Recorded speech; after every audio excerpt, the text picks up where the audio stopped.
Music in this trailer, man. It just doesn't get worse. It honestly keeps getting better every time I watch it. It's so ridiculously good.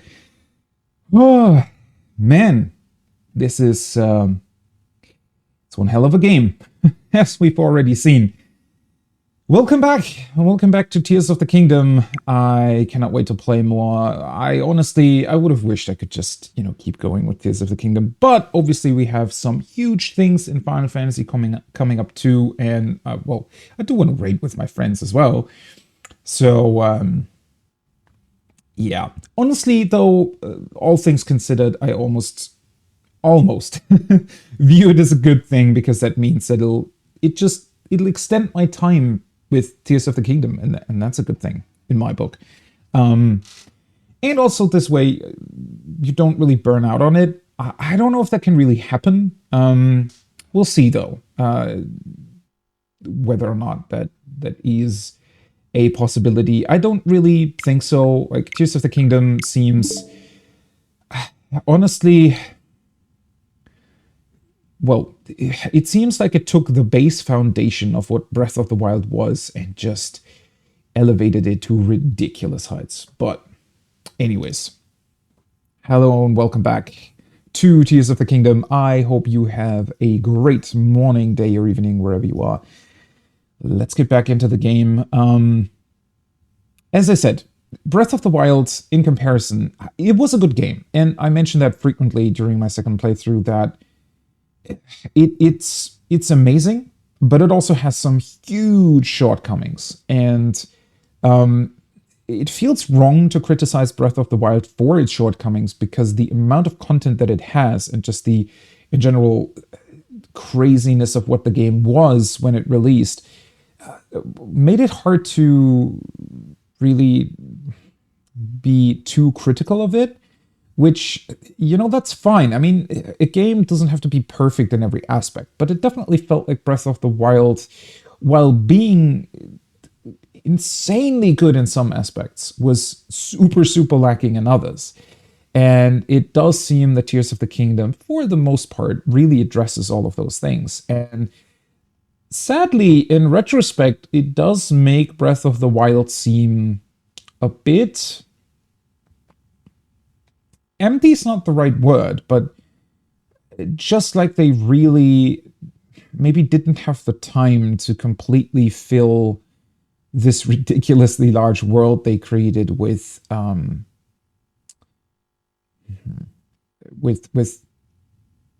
amount of things that it really needed. I was going to say amount of activities or something. That's not really it. It's this weird thing in between, right? Where Breath of the Wild was definitely, I liked it for its emptiness in places, right? Because it really felt like you were walking through nature, right? Nature also reclaiming certain spaces that had previously been occupied by humans or by the races of the realm. And I felt like it really worked, but there were definitely some key areas where Breath of the Wild was just really lacking. And I think almost like Elden Ring, honestly, that there was a point, that you reached during your playthrough where it all started to feel a little samey. The world was still the same great world that it was in other areas, but the actual interactions that you had with whether it be monsters or quests or other things was a bit lackluster. And I think or get the impression that that's solved here in Tears of the Kingdom. I mean, so far the game's pretty much been perfect, aside from maybe only running in a fairly low resolution, but other than that, hardware sort of, or limited hardware limitations, let's put it that way, aside, it's been an absolute blast. It's been utterly ridiculous, and we left off yesterday by finally descending from the tutorial island and making our way to, I always forget its name. I know it's something double L. Lookout Landing? Something like, oh, why do I keep forgetting the name of that small little village they built? Either way, that's where we arrived. And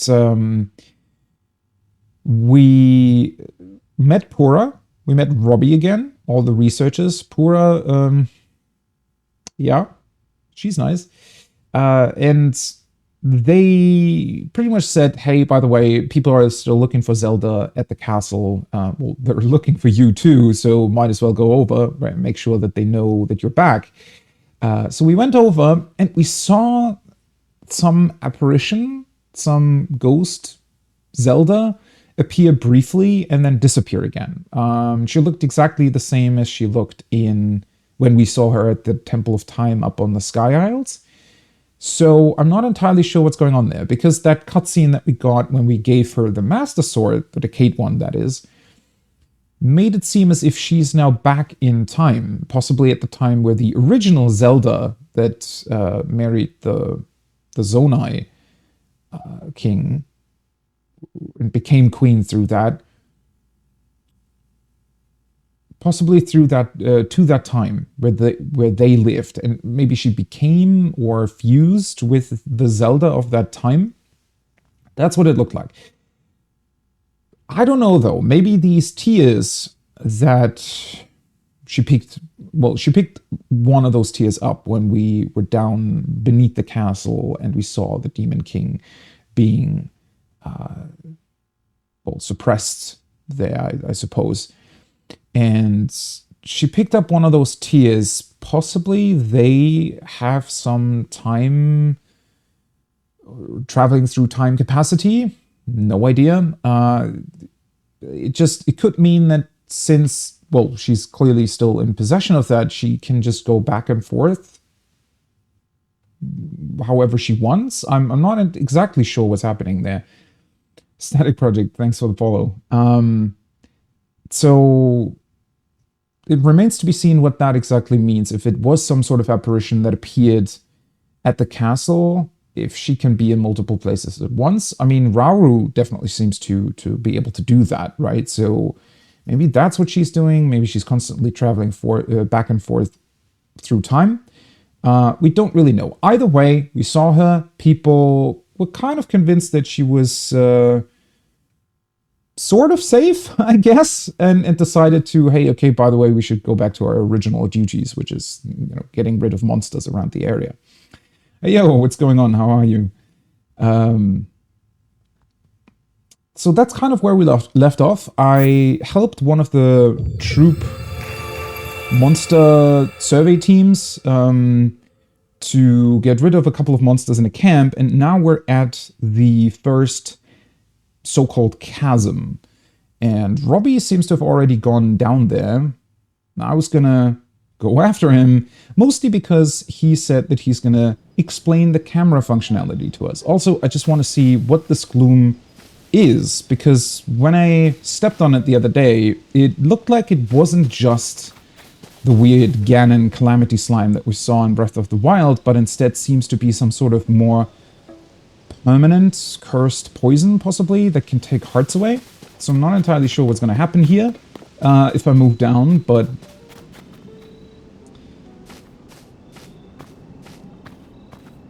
yeah, you and me both, Deval. Deval? No idea how Robbie got down there. Does he have a paraglider too? Game's going insanely well for me. I spent like nearly 10 hours, I think, in the tutorial area.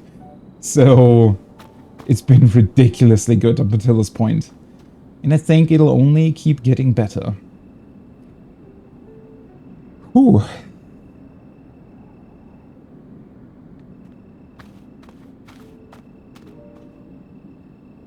So I really think I'm just supposed to use my paraglider now. It still seems so unreal to just be back in this world. Every single time I look around, I could just stand here for hours. Just watch everything go by. Especially since the NPCs and a lot of other stuff seems to have like a proper day-night cycle, and they react to rain. And I mean, Breath of the Wild had that as well, but it feels like it's really enhanced here. And also includes different dialogue options and whatnot for all the different NPCs, so that's great. Oh, you haven't even picked it up? Yeah. I suppose you have played Breath of the Wild, though? And or are a Zelda fan? Okay, we're getting the Blood Moon again. With all my running around in the village, I guess it's already been 7 days. At least I presume that it probably has the same cycle as it had in Breath of the Wild. Let's see. I also think that we're probably moon shines upon the land. Yeah, it's the same cutscene, so they sort of kept that the same. The spirits of slain monsters return to flesh.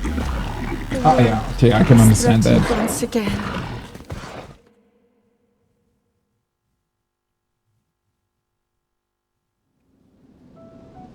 Well, there we go.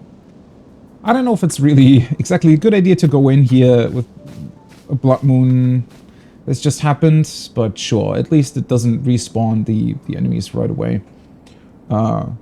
Yeah, this game really feels like a proper sequel so far to Breath of the Wild. It's basically, I think somebody else yesterday mentioned that it's more or less Breath of the Wild on crack, and I would subscribe to that notion. It's just ridiculous. Oh, is there water down there? Because Link was sort of doing his dive into water animation. Ooh.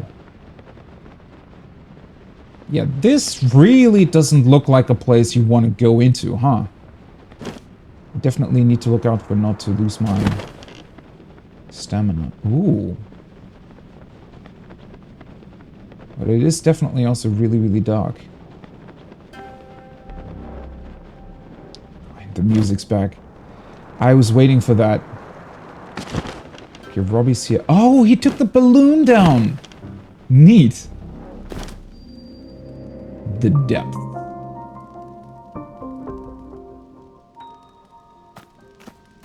I adore the music design they have for this.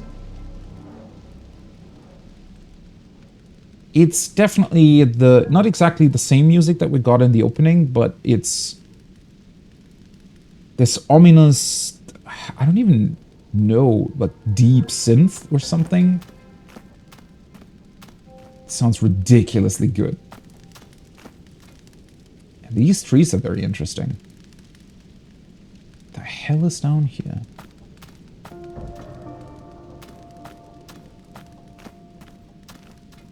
Probably have to go play some more Breath of the Wild. That's a good idea, honestly. I mean, it highly depends, obviously, on how long your last playthrough, or how long ago your last playthrough was, but I also went back. I wasn't quite sure if I wanted to play Breath of the Wild before this, because I was a little afraid, you know, not knowing that much about the sequel, that I might, you know, burn out on the world or on the gameplay or something. But it turned out to be a really, really good idea. Especially, well, for someone like me who's also hugely into, you know, looking into the lore and characters and whatnot. It was pretty cool, this rediscovering certain aspects of Breath of the Wild. Since the last time I had played it was at release, right? Played all the way through it. And going back to it and rediscovering, you know, the characters, the world, the stories behind it, at least for me, was pretty cool. And it honestly made Tears of the Kingdom feel even better than it would have otherwise felt, I think, because now I can truly see the differences that they introduced, the enhancements to the mechanics and stuff, and honestly, at least in my case, it really made it feel just that much better. It is definitely good for first-timers too. I mean, they also put out a story recap of Breath of the Wild, and I would say for anybody who just wants to jump in, you really don't have to play Breath of the Wild. I mean, as cool as it is, it doesn't exactly have, you know, a ridiculous amount of story or anything that you need to know. So I think for first-timers, yeah, you can just jump into this one and probably have the same great experience as anybody else. Oh, Wind Waker is my favorite. Although, obviously, with Tears of the Kingdom, need to hold out on that, whether or not it's going to overtake it. But Wind Waker was... Well, there's also a lot of nostalgia in it, right? It wasn't the first one that I played. I played Ocarina of Time back in the day, but I was still fairly young when that released, so I hadn't really... It's just... I think when you're younger, you just don't really grasp all the different aspects of the game, right? It's sort of entire, beautiful, everything coming together. So I probably just... When I got Wind Waker, I was already a little bit older, at least, and so I was just able to appreciate it more, I think. Also, I love the world of Wind Waker. What the hell is going on here? So when I jumped down, I saw these spores or whatever they are fly up. They don't really seem related to the gloom. Looks like they are just based on these plants that are growing here. And since they kind of look all right, I mean, some of them seem to be a little bit decayed, right? That tree is sitting in the gloom and seems to decay. It seems to have the color sucked out of it. Whereas this one is still okay. So I assume that the spores in the air are definitely based on these trees. And then the gloom started to spread down here. I have no idea what the hell that is. Okay, let's talk to this dude first. Hey. Ah, are you Link? Pleasure to meet you. I'm Ponic from the Zonai survey team. Robbie told me to guide you to him once you arrived. But he rushed along with such haste that I didn't bring enough bright bloom seeds, and now I've run out. So I lost sight of him. Yeah, don't worry, I have like 95 of them with me. I thought he was taking a short walk over to the glowing area over there. His campfire is still there. Then he just kept going. And going. You just see all the campfires scattered around the area. That's neat. And last I saw him, he was heading way out there, off to the west. Do you have any bright bloom seeds with you? I do. Oh, that's great news. Light from the surface doesn't reach down here, as you might have noticed. You'd be risking your life to wander here without a light source, you know. You can easily get bright bloom seeds from caves, and they'll light up if struck, so they're pretty easy to use too. We use the seeds all the time on the Zonai survey team. The simplest way is to throw them with your hand. I know, we've already seen this. Those of us skilled enough with a bow will attach them to arrows and fire them off into the distance down here. Thanks for the reminder. If you're going to explore the depths, take plenty of those seeds with you. Alright, I suspect that that's why the game gave me so many. Because these areas seem pretty large, honestly. Ace, I paraglided down. Which I suspect is kind of what you're supposed to be doing. Tears of the Kingdom seems like it has more detail than Breath of the Wild. Yeah, I would agree with that so far. I honestly, well, I've only really been to a tiny part of it so far, but it really seems like they've just gone nuts with the amount of detail that it has and the amount of... Like, there's just... It feels more filled up, right? More NPCs in any given zone, just more details in general, but also more stuff to interact with that is not just, oh, hey, here's a Bokoblin camp, here's another one, and here's the third one. It feels like they've vastly expanded what you can discover and interact with. I love the detail that they're taking these balloons to get down here. So they must have actually multiple of them. I thought they were still maybe working on them for a little bit, seeing as we saw one in the village, right? And I thought there was maybe there only one, but apparently the survey team has a bunch more. And some crates too. Somehow seeing the bonfires in the distance gives me some Dark Souls vibes. I mean, if you would give this area a little bit less of a cel-shaded look, you could honestly pass off as the next, you know, Blight Town or something. Except that the sound design here is better. Okay. Right. Alright, so I probably wanna... Let's see. Let's use the... Where are my bright bloom seeds? There we go. 93. Yeah. That'll hopefully be enough. Oh, okay.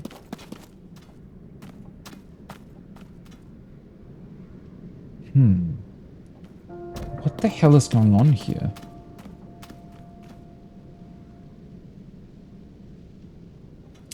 They have a very interesting coloration. Muddle Bud. A wildflower with a powerful odor that can disorient and confuse, making it difficult to tell friend from foe. Is that a way to, like, bring enemies over to your side for a bit? Because that would be awesome.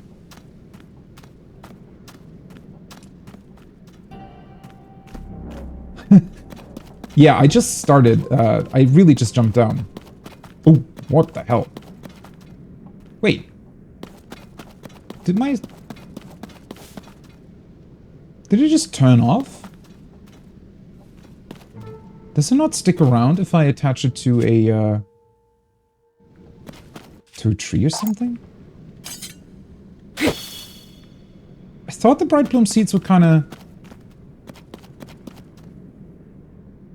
stick around permanently, or at least, you know, a very long time.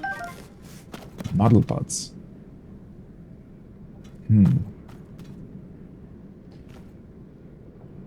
Interesting pattern.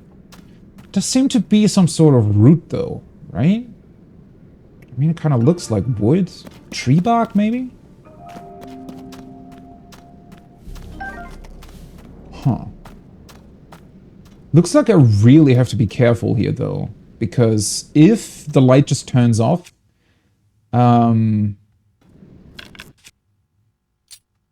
you have to be super careful, I'd imagine, not to accidentally run into the gloom. Why can't we just... Holy shit, how large is this area? Looks like I could just walk over there. Huh.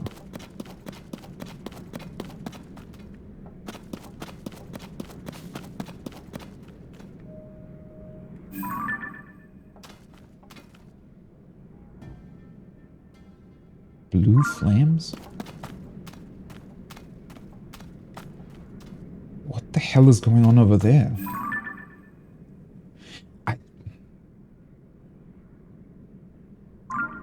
And there's... That's not the direction he... Didn't he go that way? Or did he loop around eventually? Why is there a...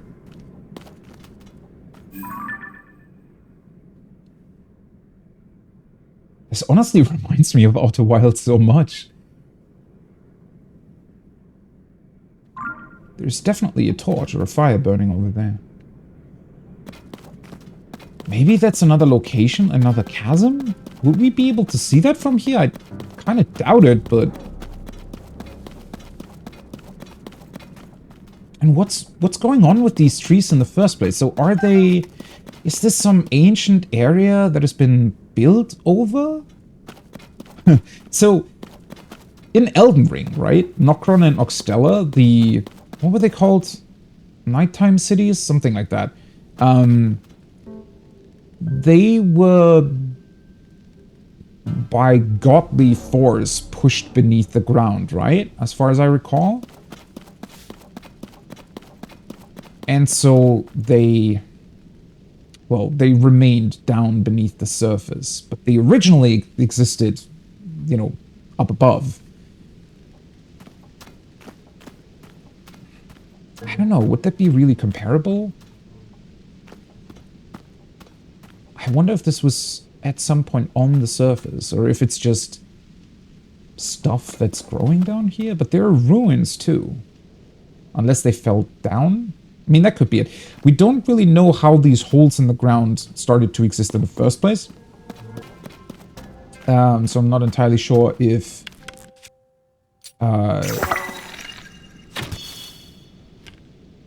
if something fell and just struck the ground and created huge holes. Or if it's the other way around and something got blasted up to create them, right? Because if the gloom is down here, maybe for some reason it wants to spread and it's almost like pressure building up and then finally blowing a hole into the weakest part of the surface. How about these things? Deep firefly. Ah, they look neat. So they have like 6 wings? A multi-winged insect that lives in the depths. It excretes luminescent elements that can be cooked into an elixir, which will add a faint glow to anyone who consumes it? What? Wait, you can glow? What would be the point of that? I mean, it wouldn't really help me see my surroundings, right? So... Can I make somebody else glow? Can I make enemies glow in order to be able to see them? Probably, right? Okay, this looks crazy. I wonder if at some point we'll be able to either make the gloom retract a little bit to be able to explore more down here, or maybe we'll find a way to... I mean, especially with our abilities now, I would probably be able to eventually just build a bridge, take it with me, and just put it onto all the gloom to be able to travel further, but... Wait a second, though. So the seed that I just placed back there, that's staying around. I wonder where the other one disappeared. Maybe it really was because it's on the tree? Almost as if the trees potentially are sucking up the energy of these... Because technically it's placing a flower on a tree, right? So the tree might interact with another plant too.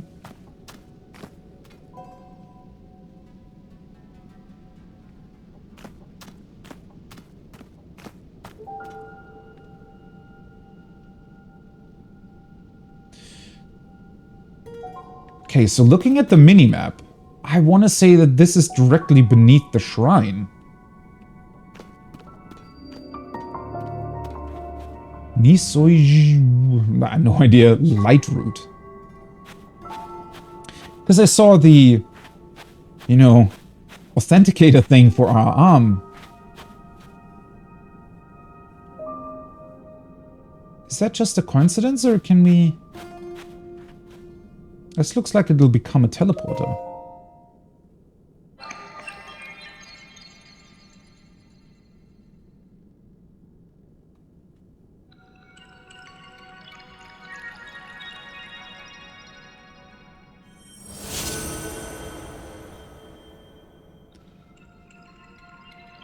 Oh, it's lighting up the area too.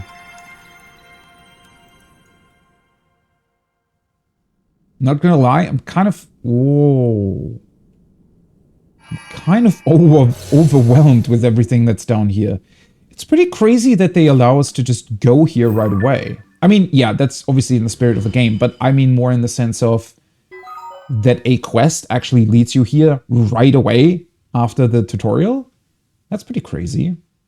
So now we get a third map layer, as if the overworld wasn't big enough, right? Obviously, we had to add both a depth section and sky islands.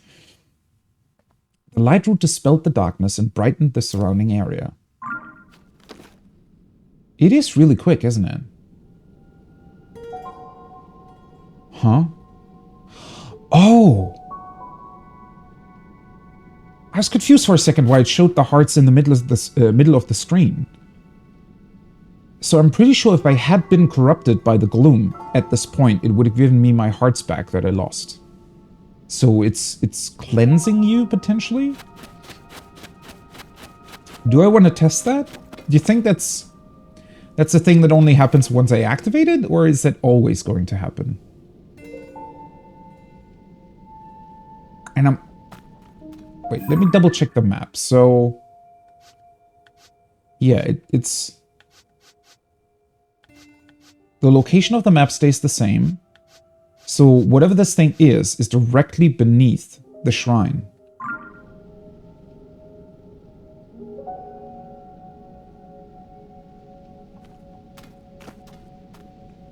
One more tower? You really activated them all already? Whoa. Yeah, I'm gonna get there too in about, I don't know, 100 to 150 hours, I think. Man, this looks beautiful. Well, now I'm beginning to wonder what these things are supposed to be. Or not supposed to be, but... Like the Sheikah technology in Breath of the Wild that was, or seemed to have been purpose-built to contain Calamity Ganon, or the Calamity, right, if we're only talking about the corrupted energy. I want to say that these structures potentially... I mean, they're not really structures. They're very... Well, they're plants, essentially, right? That's what it looks like.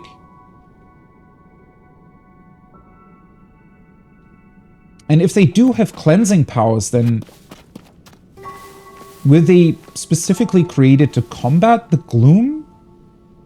Is it something that the plants naturally just picked up and evolved into? I want to say that the Zonai potentially just developed things that could combat the gloom. Something like that. It's also crazy to think about them giving us teleport points down here, because that kind of means that you want to come back multiple times, right? Through these areas. Like, it really is just an extended zone down below. And yeah, I was calling these things roots, right? With the interesting pattern on them, and I think they are. It looks like they're extending. Yeah, it's kind of like a huge tree root down below. And then it created this weird amber cocoon that seems to contain, well, blessing light, it looks like. Which might be the way the shrines are cleansing Link. Maybe the shrines above it are sort of a way to suck up and store the light energy that is created with these plants. I wonder if they were... maybe they placed them underground so that they would be safer? I mean, if so, it didn't really work, considering that the gloom only spreads underground so far. I'm kind of...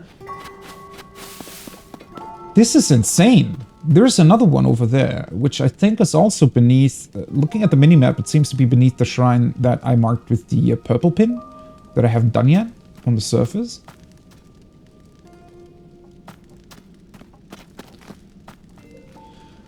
Oh, alright. So Robbie left behind some research notes, it looks like. Yeah, it's really pretty.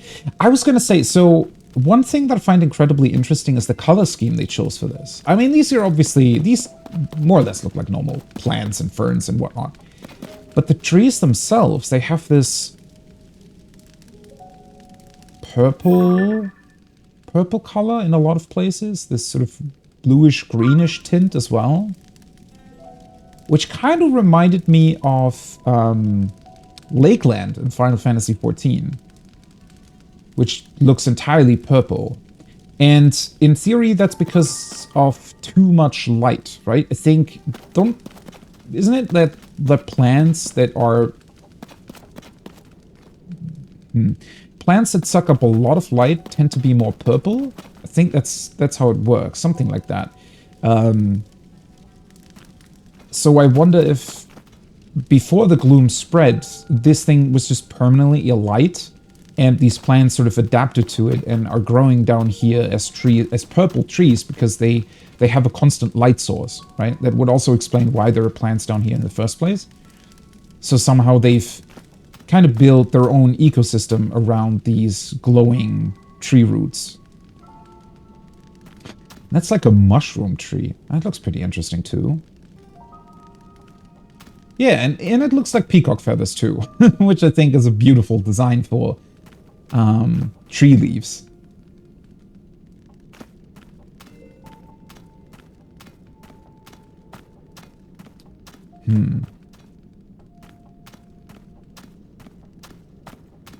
This is insane. I could also... it almost looks like I would be able to just climb up on it, right?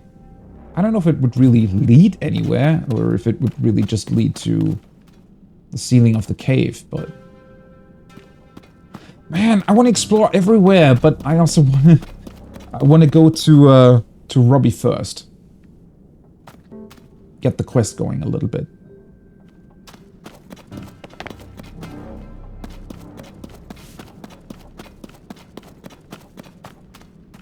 Okay, a bunch more of these. So why can we pick up so many of them? What's up with this glowing business?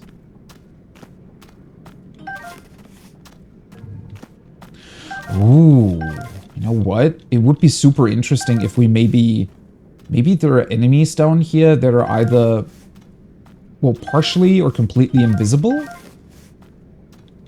Something like that? Where we need these fireflies to make them glow so that we can see them?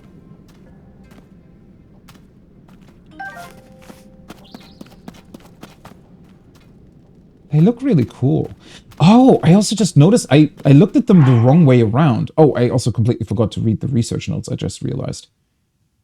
Because on the picture here, I thought at first that the glowing part is the front, but it's like actual fireflies, right? Where they have the glowy part at the back.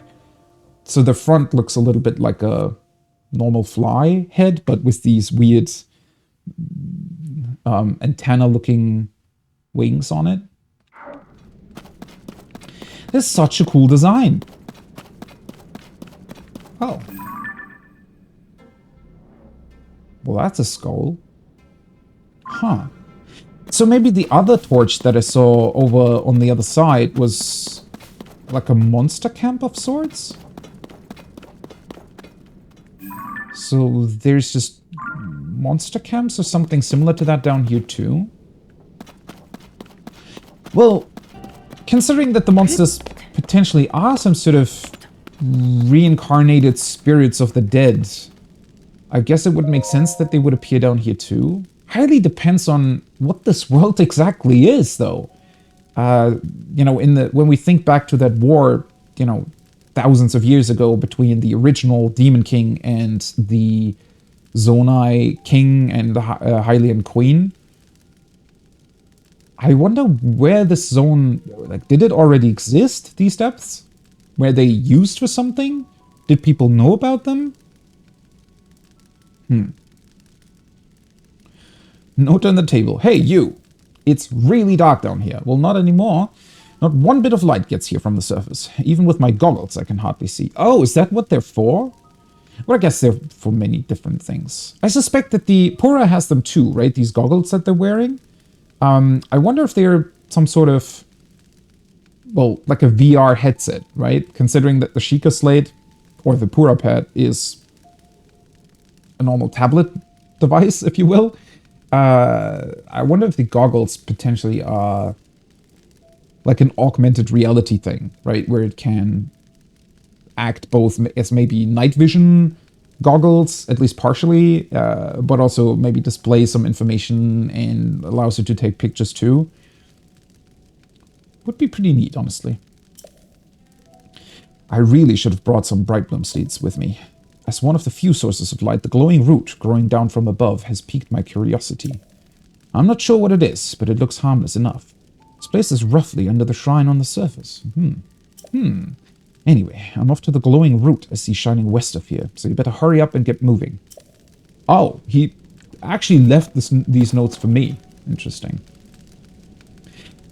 Okay, so I want to say that this definitely answers a question that I had yesterday about the shrines. Like, did the shrines, you know, fall down from the sky isles, or did they come up from below the ground? Wouldn't this suggest that they come up from beneath the ground and the roots sort of made them grow to be above the surface? But the shrines themselves are just a stone block, aren't they? And they have actual carvings around them. Unless the Zonai were able to somehow manipulate these roots to move the shrines up and down if they wanted to. I don't know. So it makes sense to me that the shrines would be collecting this blessing energy that the roots seem to be creating. But beyond that, like, why would the shrine just move, right? Because as cool as it is, it definitely seems to be more or less just a tree root. Unless this is some sort of super crazy network of something that would be, I don't know, related to the Deco tree, maybe? So some giant, almost mushroom-like, interconnected tree brain that can, you know, think. That doesn't exactly look healthy. A puff shroom. A mushroom that spreads a cloud of fine spores when a stimulus is applied. The bitter powder makes them inedible. Okay. I would be able to fuse it, though.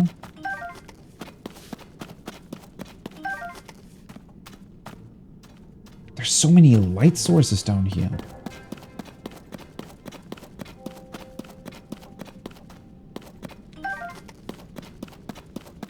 Seriously, if I hadn't played Elden Ring, this would be... I mean, it already is just sort of mind-blowing.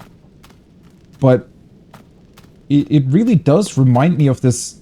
Not how Nokron and Oxtella are built up in Elden Ring, but rather this idea of already having this huge open world available to you, and then suddenly going beneath the surface and realizing, wait, there's essentially an entirely different second open world down here that we can explore.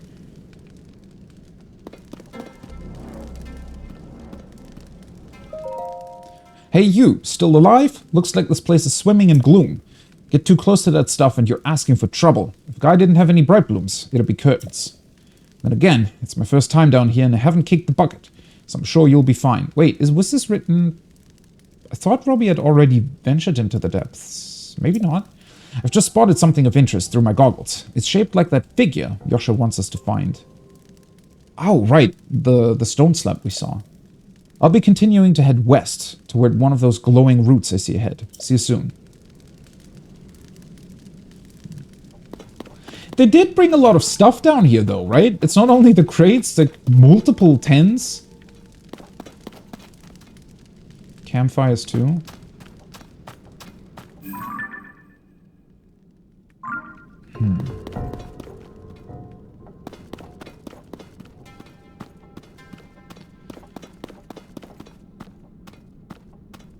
I love the atmospheric spores.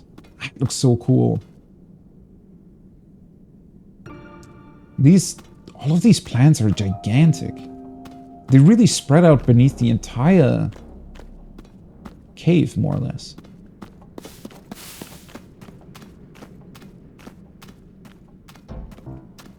Okay, now it's getting dark again. Let's just put down...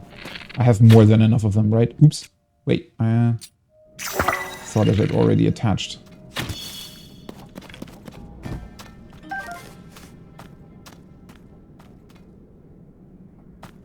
Oh no. Yeah, that's... I get the distinct feeling that's gonna happen to me too, right? Whenever you do find something, you just want to go look for it, or complete that first, but you'll be running into a billion different other things to do on the way.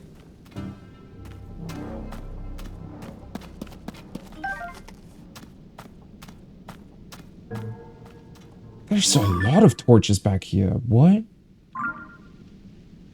Have those really been put up by monsters? It is somewhat strange to think about. Oh. What the hell are you? That definitely doesn't look good. So that's a moblin and a bokoblin, but they look like they've been completely covered in gloom. Whoa.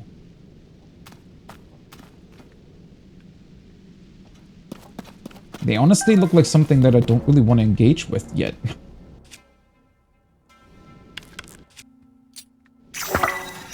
One thing I wish, though, is that you could, like, if you select your materials and you haven't, you don't have your bow out, right? It's not being drawn currently. I wish that you could just push a button and it would automatically still attach it to the bow instead of just cycling through it.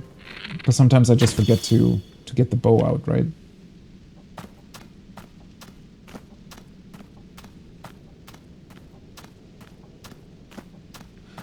This is insane. How are you supposed to explore all of this? I mean, it does look like it doesn't exactly have that much to see down here, which I like. It's pretty cool having this large open cave down here.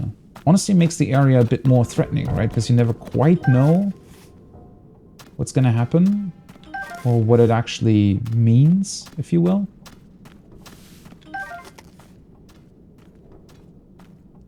Looks like they're attacking something, though. Or are they mining?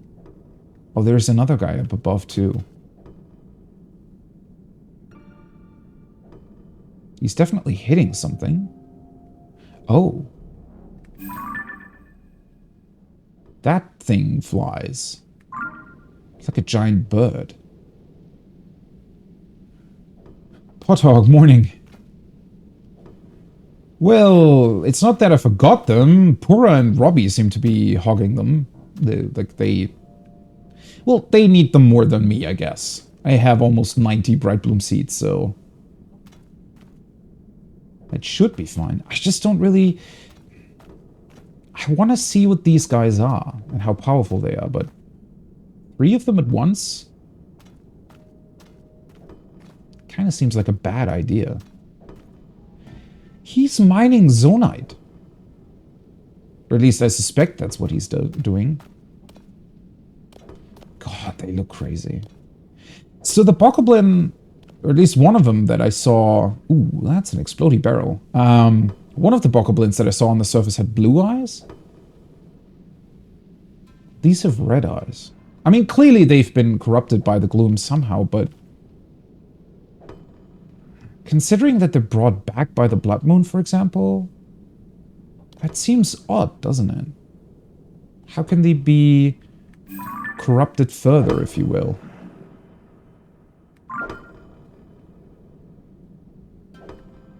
Well, alright, buddies. Sorry to interrupt your little mining session over there, but I do want to know how strong you are. Where's my... Oh boy. Come on, where the hell is it? There we go. That's what I wanted to have. What is this place? Yeah, that is a good question. Well, it is down in one of the chasms. Caves that you can explore, and I really didn't think that it would be this insanely large. Oh, did it blow him all the way up there? Okay, well, I helped you mine, so... Ooh, he's coming over here. Nope, that's not what I wanted to do.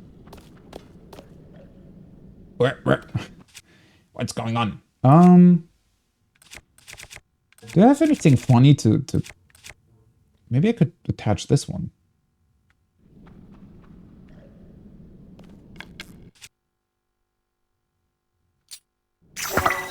Yeah, +3. Stop running around so much, buddy. Oh, whoa.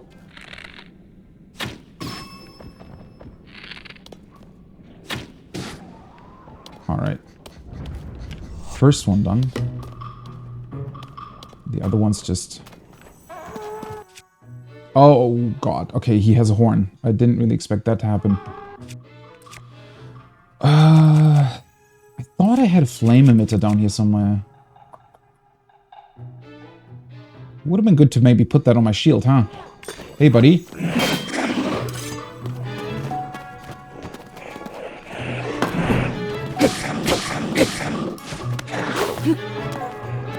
Okay, he's...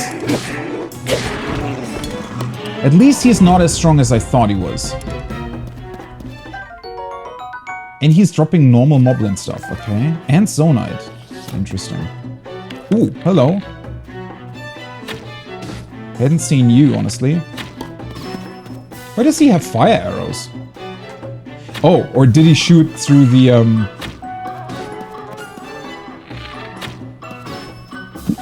I think he shot through the torch.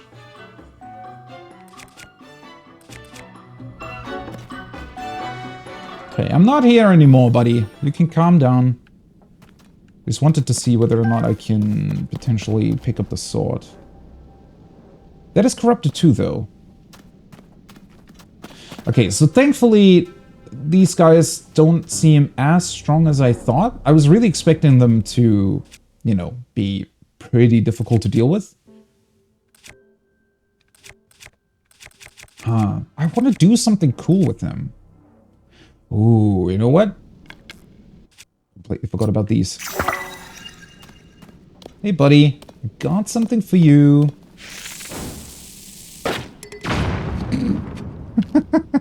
Bye-bye.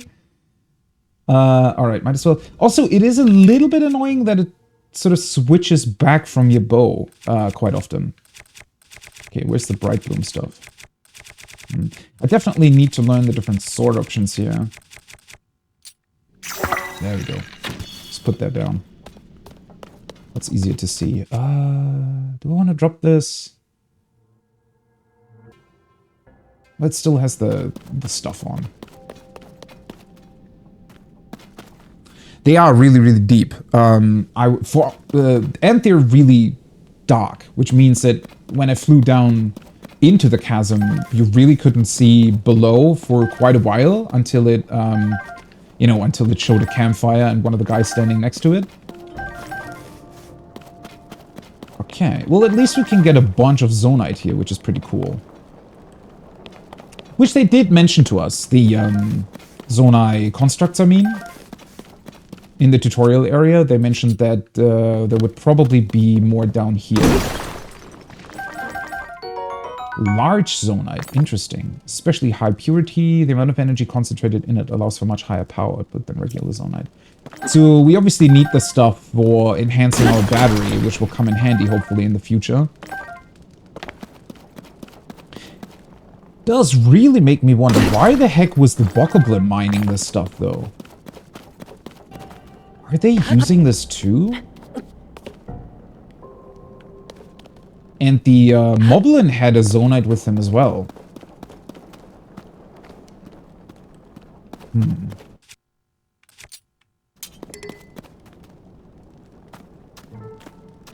What is insane to me is that these chasms, they're not only really deep, but they seem to be pretty much extending beneath the entire world map. At least this part here does. So it's just really, really large, and if you go to the overworld, right, it just connects different places as well. Which makes me wonder if you can actually walk from one chasm to the next.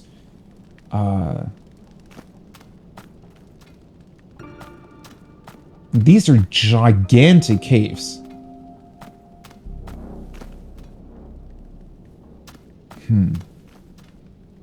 Okay, those are monsters too, yes, and Bokoblins. What the hell are they doing down here?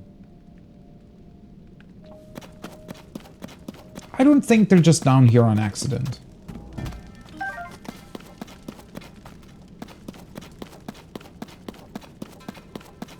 Then again, on the other hand, I wonder if they would have been brought down here by the Demon King.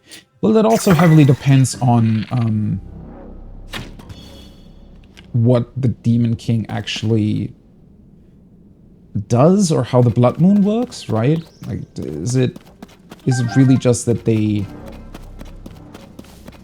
resurrect the monsters? Does he actually place them somewhere? Are they truly thinking and sentient beings, or just some ghosts that linger in the areas where they originally perished?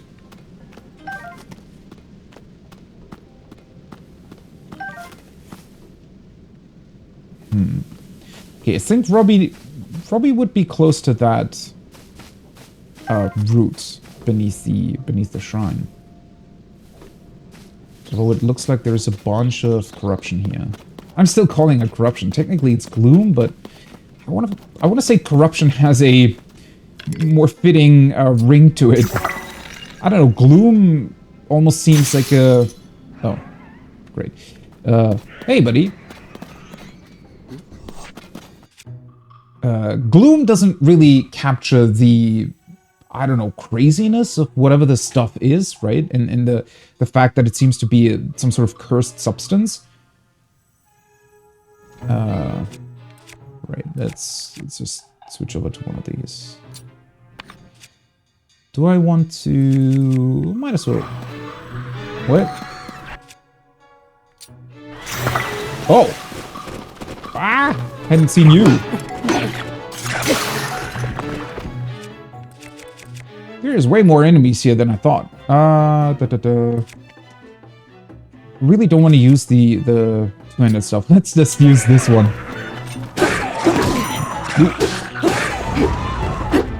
If you take damage from Gloom, your maximum number of hearts will decrease. Yeah, I kind of figured. So if they just hit you, they have the same effect as if you would be walking into it. Well, that's pretty crazy.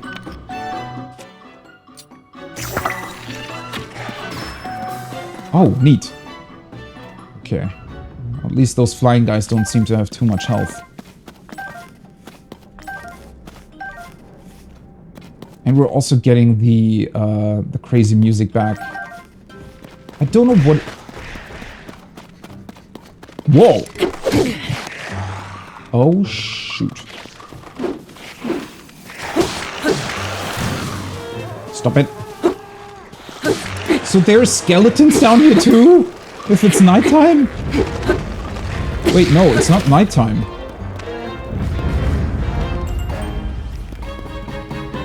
Whoa! Okay. Yeah, this is kind of dangerous, isn't it? Especially considering that you don't get your hearts back, seemingly. Oh boy. Okay. You really need to pull out all your, you know, tricks and bits and pieces here. A Bokoblin arm. 20? Wait, he's not dealing that much damage, though. Well, he's not attacking me with his arm. He's just attacking me with whatever weapon he's holding. Yeah, Gloom sounds...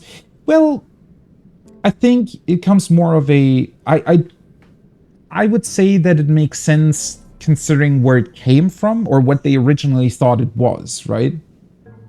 Because when the Hylians saw it seeping sort of out from beneath the castle, it seemed to be just some sort of miasma, poisonous substance, something like that.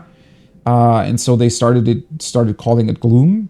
I think, you know, if you look at it from that perspective, it somehow makes sense. But once they got to know more about it, and obviously us now being able to go down here, I think it would have been better to call it something else.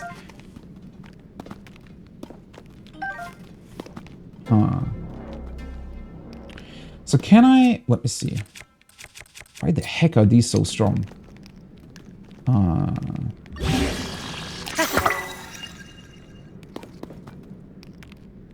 Well, we have a Bokoblin arm bones weapon now.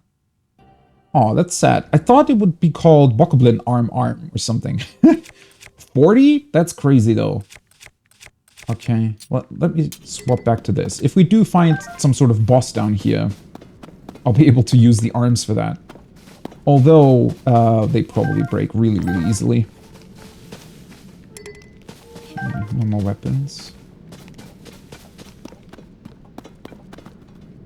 Right, so my hearts are now just permanently damaged, right? So if let's try eating an apple. Gloom damage will not be recovered. Do you still want to eat it? Okay. That's insane. But so cool.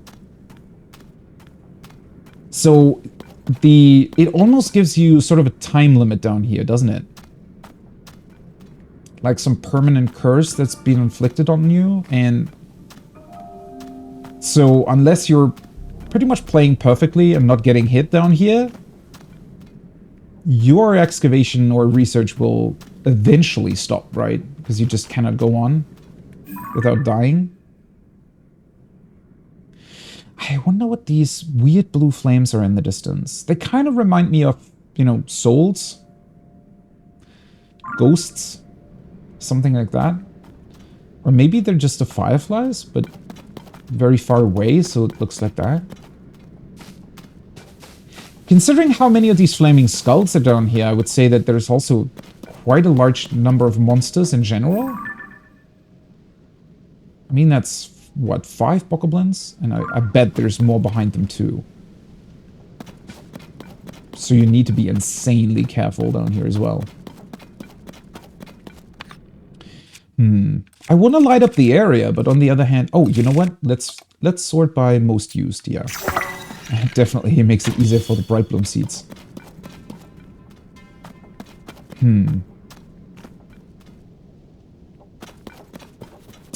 This is on a mineral outcrop as well. Which definitely seems to suggest that they are down here to mine the zonite for some reason.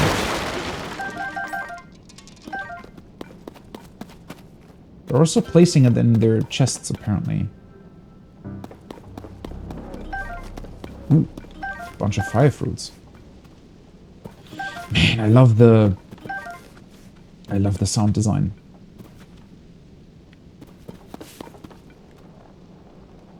This looks very grey.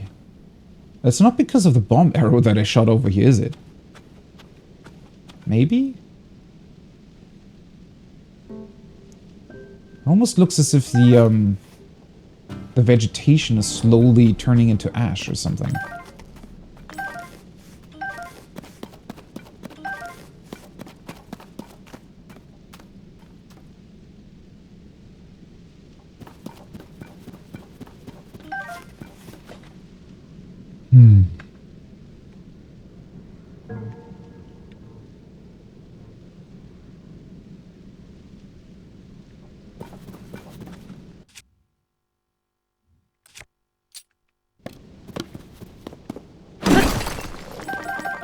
Well, at least we'll be able to find a large number of zonite down here, which is pretty cool. I cannot wait to get back to the places where we can extend our battery. Although I'm still well, I have 65. It highly depends on how much large zonite is worth. I expect it to be, you know, maybe 5 or 10. Could be 10. 10 of the normal zonite, I mean. So, I seem to be somewhat close to my first battery extension, if that's the case.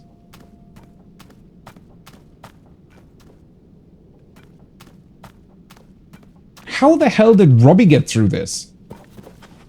Although, in theory, if we could fly... Maybe he took another balloon? No, wait, he placed all his camps down here.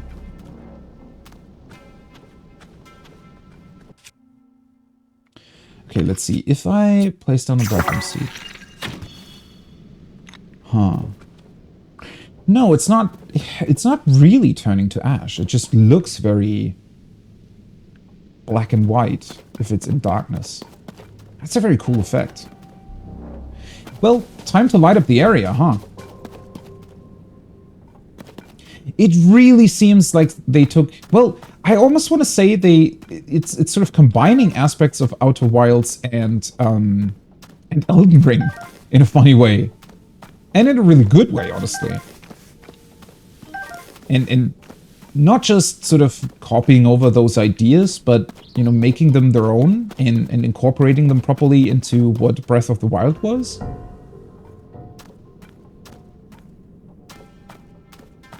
I said that at the start as well, that the, like, Rauru, the Zonai, reminded me slightly of the owls in the Outer Wilds DLC. And then with these areas, they almost look like a combination of the realm in the DLC, right? The other realm, but crossed with the Elden Ring beneath the ground cities.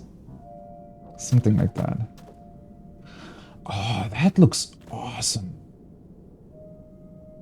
So when we're looking at it from here, you can kind of see the shadows of some of the mushroom trees and stuff in front of it. And then the roots almost look like a mountainscape that is sort of... slight light that's shining above, that's the ceiling, right? Yeah, there's definitely some sort of stone structures protruding from the ceiling as well. So it does seem like there is an actual cave ceiling. And while we are pretty far beneath the ground, technically the ceiling is so high that I think the actual sort of earth between...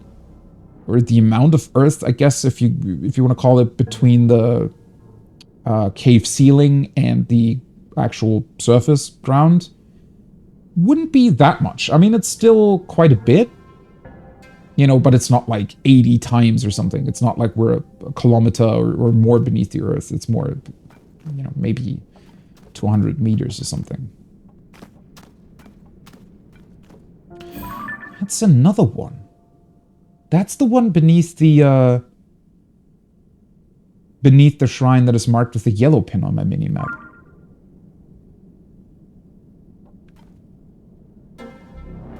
It definitely always had this sort of dark world. Yeah, it's not exactly new. It's more so that it really, I don't know, it incorporates a couple different ideas into this. It's definitely unusual for Zelda. Not unusual in the sense that it's, you know, dark and sort of has this oppressive feeling to it, but rather in the sense that it, you know, the sort of openness of the caves in here isn't kind of insane. Because it really looks, at least in this particular area, it truly looks as if this cave just pretty much extends beneath the entire world map. Considering that I would guess shrines are placed more or less, you know, like they were in Breath of the Wild. And if we can truly find a route beneath every single shrine... Whoa.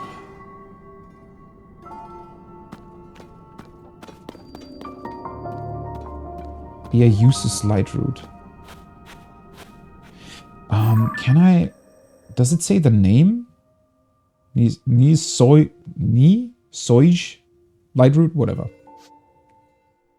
Geosan Shrine. So the names do not actually correspond to one another.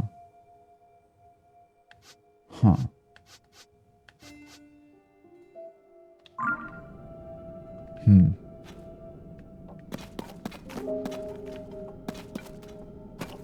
Well, there you are. I was looking for you.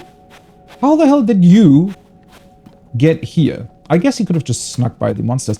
Honestly, I wonder. So, even though the monsters seem to be influenced or infused with the gloom, it didn't really seem to be influencing or enhancing their abilities that much. I mean, for me, they're really, really scary because they can take my hearts away permanently as long as I'm down here, but aside from that, I don't think they have night vision, for example. Which is very interesting. Teardrop-shaped things remind you of something? They don't? I don't know. I mean, they definitely have... Well, they seem to have a bunch of interesting possible implications. The number 7 definitely seems to be a recurring factor here. And there were... well, I haven't played Skyward Sword, but I do know a couple little details about it. Not really about the game, but about the lore. And also in the other Zelda games, there have been 7 sages, haven't there? That are sort of a recurring theme. There was a side quest in Breath of the Wild that was including 7 heroines, although I'm not quite sure if that was just... Well, maybe some sort of other legend, because that was limited to the desert area. So I don't exactly know if that has any implication or connection to the sages. That being said, Breath of the Wild itself, I don't think had any, like beyond that side quest, I don't think it had anything that included the number 7. Although, that being said, the Triforce itself was also never really mentioned, I want to say, in Breath of the Wild. It definitely, like, the symbols are all over the place, and I guess the implication is still that, yes, Zelda is holding her piece, Link has his piece, and Ganon has another one, but beyond that, it's not really been a topic that has been discussed. Definitely a lot less discussed than when you compare it to, I don't know, Wind Waker or Ocarina of Time. All the other games. Watch the trailer? And did the trailer make you want to play it? Because I definitely want to get into it. It will probably feel a bit like a downgrade after playing this game. Then again, it's also still in the... Do we want to call it an old school style? It's not really an old school style, but the sort of maybe classical 3D Zelda style, if you will.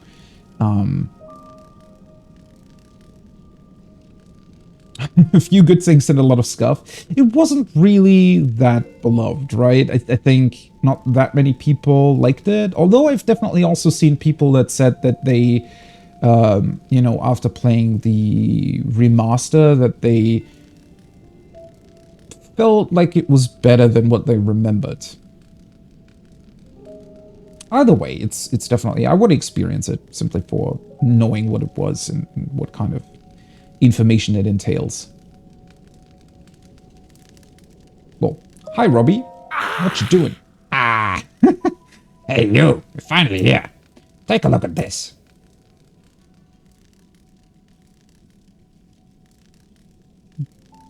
That's a statue, right? I can barely make it out, but this statue here, standing tall on two legs, one arm raised high.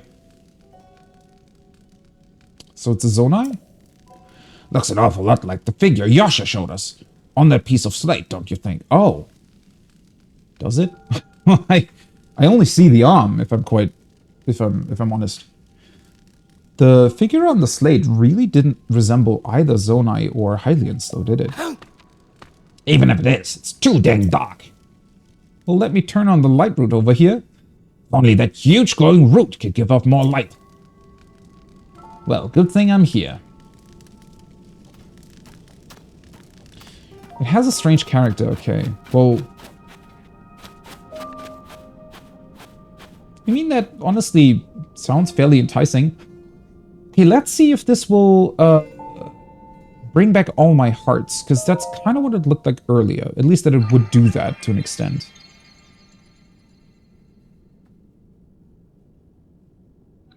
Although if it does, I wonder if it will only do so once, or if we can come back to these light roots. Because that would also be cool if the light roots were sort of your, well, yeah, almost your actual bonfires, where you could replenish your health.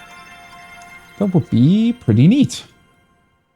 Will it be enough light, though, to illuminate the statue, whatever it is?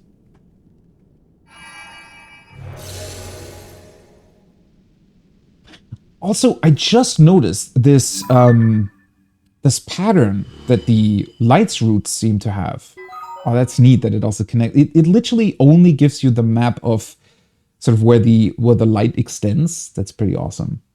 But the pattern on the roots themselves, they look exactly like the bright bloom flowers. So it seems that they are some sort of offspring, maybe, from these roots. Although we haven't really seen any bright bloom flowers themselves growing down here. Huh.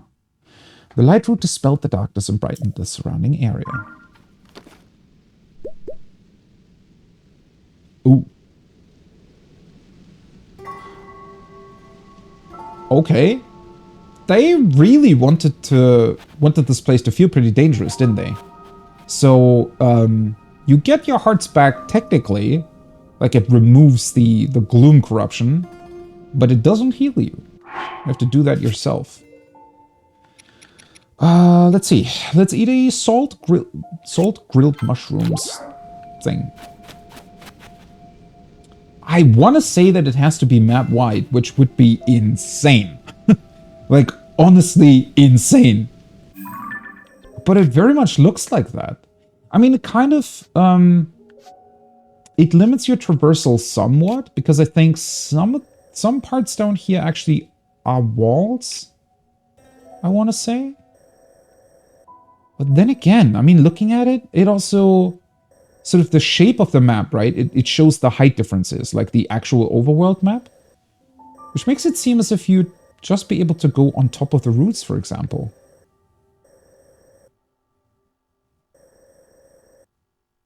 I mean, there's a lot of this gloom stuff down here, but then again, not as much to really limit your traversal.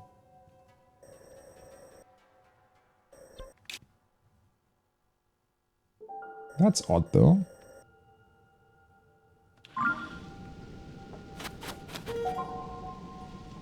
Oh. There's multiple of these statues here. Also, they're actually a bit smaller than I thought. When the light was still turned off, I thought it was some huge thing in the background. Now I'm really realizing it was just standing really close to us. Yeah, that's definitely not a Zonai, though, right? Huh. Looks a bit like maybe a humanized ox. Hard to tell, though. Definitely different. They seem to be pointing in a direction. Huh. There has to be a ceiling to the cave, though, right? I mean, yeah. There is also, like, stones on the stalactites, mites? On the ceiling, definitely, but... This is crazy. I really don't know. I seem to be... I'm going through this really slowly, but that's mostly because I'm just trying to really grasp what the hell I'm even looking at. This is not at all what I expected, honestly, but really awesome. Don't remember not having fun in Skyward Dr. Pro, they made some weird stuff. Well, I mean, that is pretty cool, though. If Skyward Sword really does contain, you know, some stuff that is a bit more unique compared to the other ones, I definitely want to play it. Because, I mean, there were definitely some aspects of Twilight Princess, for example, that I didn't enjoy as much. I would definitely say that Wind Waker and Ocarina of Time, I would... Like, they're quite a bit ahead for me personally, compared to Twilight Princess.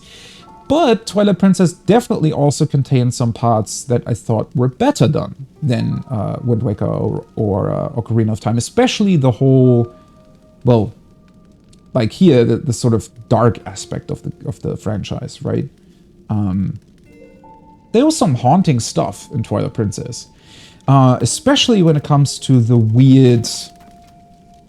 Well, I also want to call them corrupted, but those weird shadow beings that only ever existed in the shadow realm side of the game, because they also had this sort of haunting synth-like music. Although this game definitely has more, like, the music feels more natural. It has this weird effect on it, though, where it almost seems like it's being played back in reverse sometimes, which I think is really well done. But it does invoke a similar feeling as the music in Twilight Princess did, which I always liked. Huh. Okay, Robbie, what you're saying? What is this stuff? What are we looking at? What? Look at how bright that thing got.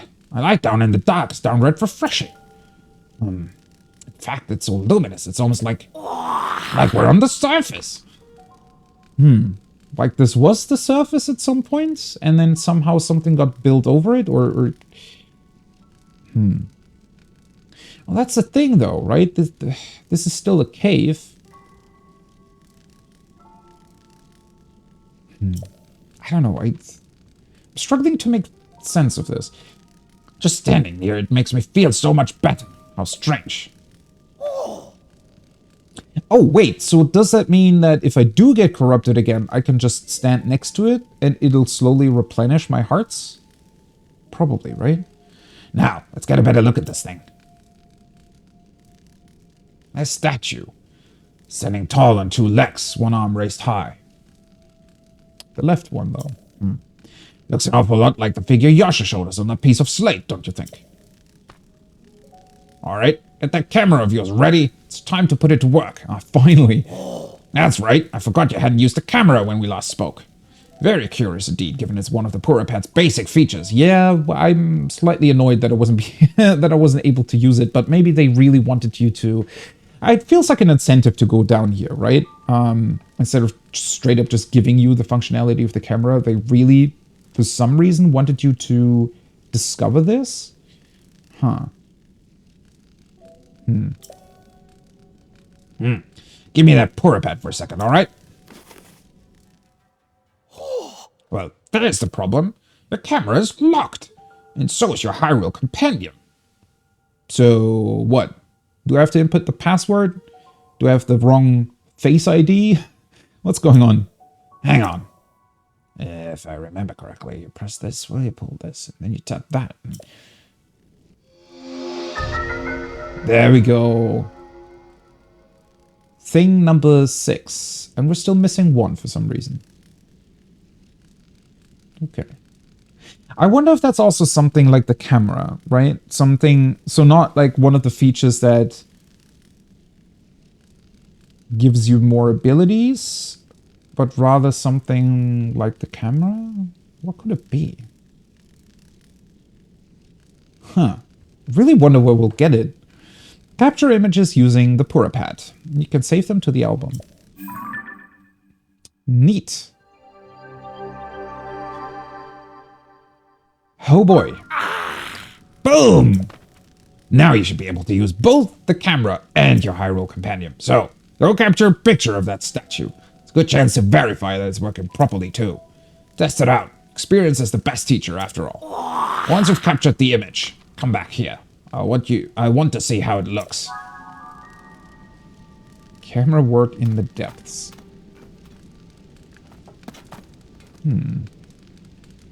What's up with this huge stone pillar right next to us, though? I'm just realizing.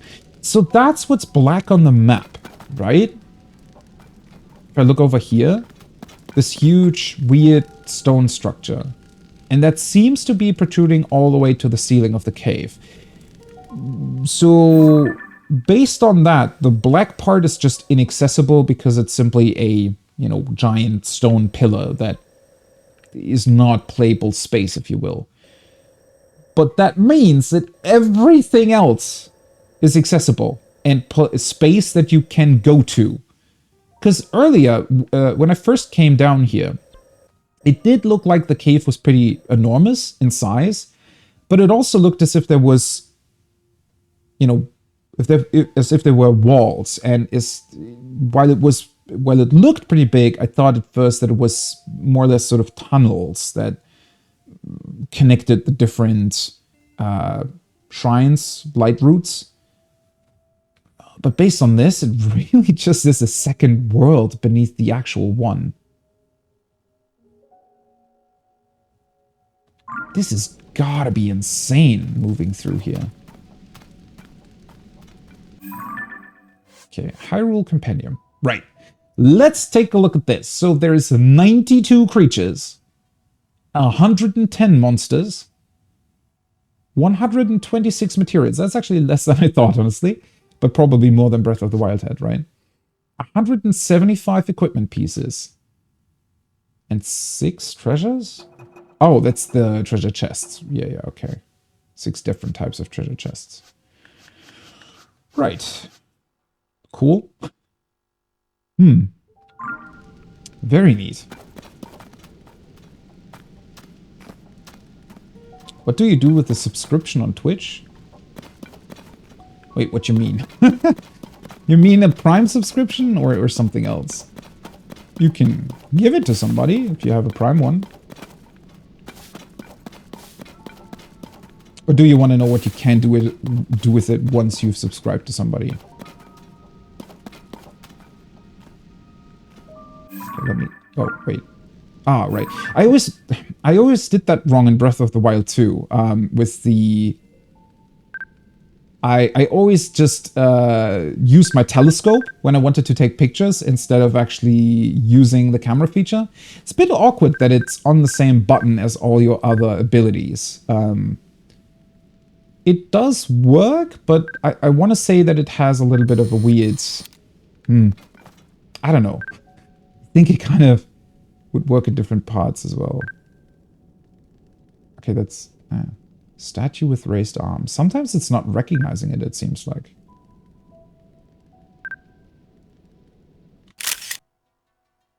Wait. There we go. Should count, right? Looks pretty cool. Huh. Hey, you! How'd that go?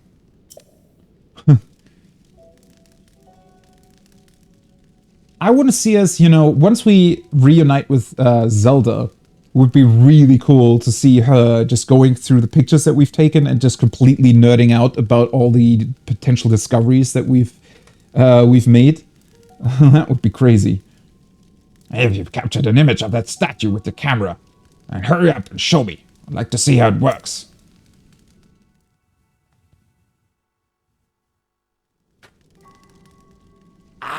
So, did you get a good picture? Guess so. Oh, Kind of like it. stupendous. Although I am missing his rock band that was playing all the time when he said something in Breath of the Wild, when he went to his research lab. Statue with raised arm. Looks like you've captured it well. I'm sure Yasha will be satisfied with this. Lighting up that immense root, getting us a picture of the statue. We've just started helping us research what's down here, but soon enough we're going to have even more to investigate. Yeah, considering that this is gigantic, I think so too. Well then, it's time I head back up to the surface. See you at Lookout Landing. Don't make Yasha wait too long for that picture. Alright, so first quest done down here. Which I'm honestly kind of glad about, because this space is so insanely large that I'm feel a slight bit of dread thinking about going through it all. Also, I feel like we're kind of underprepared still for the whole gloom bit down here.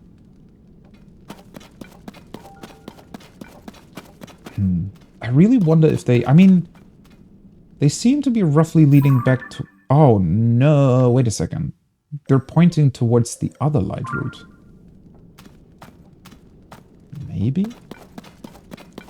Although it does only seem to be 3 of them, right? Unless one is completely covered in darkness, which I don't really think would be the case, because it would block the light route in the distance, right? Eventually. Even if we couldn't see the statue, the light route would be blocked out at some point. So why are there 3? Also, they really don't...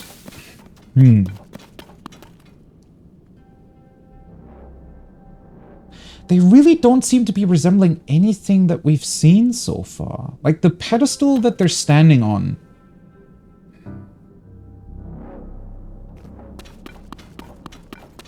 I'm trying to see whether or not some sort of pattern or something else would potentially remind me of anything that we've seen so far in the game, but I don't think it does, really.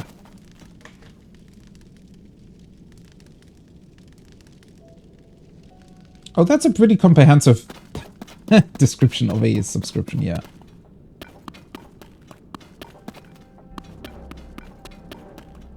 I mean, in general, I guess you can really think of it as mainly as a support for the streamer, unless you really like their emotes. That's a Zonai light, though. Why is that here?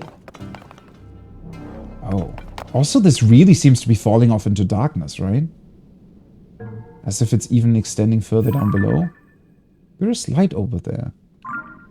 God, I want to explore this so badly. I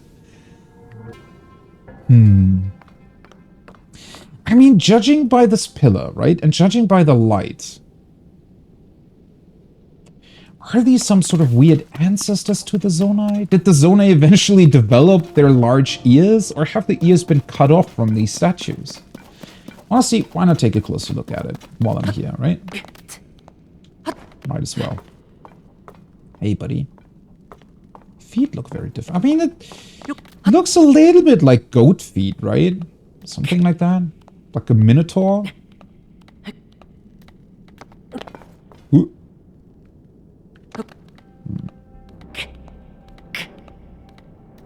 But see, the pattern here. I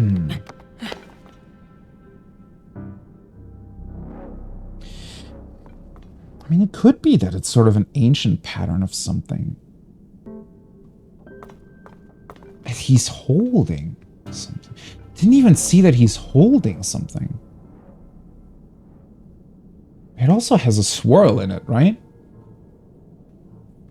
And the others too. What the hell are they doing?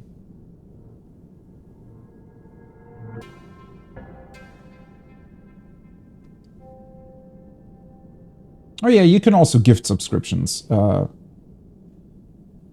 it's mainly, it's not exactly for nothing. It is well, if you want to give the streamer some money. essentially. And you get some emotes in return, which is neat. I mean, maybe you can think of it a little bit like the Discord Nitro subscription as well, right? Because that's for the emotes too.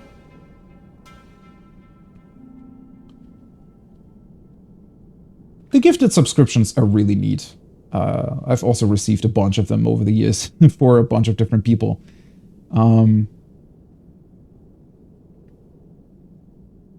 Definitely a cool idea. And also makes Twitch a fuck ton of money, I'd assume. Yeah, I don't really think that I'd be able to really discover anything here with them.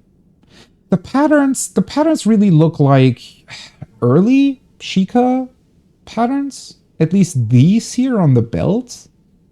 You know? Like the patterns that were surrounding the tapestry, for example, that told us about the big war 10,000 years ago in Breath of the Wild, the one behind Impa.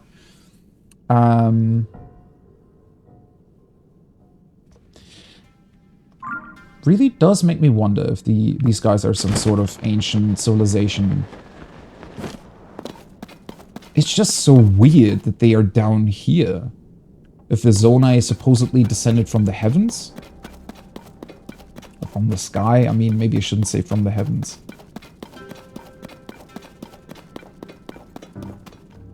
Ooh. Hello. The hell are you guys? Ooh. There's also a bunch of these weird...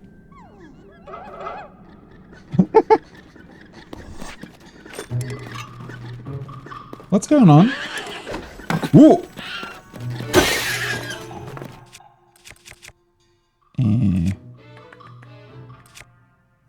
Why not? Okay, they don't seem to be holding Gloom, though.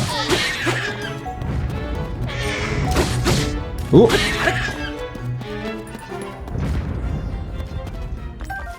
Oh, wait, what the hell? Did they drop Zonite and Bright Bloom seeds? How's that work? Did they eat that stuff? Oh shoot! I should have taken a picture. Completely forgot about that. Okay, I will really have to get used to taking pictures of everything here.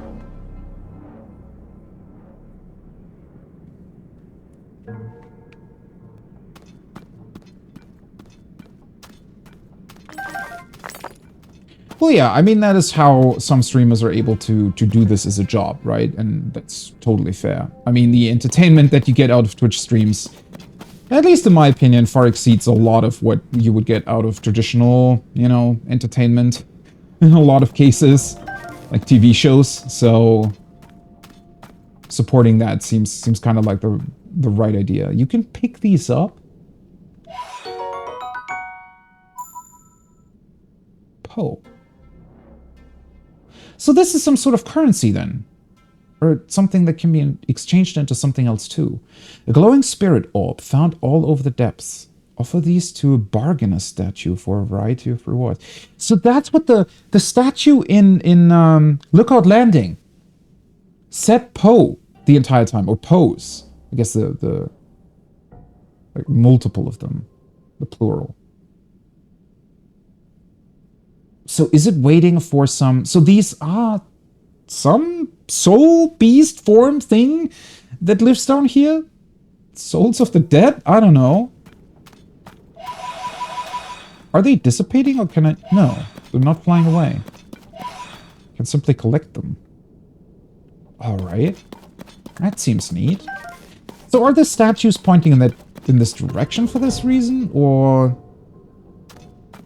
I really struggle to make sense of what's down here. And how it would be connected. Oh, there is another statue. Okay. So they clearly point somewhere then.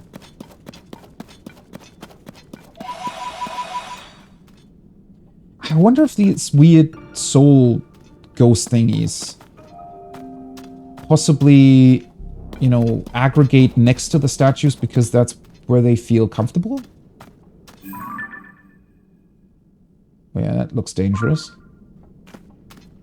I mean, I could try to go over there. I kind of want to know what the statues are pointing at, but at the same time, that seems to be something for later. That being said, I did see, like when I was at the pillar that had the light next to it, I did see another light off in the distance. So if I had to guess, I think these statues might possibly be pointing at some sort of bigger structure, shrine thing, palace? Castle thing?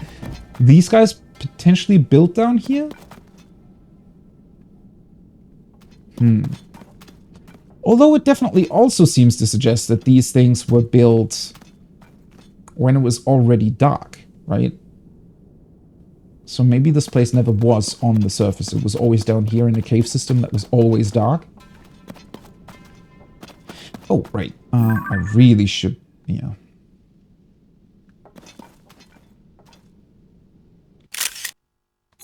Okay.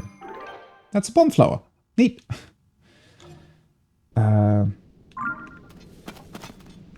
Yeah, you can scan things like that, like I just did, but it didn't really do that with with these things. So I don't think they're considered, well, they're not considered an item per se, right, that can go into your inventory. They seem to be some sort of currency that can be exchanged for something.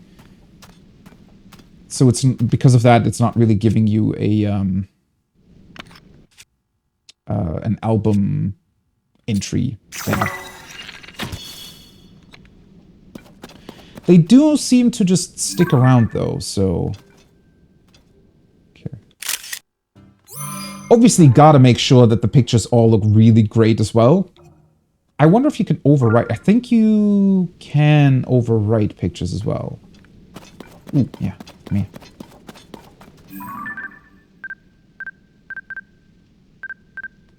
It's a bit dark. Not the most beautiful.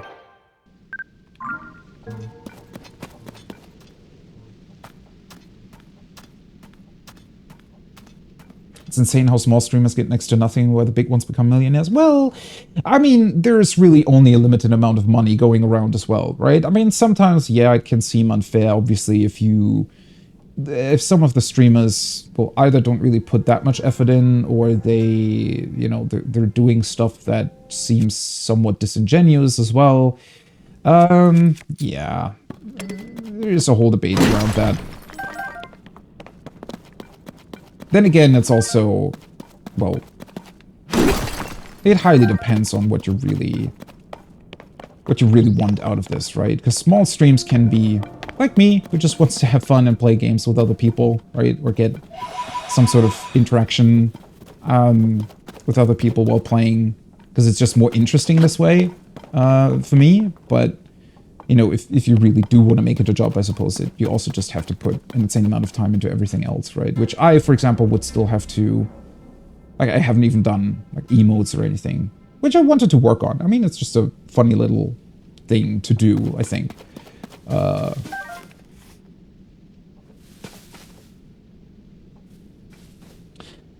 Right. Now that you mention it, Post is just a name for ghosts in Zelda games. It might have been. Yeah. I mean, these are definitely not the first ghosts that I've seen in Zelda games. A lot of other ones also have these some funny little cute, you know, ghosts going around. What the hell is that? I don't think that's a bokoblin, right? Some sort of corrupted plant, maybe? Yeah, Ocarina of Time and Twilight Princess have them. Oh no, my bolter broke.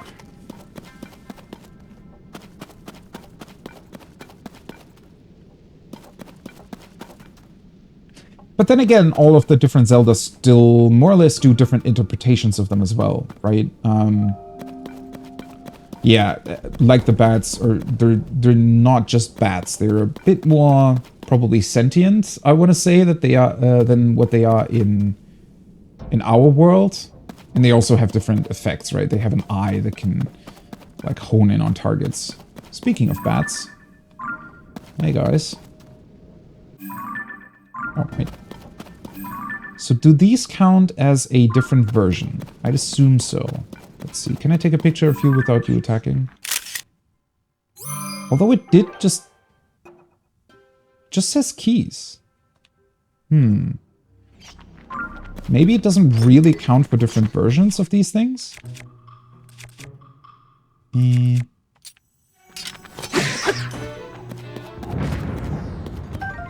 Yeah, because they also seem to be dropping, just like the Bokoblins and Moblins, they do seem to be dropping the same stuff.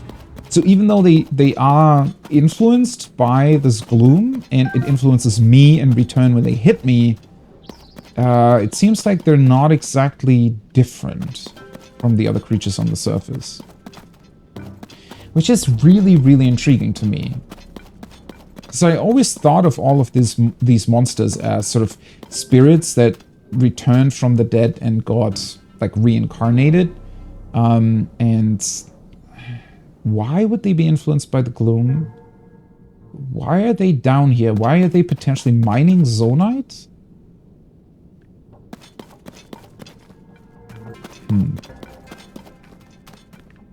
Also, I was just looking at... Oh, where was that? Ah, that thing.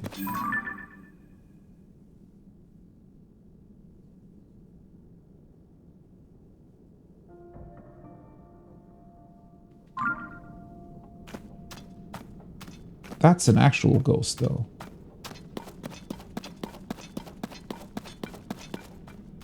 That's not where the statue was pointing. Honestly, that looks kind of freaky. If it didn't have the sort of bluish glow around it, I don't know if I would have tried to approach it, honestly. It looks like the soul of a knight, though, right? A ghost of a knight?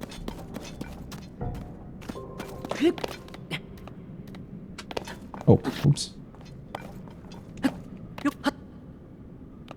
Thing on my back? I accidentally fused... Well, I wanted to test so you can fuse stuff to your shield, right?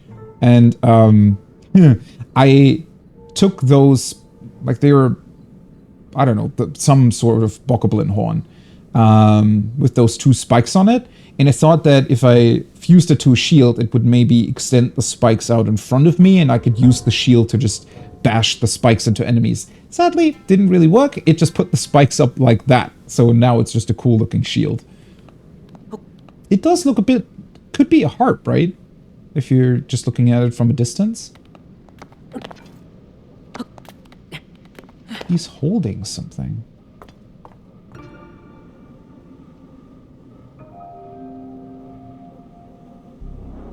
What you doing here, buddy? So I think...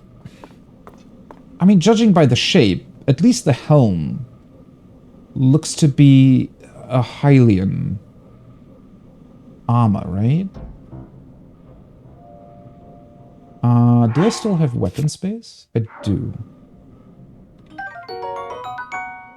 Traveler's sword. A very common sword often kept by travelers to fend off small beasts. It's fairly durable, but a bit unreliable against monsters. And interestingly enough, it is not decayed.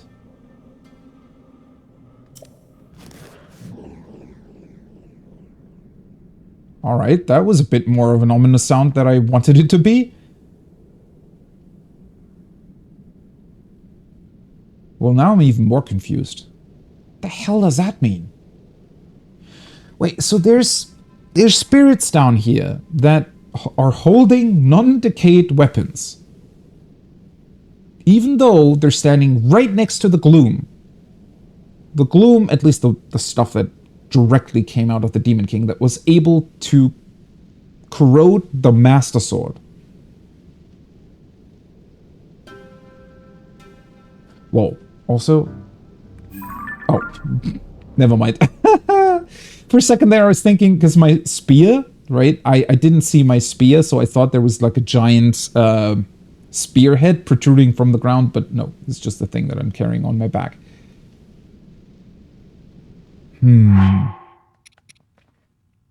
Well, now that makes me want to not really fuse anything with it, considering that it's an actual sword. Can I show it to the smiths in town, though? feel like they would be interested in that.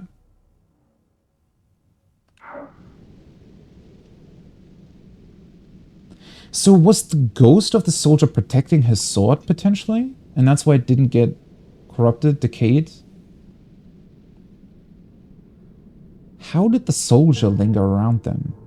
I mean, that also... So, I want to say all the funny little ghost spirits that we can find here, they have to be... Yeah, some scattered about souls of deceased people. But why here? Why are the monsters here too? Is this maybe the ancient battlefield? Oh. Wait, were you already over there before? Another one. Were they looking at each other? I think so, right?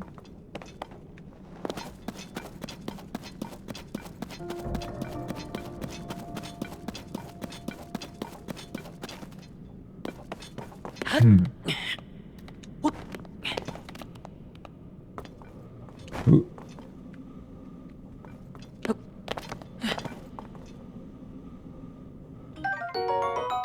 Traveler's Spear. I like how the game doesn't even comment on it, right? It's just giving you absolutely nothing. That's brilliant. Completely leaves you hanging to just speculate on your own. And it even has a particular, like, menu effect for it, right? So non-decayed weapons get those sparkle stars at the end of their name.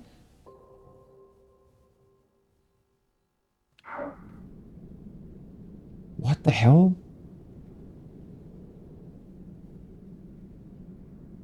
How are these ghosts able to protect their weapons from decaying?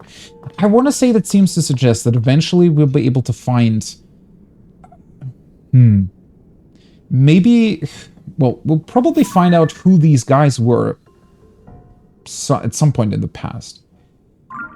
And I think... just like the Sheikah were able to maybe build on the Zonai technology to contain Calamity and Ganon, maybe these guys somehow found a way to combat the gloom? But these still look like Hylians. How does it connect back to the statues? I have so many questions.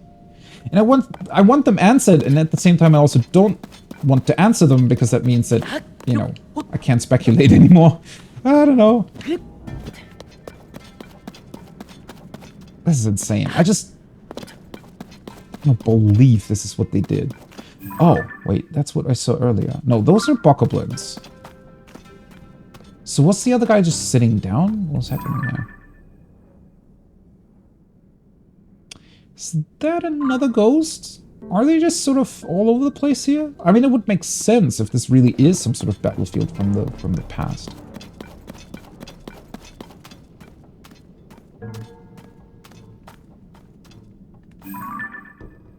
Hey guys.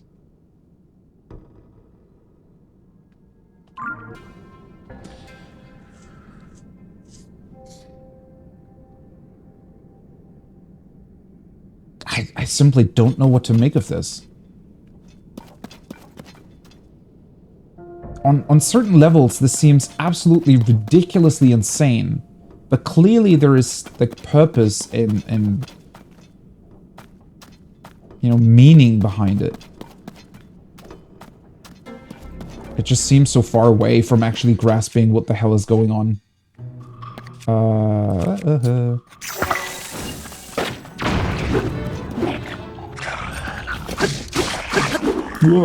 I always forget that they hit you a second time.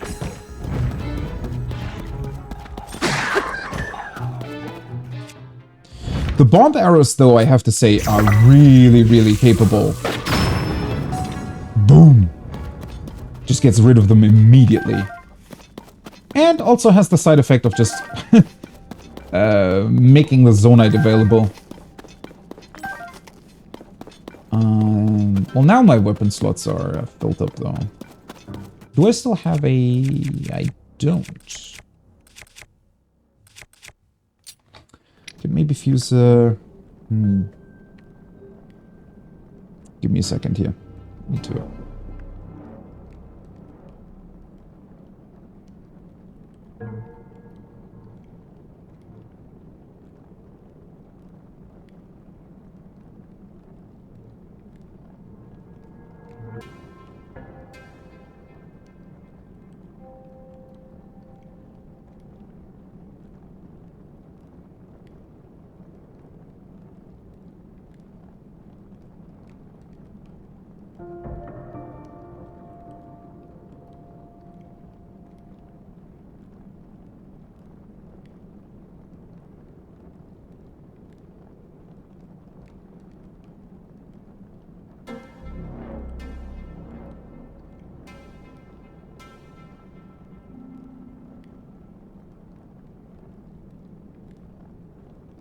Alright, sorry. Just had to a really quick talk about a thing.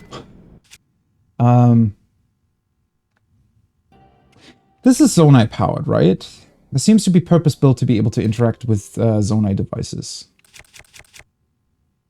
You know what? I mean, as cool as it is to have non-decayed weapons, I want to say that the spear isn't actually the most, you know...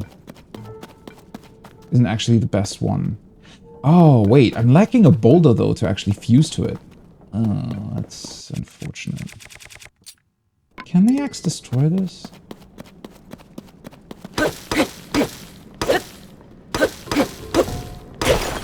It can. Just takes a while.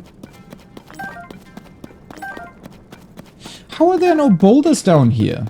I mean, I guess that's why the... Oh, you know what? Never mind. I don't actually need them. Man, there are so many possibilities in this game that you quite frequently just always forget what the hell it is you can actually do. But, you know, why not just blow it up? You don't have to use a boulder for it.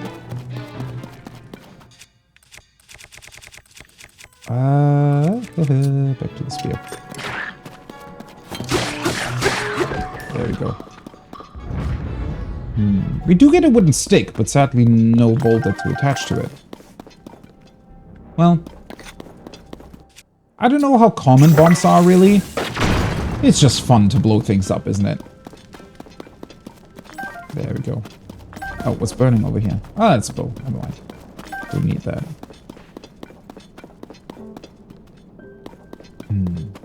Why the hell are these guys mining Zonite? What possible use could they have for that? I wonder if the Zonite potentially also contains... Like, clearly it contains power, right? Because it's able to be used for batteries.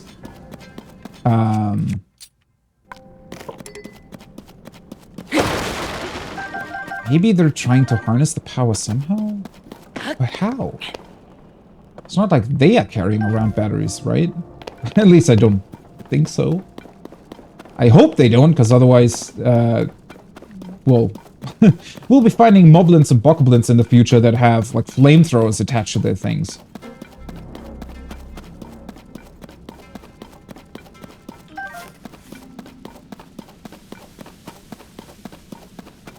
How is this so big? How did they... Like, why?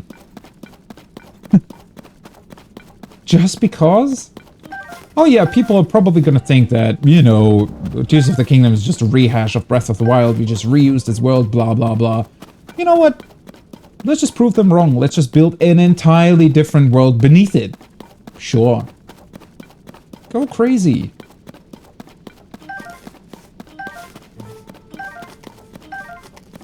Oh yeah, clearly there have been structures down here at some point. Were they brought down here? No idea. I mean, at this point, this could really mean anything and nothing, right? I could stand here for probably 10 hours and speculate about it and not figure out what this actually means or how it's connected to anything down here in this world, but... Right. But, let me see. Ah, there we go. Okay, that's how it works. That's neat. So whenever you return to one of these light seeds, it'll allow you to recover your corrupted hearts. Or cursed hearts?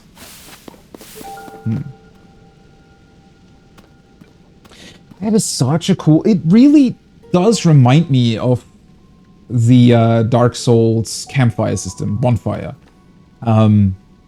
Right? In the sense that you get sort of a limited amount of health, and if you're hit a number of times, you're gone.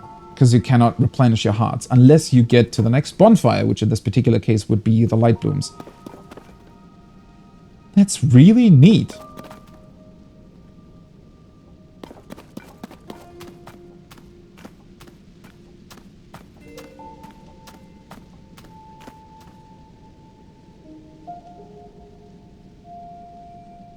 I'm still quite overwhelmed by this. I just want to explore down here, but at the same time, I really don't think I'm supposed to do that yet. At least not as extensively as I would like to. Although it doesn't exactly seem easy to get up on these routes, does it? Unless I can just... let's see. It seems to be a bit... really need to be careful not to be standing on the gloom, though. Yeah, okay, I can do that. What happens if you leave with the corrupted heart? That is a very good question. Oh god, almost fell off. I mean, I guess we could try. The thing is, so... at least when you're standing right next to a chasm, there is still gloom on the surface as well, which can have the same curse effect on your hearts. So, I mean, there has to be a way to replenish it. Maybe it'll just replenish itself on the surface eventually? Well, most likely, or definitely, when you walk into one of the shrines or complete one of the shrines, right? Because it very much seems as if since, well, very clearly these light roots, are placed directly beneath all the shrines. So it seems like the shrines themselves are drawing power, or they're sort of blessing healing powers from these roots. So I'm pretty sure that once you do complete a shrine, you would get your heart back. If there's a way to do it in between, though, no idea. Now, I do want to test some other thing, though, which I think should work, but would be equally crazy to do, and that is ascend back to the surface instead of, you know, teleporting. Ooh. Ooh, that was close. Okay. So the ceiling seems to be somewhat correct. Oh, wait, no, never mind. That's not the ceiling. That is actually the chasm that we came down through. Interestingly enough, it really doesn't seem as if anything down here potentially blew up to create the chasm itself. So either there was something that flew down from up top, so when the castle got raised, maybe some bigger parts of the gloom or something flew down. I don't know.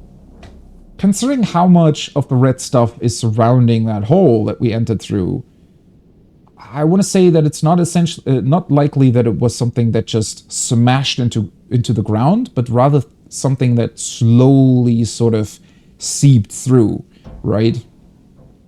Like hot metal, or like a melted atomic reactor or something would melt through the ground, right?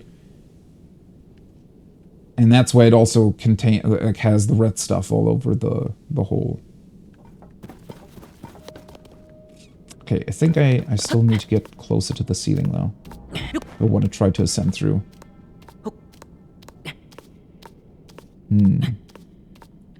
But it otherwise seems to be more or less a... I was going to say a normal cave ceiling, but now that I'm really looking at it... Does it, though? Oh, boy. Can I stand here somewhere is the bigger question.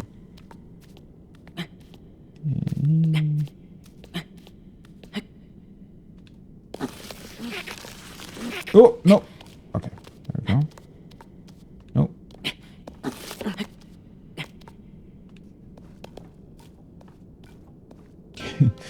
Just wanted to replenish my stamina. There we go. I should be able to stand here. I was gonna say, it kind of looked like a normal cave ceiling at first, but... Now that I'm getting a closer look, it has a very unnatural feel to it, doesn't it? It's way too level. It's as if somebody just took a ginormous drilling tool or something, right? To create the ceiling of this cave. Is that on purpose? There has to be something about these caves that isn't entirely natural.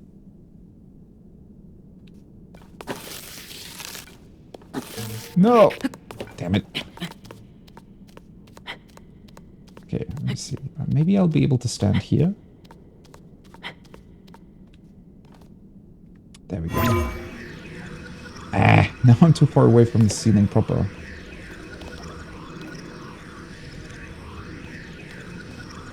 I'm gonna fall, yeah. Oh, I would really like to have one of the wooden planks to just place it around here somewhere. Although I wouldn't be able to attach it to the wall, right? There has to be a place where it can stand and not. Did they purpose build this to not be able to ascend through the ceiling? Oh.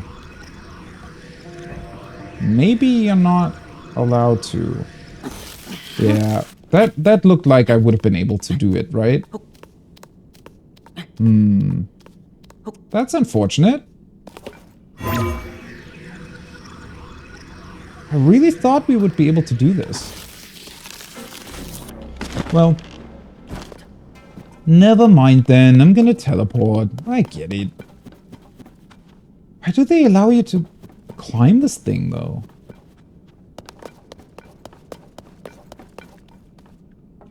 Maybe from there? Maybe there's like one specific point that you can use to ascend?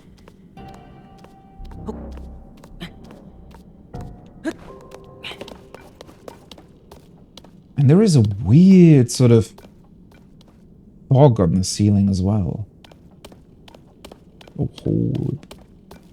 Oh no, never mind.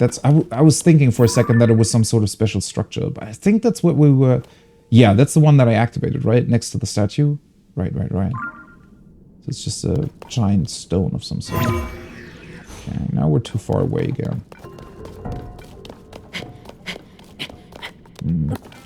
Yeah, I want to say that if they wanted you to ascend back through to the surface, they probably would have had some, you know, flat surfaces available to do it.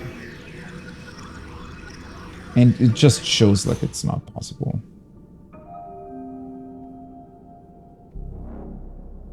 I don't want to leave this place! Something about it, it really feels like I haven't even scratched the surface of what this could be. Never mind even understanding what this means.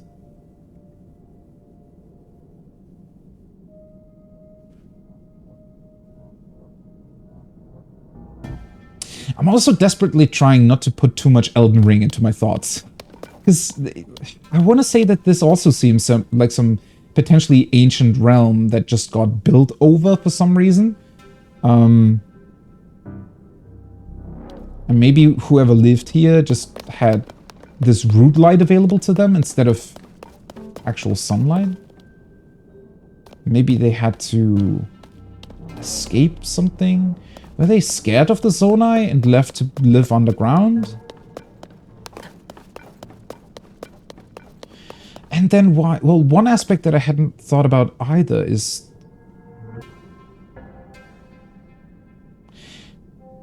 At the point where they placed the Demon King down here, right? Or at least beneath the castle. Clearly they thought that it was a good idea to do that. And it also seems to implicate that they must have known about this realm. At least to a certain extent.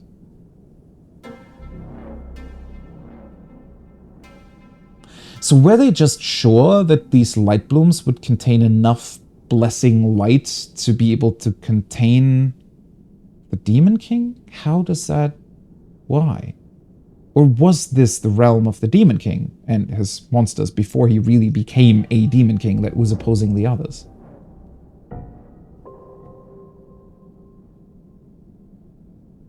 Miss Ravioli. For a second there I was thinking, wait, what? What do you mean by ravioli? But yeah. Now I get what you mean. Well, you have the ascent ability, but clearly that's limited. Whereas Rivali's Gale, that was kind of cool. I do think, though, I get the distinct feeling that the game will have something similar to it at some point. Because one thing that I've been, well, the thing that I've been the biggest fan of so far, I think, has definitely been that they seem to have somehow been capable of, even though the ability seems so different on a surface level. Oh, do I want to travel? Before I do that, let me quickly... Where did we come from? Surface down below. I'm right next to where I originally... Is the guy still around that I talked to first? Where was he?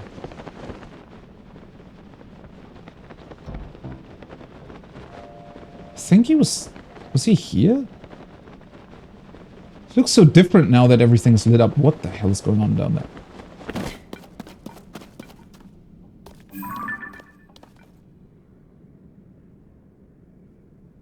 Those are fucking skeletal... What? The...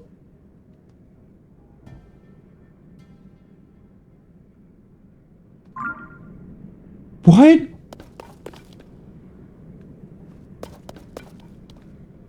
What is... Yeah, now I'm below the chasm. I'm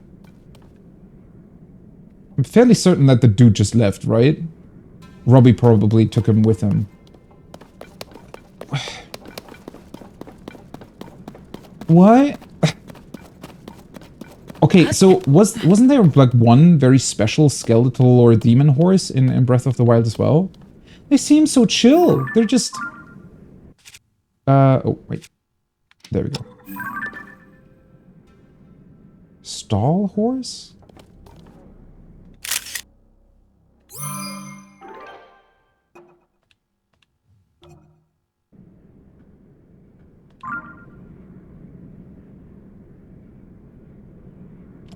I want to say that this seems to be a big hint that this might have been some sort of huge war zone in the past. I mean, all the spirits floating around, the souls, and then the horses too. Oh, that means that it's connected to a quest. Okay, neat.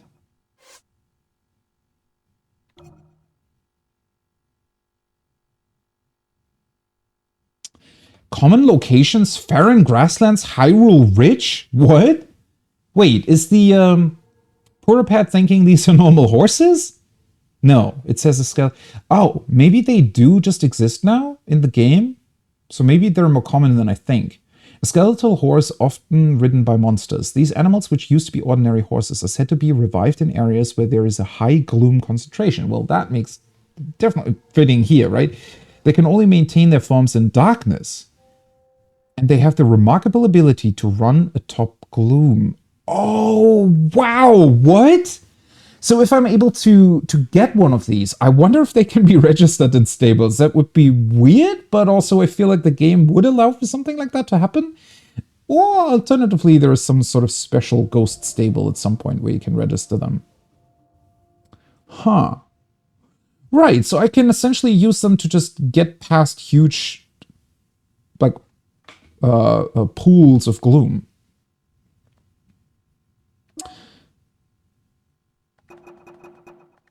I really should be looking at all these descriptions, huh? Keys ring. So that's a normal keys, though. Hyrule Field, West Necluda. The unpredictable flight pattern of this nocturnal bat-like species can make fighting them a nuisance, but they're weak enough to fell with a single strike. Sometimes they like to form packs, and they've been seen swarming out of caves together. Yeah, I've definitely seen a couple of the packs in Breath of the Wild. Slightly annoying to fight them. And then we have the Puff Shroom. No restorative. Mushroom that spreads a cloud of fine spores when a stimulus is applied. The bitter powder makes them inedible. So that's the same description that I got when I picked it up. Okay. Right. So I mostly want to read through these entries for monsters and other things that doesn't show descriptions when you pick them up. Stall horses are cool. They were around the Breath of the Wild. Yeah, I thought they were a bit more special though in that game, because I don't really remember skeletal horses as normal enemy. Maybe I just don't remember them. Oh wait, wrong ability. Not wrong ability at all. I wanted to do this. So what happens if I shoot a bright bloom next to them? Oh, sorry, buddy. I didn't want to hit you. Okay, so they don't really care. They do seem to act like normal horses, pretty much. Which is kind of funny. Especially considering that they have these demon-like red eyes, huh? Hey, buddy. Oh! Well, okay, calm down. Whoa. Yeah.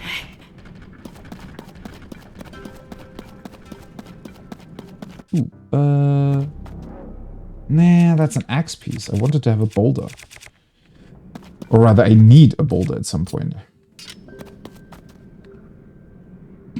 Now they're just chilling. As if they know that I cannot reach them while they're standing on gloom. I do remember there was a... I want to say there was even a side quest. Or maybe some person mentioning the horses in... or like a special phantom horse in the... I think it was in the very, very cold mountains to the northwest, right?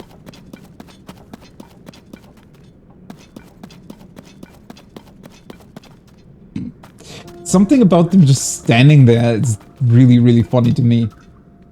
Okay, so we just have skeletal horses now down here. Neat. Wait, this way. Although, yeah, never mind. The other guy's gone, so I think it is finally time to go back to the surface. I could just teleport right back to Lookout Landing. But I think I kind of wanted to go this way and activate the tower, because I could pick up these two shrines, and then there was a tower right here, so might as well do that while we're still on this. Yeah, so let's go back to this shrine for the time being. Man, that area really is crazy. So I guess, well, if the skeletal horses are on the surface as well, maybe you can...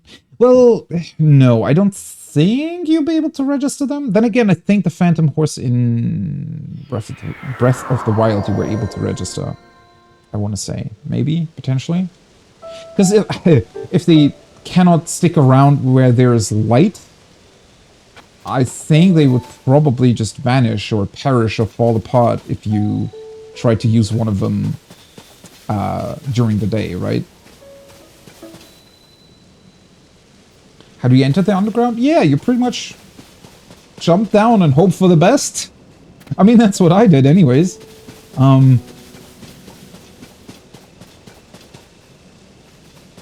You feel awful. Wait, so... Wasn't there one other person in Lookout Landing that also suffered from the effects of gloom? So we would be able to help them if we either carry them into the shrines or back down into the caves, but put them next to one of the light bloom thingies, or light roots. Hey, traveler, I'd stay away from there. Yeah, okay, I know. Folks are calling gloom. Okay. Oh, wait a second. Let me talk to him again. He's actually mentioning resting. Oh no, now he said something else. I've been recovering slowly, very slowly, since coming back to the surface. So I feel like if you would touch the gloom, eventually you would recover, right? So I want to say that like any source of natural light probably does count more or less the same as the light blessing would, and the roots do.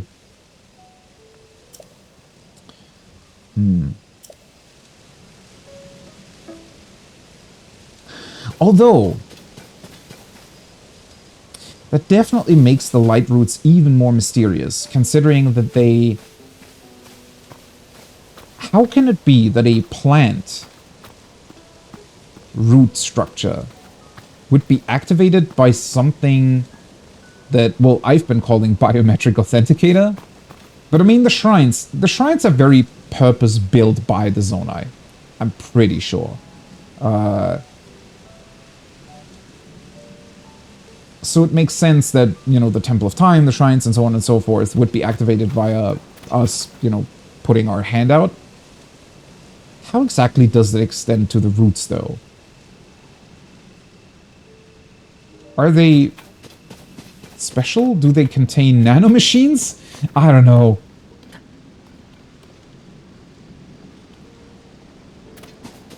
That is so funny. That is such a neat little detail. Of course they would have the balloon up here again. And they left it here to be able to explore the chasm again if they want to. Not a lot of games would have done that, honestly. I don't think. I did see up there. It looks like a Korok. Well, anyways, I feel like my mind's still going in circles, trying to figure out what the hell those chasms mean, but I think while I'm unraveling my brain, might as well just travel onwards to the next locations. Let's see, can I? There we go.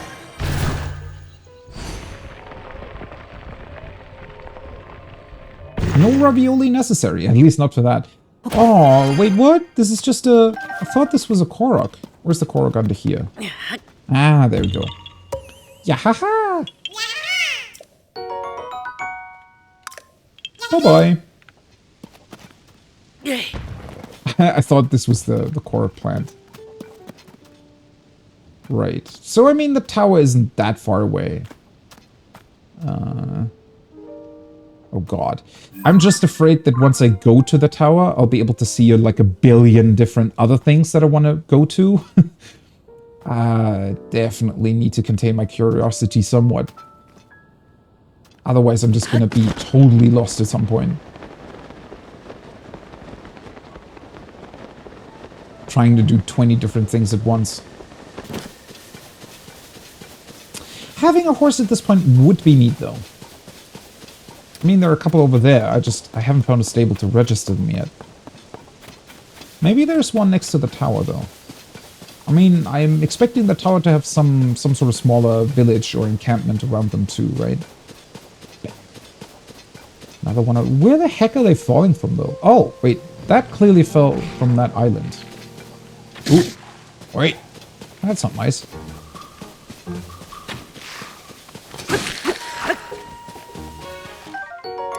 Oh, Traveler's Bow.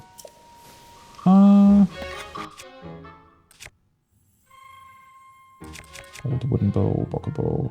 Might as well drop this. It's just a small upgrade, but... an upgrade nonetheless. I find it insane, though, that these bokoblin arms are as strong as they are. They really... their durability must be really, really low then, right? Well, yeah, since I'm already on it, I could fuse something to the spear, though. Oh, right, wait. Didn't I just pass a... no, that's an axe piece. I need a normal boulder.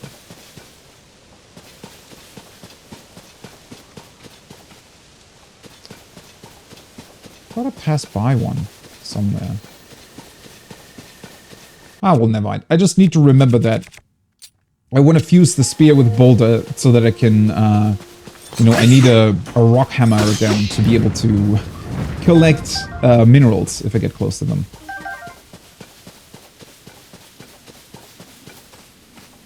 I love the shadow. That looks so cool. How the heck is this game capable of doing this? I mean, sure, the resolution isn't that great, but... you know, it even casts the shadow on the individual grass pieces. Oh, wait. Buddy, can you wait a second? I just need to take a photo of you. That looks great. Bokoblin. Okay, thanks. That was all I wanted.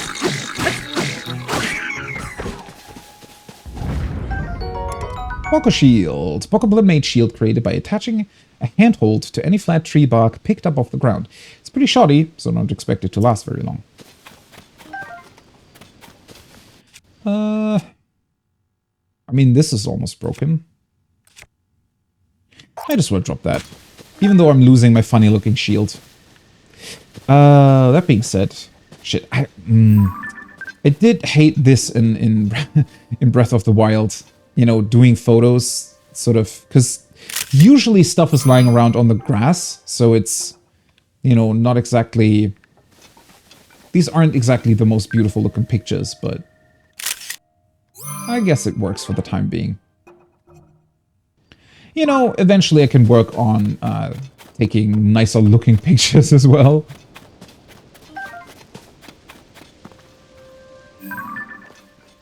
Thick stick. I mean, at least that works. Yeah, that looks cool. That being said, let me see. What does the compendium say about... Well, this is the same. Yeah, okay. These are always the same descriptions that you get when you pick the things up. But obviously, since you cannot pick up enemies, these are worth reading through.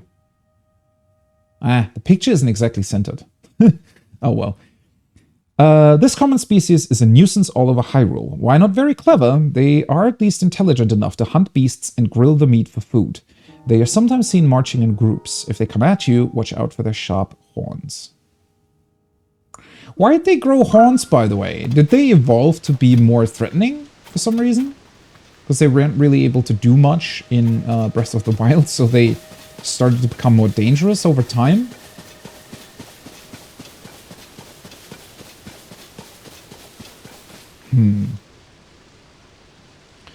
Did this hill exist in Breath of the Wild?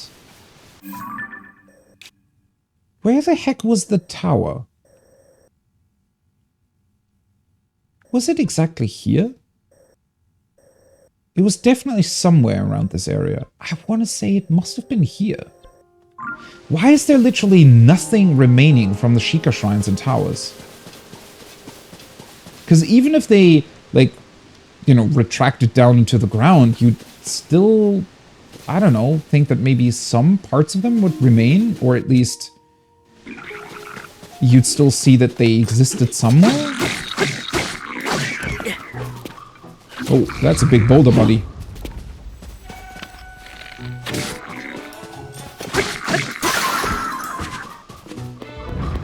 Well, instead of fusing one, might as well pick up this one.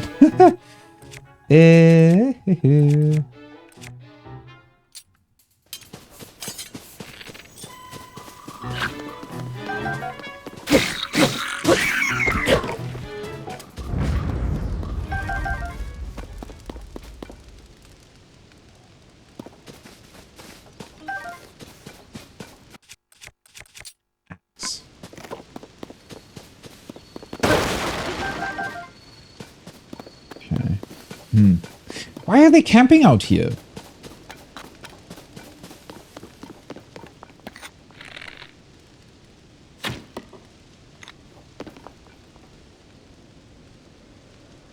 Oh no.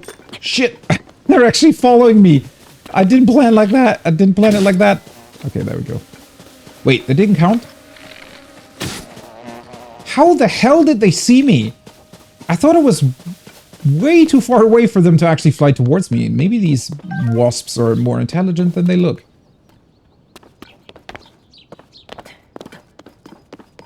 That could have ended badly. I don't think I was ever actually stung by a wasp in Breath of the Wild. I don't know. I definitely sent them on enemies, though. It was fun. Cursor bee honey. Honey straight from the hive is chock full of nutrients. Cooking this into a meal unlocks the potential of these nutrients and provides a stamina recovery effect. Nice. A lot of apples around here too.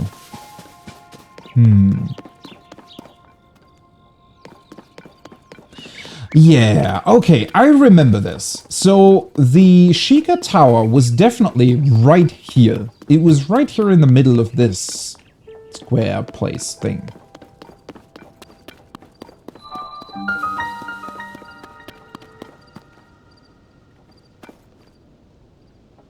how are you here now? This looks so weird, doesn't it?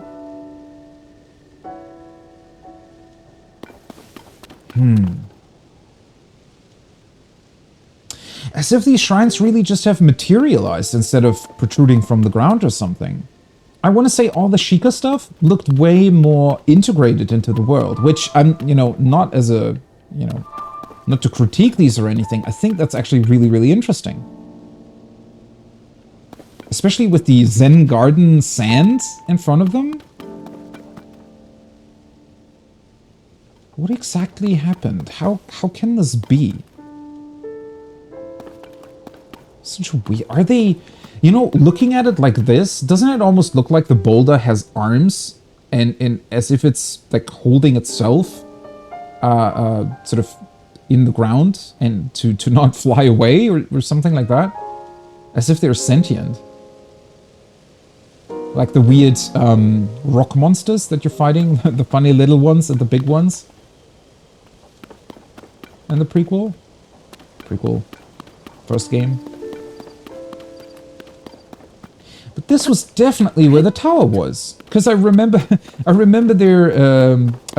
fallen pillar over there, because there were a couple guardians around here. This was one of the more dangerous towers to activate.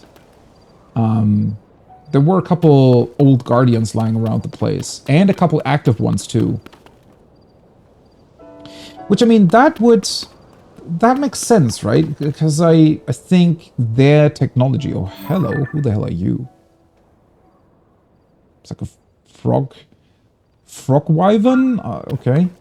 All of the Sheikah technology probably would have been taken, right? And the defeated guardians would have been taken apart as well. But the tower itself? Lazy design. I mean, so the new towers that have been built, right? The inner structure of them clearly is Sheikah in design. And while now they do seem... Oh, hey, Korok. While now they seem like...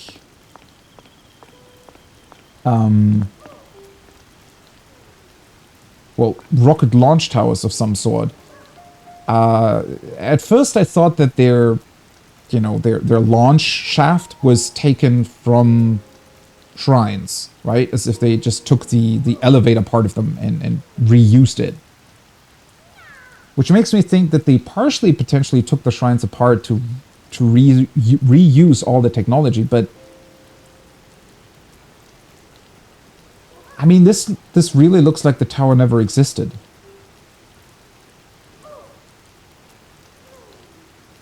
And then, now that we know that there's an entire insanely gigantic cave system beneath the earth, would the towers have retracted into that system?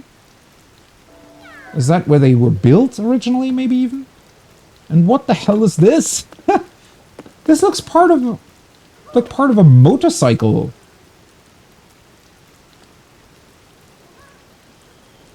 Well, I'll definitely be able to pick it up. And wait, let's see. It's been a while since I used Ultranet, actually. Oh wait, there's a bunch more around here.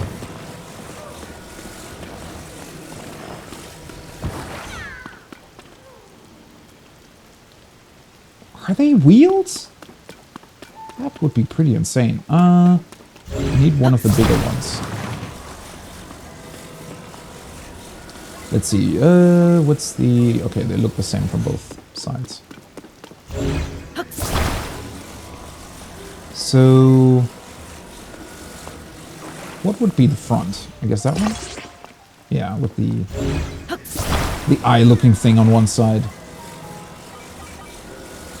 So like this. Huh? Oh.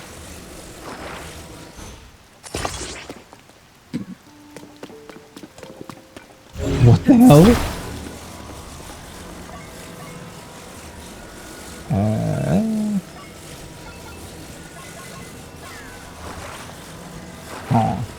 Koroks in the distance. So these Koroks that are looking for their friends, they always sound so insanely sad. Don't they? Aww. Yeah. The sounds they make are really Really sad. Okay. Other way around. Right. And now we just turn it back over. Boom.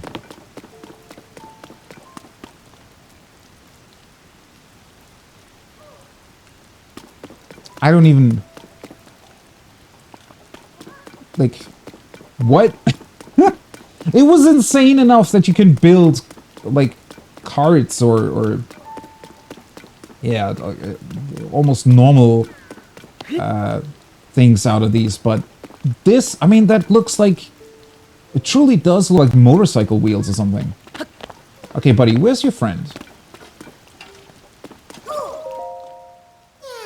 No, my friend and I got separated.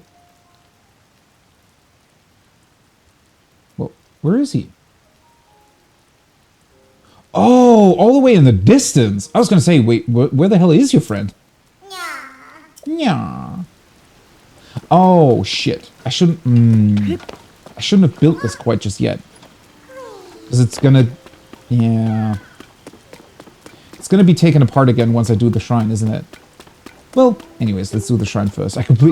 I just saw the motorcycle wheels lying on the ground and I just completely forgot about the shrine even being here. Holy shit, this game. It's like really overloading your brain with information, but in a very good way. But not like puzzle games usually do. It's more so the... I don't know.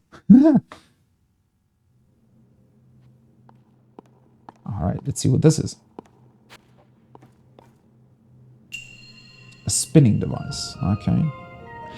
I am pretty sure, though, that... Oh, there we go! Those are the funny-looking wheels moving about.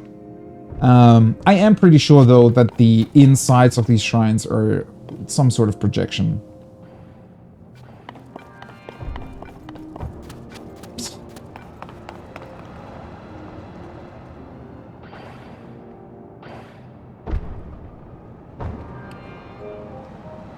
I don't even know, man. This is... Oh, give me one. This is just insane. Oh, wait. Am I not close enough? Can I just... Would it damage me? Oh! Okay, it just starts rolling again? Oh, sorry, buddy. Oh! It does. Whoopsie! Yeah, sorry guys, I wasn't really trying to create a traffic jam. Can I just turn it off? Oh yeah, I can. Okay. Perfect.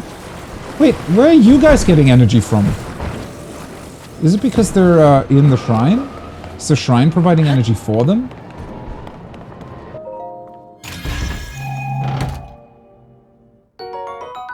No. Well, cool.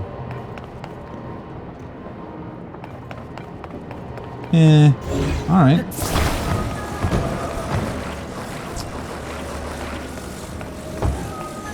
This is ridiculous. I don't even... I cannot put into words how ridiculous this game is.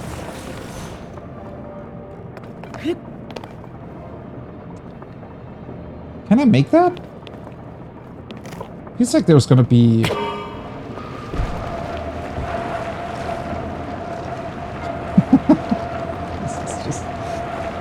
I don't know.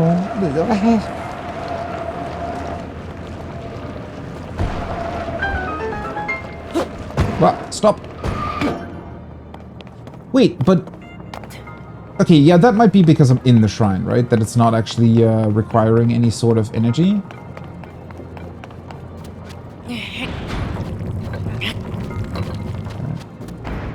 I was gonna say... Okay, you come with me again. Because I want to keep you whole. So, this is... Do you know these, like, airport... not normal escalators, but the ones that are on the ground, right? That just make you go faster. That's what this feels like. And it's exactly as fun as the things in airports. In airports. Okay, let me take... You know what? Might as well take 2 with me.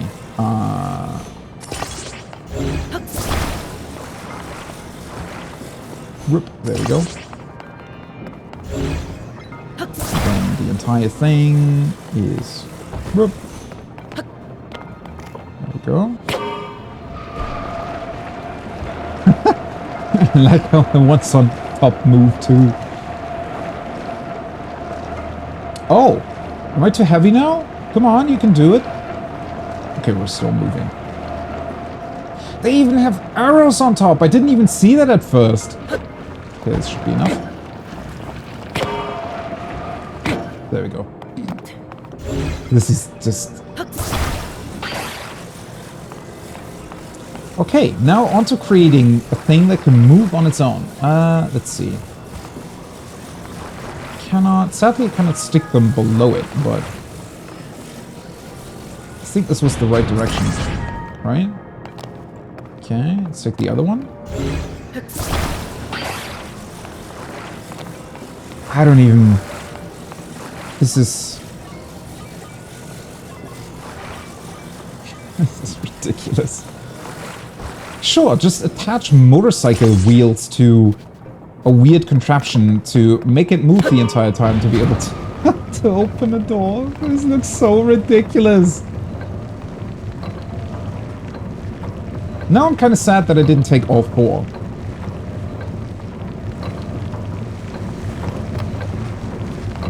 Oh, there's more of them beyond this too. Yeah, let's just take this thing with me, although I think I might not be able to use it. Okay, what do we do now? Oh, can we place them? Oh wait, this thing moves. Yeah, I didn't even see that. So... How exactly is this gonna work? I guess... Because I was thinking of placing it sort of inside, which would probably also work. Turn it the other way around, or... Let's see.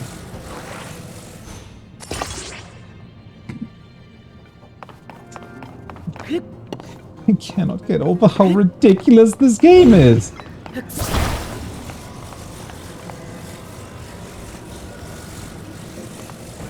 How did they go so nuts with this? I don't think I've ever seen a game just say, pretty much, fuck it, we're just gonna give the player everything. Alright.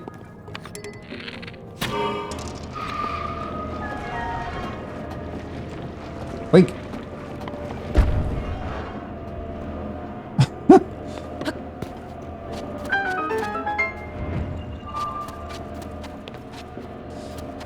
Well, now I wish that we could build these rails on our own. I mean, at some point maybe we will be able to. Imagine if you could just place entire rail systems all across Hyrule. Sort of Death Stranding style, right? Like the roads that you can build there. I know it's obviously not possible here because it eventually despawns the stuff once you go far away or reload the map or something like that, but wouldn't that be insanely ridiculous? It really is ridiculous, isn't it? It has this level of craziness. Like, of course the powers in Breath of the Wild were already pretty cool, right? And it's not like other games have never done this. I mean, sometimes you do get cool abilities that let you manipulate some stuff, right? And even sort of break the game a little bit.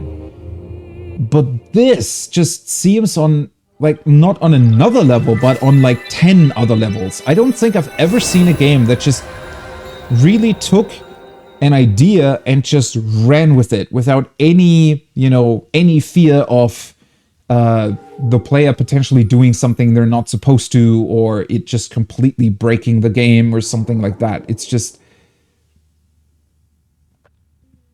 And I feel like I've really only touched the surface of what these abilities could be at some point.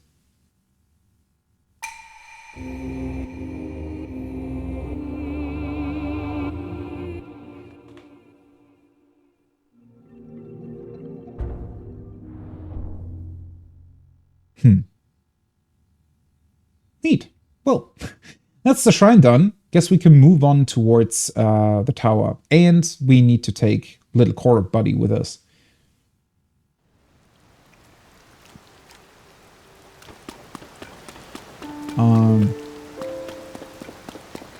Let's see.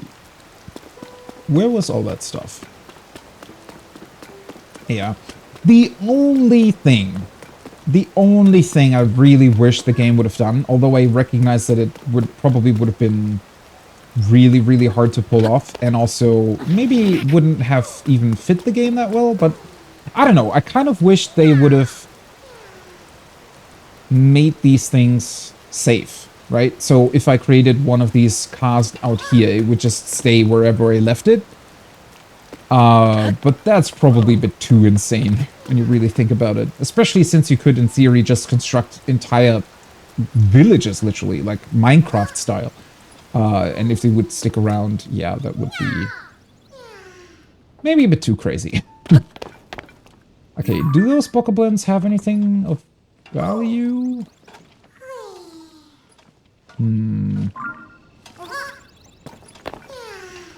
Yeah. Poor little Korok. Give me 1 second, though. Can I climb this? Yeah, should be able to.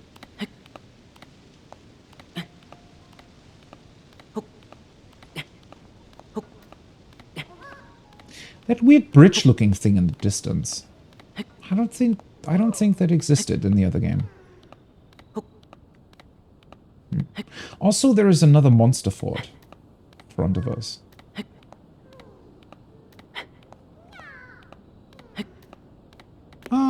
Unfortunate. I was thinking that maybe there was a Korok up here, but looks like, sadly, there isn't. Okay, where's the smoke signal? I think it was over there, right? Sort of. This tower in particular just seems to be built on top of some sort of, you know, bigger hill mountain thing. It might not have actually some, you know, might not be built around the town. I mean, there is a chest there. Might as well.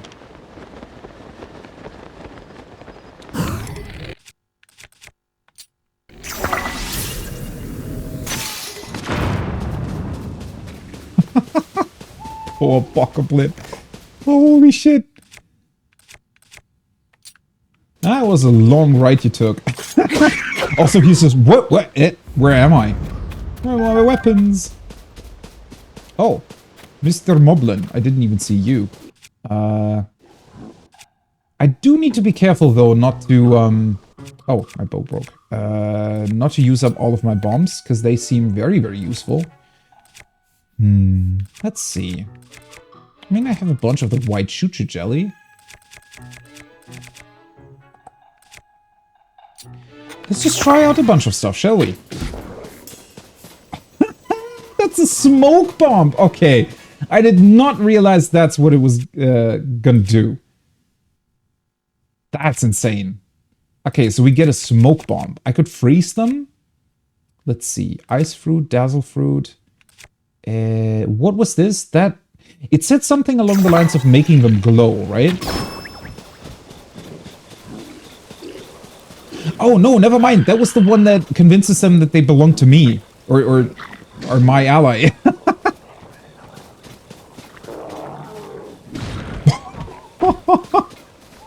Poor little bokoblin.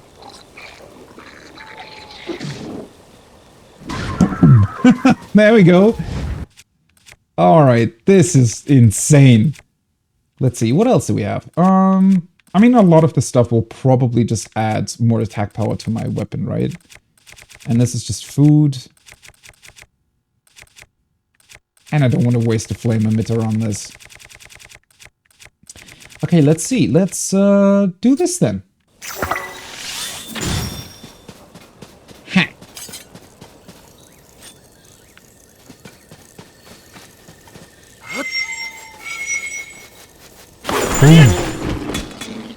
Bye-bye. This is insane. This is so much fun. Oh yeah, one's still left. Hey, buddy.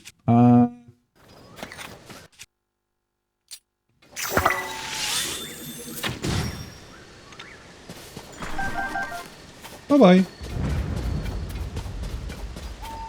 It did look very cruel, right? I mean, it wasn't me. It was the moblin.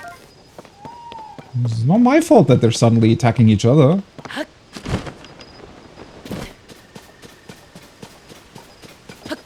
Although the ice maybe was a little bit cruel. Rusty halberd. Let's see. Anything useful up here?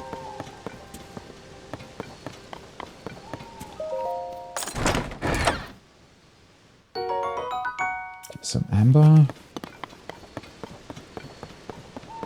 I guess just a weapon, huh? A long stick.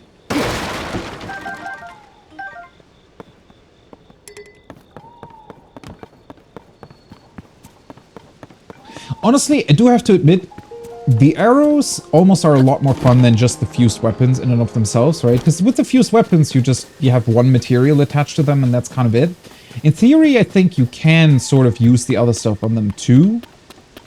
So I'm pretty sure you could, for example, fuse a choo-choo jelly to your weapon, and it'll probably break immediately and freeze everything in its surroundings, which is a bit unfortunate because it would probably freeze me too. And then you could just fuse another one, I'm pretty sure. Okay, that was awesome though, that the puff shroom just creates a smoke cloud. How cool. And then this is like a homing missile, fire arrow, bomb, obviously. You can create light. You can just make your arrows deal more damage by attaching some horns and stuff, sharp things to it. This will probably create lightning. This is also ice. Not exactly sure what the wing would do. Oh, wait, the wing said something about extending their flight range, right? So you can make your arrows fly larger distances.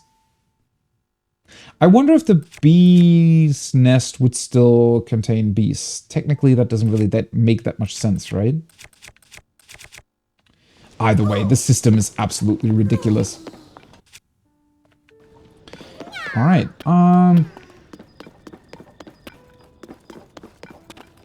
I mean, I can just... Let's do the cork first, and then I can go to the tower from there. So, since it got rid of our cool device here, let's just create it again.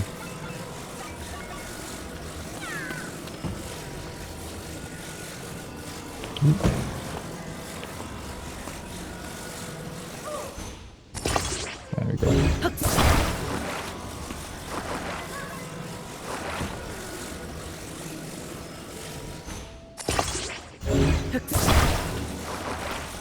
I get, so eventually these things are also going to be available through the dispensers, right? I wonder if there's going to be, like, whenever you find a Zonai device, if that's just going to be added to the dispensers, or if the dispensers will always have a, you know, a certain limited amount of things that you can find within them. Because it seemed like the dispensers in the tutorial area, they were pretty much... Well, they contained 4 different things, right? Okay, come on, buddy. Oh. Ah! You scared me! Yeah, I just want to take you with me. You must be able to super gentle, okay? Yeah, I know. Okay, maybe this is sort of a backup tutorial. It's a bit weird that it displays that again, even though we already know what to do here. Yeah. Alright. Oof. Rip. Imagine Link just coming by and fusing you or your backpack to a weird makeshift car thing. Okay, that's a bit... Don't be scared. Right, so how do I... I wish there was like a button that I could use to just activate them. I can just grab it. Because I mean, I can shoot an arrow at it. I can just pick it up again. Oh, wait, what? Wait, why are we driving now?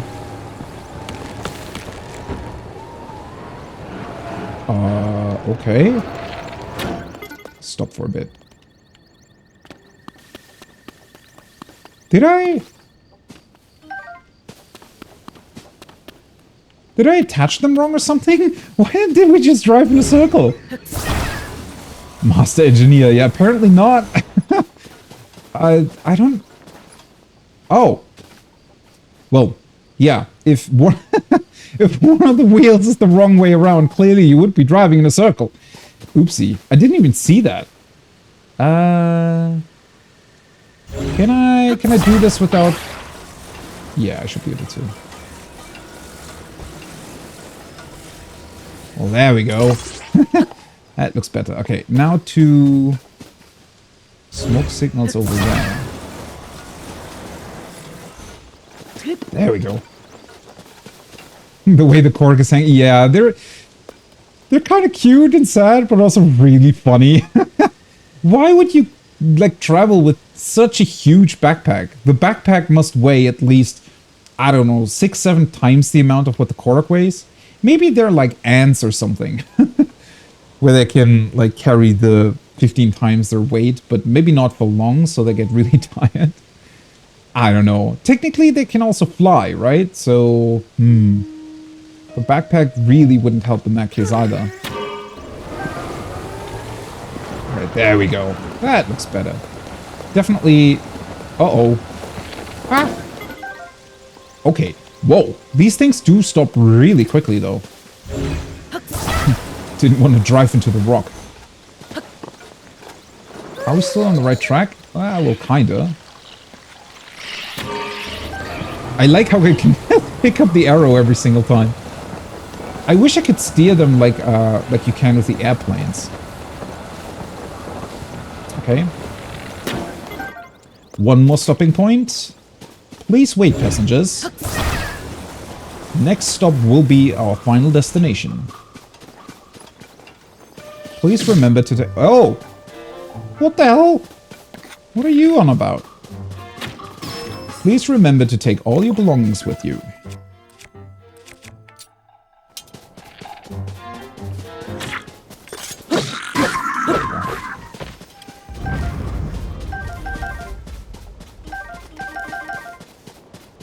Alright. Wonder if we'll get a way to steer at some point? Yeah, probably, right? Maybe that's what's going to be one of the... well... Maybe it could be an upgraded ability or something. That would just let us... Because I feel like... At least with the activation, it is somewhat awkward that you always have to hit that stuff, right? Obviously it works if you just put something on top of the structure that you've built. But if it's like wheels like that, it's somewhat annoying to activate.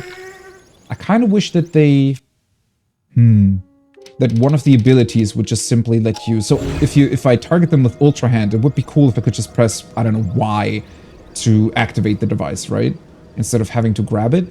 Or rather, not being able to grab it while I'm standing on top of it.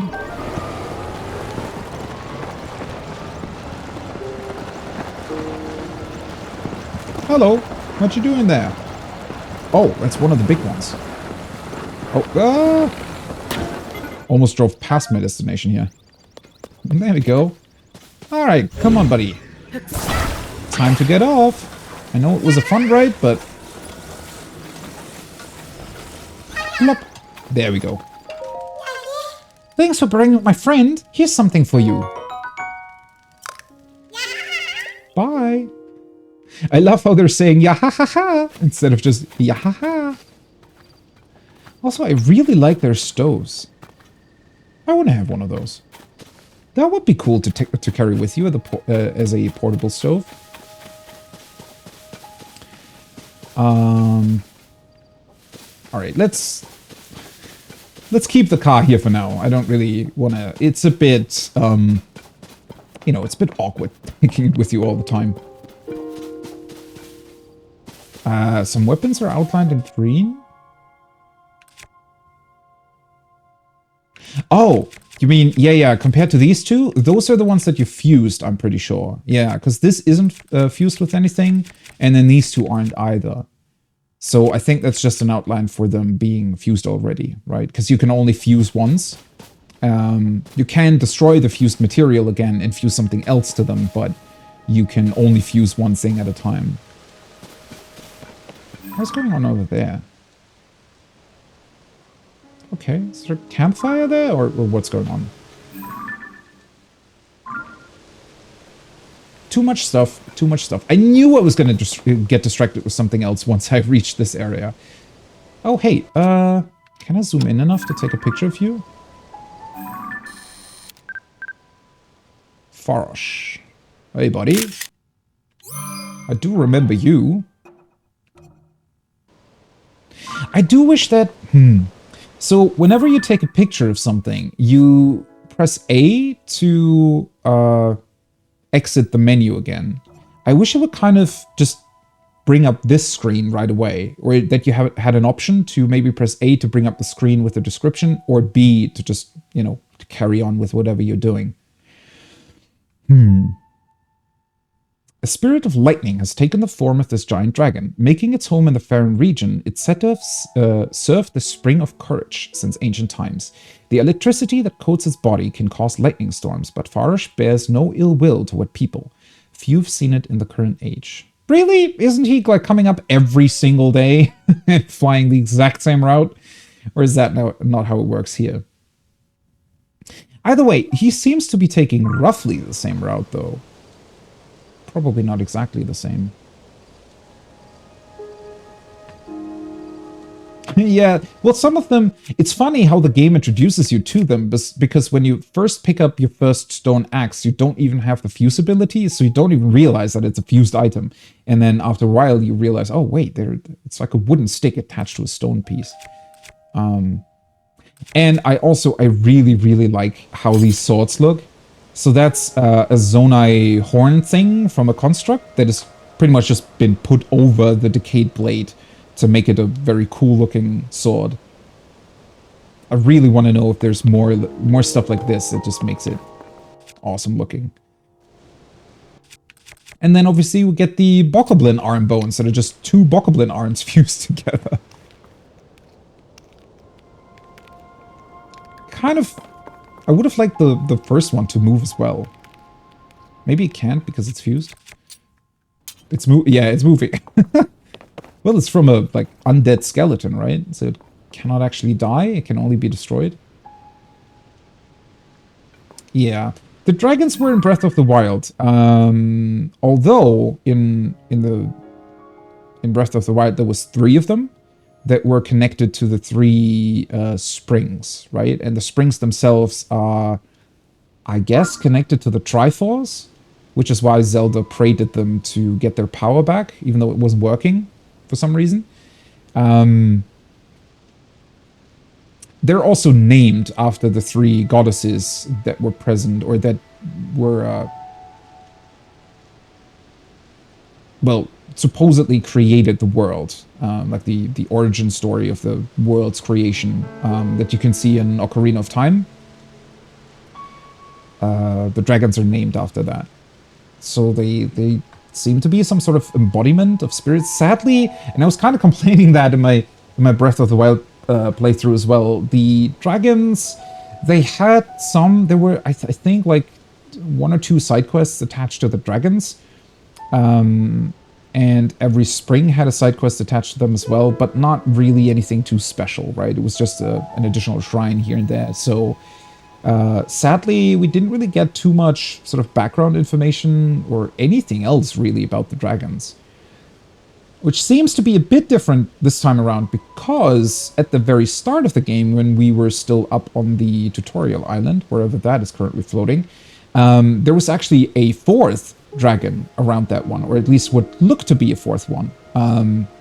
Because the ones that are based on the goddesses from Ocarina of Time, have the same color as the goddesses had, or rather their items that you could get from them, which is red, blue, and yellowish or green, I think, I'm pretty sure. So this guy is kind of yellow-green because he's connected to electricity, I guess. But the dragon up on the tutorial island was gray. So, no idea what that means. If the other 3 dragons are connected to the 3 goddesses that originally created the world, and then we also know, I think, that those 3 goddesses, for some reason, I don't know, they created the world, I think, but then left for some reason. And I don't know if we know why. We do know, however, I think, that the goddess Hylia was either created by them or chosen by them to watch over their creation instead. So maybe the 4th dragon represents Hylia? Or something like that? Her spirit? The thing is, though, that Hylia eventually decided to... Because... I don't really remember why. But at that point, something was already going on with Ganon and some endless cycle of you know, resurrection. But I don't know if the cycle came before or after that. Either way, Hylia decided to give up her eternal form as a god, and instead she wanted to be reborn as a human. And that's where Zelda came from, right? The reincarnated princess every single time is like a reincarnation of the goddess. But in human form. And she did that to be able to fight against Ganon. Because as a goddess, I think because she was chosen to sort of neutrally watch over the land, she wouldn't have been allowed or wouldn't have been able to fight Ganon. Something like that. Although I don't really... I'm not entirely sure of that. I'm not exactly a super big expert on Zelda lore, to be entirely honest. Especially since I'm also missing some crucial pieces from Skyward Sword, I think. Either way, that really makes me wonder what the 4th dragon could potentially be about. What the hell is this? Oh, whoops.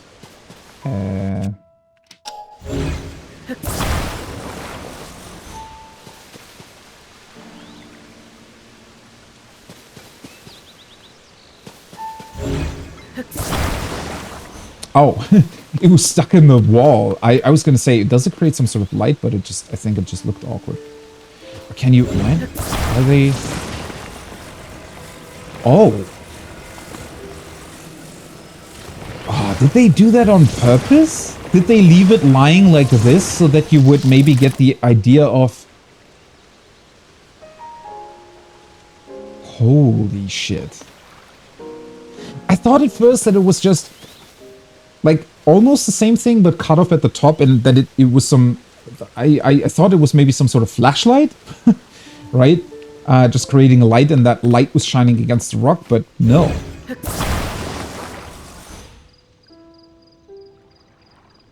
Okay, seriously, are the developers insane? So these things would allow me to, in theory, attach anything that I create, anything that can be moved and fused together, to any other surface in the game? Is that what I'm getting here?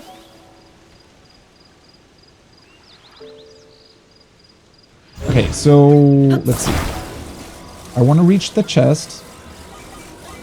This is absolutely ridiculous. Right, so it would have to be put up like that. So let's pick up this thing, move it like this, just attach it to the side. And now, I guess I can just put this in here and just fuse it. Oh, yeah, and of course, you know, if you want to be lazy, you can just do this.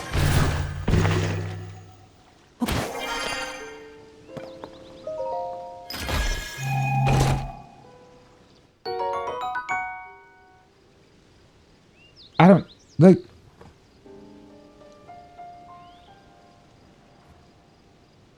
What? So if I were to... just carry 2 of these stones with me wherever I go, wouldn't I in theory be able to reach pretty much every single point I wanted to? We just kept 2 of these stone slabs around at any given point, each one attached with one of these weird in-the-wall sticky things.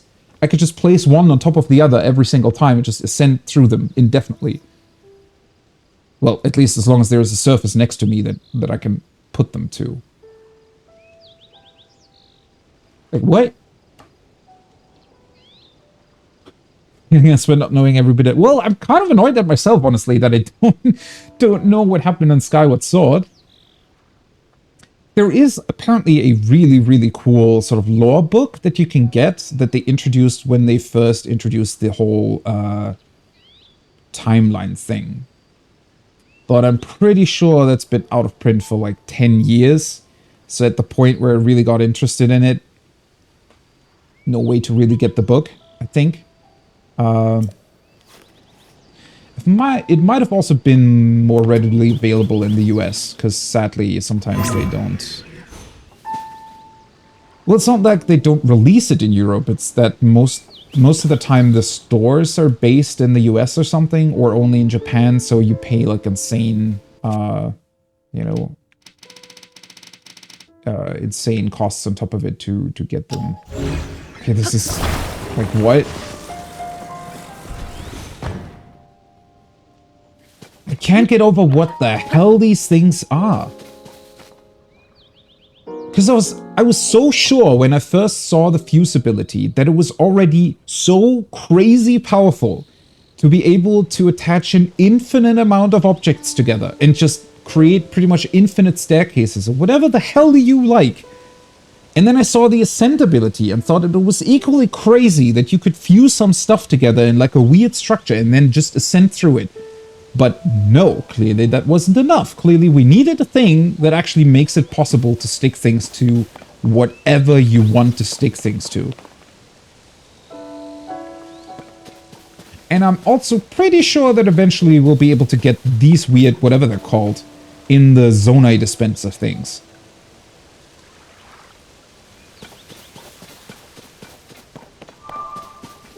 Huh? And Mr. Buddy over here is also there. Okay, I'm gonna talk to him after I've done the shrine. Oh boy. There's so much info, it's hard to keep track of, yeah. Tactic Circuit, welcome back. What's up? Well, the thing with the lore books is always, I just like also having something sort of physical next to me that I can just, you know, sort of flip the pages through. I don't know, something about that is just more tangible, more interesting to me than, you know, just, because I could obviously, you know, use the second screen or something to just bring up a website, Zelda Wiki, whatever, to read through, but I don't know. Those are always also, well, you're kind of at risk at seeing more than you'd like. Oh, and the shrine also includes these things. That's pretty awesome. Yeah, this looks nice. I wonder. I want to say that this is probably limited somewhat though, right? Because the shrine walls are kind of special walls in that they aren't climbable. So I expect these things not to be able to stick to these. But, I mean, that doesn't make them any less impressive. There's a couple lore books, actually, that I would like to have, but unfortunately, Oh, why am I doing this? I still need to get over to the other side. Yeah, unfortunately, some lore books are only of, you know, they go out of print easily. They don't ever really print that many copies of them. Oh, well, not exactly beautiful, but it works. Yeah, because I also wanted to get... Well, they released two books about... But it was more guidebooks for Elden Ring, which I thought about getting... I don't know. The thing with guidebooks is always that nowadays things get patched so often that it sort of... It feels bad having a book that has, you know, maybe some old knowledge in it. I don't know. Something about that I just don't really like. So I like it better when they're doing... only lore books, right? And sadly, FromSoft or the guide makers have decided to... Well, I mean, it's still cool that it exists in the first place. But it's more so that they created guides and then added some lore onto those, or into those books. It's not only a lore book.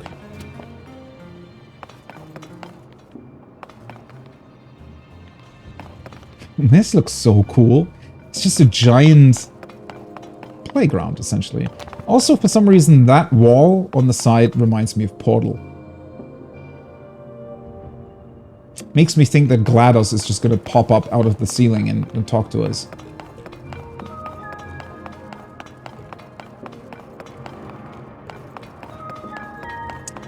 But sadly, Valve doesn't do any games with 3 in it, so we're never going to get a Portal 3, I don't think.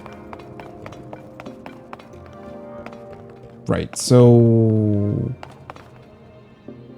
How am I opening... Well, let's see what the button does first. Also, what is this, actually? Ah, okay. So that turns the middle thing, and the button does...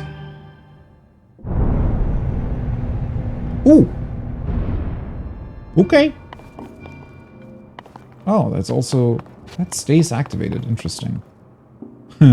So, I essentially am supposed to shoot the ball to the middle of the target? Is that what they want me to do?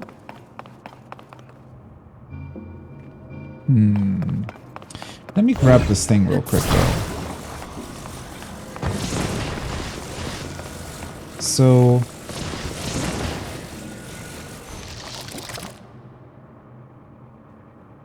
What? These things even stick to the shrine walls? Are you serious? Or maybe... Wait. 1 second.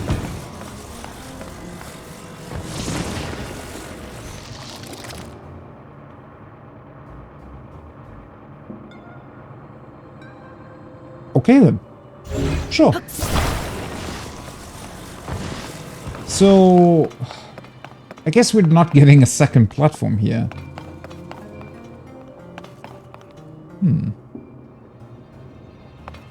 Well, we have one, but that's not detachable, right? Yeah.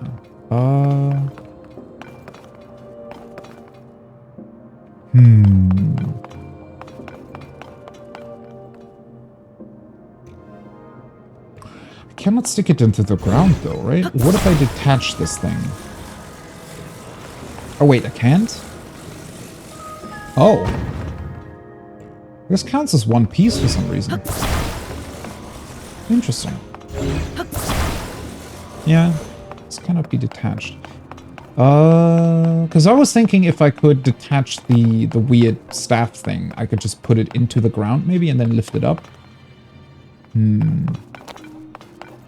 I could put it next to the wall and descend through it, but if I put it all the way up, I don't think that's gonna work.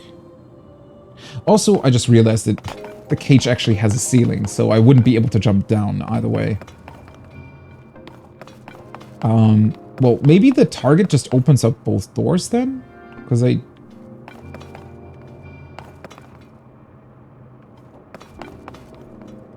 don't think those are openable any other way. Okay, so since this turns with a lot of strength, I guess it would be able to hit the ball and pretty much just make it fly towards the target, right? So let's create a giant bat? Baseball bat? No, wait. Let me... This way? No. That way, and then this way. Okay.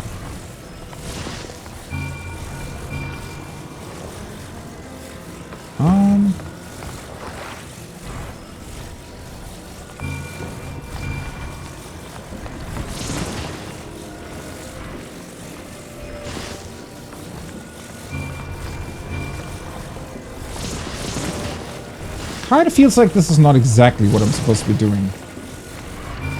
But I'm gonna do it anyways. Alright, and then let's just take this thing out of the ground. 'Cause it feels like that's kind of in the way.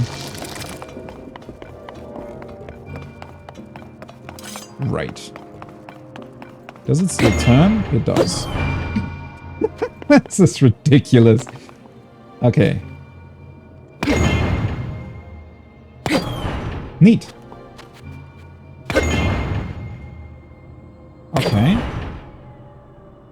Huh. You could build a giant flipper table out of this.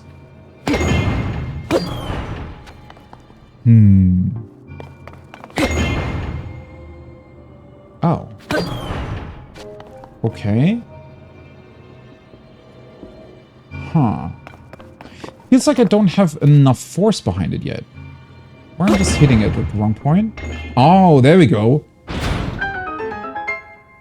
Okay.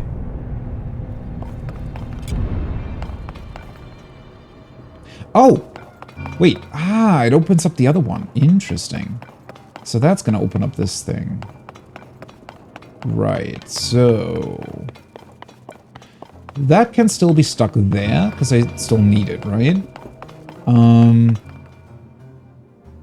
If I remove this, this would be able to move, but... I think I should be able to just stick it up as well. So if I... this way? We attach this, and then just turn the whole platform. Not that way. Oops. Let's see. Okay, this is a bit more difficult than I thought. Ooh, wrong way. Wrong way! Come back! Okay, this is a bit difficult with the chains attached to it.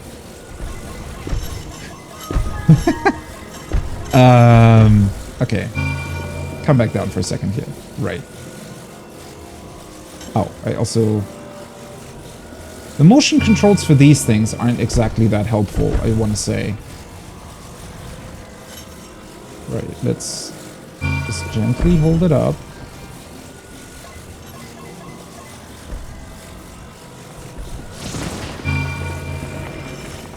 Oh, there we go.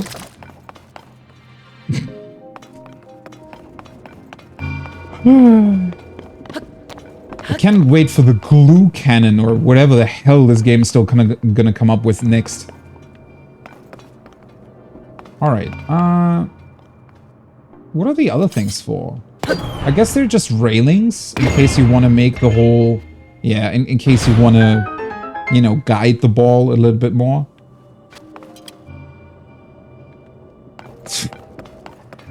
It's ridiculous. And it's definitely so... I was... ooh, nice. I was criticizing the shrines in Breath of the Wild, that they always felt like they never really took their ideas far enough. And I think... so in a way, the solution to this puzzle isn't exactly super complicated, right? But the sheer amount of freedom they offer you, right? The fact that I could literally just stand here and, I don't know, kind of create a custom-made flipper table if I wanted to. I mean, not really. There aren't really that many materials here, but I could just stand there. I could just stand here and hit the ball for a bit. Ah, trick shot. Right? Like, the ridiculous amount of freedom they give you here makes it so that the puzzles, even though they're not necessarily super complicated in terms of what solution you need to come up with, they're just on a whole different level in terms of fun compared to Breath of the Wild.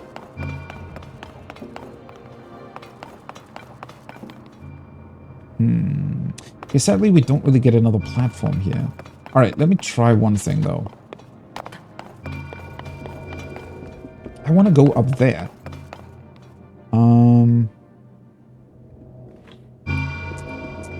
Let's see. Oh no, is it stuck? It's stuck, isn't it? That's unfortunate.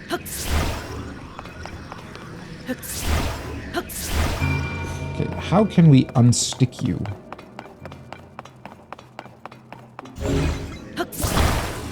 Just grabbing one of these. I could also just take the ball and attach it somewhere, right? Oh, whoa! What?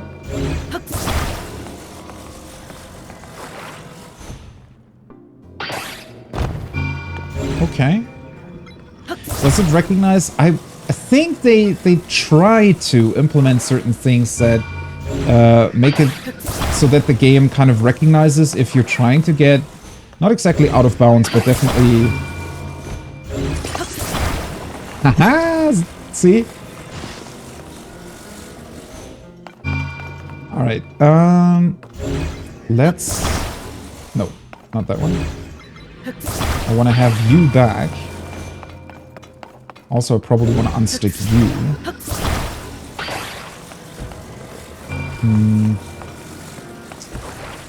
Let's see. So if I put this thing like this, not that way, that way, and then attach it here. Ooh, did I do it? No! Ah, shit.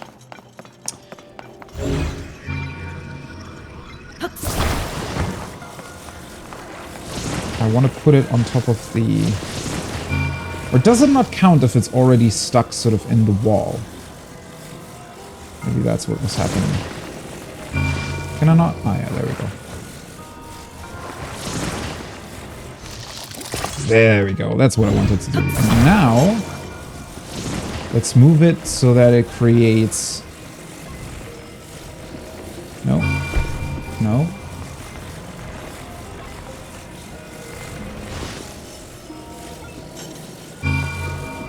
Like that. Oh, no! They made it just high enough so that you cannot attach it this way. Of course they would. Well, that's not gonna keep me from doing it, though. Come on. There we go. No! Ah! It was a bit too much. Let's move it back. Come on. I mean, I guess I could just... I just want to...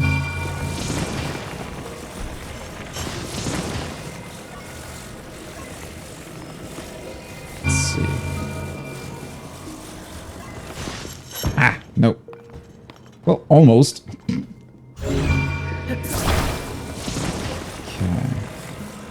This should be enough, technically, right? Let's see. Would I be able to ascend through this? Or does it not? Ah, I can. Okay. Right. So this counts, and I'm also not falling off.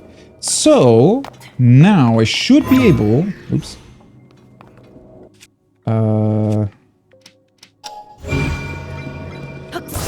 Let's grab this thing again. Move it back. And just place it kind of next to me. Send. Oh, let's grab it again. Hopefully. Oh, God, Link. Come on. Sometimes this movement is definitely a bit finicky.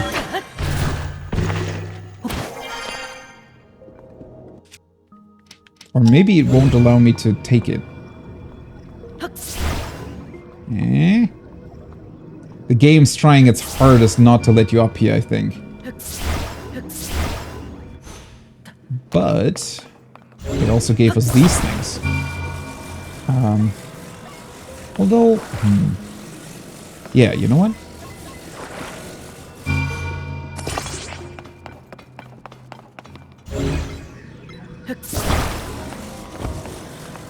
Oh, I'm gonna get crushed to death by those things eventually. Like this, okay. Right. Attach. Now I'm just gonna turn this whole thing around. Now I should be able to grab it, I think. Yeah, that should still work. Ascend. You know what? Ah, okay. It doesn't let you do that. I was gonna say, it would be... would have been anticlimactic if you could just ascend through the structure itself. Alright. So that does actually not work. Yeah, they really try to make sure not to let you get to places you're not supposed to be at. Alright, hopefully I can grab you now? Yeah. Oh, God damn it. Really?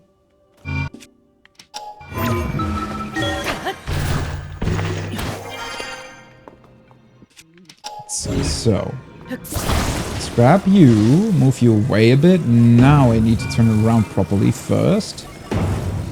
This. Raise it up. Come over. There we go. Beautiful. Nice. There we are. Completely pointless since there's absolutely nothing else up here, but I made it. Neat. I love this. Honestly, I really would have liked them to place like a chest up here or something. By the way, where the hell is the ball even coming from? Now that I'm getting a better look at that thing. It's just a magical ball, huh? Well, like the other shrine where it was creating the funny little cards. Huh. Return with food. Oh, yeah. That's a good idea. I need to... Ah, well. Still want to do some stuff before I take a break, but... This is a shrine. It's not something bigger, although, yeah, it's definitely more extensive than Breath of the Wild shrines. Well, I was also purposefully kind of trying to break it. Though, sadly, it doesn't really reward you for it, but that's totally fine as well. Well, now I really want to have these weird attach everything to everything. I wonder what they're going to be called. Sticky pillars. I want to have them as Zonai devices. If I find a dispenser that can give me those, I'm just going to throw in all the Zonai material that I have to get as many of them as possible.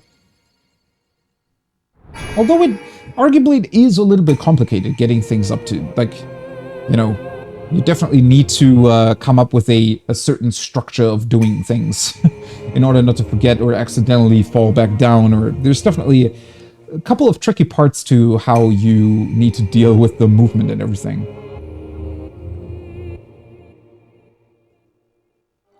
I do want to say one of the more complicated things when it comes to the controls is that you only get 2 movement axes, right? The third axis is not available. You could still like turn stuff around all the way so that you can eventually move it in the third axis as well, but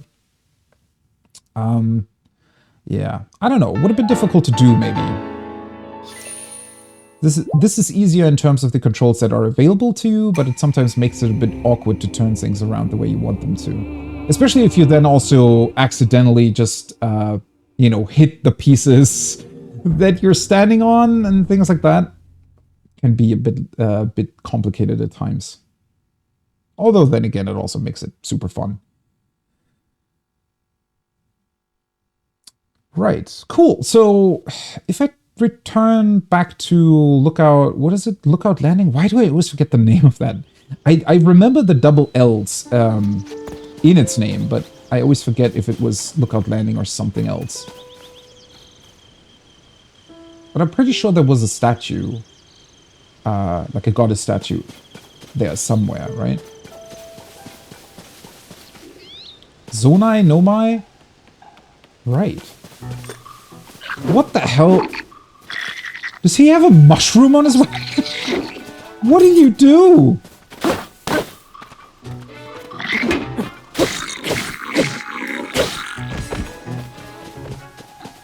That almost like... Oh, I always forget their second swing.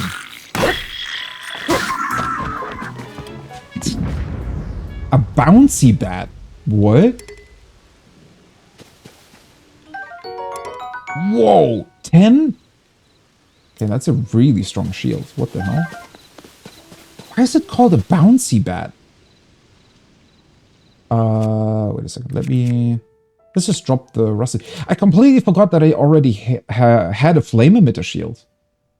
I need to test that right now. Let's drop the rusty one. Pick up the spiked shield, because that's really, really good. Do I have a weapon that I no longer need? Not really. I don't really want to drop the non-decayed weapons, but if I'm never going to use them, definitely still want to keep the hammer in case I come across minerals. You know what? Let's just drop the Traveler's Spear real quick, because I want to see what this does.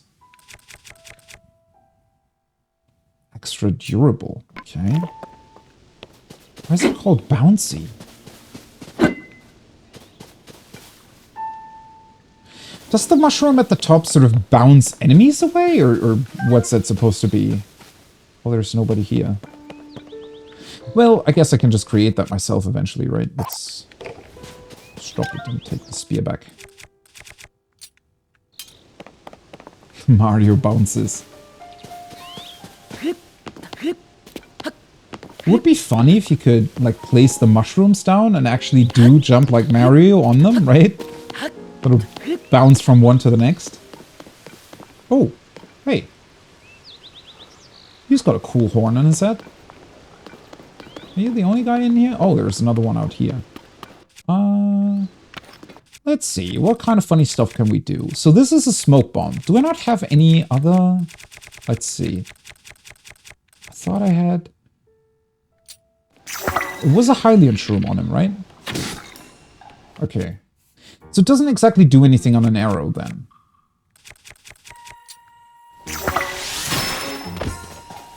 Oh, wait. Wait. Oh, oopsie. Nope. Wrong jelly.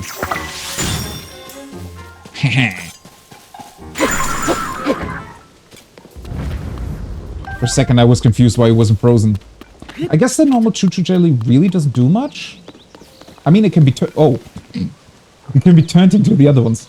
I'm not here. You heard absolutely nothing. Right. Let's see. Let's try a dazzle fruit next. What does this do? Oh, wait, it makes them confused and drop their weapons. That's cool. So it's sort of the same as electricity was in Breath of the Wild. It's just that now they're dazzled instead of being electrocuted. Cool. A blue moblin horn. A large curved horn with two extremely hard tips. Attach it to a weapon to moderately? It's plus 13. Increase its attack power or cook it with a critter to make an elixir. Cool. I can't carry that around. Alright, since I have these cool weapons, let me... Where did I put it? By type? By fuse? Oh, fuse attack power. That works too. I was looking for an option to sort... I feel like they could have maybe included a couple more sort options here. So instead of only by most used, it would have been cool to have something like, you know, most recently picked up or something. But fuse attack power obviously also works. So let's drop this, fuse to the spear. Doesn't exactly look like the best weapon to use in terms of, you know, how to handle it, but apparently it's really strong.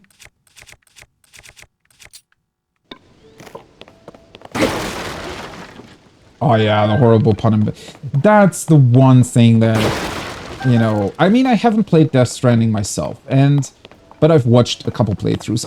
I'm still planning on doing it, because I think overall, I was definitely super on the fence about playing the game, because I sort of got that impression before it launched that it was just a bit too weird in certain places and would contain things that I really didn't like. And I mean, that's definitely part of it. I think that while I'm a big fan of what they created with it. Well, first of all, I'm a huge fan of the fact that it got made in the first place. Especially considering what it looks like, right? The graphical fidelity and graphical style they went with. Also the quality of cutscenes in terms of how they're shot, I like a lot. Unfortunately, though, really not a fan of its characters or story, like at all. I mean, the characters, sort of. I could get behind them, behind some of them at least. But the story really just wasn't for me. But I still would like to play it for its... like, I just... This whole sort of Did they have a name for it? The world sort of changing based on what other people were doing in that same section of the world. That was such a cool idea that I really want to play it simply for that, right? And traversing the world, it seems to have, well, at least somewhat of a feeling of what you'd get out of traversing this world, which I like a lot, but yeah, some of the writing was rough. And that pun in particular, it's, I don't know, at least for me, it completely sort of took me out of that scene, right? So, yeah.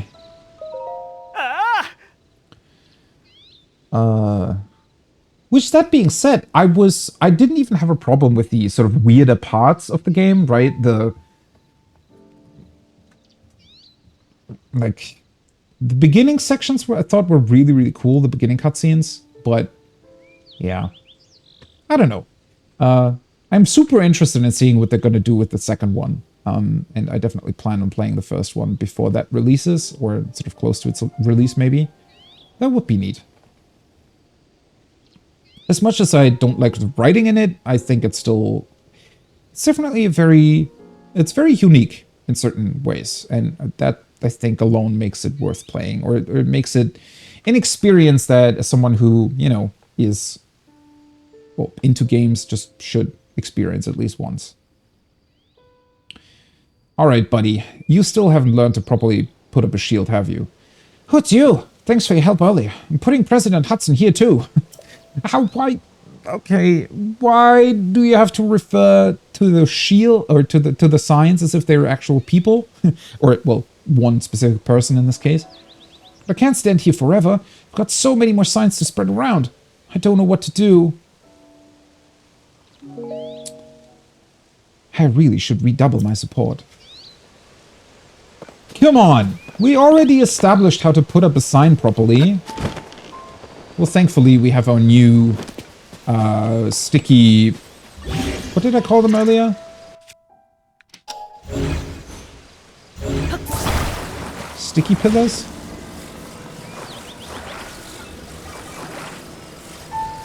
Let's put it here. We'll take the entire thing. That makes it even easier. Oh, oops. That makes it even easier compared to the weird construction that I did, you know, back where Hyrule Town was. Hyrule Town? Well, the town around the castle anyways. Oh, sorry, buddy. I hit his shield. Okay, hopefully this works. Man. Yeah, not exactly gonna be as beautiful as the other one, but... I mean, it's holding up the sign, alright? Okay. Try letting go. Can you not bother me? I'm trying to help you, buddy. Try letting go of all of your fears, your attachments. You're calm and collected. Are you going to support him? Alright, I'll let go. See? He's standing. How are you still surprised by this? How's the president standing? That was brilliant. I would have never thought of it. So, like his hair as well. The first time I saw him, I thought it was a hat that he was wearing, like a beanie instead of his hair. Also, he has a really tall head, right? Oh, right. Let's get him secured while he's still standing. Oh, you know what? I think his problem is that he's so occupied with not letting his beloved Mr. Hudson fall down that he cannot bear the thought of letting go to, you know, place more support around the sign. I think that's his problem. It's not that he doesn't know, it's that he's afraid of even briefly letting go of the sign to be able to put up more support around it. If only he would build the signs in the first place to be able to stand upright without his help, but... Well, thankfully he has us to help him, huh?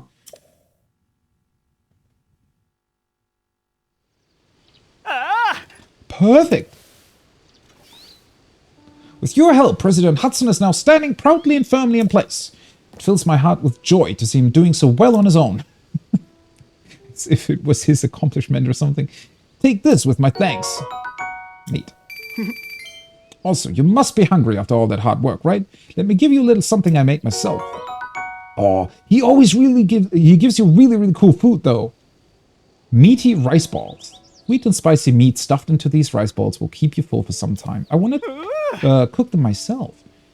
But I still don't feel like I've thanked you enough. This is a little something from my premium collection. Special gift from me to you. Great. Cool. Premium collection, huh? Now I can go to other places to put up more signs. And with that, I'm off. I wonder how many times we're gonna have to help this guy. Also, I'm actually wondering if... why is our weird little stone bat sticking in the ground over here all of a sudden? Okay, so the first sign that we helped him with was actually standing on sort of an intersection of roads. I don't know if this is really going to make his Mr. Hudson, you know, more famous. I feel like this isn't exactly the point you want to put a sign up. I wonder if this is also going to do something if I eventually meet this Mr. Hudson. Maybe the more signs we secure in places, the more famous his business will get or something. And he's going to offer us, well, hopefully... I certainly expect him to offer us some sort of, you know, discount on his on his stuff, considering that we're helping out his employee to, you know, put up signs all over the place.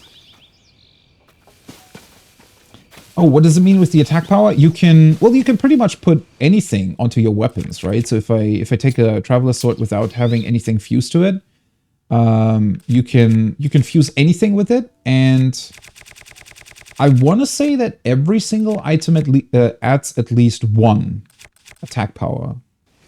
So I think it should be displayed here too. Yeah. So all the crazy stuff that you can attach to weapons that don't really fulfill any sort of deeper purpose, just give the attack and give the weapon one more attack power. And then when you attach stuff that actually functions as weapons, like the horns and things, it'll give them like 4 and 6, 7.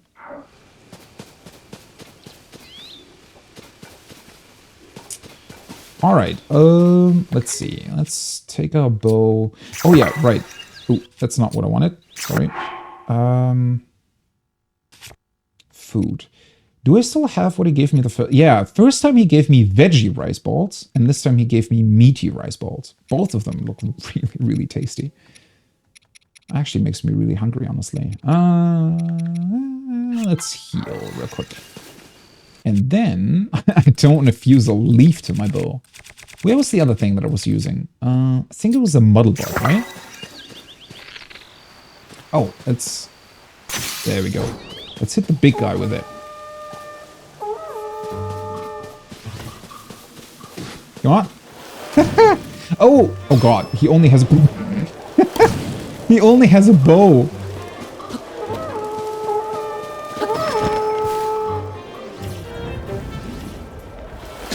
Oh! Whoa! That was a really good hit. I didn't expect that at all. The ragdoll's really, really funny, isn't it? I was trying to make them hit... Come on, guys. I'm trying to make them hit this down section here. Oh, no. Ooh. Okay, Nope. Wait. Wait, did I just accidentally... Oh, oops. I wish it would auto-equip another bow, though, if... Because that's a little bit awkward.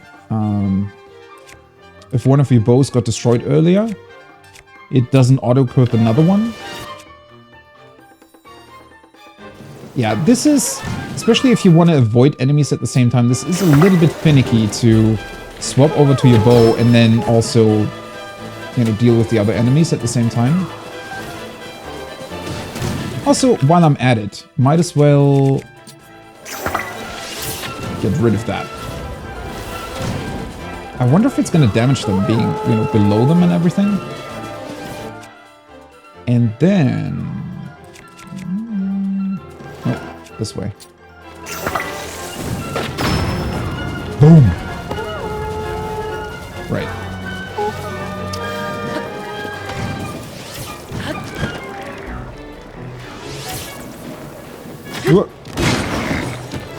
Bye-bye. These guys have a lot of health.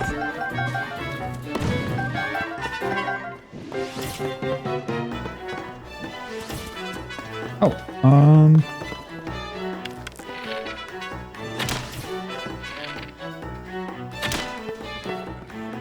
there we go. Come back here, buddy.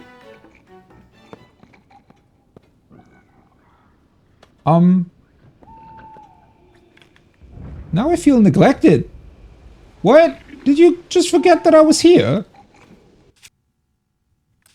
Huh. Well, that's not great.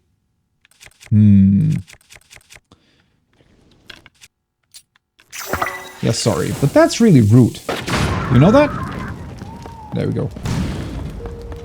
I love this. I need more bombs. Funny thing is, once I got rid of the things on the ground, I probably could have also just ascended through here, right? Actually, these monster camps were pretty annoying to reach in Breath of the Wild sometimes, because you pretty much had to fly up to them. So either you had to get to them, you know, via a higher place, or you had to create like an updraft somehow, if you didn't have Ravioli scale, right? Ooh, nice. The Bokoblin dropped another one of these. Moblin, rather. Wait, so... do I want to stick it to the sword too? It's a bit of a weird thing to have stuck up on a sword. Wait, where is it? Didn't I just... Yeah, Blue Moblin Horn. Oh, wait. So I need to sort again. Okay. I need to sort again to bring it back up. And then we can fuse it too. Bam. Looks like a pickaxe now. That's actually really neat. What is it called? Blue Moblin Pounder. Okay.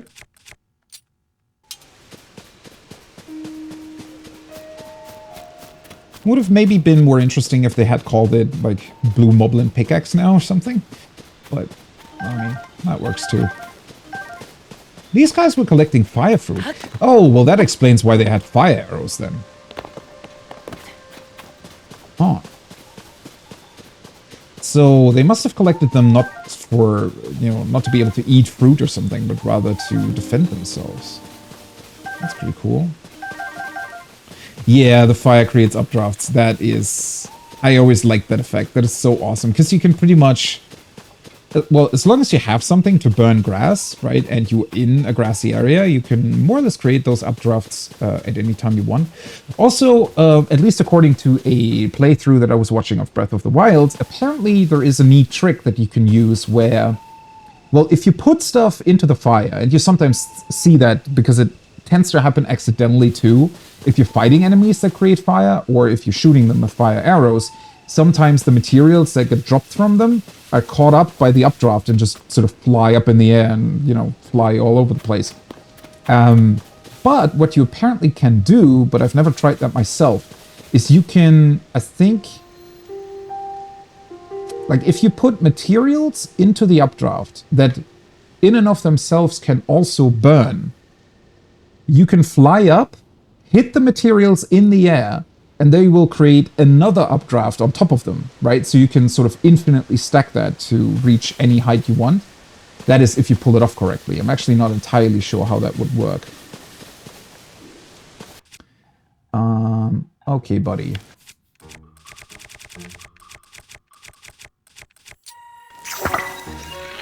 Get hit by a muddle bud.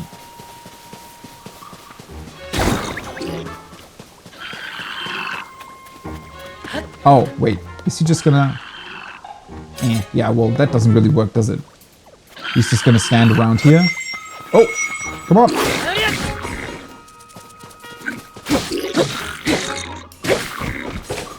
Does he at some point still realize that I'm actually his enemy if I'm hitting him while he's confused? I wonder. Oh, the moblin up top is sleeping. Ah, shit. I woke him up. Unfortunate. Let me fight with this one, though. Because I expect it to break quite easily. But against the moblin, it's probably a really good idea. Yeah. Easy. Didn't even break. Interesting. Has more durability than I thought, honestly. Why is there a monster camp around one of the towers? Huh? Oh god, do you hear the crackle of the arm? And it keeps doing it too.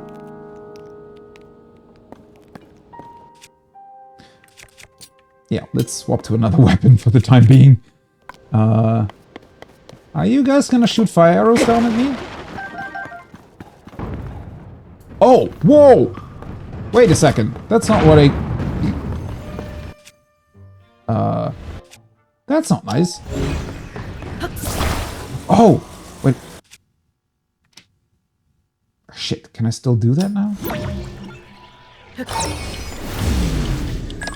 Yeah. You go back up there. That's ridiculous. Okay.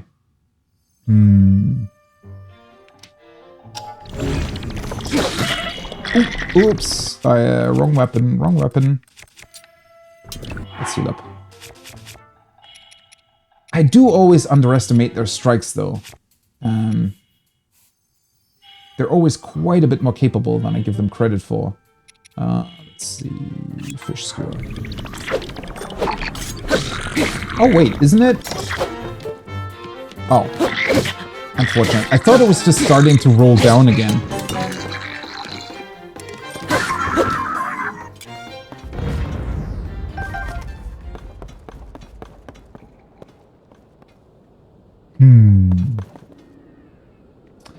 Right. So...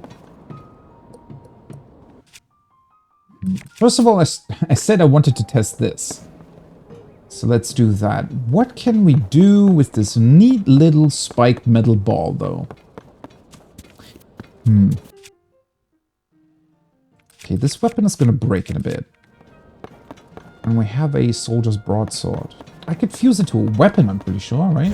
Yeah. Seems to be a normal thing. They're sleeping. Ah, well. Okay, that honestly did a lot less damage than I thought.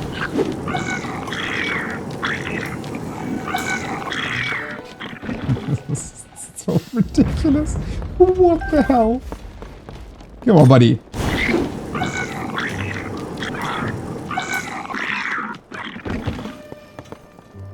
Bye-bye. Okay, let's... where's the sword? It's against the Geneva Convention. They started it! They threw the giant metal ball at me! Oh, damn it. I could have dropped it down on the... I didn't see the explodey barrels. I could have dropped it down on those. Ah... I thought I was so clever with the recall ability, but it didn't really help me that much. Well, also the spike, like dropping down the spike ball in one of the bokoblins, I really thought it was going to kill them, honestly. He only took about, I don't know, a quarter of his health in damage.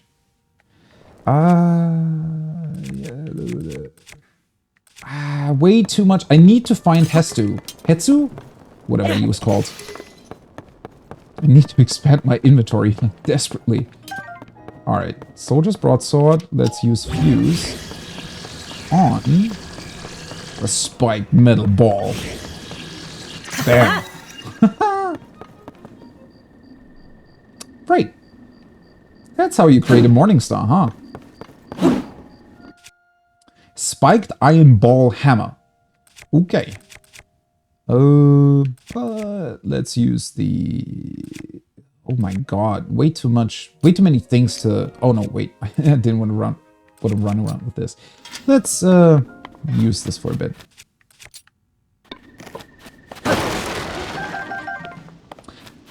Wait, good thing I kind of... Well, I didn't hit these with the flamethrower. Ah, a couple other people around though.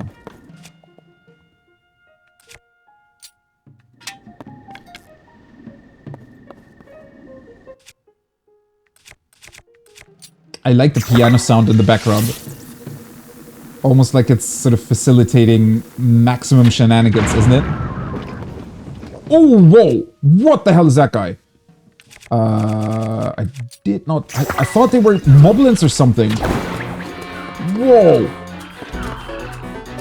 Oh, is that an elite enemy or something? He has a different...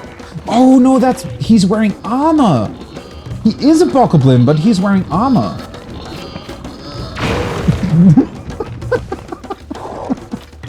What the hell just happened? The guy had an exploding barrel in his hand. It was just running towards me, I think. But accidentally hit the fire. Yeah. I don't think that was a smart move, honestly. Do you think the spicy peppers do anything? Because I feel like being shot with spicy food isn't exactly, you know...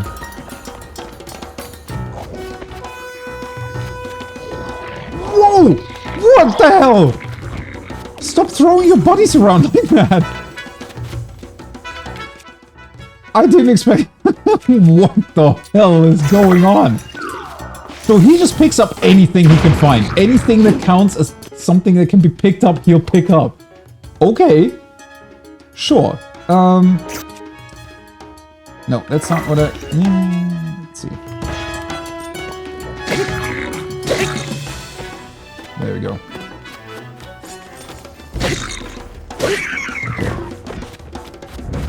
What's this? Sturdy, thick stick.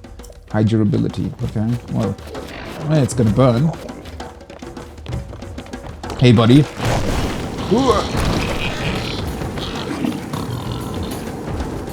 Oh god, they look pretty fearsome, don't they? Right, what else can we do? Let's see. Hit him with some spice.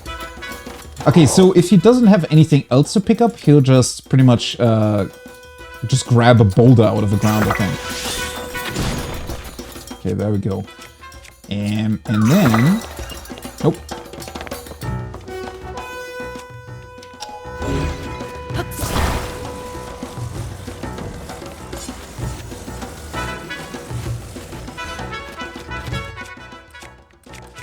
You're not gonna like that.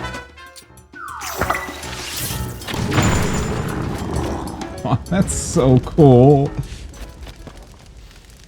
Holy shit, what the hell just happened? Oh shit, yeah, I forgot about that. I should have taken a picture, huh? Ah, well. I don't think he was the last guy that we're gonna meet that looks like that. Boss bokoblin. Okay, a large fang dropped by a boss bokoblin.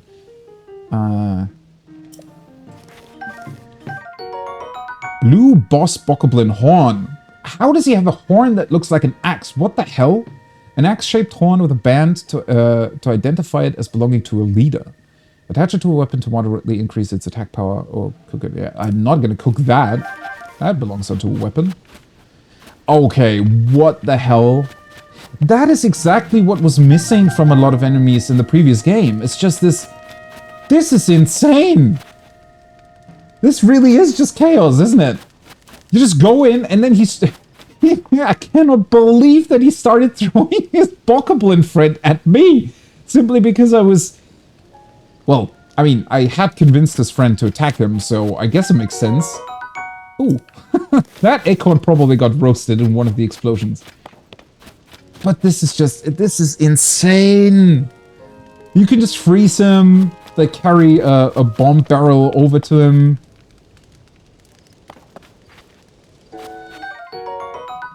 Whoa! 12. Okay. An upgraded bokobo bound with animal bone to boost its durability and firepower. Okay.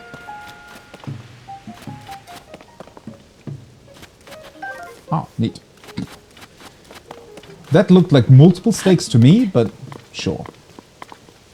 Okay, nothing up there. And then the flame emitter shield in and of itself. Considering, like, how many of these flame devices do I have currently? 7. So I could just stick them to my shield whenever I want and just burn everything to death in front of me. Neat.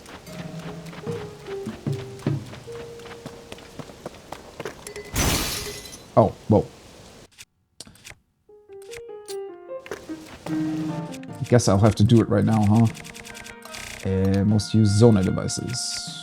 Let's drop one of these, and... I want to say it's going to be really, really useful to just keep a flamethrower shield around.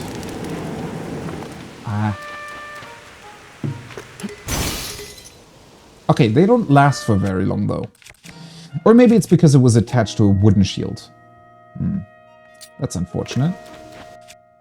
Well, I guess lesson learned. Let's just blow it up then.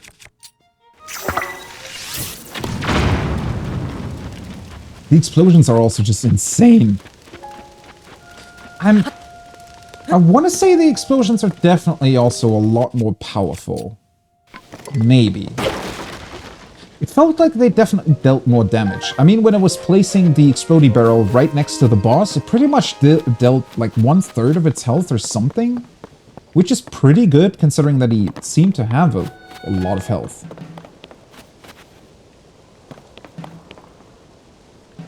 Puts you in the mood to pick up an open world game again? Yeah. These are really max level shenanigans, though. I don't know. I don't really remember any open world game that would allow you to do this. I mean, I'm sure there are maybe some.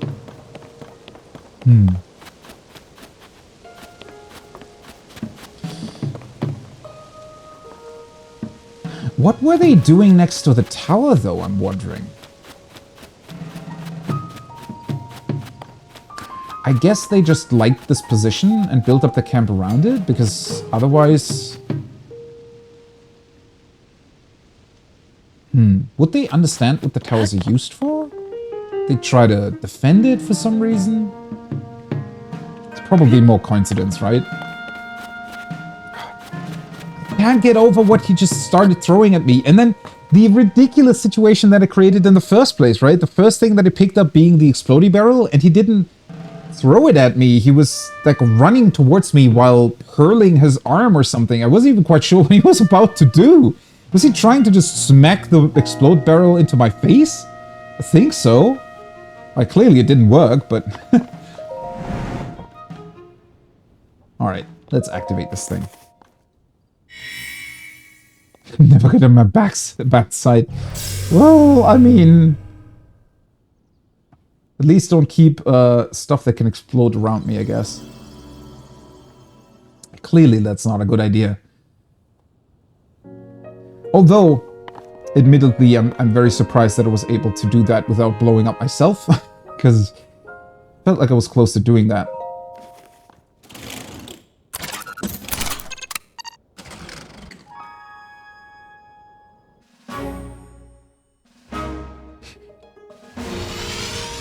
I love this cutscene too.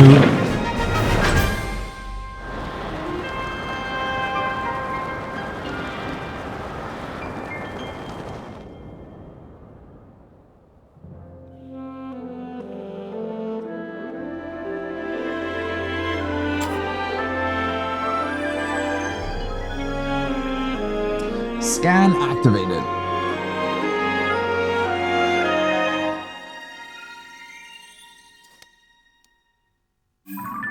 Man, I'm really glad Pura invented fiber, apparently.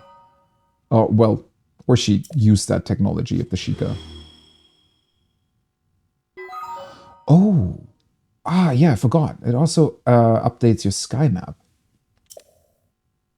Not the one below ground, though, it seems.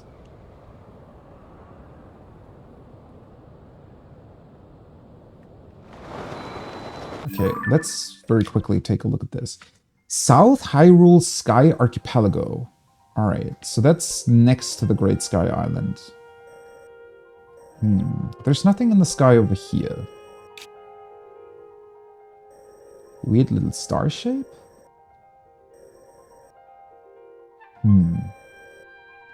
These would be somewhat difficult to traverse currently, though, right? Because, I mean, we'd need some way to go from one to the next, I'd imagine. And is this already... Is this already where the huge wind turbulence was? No, I don't think so. I think that's further over here somewhere. Just seems like it's kind of on purpose that it's placed above this mountain, right? Ooh, wait a second. This might actually be one of the tower-looking things, right? Because they looked like, not exactly like they are a large islet, but rather just one sort of tall standing structure. Like we could possibly ascend through.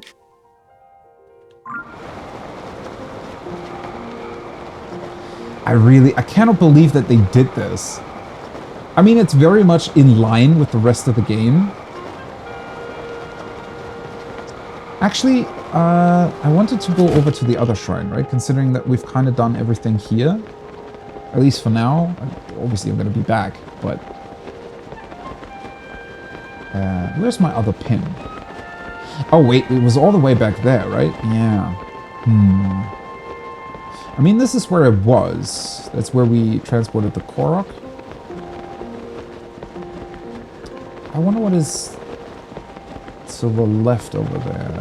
That's one of those monster camp things. These little islands too. Oh, I'm already forgetting about my stamina again.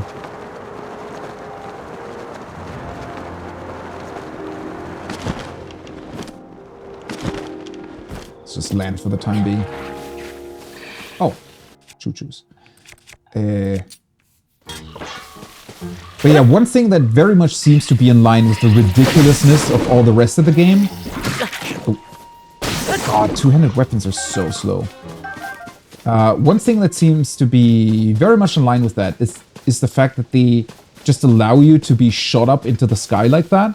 So, you know, just having towers like in Breath of the Wild wasn't enough, right? Being in a high spot and being able to fly down from it just wasn't enough. They had to go all out and just shoot you super high up into the sky to pretty much be able to go anywhere you want.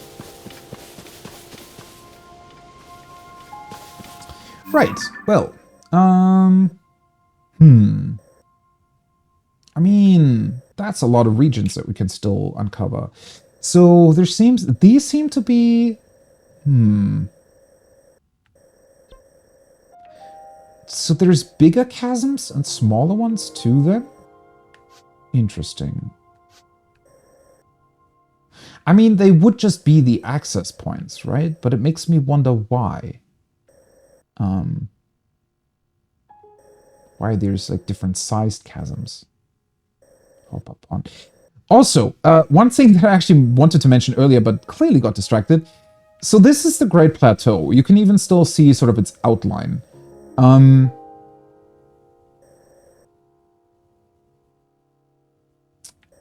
It's not a plateau anymore, though. Like, looking at it from a distance, it still has the same sort of wall-looking structure around it.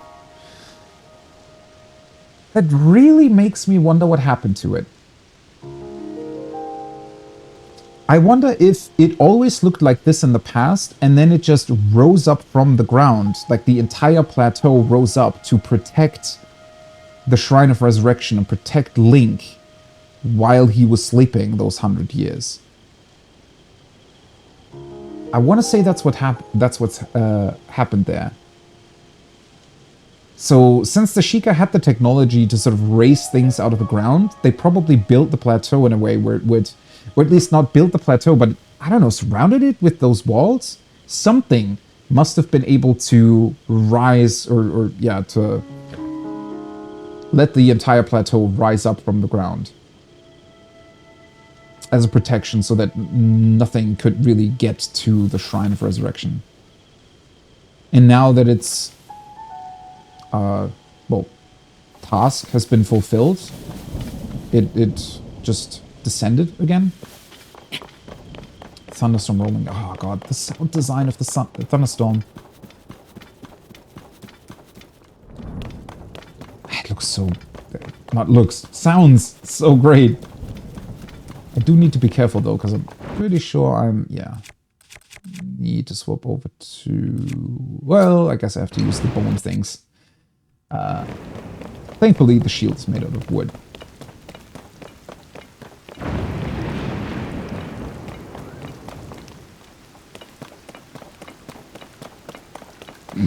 I Can't get over how cool the towers look from a distance though, with the lights. Looks like they're doing a huge party up there. All right. Those are some bokoblins. Well, are you snacking? Sorry, buddy. Oh no, I broke my... I broke the second skeletal thing. Use the wooden stick then.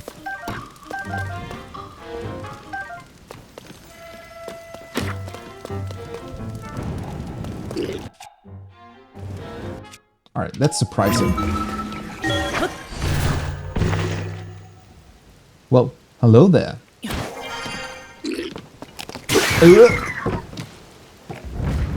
Bye-bye.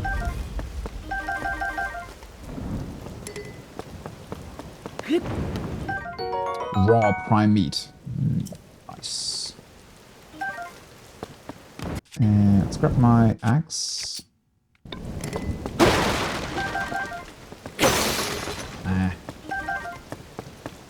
Oh boy, I need another axe. Wait, I have one. What? Oh no! Ah, wrong weapon. Wrong weapon. I completely forgot about it. Wait, did the other bokoblin? I need something to fuse it to, though. I could use this, but that's zonite powered.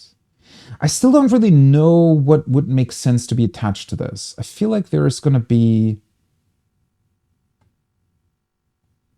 other zonite things that make more sense to be connected to that. Can I... Ah, well, that works too.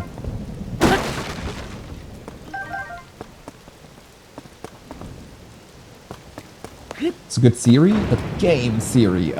No, I mean... Yeah, kind of. I mean, there has to be a reason to it. I wonder if... Maybe it's...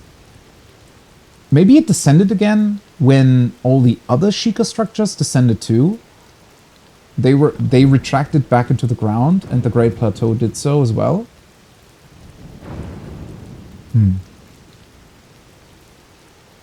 I really, really hope the game's actually going to go into that, though. Like, kind of hoping for some sort of side quests. Maybe even on what was previously known as the Great Plateau to, well, know what happened to it. Also, since I am missing an axe, do I want to waste this on a wooden stick? I mean, it would be a wooden axe, but an axe nonetheless. Sure, why not? Let's see, fuse. Bam. Blue Boss Boko axe. Actually looks pretty awesome. Bit short, maybe. Very powerful. That's actually a very neat axe. That could... Well, it's not exactly a Dark Souls weapon, but maybe a little bit. By most used on devices by type. Let me see. Where is my raw prime meat?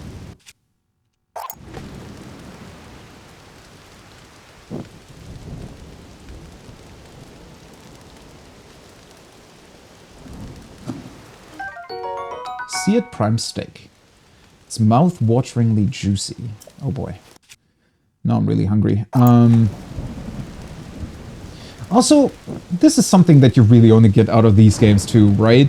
Just standing sort of below a wooden structure next to a campfire, roasting your steak while a thunderstorm is going on around you.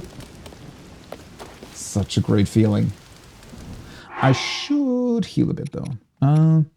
Might as well eat one of them. And the acorn. Alright, on to new adventures. So I think my goal here is kind of to maybe walk over to this shrine and then make my way back to Lookout Landing. And I could pass by this fort maybe on the way. Maybe we're gonna fight another one of those crazy boss bokoblin things that throw all kinds of stuff at you. But first, what the hell is going on here? Why is there a bridge leading over to that?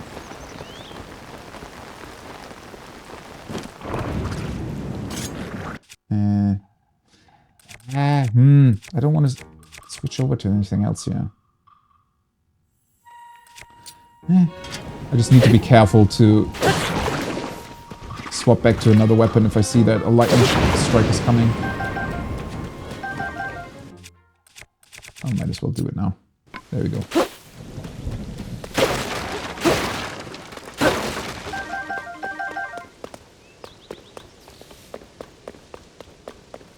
Ooh, so, oh. Another one of those weird boulders. It's another bokoblin camp. What is going on here, though?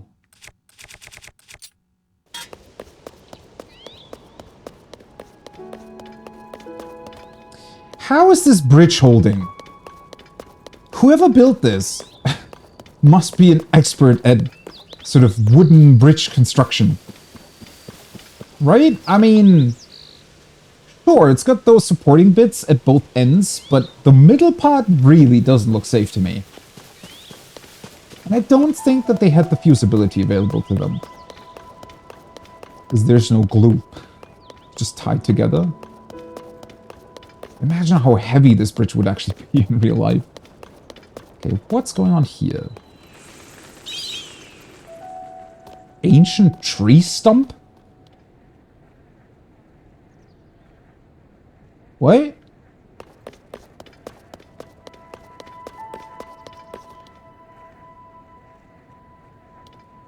I don't know what I was kind of expecting a Korok to be here.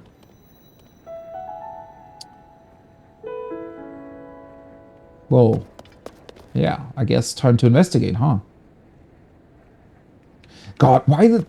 They made all of these places so that you always have to, like, jump down? It's cool and all, but it's also kind of scary. Oh, well, there we go. That's a Korok. Ugh. That's one of those guys that you need to reach, though. Let's mark that for now. Let's put down a leaf. I'm gonna come back for that guy. And...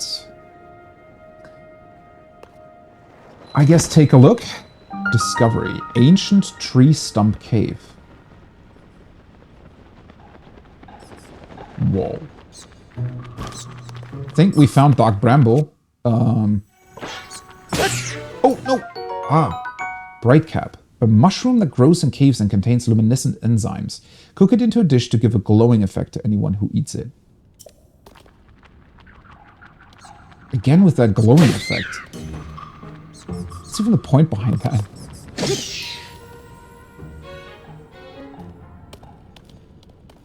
Oh, it's another one of those... Yeah, it's another one of those weird,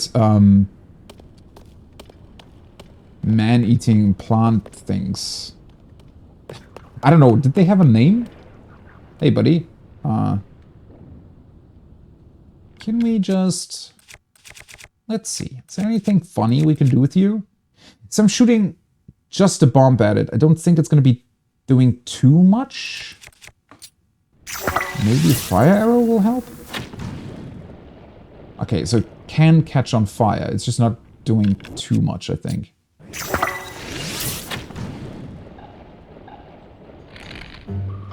And it's briefly exposing its core. Okay, seriously, this has... I don't know, I want to say this is a combination of Dark Bramble with the... What was it called? The tree stump from Dark Souls? The one that leads you down into the... whatever the hell area it was called. Where the Dragon Covenant thing was? I completely forgot those names, actually. Well, I didn't really play Dark Souls that much. Like the Dark Souls one, I mean.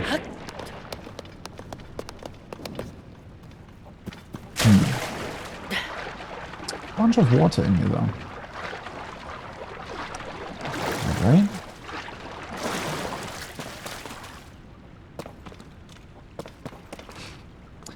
This is so well done.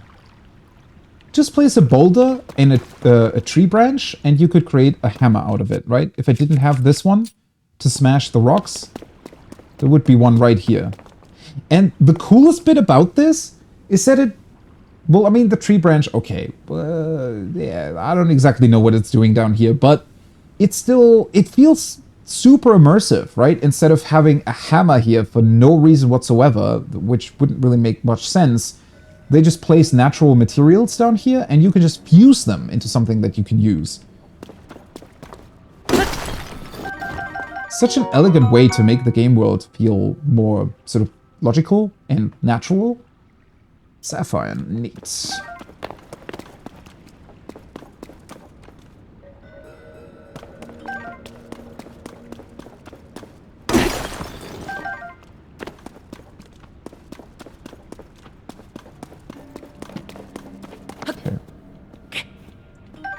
Sadly, though, these bombs aren't growing back as fast as they do in Wind Waker. But considering their strength, it's kind of understandable. Right. I wonder... I wonder if there's a trick to these things. I mean, if you go near them, they're easier to fight. But since that thing's, like, hanging on the ceiling...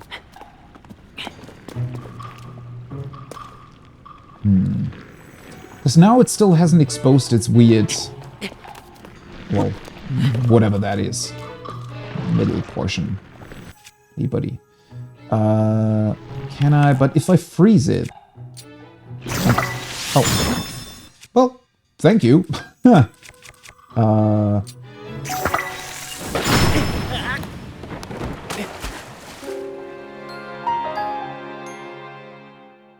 Oops. See, that's what I thought would happen in the other camp.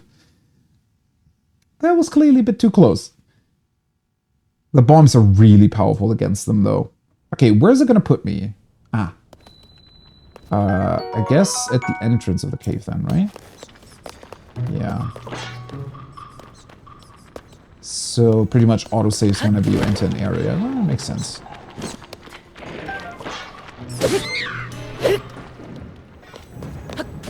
So, where was the... There we go.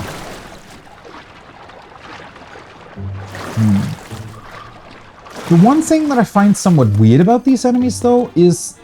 Don't they look like something that would, like, spit other things at you?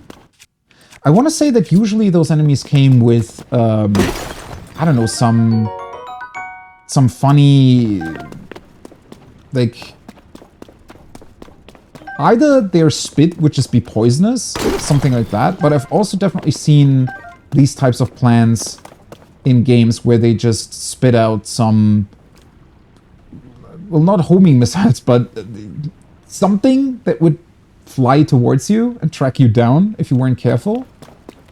These things seem kind of...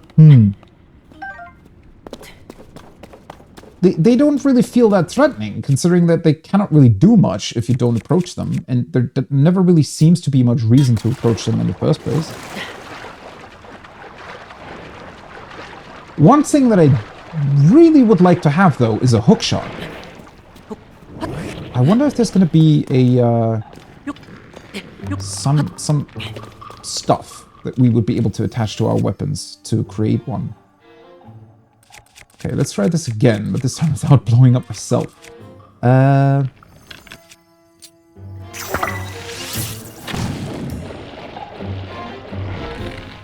okay. It's very, very brief that it shows its core, though. Ugh. Why is it extended that much all of it? Oh. It's because it's lying on the ground. That's weird. Wait, so you can... theoretically, yeah. Pretty sure he would be able to reach me down here.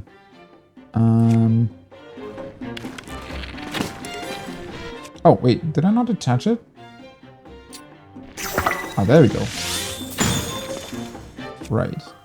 But if I just freeze it, it's not really doing much.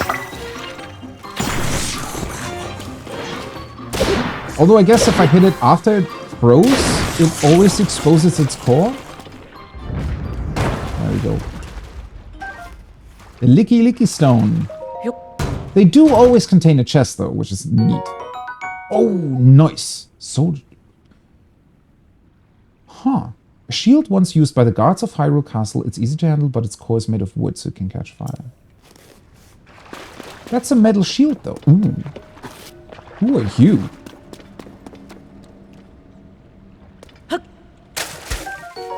Glowing cave fish. A luminous fish that lives in dark caves. When consumed, its light enzyme can make one's body glow. What's up with all the glowy stuff? I mean, I like it. I'm slightly confused why. Because if I can illuminate caves around me, why would I make myself glow? Wait, that was the part I was just in, right? Yeah. Looks like we might have a couple other sort of cave sections to the side here. Ooh.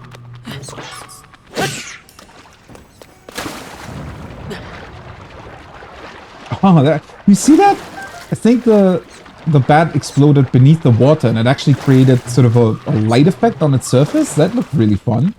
And then afterwards the materials were... Yeah, like that. And then the materials came floating up. That's an awesome effect.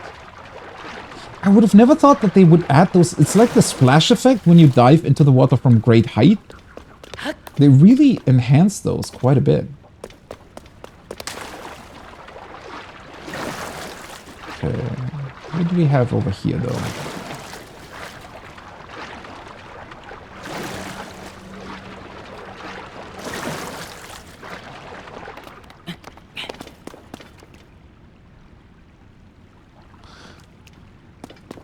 Okay, is this just to... Okay, one thing that I need to try. Ascent.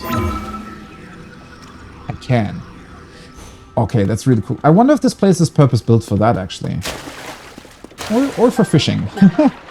But, that's really neat. So you can easily leave this cave if you want to get back out. And that way, I think I'm also going to be able to go back to the Korok seat, right? All the way on top of the tree stump very easily if I just ascend back through it.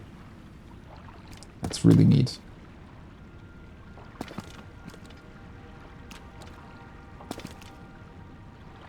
Actually, though, let me do a quick save. Because I do have to admit, I'm really getting hungry here. So I'm gonna grab a bite to eat, take a lunch break, and then we'll be exploring this cave some more. Let's see. I hope that... If I just keep standing around here...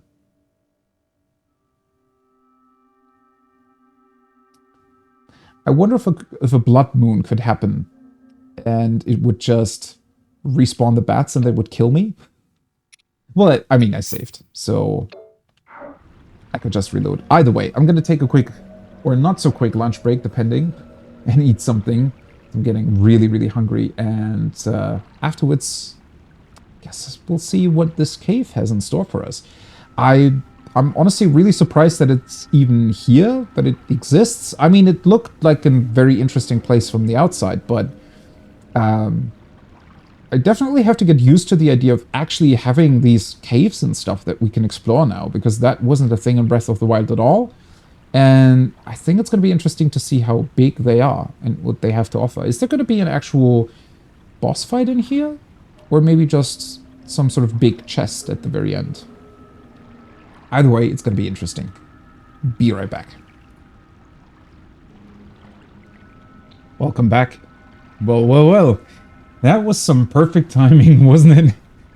I just mentioned, yeah, what would happen if the Blood Moon resurrected all the bats in the cave and bam, Blood Moon disappears.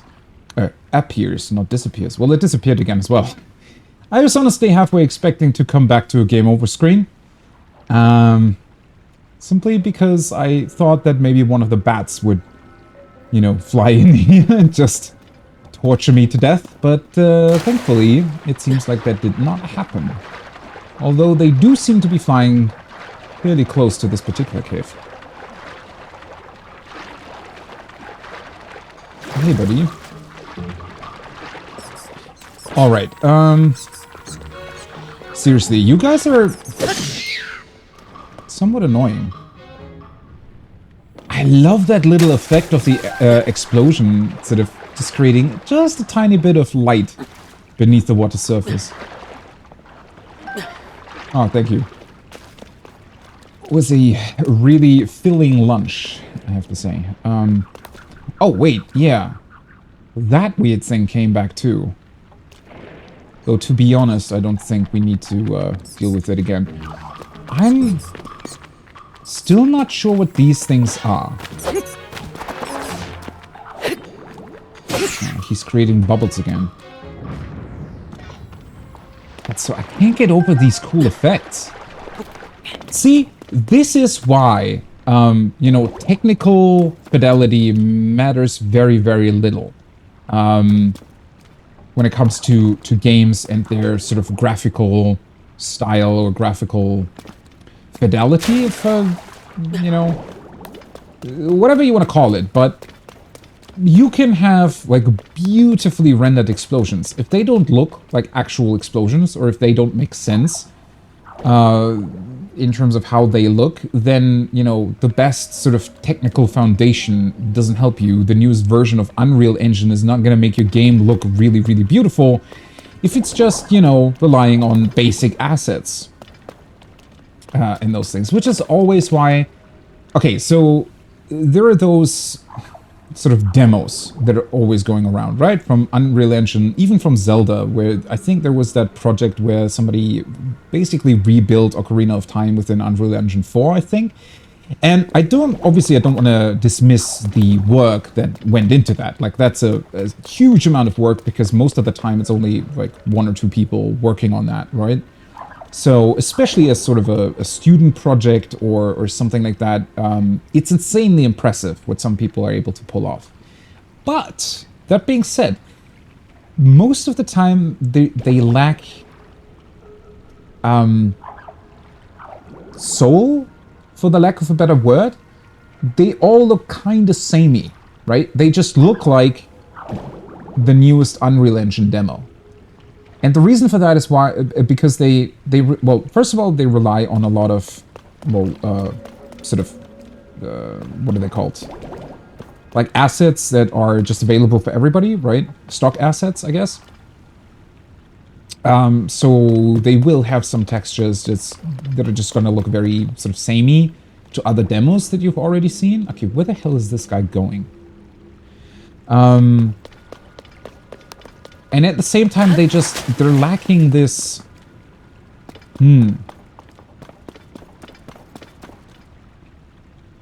It's difficult to say what it really is. They're lacking a bit of individual ideas, maybe, in terms of graphic style, right? Like, an artist that actually draws something with their hand, everybody's gonna have a slightly different style, a slightly different way of using a pencil.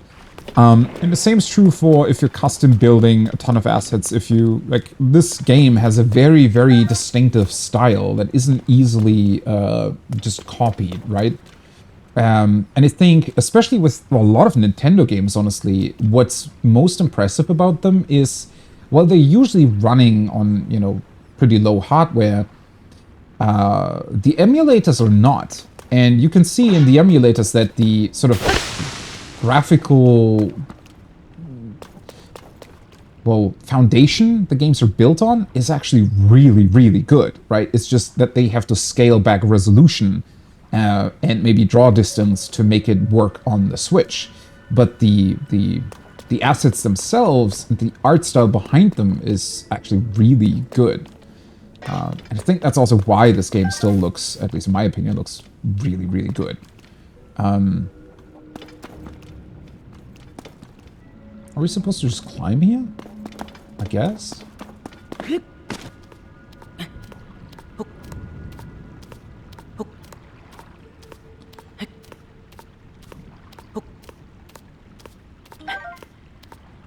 But that is why I'm never really, at least personally, the biggest fan of, you know, oh, here's the newest, like, Unreal Engine demo thing that somebody came up with. What is that? Because most of the time they actually don't look that impressive. there a...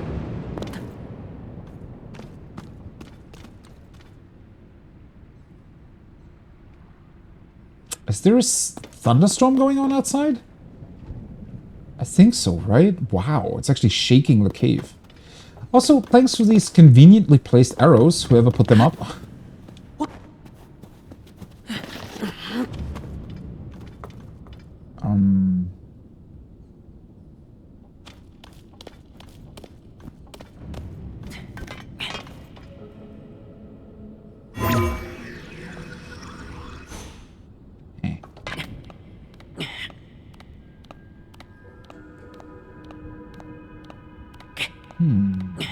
What is this music that is coming in all of a sudden? Oh, oops. I'm actually... I thought I was climbing towards a surface that can actually be stood on, but... Okay, wait. Let me... refill stamina real quick. I think... Or can I... Let's see. Can we go up there? I mean, we can. It's just... I was looking for an ascendable surface. I guess that's the word now. Ooh, neat. There we go.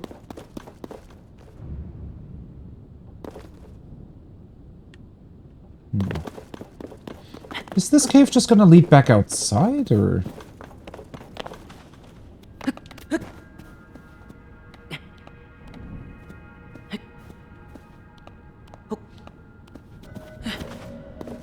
What's going on with these weird spear arrow things? Oh, hello.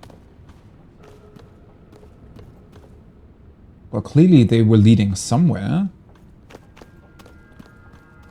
And who are you guys? Oh, whoops. I did it again. That's what I wanted to do. A sticky lizard. Okay. They remind me of the thing we saw, you know, outside circling the mountain. It looked like these guys, but with wings. Also, these kind of look like a small version of the bubble frog.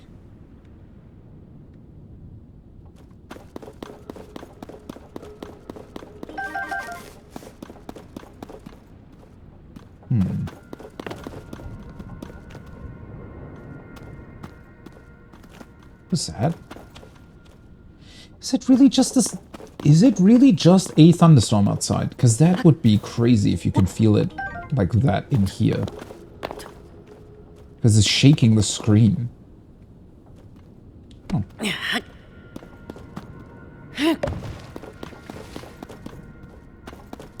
Are you guys friendly? I think so, huh? Ooh. Oh, they scatter. Okay.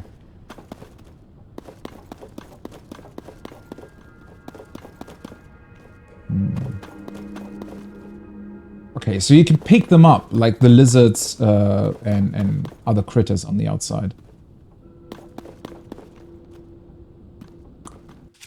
That does look like a treasure chest, huh?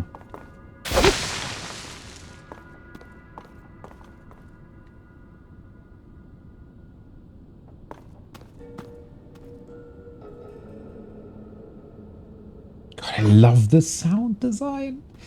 The sounds that it makes. Like they're even partially, what's it called? Like they incorporate sort of the echo you would hear throughout a cave into, well, some form of melody, right? Okay, so if I just climb up to you, are you gonna run away? Because earlier I jumped. Okay, yeah. They run away if they see you. Fair enough. They're pretty difficult to get to then, right? Because you can't exactly sneak while you're climbing. I guess I would have to maybe consume a potion or elixir that would dampen my sounds. That could work. What's this put up here by the Sheikah? I want to say this is a very similar style to the new towers that we have, right? Well, definitely some sort of prayer shrine. Ooh, fierce deity boots. According to legend, these boots were once worn by a hero from a world in which the moon threatened to fall. Say what now? Wearing them provides godlike power.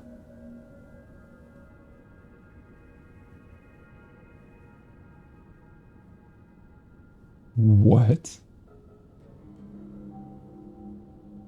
Wait, fierce deity. Is that not even... isn't that the name of one of the masks in Majora's Mask? Or is it just deity something something? There is a deity mask in that, right? Isn't that the mask you get when you collect all the other ones? What? Correct, yeah. Was it called Fierce Deity? Is that the actual name? I don't remember. It was definitely deity something. I don't know if it was deity. How are these here? These boots were once worn by a hero from a world in which the moon threatened to fall.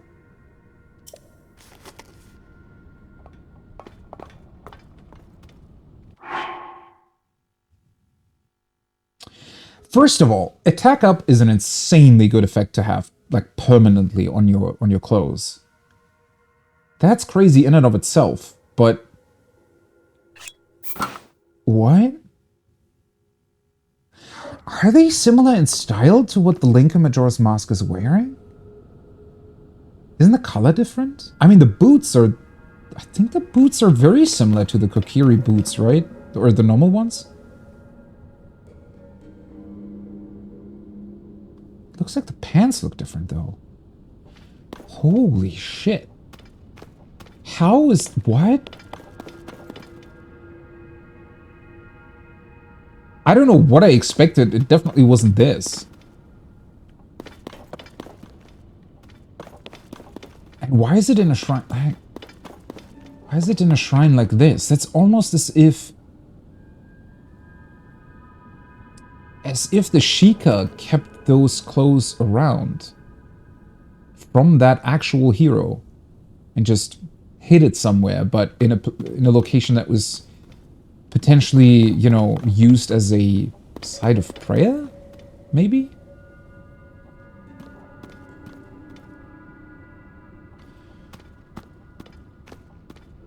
So... does that truly mean that all of those links at one point in time existed? I mean, we don't know... Holy... Does that mean that all the other armor and things are also here? That would be... Like, imagine if we could find armor sets from all of the different links from the other games. I know that... So, didn't Breath of the Wild... Because you can use the amiibos with these games, right? I want to say there were a couple of exclusive sets if you had the, you know, corresponding amiibo figure from the other Zelda games, where you were able to get their outfits. They didn't really have any sort of specific effects, I don't think.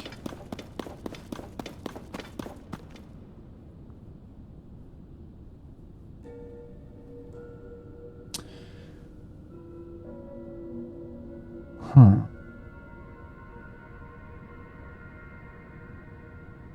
I don't even want to know what kind of implications this could have. What the hell? I never expected to find this. I mean, maybe an armor set, sure, but... the pants from the Link from Majora's Mask?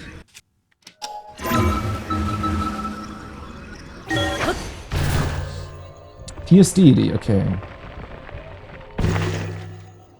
Some had effects, some didn't, okay. But you only got them in Breath of the Wild if you had the amiibo, right? I don't... unless they added them with Master Mode? Because that... I wouldn't know about that then. So maybe they just kept them around in that case. Although, either way... you know, whether or not they were available through Master Mode or...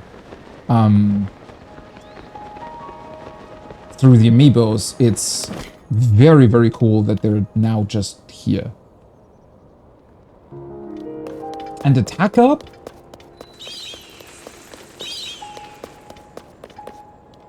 So, wait a second. Do we get any sort of... Oh, I can't zoom in further. Okay, first of all, let's delete this because I'm going to do the Korok right now. But, so it says Ancient Tree Stump Cave. I don't think there's any indication, though, of whether or not I essentially collected all the loot that would be available in a cave. Which is fine if that's not the case. I actually like that. I'm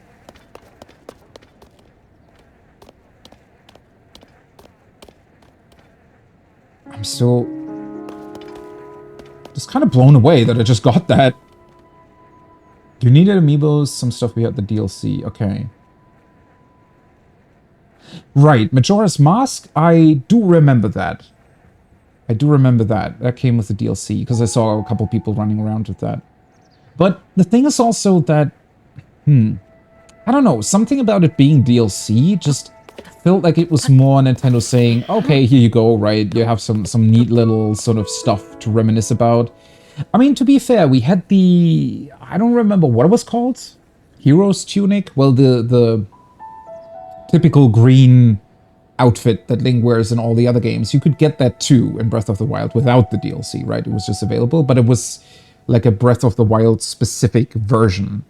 And I think there were like 2 or 3 other ones, I think, right? Through the amiibos that you could get.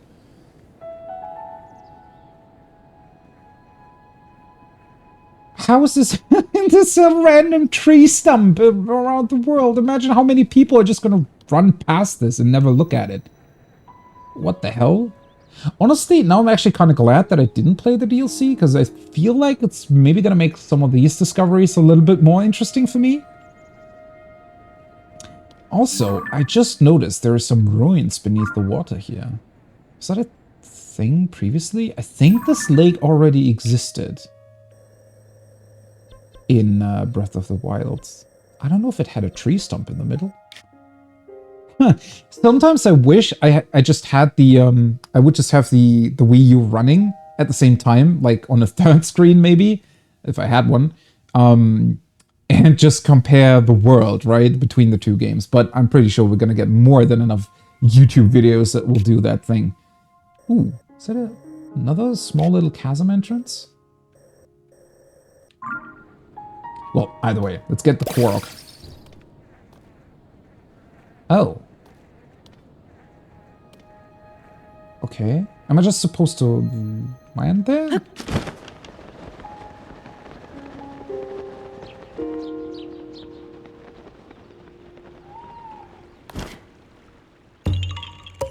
Okay. Yaha!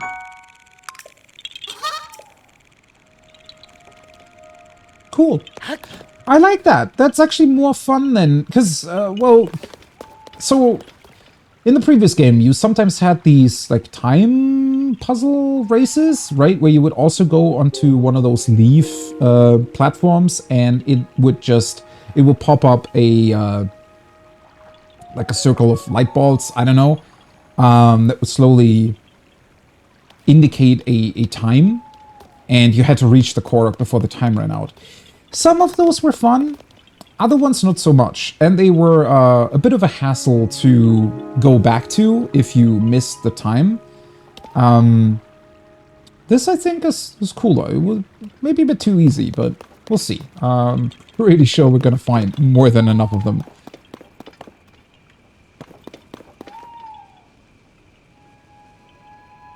DLC was fun, like a whole additional smaller game. Yeah, maybe it really would be cool to go back to it eventually. I kind of really hate that I wasn't able to buy it for the Wii U version anymore.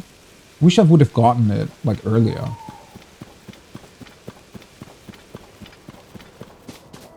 The one big thing that really put me off of the DLC was the fact that Master Mode included the health regeneration. When I saw that, that really...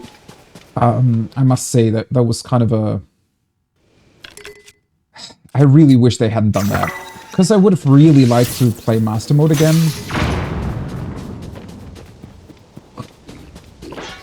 Or not again, but like to play Master Mode. I think, like, in and of itself, I wish it would have been, or I think it would have been a cool way of experiencing that game again.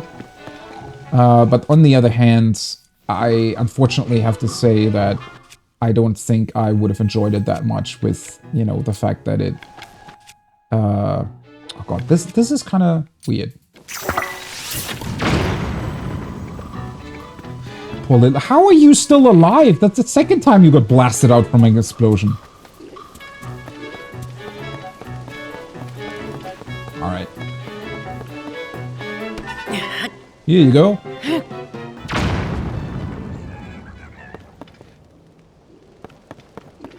But yeah, if they didn't have the health regeneration, I think I would have played it. Because that's the one thing that I really wasn't a big fan of. Man,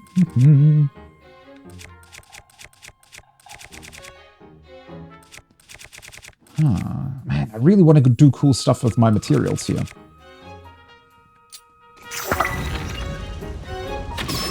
There we go. Oh, that's not what I wanted to do. Nice.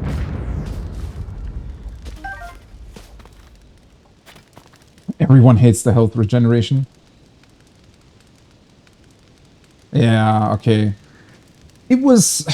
I think it was meant well. But it really... The problem is that in combination with the weapon durability system and everything, I think they just went too far, right? It ultimately ended up, at least for the people, because I did watch a couple people play it, and it honestly looked like it would just take... Whoa! What the... Hello? 1 second. I have to, have to deal with the walking tree, apparently.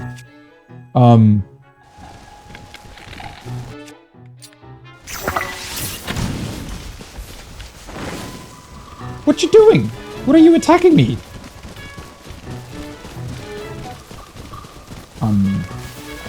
Oh, he is truly attacking. Holy shit. I was gonna wait. I thought that he would be maybe like the peaceful frog.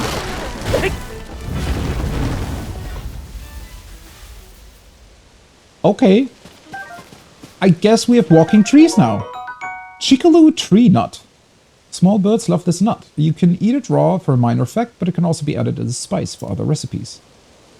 Okay. Let me take a picture of you. Well, that was crazy. Really didn't expect to be attacked by a tree all of a sudden. Wait, can I take a picture of you? Oh, no, I can't. Okay, so it's not about materials.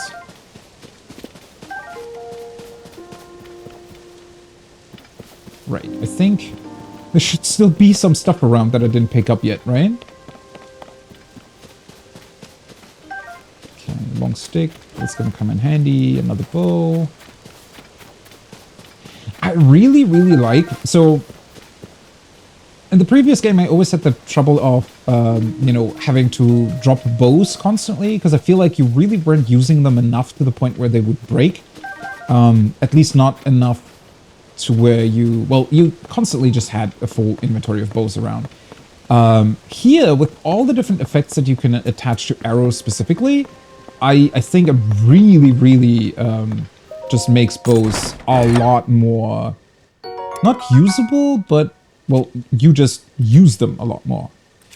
Neat. Let's drop this. I like that a lot. Okay, I did want to take a look at the monster camp up there, right?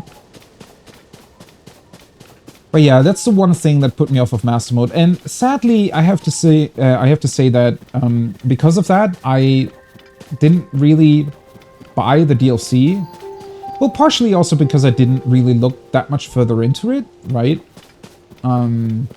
At least at first, and so I thought that it was sort of mostly Master Mode, and even if Master Mode added a ton of stuff, then you know, the health regeneration would have still been a problem. So that's more or less why I didn't really bother with it. But ultimately, I wish I had. Because, yeah, as you just mentioned, they did also add a ton of other stuff to it, too.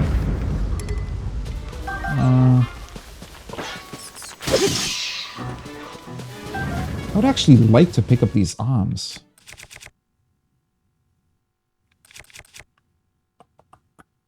Hey, you know what?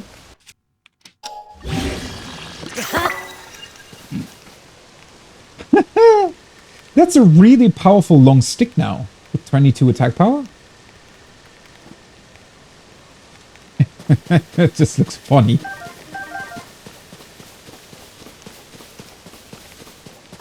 And yeah, the whole amiibo bit is also a bit of a... I actually like the amiibos. Like, I don't have any. I never really was interested in buying them because, well, overall, you can probably spend a lot of money on that too. But that being said, I do like the idea. I even like the idea of, you know, providing small little benefits when the amiibos interact with games. I think that in and of itself isn't necessarily bad, right? If it's done right, and at least with the amiibos in terms of, because I never liked the idea of buying digital things, right? Like with games, it's a little bit different. It's just very convenient, and they're on sale a lot, so that's great. But when it comes to sort of additional outfits or whatever else they currently or constantly add to games, right? I was never really a big fan of those things. And I actually like the idea of an amiibo being a physical thing that you can own and also potentially resell if you want. I like that a lot more than just sort of owning a digital thing, right? But on the other hand, I also recognize that it's, well, a little bit shit if you feel like, okay, I'm spending, you know, $60 on a full price game and you don't really get all of its content because you don't own the corresponding amiibos. I can definitely see the criticism to that too. Although I have to say, you know, giving out an outfit or something that's not really super important or doesn't really add much beyond what you could get in the game anyways, not that much of a big deal, right? Mix between Lord of the Rings trees and the Whomping Willow? It is! True! It looked so... well, not exactly peaceful, it was attacking me, but it looked like any other tree, right? So I was sort of on the fence of actually hitting it, but it definitely became somewhat dangerous. Ooh. That's not nice. There you go.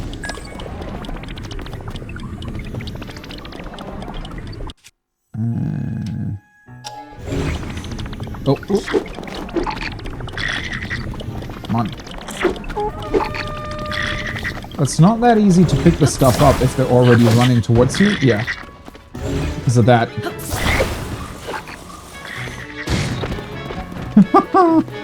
I wish it would do a little bit more damage, though.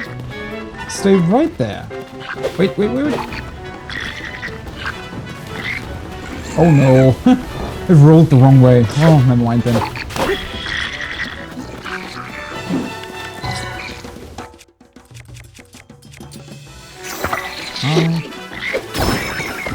Oh, oops. Oh, I hit the other one, though. I thought I accidentally killed the one that I wanted to turn on to my side, but... wait.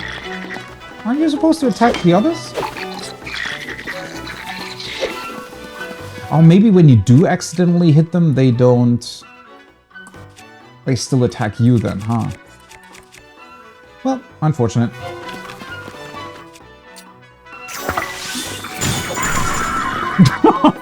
Well, now we hit him. There we go. Gonna turn the other one to ice. The other guy just came in from behind. But that was. What's up with you guys wearing that armor? Wait a second. That doesn't count as another one though, right? Oh wait, it does. Come on, I need a good picture of you. His armor looks really cool though. Wait, no, let me... Okay. Let's try to get... Whoa, stop it. Right, let's get rid of those two first. Oh, come on. No, okay. It does count as a normal bokoblin.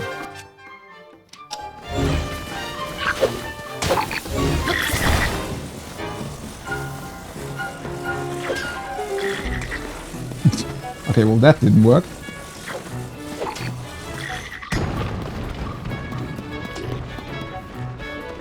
Okay, yeah, that's really not that great. Anything interesting that we can do here? Or do I just want to... You know what? Let's just fight him. I'm also kind of interested in seeing what his armor actually does. So... let's use that.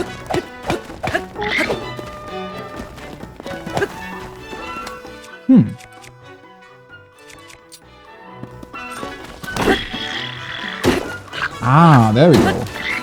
Okay, so... What was that move?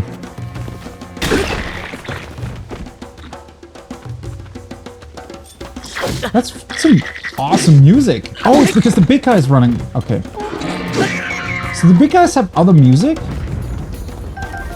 Neat.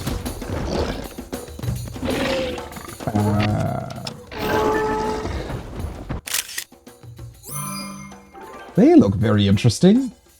Boss bokoblin. Alright. Hold on one second though. I just want to make sure that I'm grabbing all the stuff here.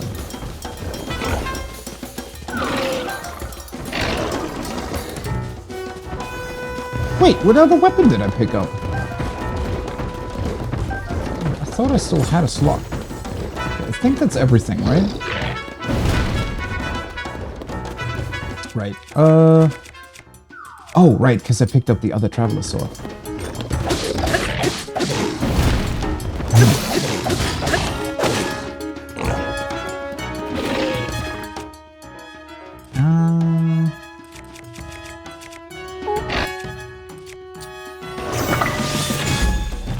There we go.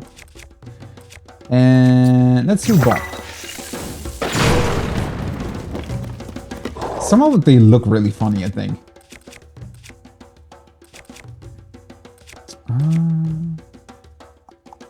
Might as well go in with this.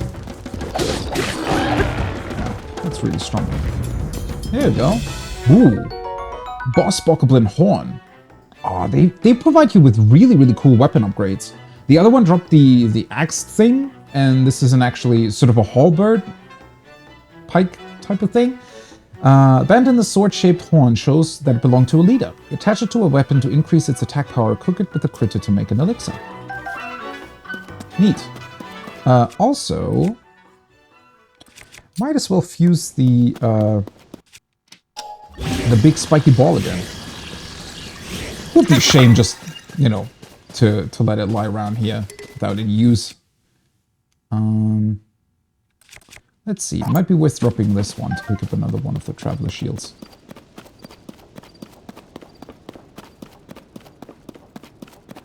I do sometimes just want to engage in a lot of, I don't know, like silliness with them. So I wish they wouldn't all just come running out towards you, but instead allow you to, I guess I would have to sneak in next time. Still a couple of you around though. Oh. Oh, it's just a chest. I thought for a second that maybe there was some, a person actually imprisoned there. I was on the fence of blowing up the, explodey barrels, but... I wish I could grab these guys somehow. You know? Like the little Koroks? Sadly, I don't think you can do that.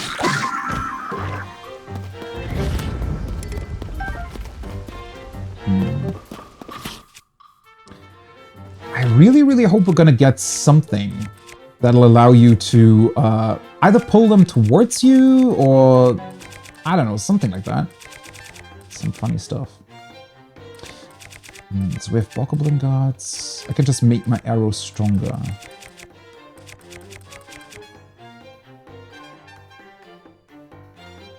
Let's try this for a second. Okay, well, just killed him. Because otherwise I thought he might start glowing. What kind of move? Ah, I was gonna say. These are probably movable. Oh no! I could have put the cages on the Bokoblins! That would have been fun. Ah well. Toasted hearty truffle. Neat. A hearty truffle toasted until its outside is crispy. It tastes great, but hearty truffles are far more effective when cooked in a recipe. Well, they're all toasted. Interesting. Baked palm fruit. This palm fruit was broiled with direct heat, resulting in steamed flesh inside the rind. Toasty highly mushroom. Were these truly toasted, or did somebody blow up something next to it? Oh, that's a neat fire, though.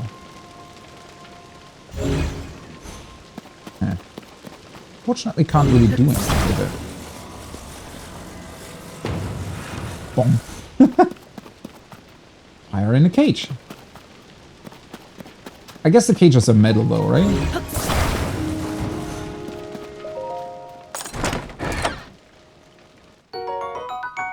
Cool.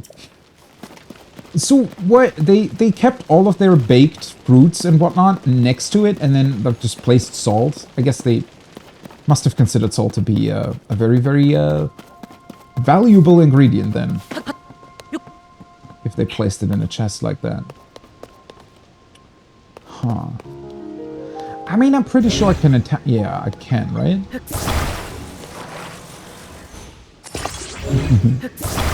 You can sort of make a stack of dynamite, if you will.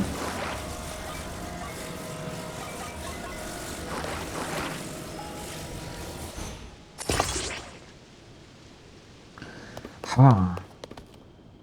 Oh, you know what? I could have...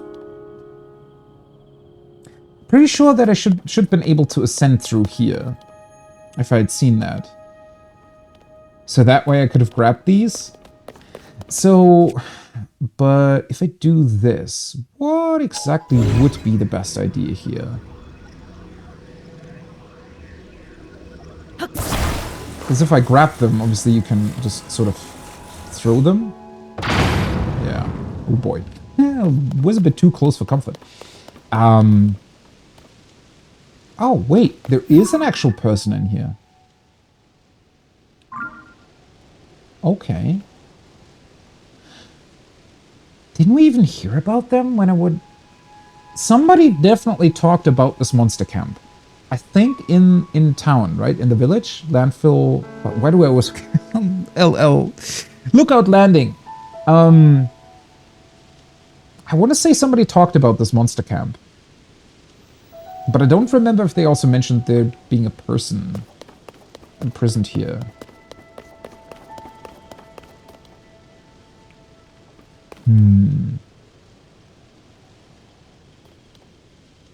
I'm just trying to think of a way to make these explodey barrels more effective. Because sticking them to the end of a weapon isn't really that helpful, but I cannot put them into my inventory to place them on a bow. On an arrow, unfortunately. So...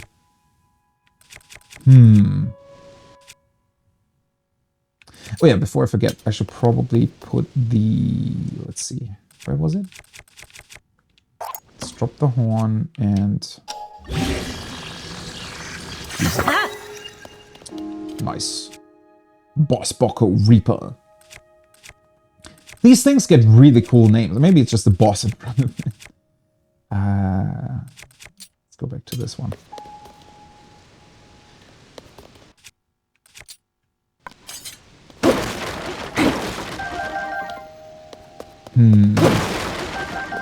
The problem is I'm missing... Well, not really missing, but I wish I had a way, like stasis, where it could just sort of hit the explodey barrels and then make them, like whenever I want, make them shoot off in the direction of where the monsters are. I mean, yeah, I can throw them, but the Ultra Hand definitely has a limited range. And recall obviously only recalls them if they had already been close to the monsters previously.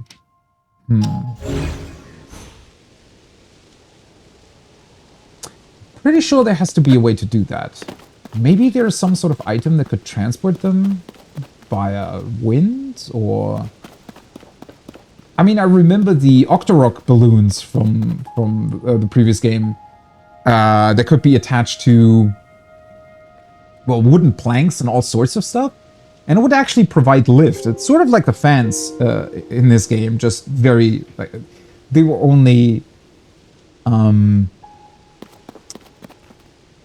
They only lasted for, I don't know, 10 seconds or something. You really weren't able to get that high with them. Which is actually a super good comparison of what, you know, the previous game was in comparison to this one. Where in Breath of the Wild, it still felt like they were actually trying to hold you back, right? Because otherwise, why make those balloons pop so quickly? They really weren't as usable as you'd think they would be. But thankfully... Now, we got abilities that are just way crazier. This lightweight simple shield is ideal for less experienced fighters. It can withstand light attacks, but blocking stronger blows is not recommended. Spiked Iron Ball Hammer and the Traveler's Claymore. Is there anything that I don't really need right now? I honestly feel like I'm really, really good on weapons, right? Oh, before I talk to this guy, though, I very quickly wanted to look at what does this say about the boss bokoblin. I like that it says number 126 there to the top left. It makes me feel like I'm collecting Pokemon. These heavyweight monsters are leaders of bokoblins. They swagger about, whistling commands to the teams of minions nervously trailing them. Their heavy horns are so sharp, they can slice large trees clean in half. Whoa. They're probably also doing that sometimes, right? I wonder if you would... Because the... What were they called? The big Cyclops enemies in a previous game, they were able to just literally pick up a tree, uproot them, and throw the log at you. I wonder if these guys would do somewhat similar things, like slicing a tree in half and then picking it up and throwing it at you. Because apparently, well, we've already seen they throw quite a bit of stuff at you if they want to. I really, really like their design, because it feels... They feel like more than just a normal enemy, right? I mean, yeah, they're a boss enemy, but... they seem to be interacting with their environment a lot, which I like. Not only via picking stuff up, but also potentially giving commands to the other bokoblins. So it feels like they might... Like, even the other enemies might be more dangerous because they're coordinating while he's still around. I don't really know if that's what's happening, but it feels like it, which is neat. Oh, Hinox, right, that's what they were called. They were really fun fights. I just wish that the different variants of them really needed a bit more, right? It was cool doing the fight 2, maybe 3 times, but then it became a little bit boring, especially if you already knew how to deal with them. You could pretty much get through their health like really, really quickly.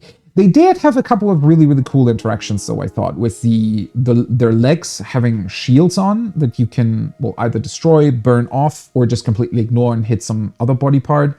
It was really cool that they had weapons sort of around their neck that you could pick up eventually. So they honestly feel a little bit like a blueprint for these guys. It's just that these feel a bit more, yeah, interactive. Maybe also because they're not a specific boss fight, but just appear with all the other enemies as well.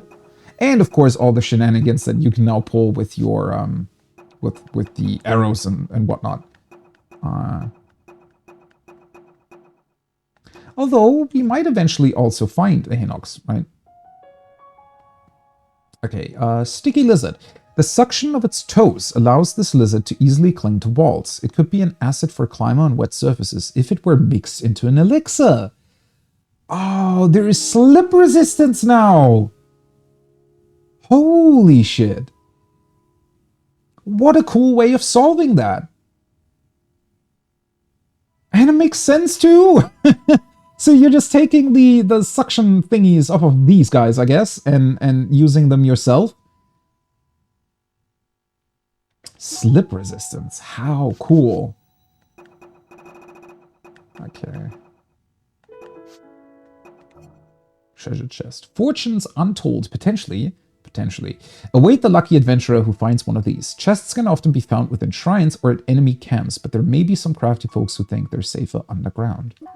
As we saw, or in a, like, underground tree stump, I guess. Right. Hey, buddy. Let me out! But first of all, I want to know who you are.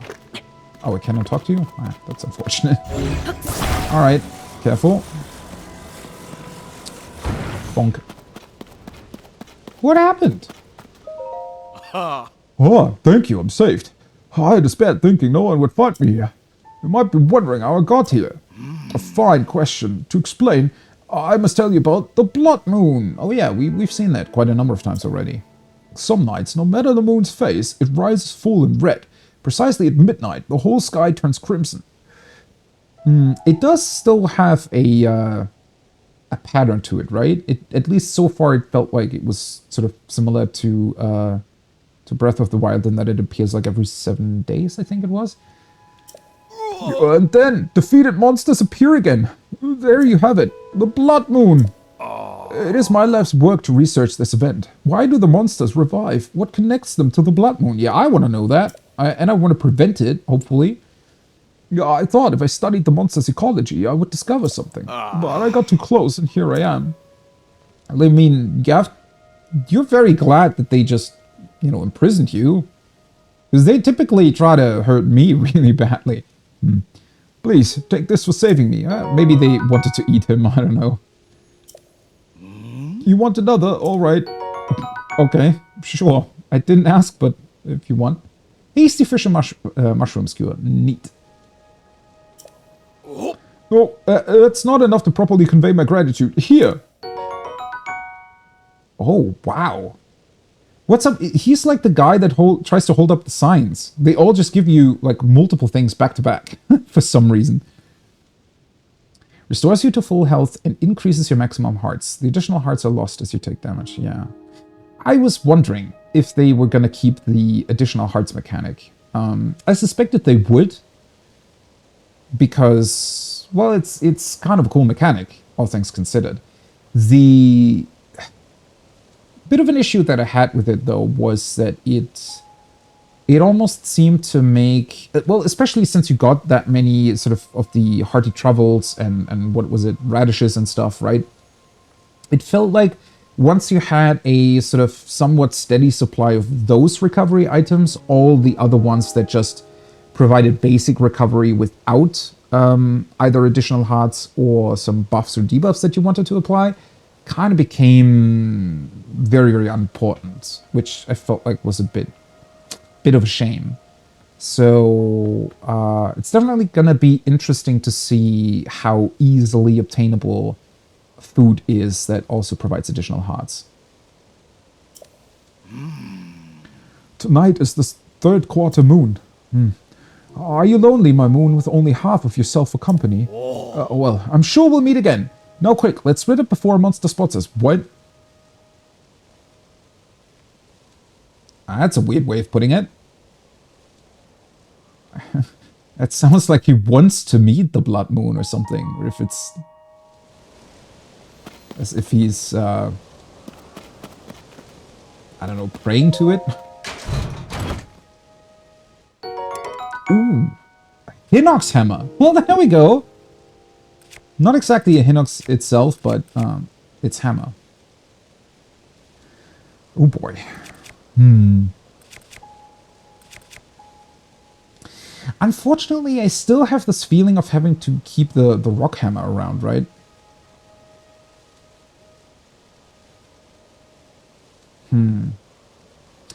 I mean, as long as I have the bomb plants, I can always just put those onto arrows to blow up minerals and things. I could probably also... yeah, the spiked iron ball would definitely also be enough to break up rocks.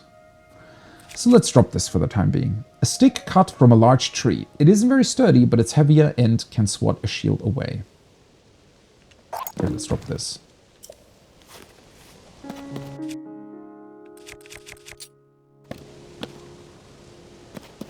Pretty cool.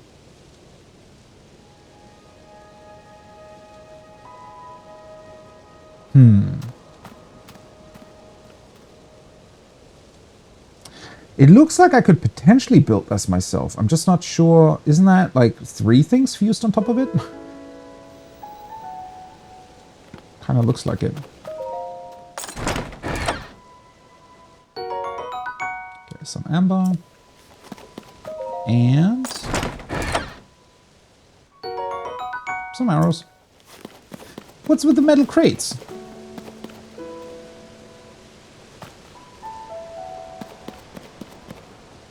All right.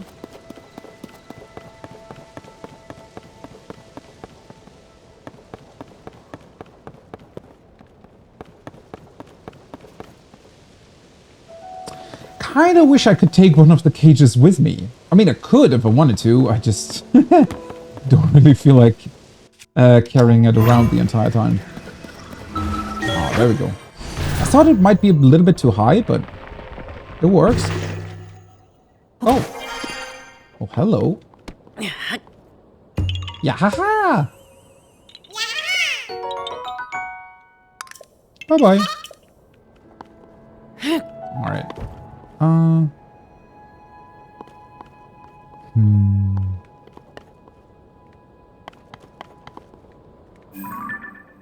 Oh, I thought that was my rock that I just dropped. Looked like it suddenly fell really far away. All right, what do we got here? So there is a skull monster camp on top of that bridge. Interesting. That is that weird.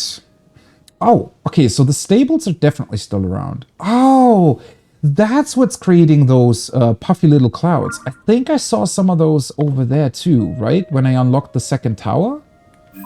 I think I mentioned seeing some weird puffy smoke in the distance, and I wasn't quite sure what it belonged to. Alright, so the stables are still around. That's neat. Well, we're gonna go there eventually, right? Because that's in the direction of Rito Village, which I want to go to first when it comes to the other quest. Okay, seriously though, it's kind of insane how many shrines you can see here. Because I can see another one over there too. And that one.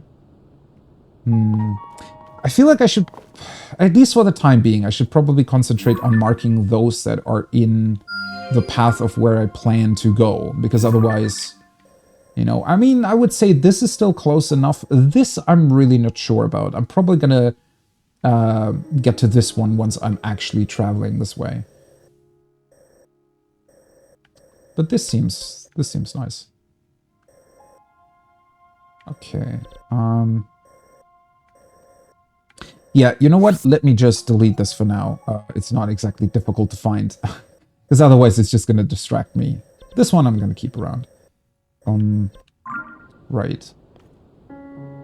So that's a stable.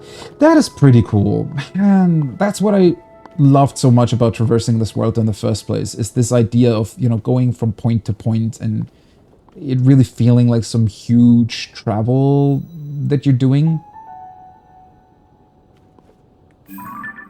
I wonder if we're going to find out more about this ravine over here at the stable. Because I always felt that it was strange that you had a ravine that was essentially built out of dragon bones. Or at least that's what it was called. Man,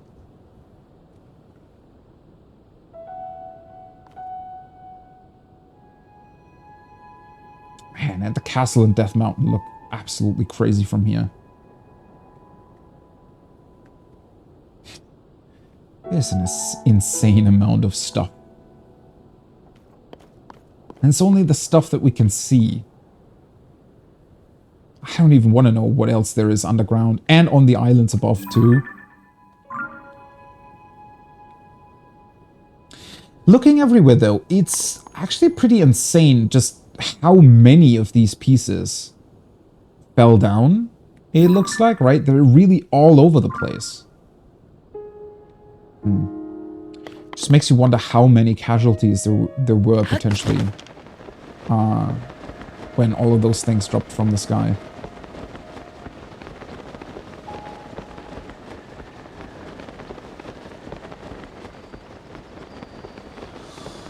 All right. Well, let's go to that shrine, and then I'm gonna go back to Lookout Landing.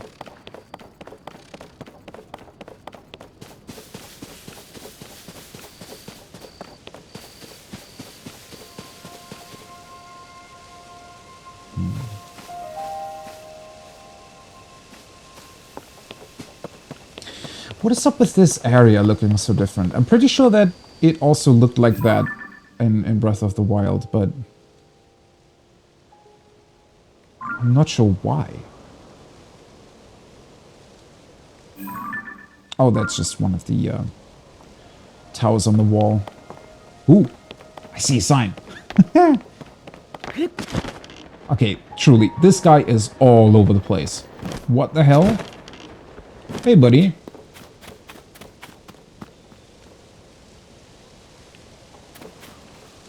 At least this time he's in a proper location again. You know, hopefully there's going to be quite a few people. Also, it's next to, it's more or less right next to a construction site, so makes even more sense to put up the sign here. Oh, somebody already started construction, it looks like. Can I move this? I can. Interesting. Might as well use it then, right?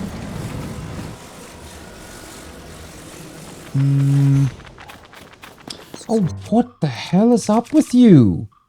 How many of these bats are everywhere? There we go.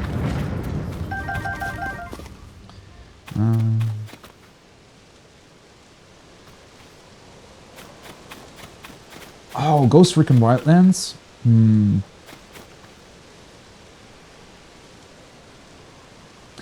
Yeah. See, that's why I was always so disappointed when... I was always... How can I put that? Especially when you also think about all the other open world games that Ubisoft released, right? I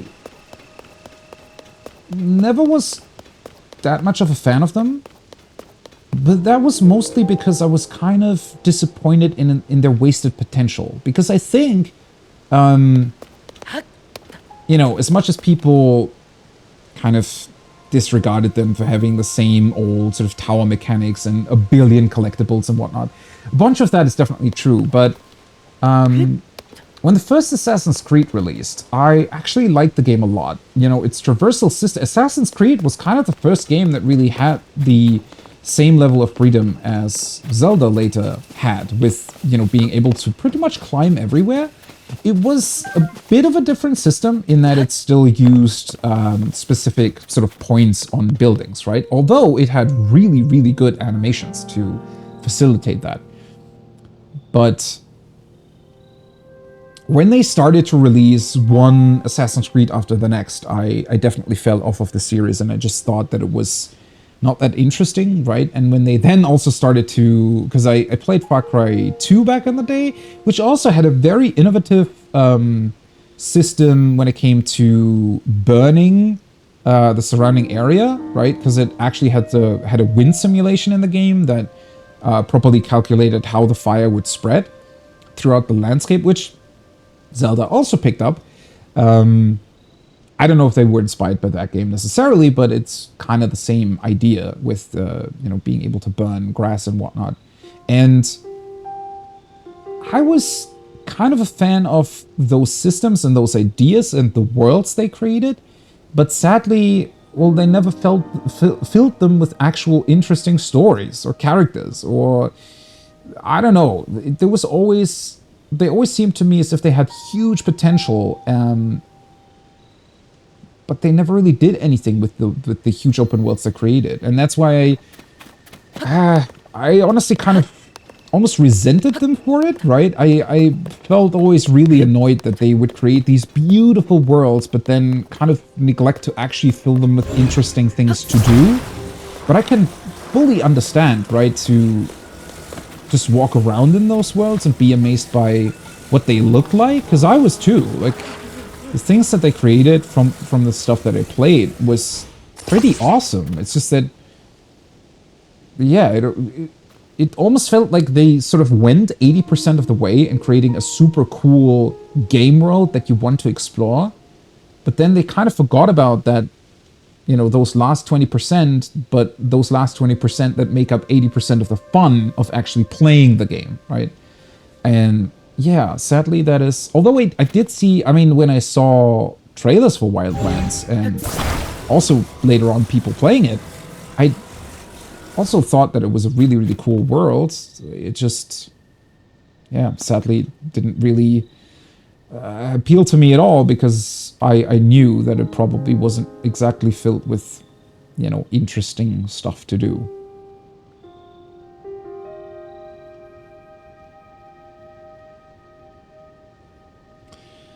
Yeah, the gameplay kind of forces you into a tedious cleanup duty. That's exactly what it feels like, I think. That's a good way of putting it. It's this idea of, okay, instead of making the player actually enjoy... Oh, oops. Making the player actually enjoy the world that we created, right? What these games, what Zelda is doing here, yeah, sure, there's a bunch for you to do and collect, but the game doesn't really push you towards it. You can just take it as it is, you can do whatever you want, and they also give you tools to just go crazy, right? Have fun. And, well, the first Assassin's Creed did not exactly have that feeling yet. Although it also was lacking in a lot of different places. Like, the first Assassin's Creed, I thought, was a really, really cool first draft that just probably lacked some time to really nail what I guess it could have or should have been, right? And so I always thought, oh, hey, you know, they're probably going to do a second one, and hopefully they're going to alleviate those issues and make it into a fun game. And the second Assassin's Creed wasn't bad per se, and I think there's actually a lot of people who like it. Because it also contains, well, an actual story. The first one was a bit, well, it's more a series of missions rather than a story, really. But the second Assassin's Creed already went into, like, it had, I don't know, 300 treasure chests to collect, right? It had the towers to unlock. It had, like, a huge mini game of rebuilding your house or something, or your manor. And those aspects never really felt like they made sense in terms of the game that you were playing, right? This cool idea of being an assassin and planning out your murder perfectly to where nobody can see you.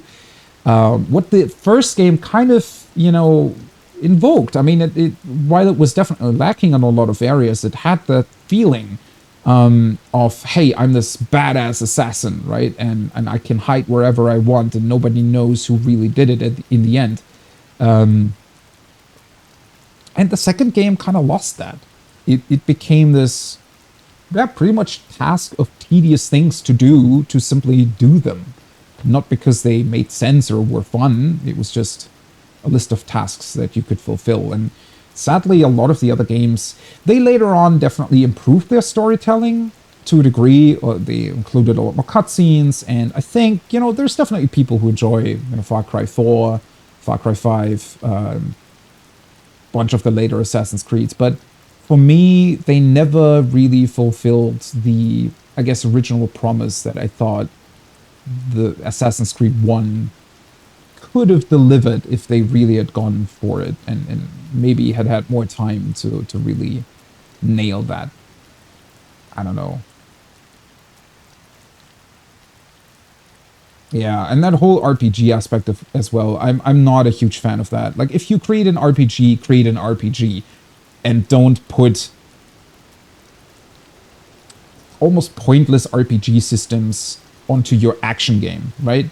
As much as I like Horizon Zero Dawn, especially because the encounters themselves are really fun, the gameplay is really fun, which is something that open world games rarely nail, is the gameplay combat experience. Horizon Zero Dawn definitely does that, but at the same time, it has those kind of pointless RPG aspects too. Like, why does that game have a level system? There really isn't much point to it, beyond, okay, you can unlock a couple of additional abilities later on, but they could have easily tied them to just missions, or, like, there's no reason why that game has a level system. None. And that's kind of what they did with a couple of other games, where they tried to make them seem like RPGs, but in reality, they really are just action games with levels. And sadly, they're never really that interesting either. They also feel just like more busy work, right? You need to collect experience to feel great when you level up, I guess. I don't know.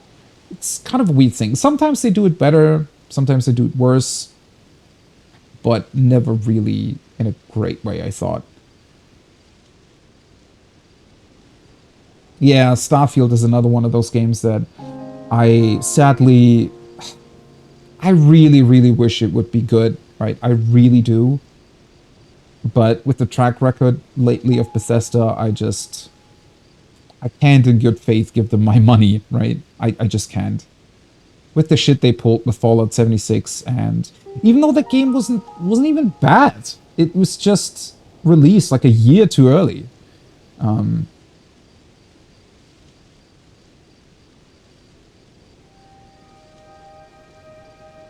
Tactics Turkey, welcome back. They should stay true to that enticement stereotype. Classic Bethesda, yeah. Which I find so, like, it really, really... Bethesda is one of those things, like, my first proper RPG that I played, and I think the first game that truly made me realize the potential of games was the Elder Scrolls 4 Oblivion, right? Because I didn't play Morrowind. I guess I was still a little bit too young to play such a, vast RPG. But up until that point, well, I played a lot of Nintendo games, right? Zelda, Pokemon, I don't know, but Elder Scrolls was something entirely different, right? It had a lot of sort of more mature themes in it, obviously, but this idea of having hundreds, like literally hundreds of handwritten quests that were all voice acted with NPCs that have a day-night cycle that walk through the world. You can also do a bunch of really, really funny stuff in Oblivion, right? Akin to Zelda here. Not exactly like that, obviously, but there's a bunch of really cool and funny interactions that you can do. You can go crazy with the magic system the game has. Magic system is actually really cool. Sadly, Skyrim even took away some of those elements, right? And later on, I actually realized that Oblivion had already taken away some of the stuff that Morrowind had, right? So you could go even more crazy in Morrowind. So, yeah, it was one of my favorite RPGs ever. And the first really big one that I ever played. And I hated to see Bethesda do what they were doing. And I don't even mind. Like, I am the person who doesn't give a damn about games being buggy at launch, right? I mean, if they hard crash, that's annoying. But having funny little bugs or even quests breaking bugs, okay, the game contains 150 quests. If one of them is broken, or even if 5 of them are broken, I'm just going to do the 145 other quests, right? I never really cared about that. But when they started, like, to do actual false advertisement, and when they sort of... Because back in the day, with Oblivion and even partially with Skyrim, it felt like their ambitions were too big, almost, right? Like, they wanted to create games that were larger than what was possible at that time.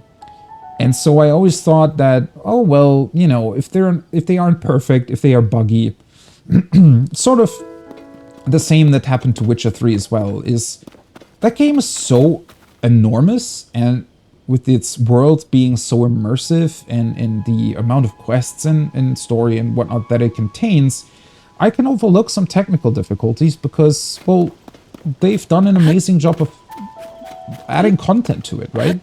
But eventually, I think Bethesda sort of... It's almost like they realized, oh, we can just release whatever. People are going to buy it. And they're also going to fix the bugs that we create, right? Because there's patches and mods and whatnot. And so we don't need to care. And at that point, it really truly felt as if Bethesda sort of stopped giving a damn about that. Or at least the higher-ups, right? I don't think the actual developers did that, but somebody at the company just went, oh, if people buy it, might as well just release it like that, right? And that's when I really started to dislike what they were doing, or started to, well, not play their games anymore much, which is kind of sad. Yeah, imagine if Bethesda had a polished engine. Also, that too. Like, when Oblivion released, it was one of the best looking games of all time. Not even RPGs. Oblivion was insane when it released. And there were a lot of people who couldn't even run it on their PCs, right? Especially when you like unlock the complete draw distance. That was a beautiful game. And well, they kind of stuck with that same engine and look ever since. And, like, of course they added onto it, but not in a way that truly made it look, you know, that great. And honestly, I have to say, from what I've seen so far from Starfield, it's very much still the same engine. I mean, yeah, they try to sort of paint over it, but I feel like a lot of the underlying technical issues are still going to be present. And I don't know. It's going to be weird. Needing community modders to fix the bugs, yeah. There was also a bunch of other stuff that they constantly refused to do, like giving the PC version an actual usable interface versus the console version, right? And then later on, that pretty much was the nail in the coffin for me when they started adding that dumb microtransactions shop to Fallout 4, where they sold like paint jobs for armor that modders created for free, pretty much, for like $7 or $10 sometimes. Yeah, that was just... It was a weird combination of them stopping or not really giving a damn, seemingly, what they were releasing, but also the content of their games sort of not really being what I was looking for anymore. I don't know. And so I just stopped playing their stuff, sadly. That being said, we haven't gotten a new Elder Scrolls since Skyrim, so I'm pretty sure I would buy Elder Scrolls 6 when it releases, but I don't know if that's really ever going to happen, or if it happens, I don't know if it's really even going to be a game anymore, or just some weird online Fallout 76-like thing. Not that 76 is bad. I mean, they did a bunch of upgrades and patches to it, right? And I've definitely seen people enjoy playing it, but I don't know. Somehow it's difficult for me to picture a world where we're just suddenly gonna get Elder Scrolls 6 and it truly will be the, you know, cool RPG sequel that we've all been waiting for. I don't know. That being said, Elder Scrolls Online exists, and even though I never really got into it, well, that's mostly because of the time investment required, right? But I think it's a good game. If you really, you know, want to dive back into Elder Scrolls, that is. The weapon in the gameplay demo was just a laser pistol from Fallout 3-4. Yeah, not really great, right? At least not when you're doing the demo. Like, honestly, I'm not against reusing assets. I mean, we're literally playing Tears of the Kingdom here that just reuses the entire world, but as we've also already seen, the stuff they added to it is just insane, right? So I don't have a problem with them reusing assets if they're doing it the right way and if they're actually adding onto it. Having to answer to invest is horrible for QA. Yeah, sadly, it kind of is. 25 years in the making, still reusing assets. Yeah. Yeah, that's the thing, right? Reusing assets is one thing. If they add an insane level of fun gameplay, that would be another, right? Sadly, though, I'm gonna feel like that pistol will probably shoot the exact same way it does in Fallout. It's gonna sound the exact same way. It's gonna do the exact same thing, right? Not like here, where Ultra Hand is a true upgrade to Magnesis from the previous game. And honestly insane in what it can do. All right, let's help this poor guy. He's been holding up a sign the entire time. I don't think he has a problem with that, but... Thanks for your help earlier. I'm putting President Hudson here too. How about I can't stand here forever? Okay, dude. Come on. Really. Try letting go.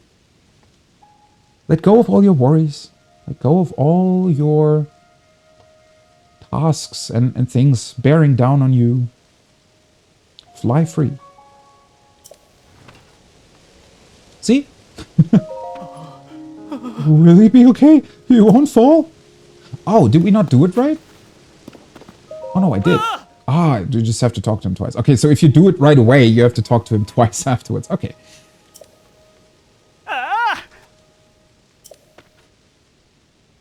Let's get him secured while he's still standing, yeah. I like how he's equally surprised every single time that we just are able to make his sign stand upright. Proudly and firmly in place. Let's see, do we get another type of rice ball this time? Hasty veggie rice balls. Okay. That's a funny way of naming a dish, though. Because it almost gives off the impression as if they would be hastily made, right? Not that they give a haste effect. Okay. I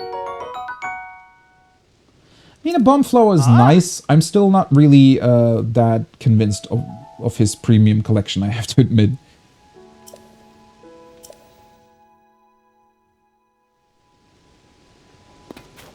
Seriously though, so that's the third sign in this sort of area. In this triangle, if you will. If he keeps up that level of, well, space between the different signs, we're probably gonna have to help him about at least 50 more times. Oh boy. I really, really hope we're gonna get something for helping him. Poor guy, yeah, I mean, he's kind of creating his own problem though, isn't he?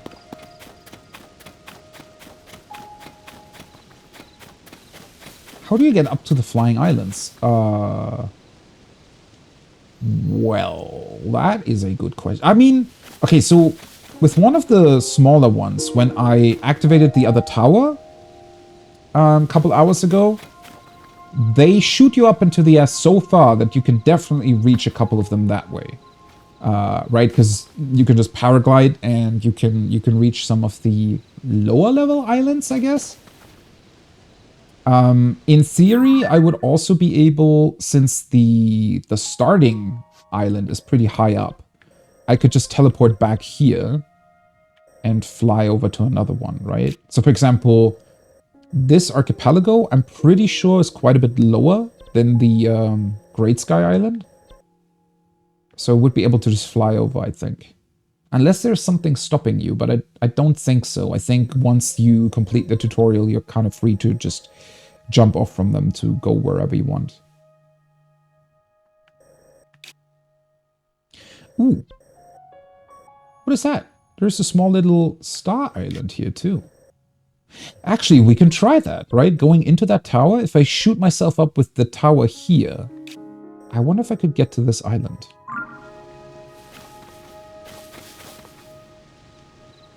You can teleport back to the one... Well, to the starting one because it contains shrines, right? And you're able to teleport back to the shrines, so... You can also teleport back to the islands. Which is neat, since it works the same, apparently, with the... Okay, I don't know if I'm ever gonna get used to that. Okay, little buddy, come on. Wait, can I? No, okay, they count as a monster, so sadly you cannot recall them to their previous position. Huh. They're really angry. What's going on, buddy? Why are you so angry?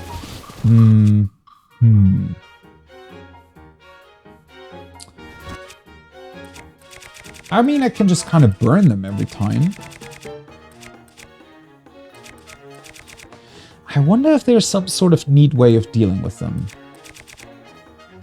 What would we be able to do to a tree? Besides setting it on fire.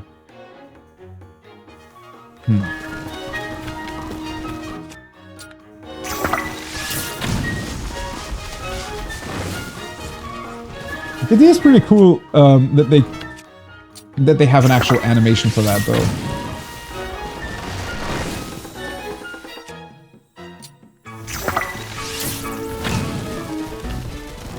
Does he take continuous damage from that? I'm pretty sure he does, right? Yeah.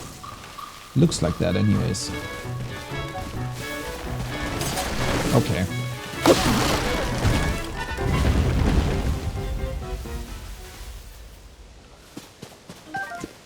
I love how you destroy the tree and then there's just a lizard.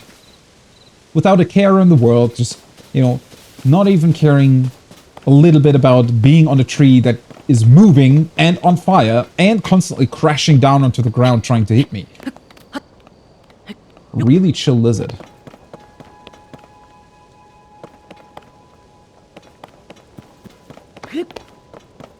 But yeah, I do wonder what happened to the trees. Because it makes sense that all the monsters attack you, right? Because they are kind of these, well, probably angry spirits from somewhere. I'm not exactly sure why the trees suddenly start moving. Although it might be some sort of additional effect of the gloom spreading.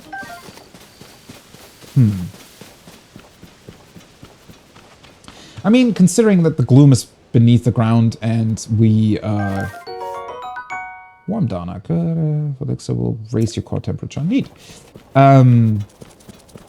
Considering that the gloom is spreading underground and the trees, well, pretty sure suck up nutrients from said ground, makes me wonder if they're getting slowly but surely, you know, corrupted through that.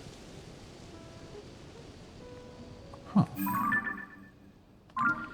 What's up with those spikes?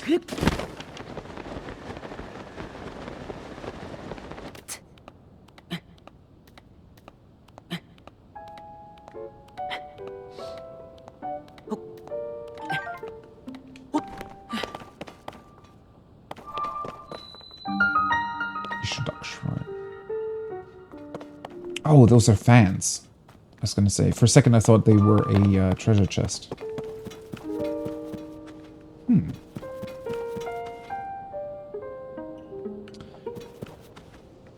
So, did somebody camp out here next to the shrine?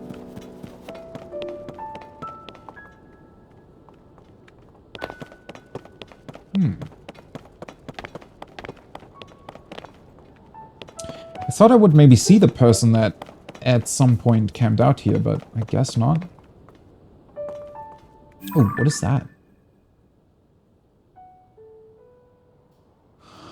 Oh.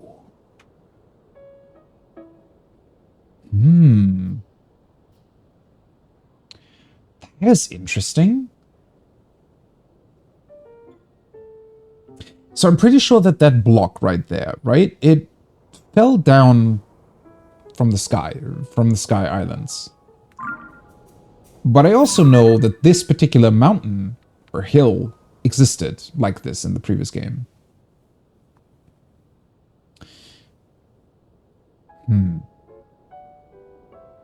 And then we also saw that sort of texture pattern appear on the first sky island, right? Where it almost looked as if the islands were also kind of fused together out of material and or, well, I said 3D printed, right? Something like that, where they sort of artificially extended themselves or something. And looking over there, it almost looks as if the fallen rocks or the fallen pieces of the sky islands seem to be influencing their surrounding area. Right? As if that particular printing pattern, if you will, is just starting to spread and continue. Huh. Almost as if they are truly built out of some sort of self-replicating material, huh?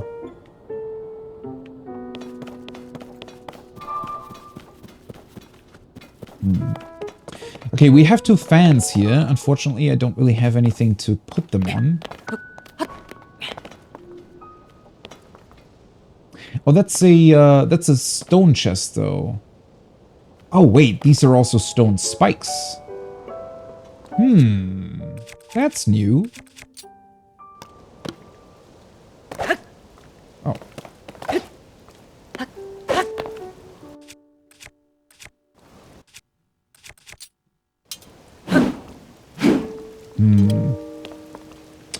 Let me see.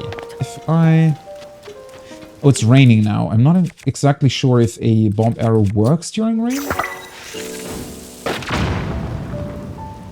Okay. So those are apparently indestructible.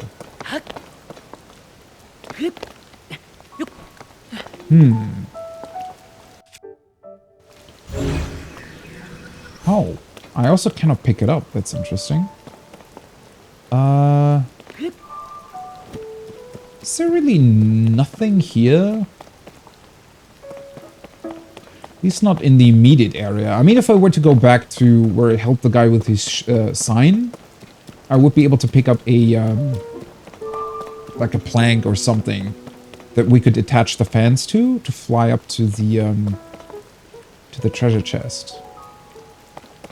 Well, anyways, let's do the shrine first before I forget, or before I'm building some sort of vehicle again and it gets despawned because I need to do the shrine.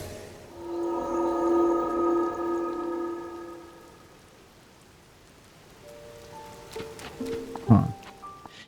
It's honestly ridiculous to think about that every time we enter a shrine on the surface, there's still the corresponding light route beneath, in the chasm, in the depths.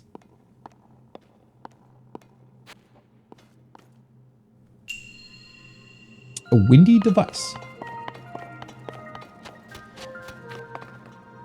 That's also really neat, how they... I think Breath of the Wild didn't really do that either. Sometimes, but very rarely, where they sort of picked up the same thing that you learned about in the shrine on the outside of it, right? So, because that was a kind of a staple of the Great Plateau in the beginning, that it shows you stuff, and then it always had some sort of small little puzzle or thing to do on the outside of the shrine that would sort of pick up the new power that you learned within the shrine again. And it feels like they doubled down on that here, where instead of the shrines being their self-contained puzzles, they often include the same things that are in the shrine on the outside of it and give you sort of an additional puzzle to solve, which is neat.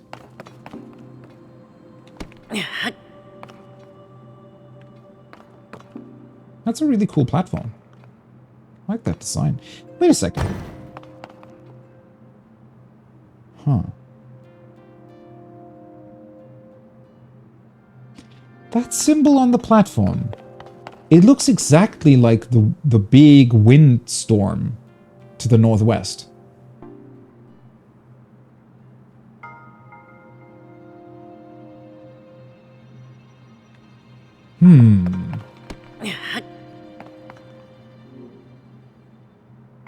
I wonder if the windstorm is being created by Zonai devices then. Maybe some sort of huge fan that went out of control. Huh. Neat. Also, I was saying that I didn't have a platform, but obviously what I wasn't thinking about is what this shrine now teaches you, which is... just do this. Oh. Oh, well, almost. Okay, I think I actually need to stand in the middle, though, to make it work.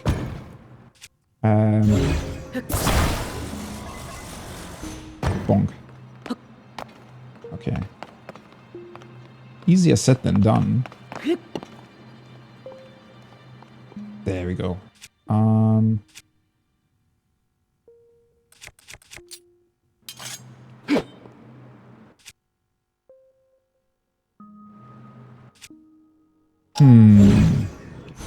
That is still a bit awkward, though.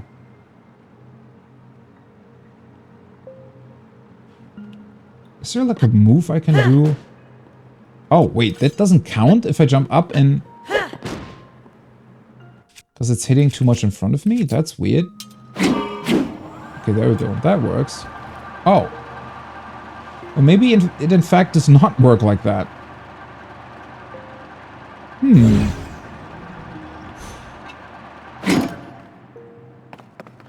Oh, wait a second. I'm dumb. I thought I was... yeah, never mind.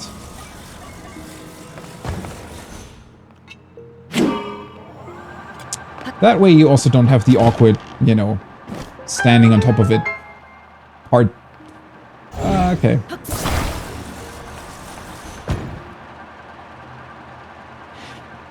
How the hell did I not even think about that? Okay, seriously, stop it. That seems like such an obvious solution in retrospect.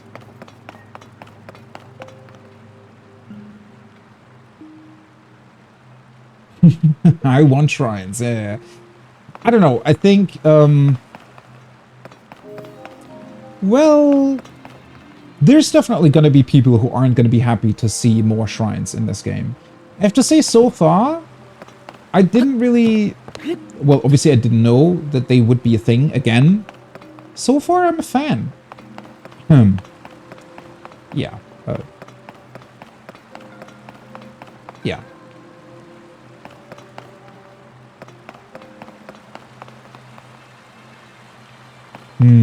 Do I want to fly, or do I want to just...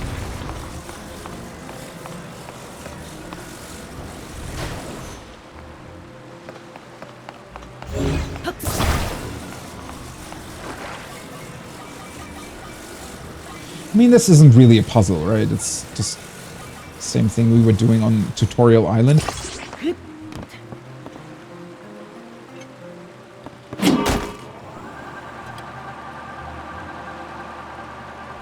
Ooh, never mind. I think we actually have to fly.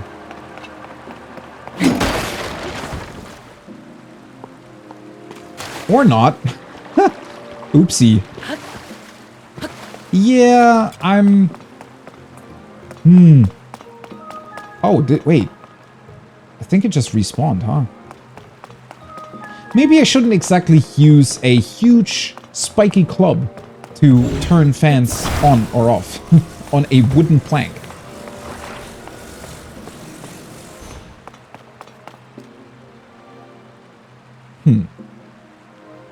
Okay, so how we're doing it. I could fly up on the thing. I do very much enjoy that the shrines give you a bit more freedom in experimenting because they don't consume your battery while you're in here. I think that's a really neat touch. Right, either way. Let me... You know what? Let's just put this down here.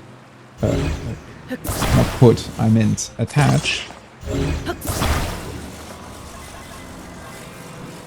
Like this. And you... come over here.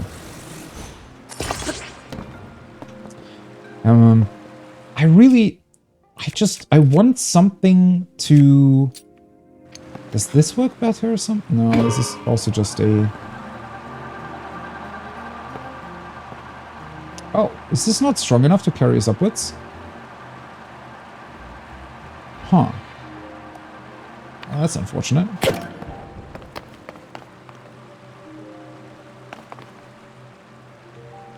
Do I just need 2 fans on the boat?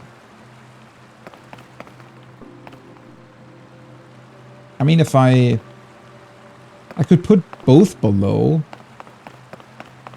We're not getting a third one, are we? No. Maybe you're supposed to just put both of them onto the...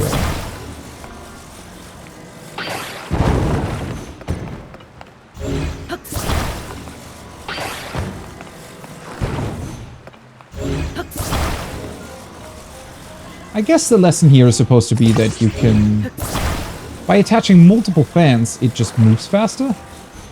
Maybe? Kinda sad. I was trying to fly over. Let's see. Ah, there we go. Ooh, whoa. Wait, 1 fan didn't move us at all, and 2 move us like that? Seriously? Okay. Okay, now we get a couple other ones.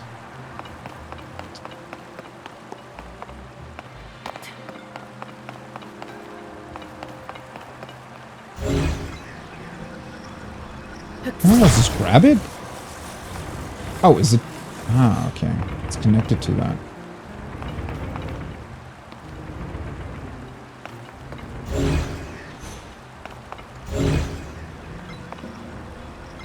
So let's put this down here. That gonna work?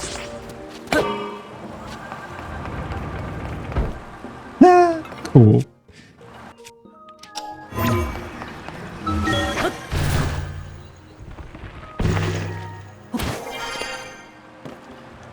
Also, that gives me an opportunity to... Oh! Wait, that also just counts like a treasure chest? I thought it was... Oh. I thought it would count as a different sort of treasure chest, maybe. Oh well. Okay, cool. And then, can we just put you? I guess below this thing?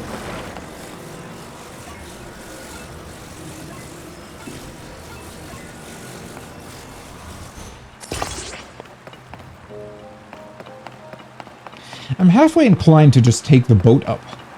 Because we have 4 fans now. I could just attach them below the board. And make that thing fly up. You know what? Oh. Maybe we even have to? Oh no, never mind. Or maybe we do. Well, clearly this is not enough power.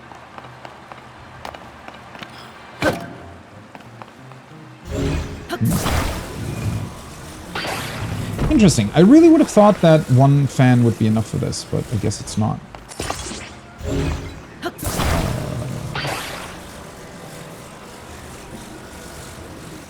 There we go.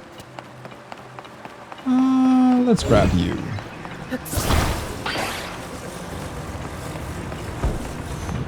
Oh.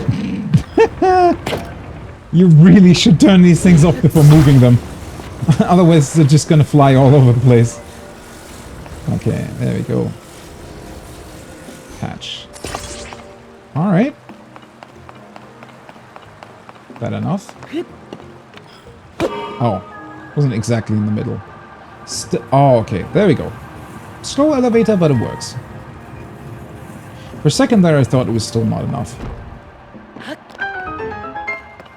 Nice.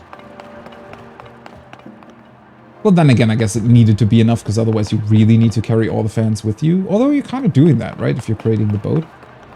Was there another way to solve this? I mean, probably. You could definitely put 4 fans below the wooden plank and make it just fly up vertically.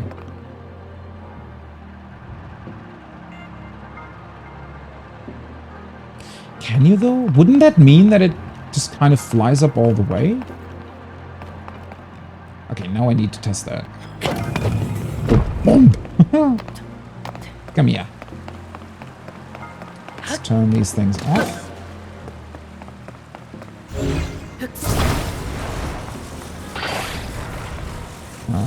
Just drop down, turn this around, and put it here. Turn you around. Yeah, okay, that works.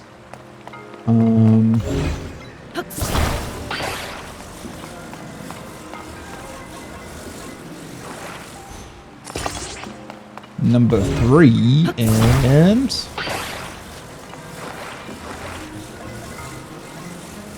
number 4. And then I just needed to put it at least somewhere close to the wall so that we can actually get on top of where we're trying to go. There we go.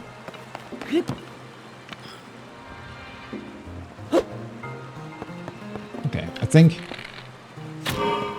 using arrows is definitely more beneficial for these. Whoa, really? 4 fans are not enough to carry off or to carry up this large wooden plank.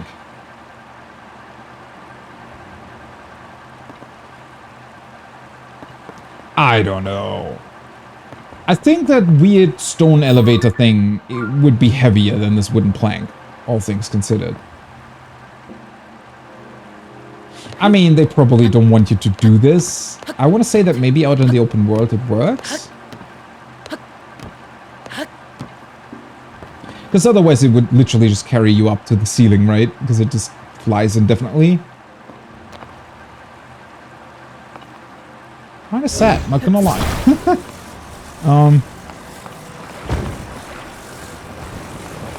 Well.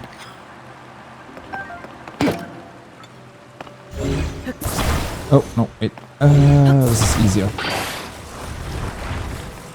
There we go. Well. At least if that doesn't work, we're gonna attach all four to this thing. See how much faster it ascends.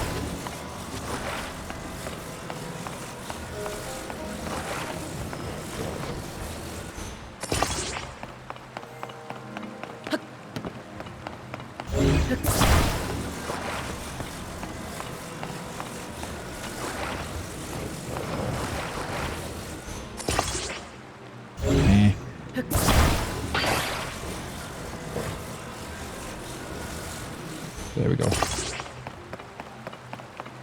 It is very interesting, though. The, like, objects like the wooden plank seem to have specific points where they sort of align themselves to. I think you can, with a little bit of wiggle room, you can still more or less attach them wherever you want, but they definitely have alignment that they do, which makes a lot of sense, right? Because then it makes it way easier to actually put them symmetrically onto another object, because otherwise, you know, if they would be slightly off, the object would probably just tilt in the air or something, especially if you want to fly. So it makes sense that they did it that way. Interestingly enough, though, on this platform, I think it doesn't do that. Oh yeah, that's definitely faster than before.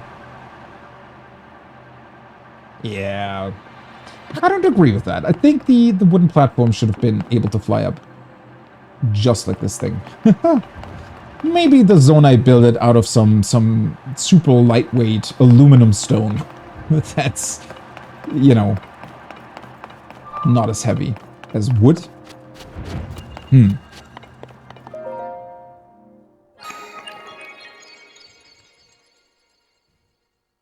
But still, again, a shrine that wasn't really that complicated. So in that sense, sort of same critique that I would have for the previous shrines. But just the amount of fun you can have by, you know, utilizing this power and just attaching things in different ways. And possibly also trying to come up with a solution that isn't exactly intended. Just makes these more fun. I don't know. They're really cool. Although, I don't know. If it's 120 again, might still get a little bit tedious towards the end, but we'll see, I guess. So far, they're really, really fun.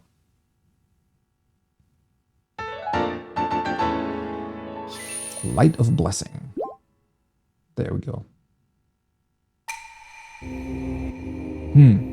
Actually, at this point, once we're back in Lookout Landing, I'm not entirely sure if I want to go for another hard piece. Kinda. Part of me wants to go for a hard piece. I feel like, you know, as long as we have not that many hearts, it's a very substantial upgrade, right? I mean, for getting 4 hearts instead of 3 is, well, 33% more. 5 instead of 4 is at least 20% still. So I feel like or 25% rather. The amount of upgrades that we're getting currently is still kind of good. But, you know, I guess once we're getting into the sort of 7, 8 hearts range, it might definitely be a better idea to improve stamina. Although I still think that stamina really isn't that much of an issue here. Only maybe for trying to fly to the Sky Islands later on. Because I think that's the only time so far where I really felt the lack of stamina was when I was paragliding through different places. Okay, well then. I guess I don't really have to do anything with them other than just place them on the ground, Oh yeah, we can attach them to one another though, because that way they'll turn on right away.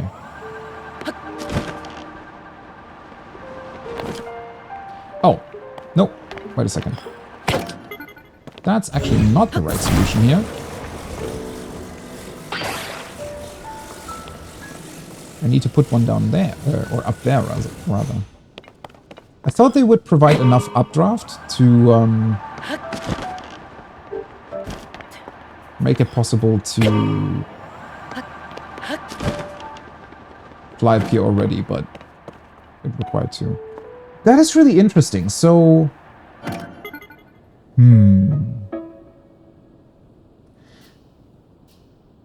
they still consume power out of your battery if you activate them like this out in the open world, even though they're not attached to anything.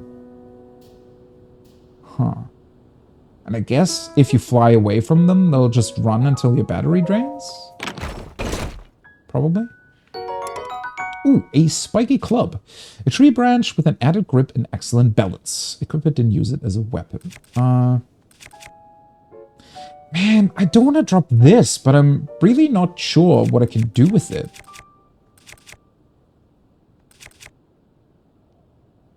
I have too much cool stuff now. Shit.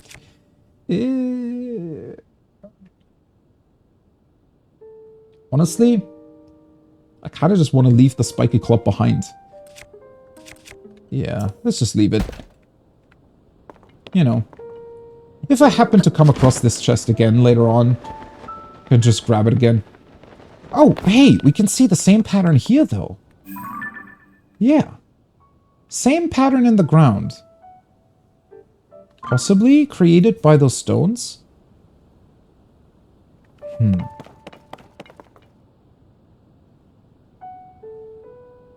That is really strange, isn't it? Huh. Also, so the pattern reminds me a little bit of those statues that we saw down in the chasm. It's just that the statues,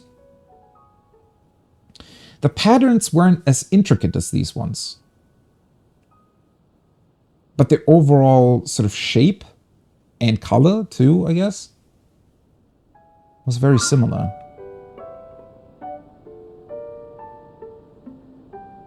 How weird.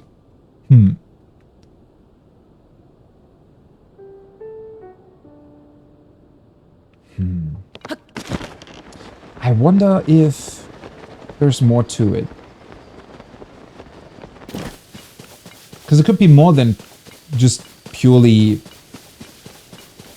I don't know, artificially creating more landmass for the islands. Maybe it could even contain some information in those patterns? Like binary code, just with whatever kind of language they came up with? Huh.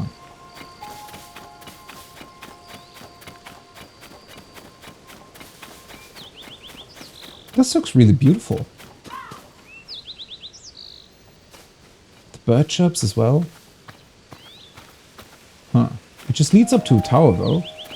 Doesn't this look a little bit as if it would have been a side entrance to the city proper at some point? But then there would be a door here, right? Ooh. Haha, there we go. Why climb if you can just do this? Oh. Sorry, little birdie.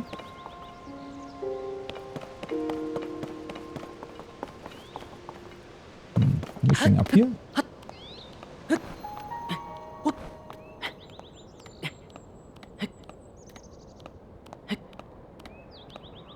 Now this kind of does feel like Assassin's Creed, right? Just need a cart with hay in it. Oh, well. Almost.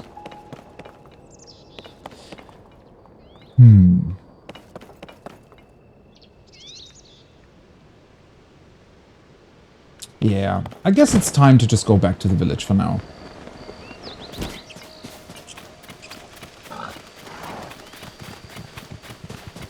Oh. Shit. I always forget about this. No, come back! Ooh, nice. Some more of these.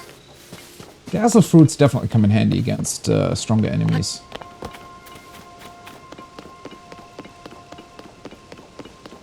Something about this place I still cannot believe. It is still, even though it's been a while now that I played this game, it's still really, really surreal to me that we can just walk here. You know, without guardians or crazy things going on. Without all the corruption and weird eyes and slime here as well.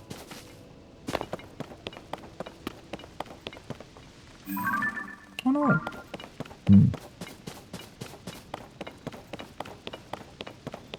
One of those weird stones fell down again.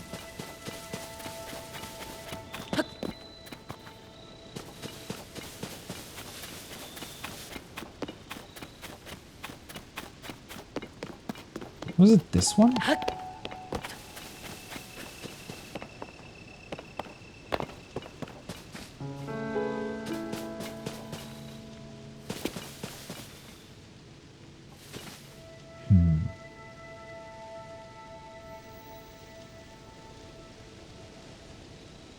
That looks like it was part of a structure at some point, right? Like part of a building?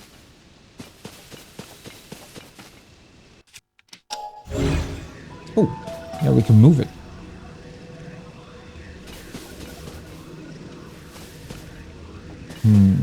So that's definitely different to most of the other stones, right? Wait, is there a stone here somewhere? So the ones that fall are actual interactable objects. They're not just... Well, I don't know what they would be otherwise.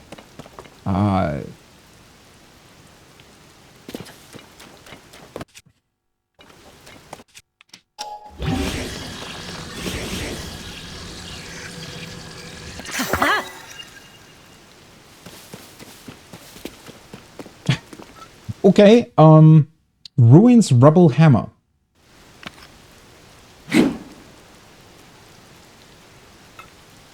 Sure. You know, why not?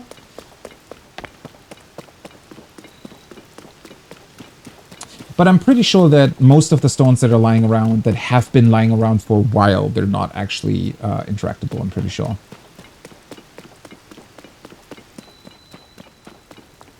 Sign still standing.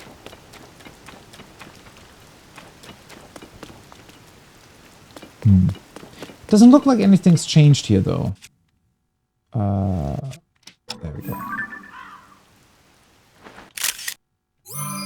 Ooh, almost when he was taken off. Unfortunately.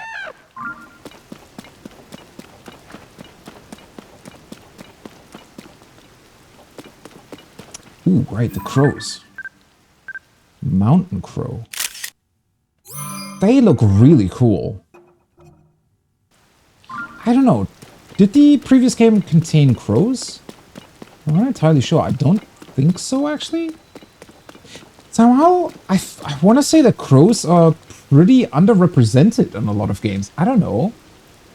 Maybe because they're always more of a sign of... They definitely exist in horror games, right? And other games that want to create sort of an ominous atmosphere. But considering how often you see crows in real life, like, they're really common birds, right? Huh. Interesting that they are not that common in video games. But I guess it's because they are associated with a certain type of atmosphere, maybe.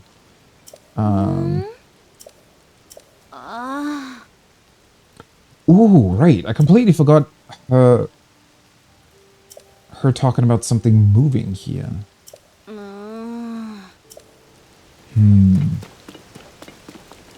I was trying to look into that last time I was here, but... I mean, it's... nighttime. Ooh, this dude's gone now. I think he was part of the, like, Division 1 of the monster survey crew, though, right?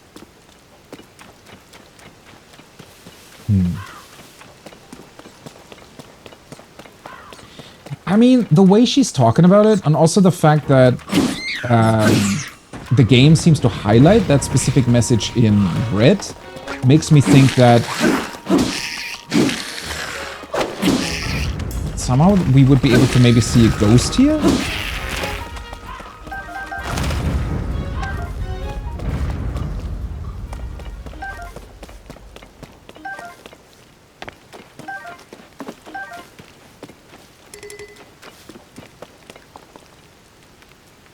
Another one of those stones. I also really, really wonder if the way the stones are falling is completely random, or if there's some sort of pattern to it. Ooh, hello. Come on. Pick it up. There we go. Yaha! Okay, you're definitely not a ghost.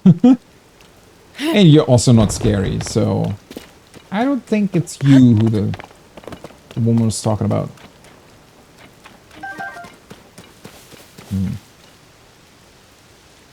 But I mean, if there really was a ghost here...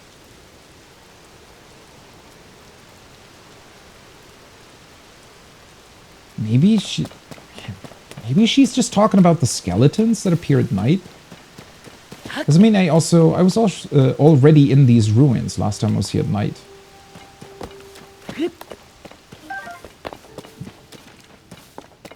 Definitely doesn't seem to be it. Unless the ghost doesn't come out while it's raining. It's raining a lot here, though.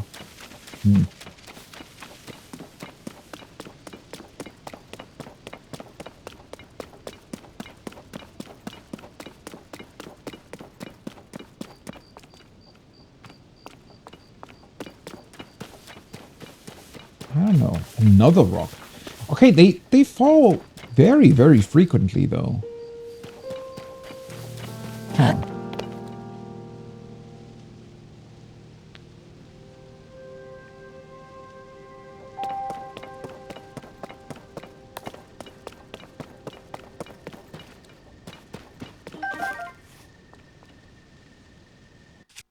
That's just a chest below, right?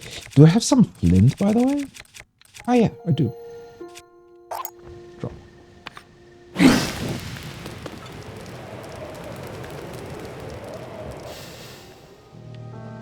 Oh no, never mind. It's not... I thought it was a stone chest at first. Yeah!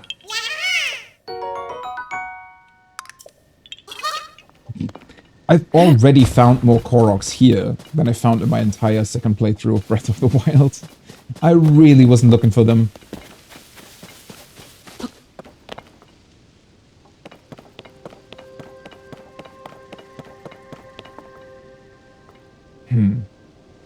But yeah, I mean, if there really truly was some sort of weird ghost or something walking around here at night, I feel like we would be able to see them, right?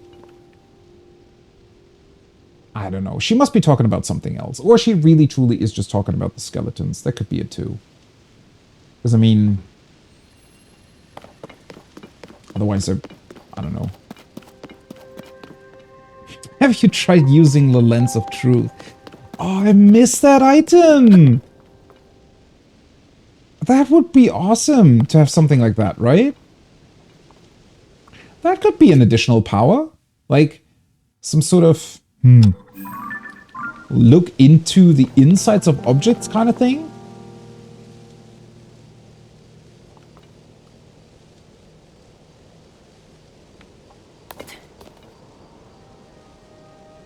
Those are the Zelda items that we really need back. That's the one thing I'm missing. These sort of very, very iconic items that have existed throughout a lot of the games.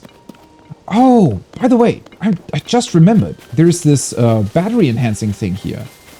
Now with our recent trip into the Chasm, recent, a couple hours ago at this point, I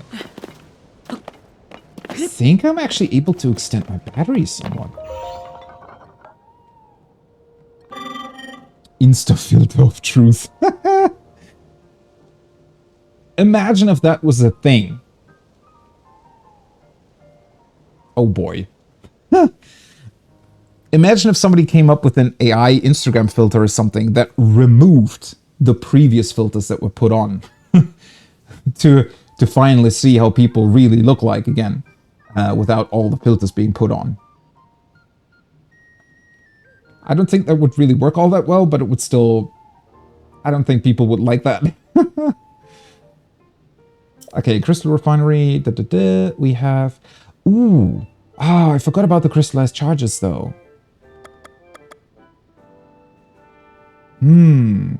So I cannot actually do it here. I'd have to go back to the other forge first to exchange the zonite for the crystallized charges.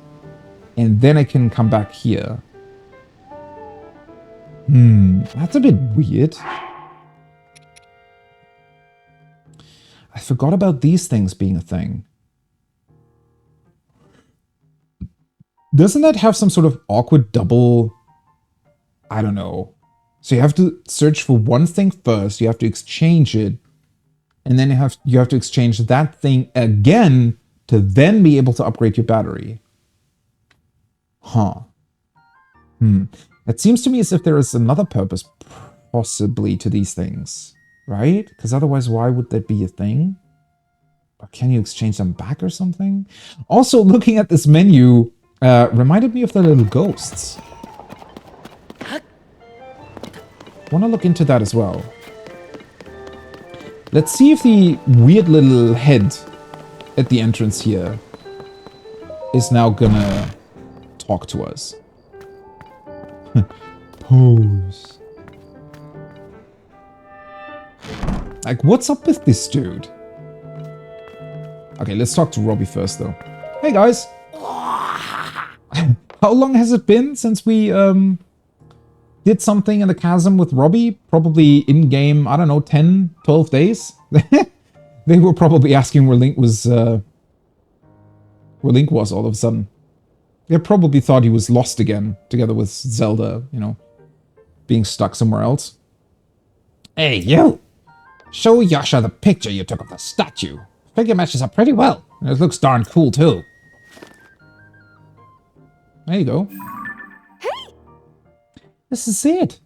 This does match what's on the fragment. Does it really, though? I mean, I guess. Well, the posture of it, definitely, right? Thank you, swordsman. Just like on the slate, this figure must be showing people of some sort, whoever they were. Which confirms my theory, that people lived in the depths. I'm sure we'll find more traces of them if we keep searching. This is a big, big, big discovery! Now what's next? The possibilities. There's so much more to research. Oh, but before I focus on that, there's something I want to give you as thanks for helping with the stage of my investigation. Our earlier service of the depths found all of this. What do you think it's for? Oh, neat. I feel as if these contain some kind of strange power, like maybe it's energy for something. Yeah, we can actually use that, you know. Anyway, they might help you in your search for Princess Zelda, so hopefully you find them useful. And that fragment has helped us see the depths in a new way. Now we're closer to understanding one of its mysteries. I'm going to sift through everything that our service have brought back from down there. Maybe there are even more fragments that I can piece together. Goggles. Swordsman. Thank you so much for going to investigate the depths for me. Neat. Camera works in the depths. Alright. I wonder if this is going to expand at some point. Like, is she going to add multiple stone slabs to this?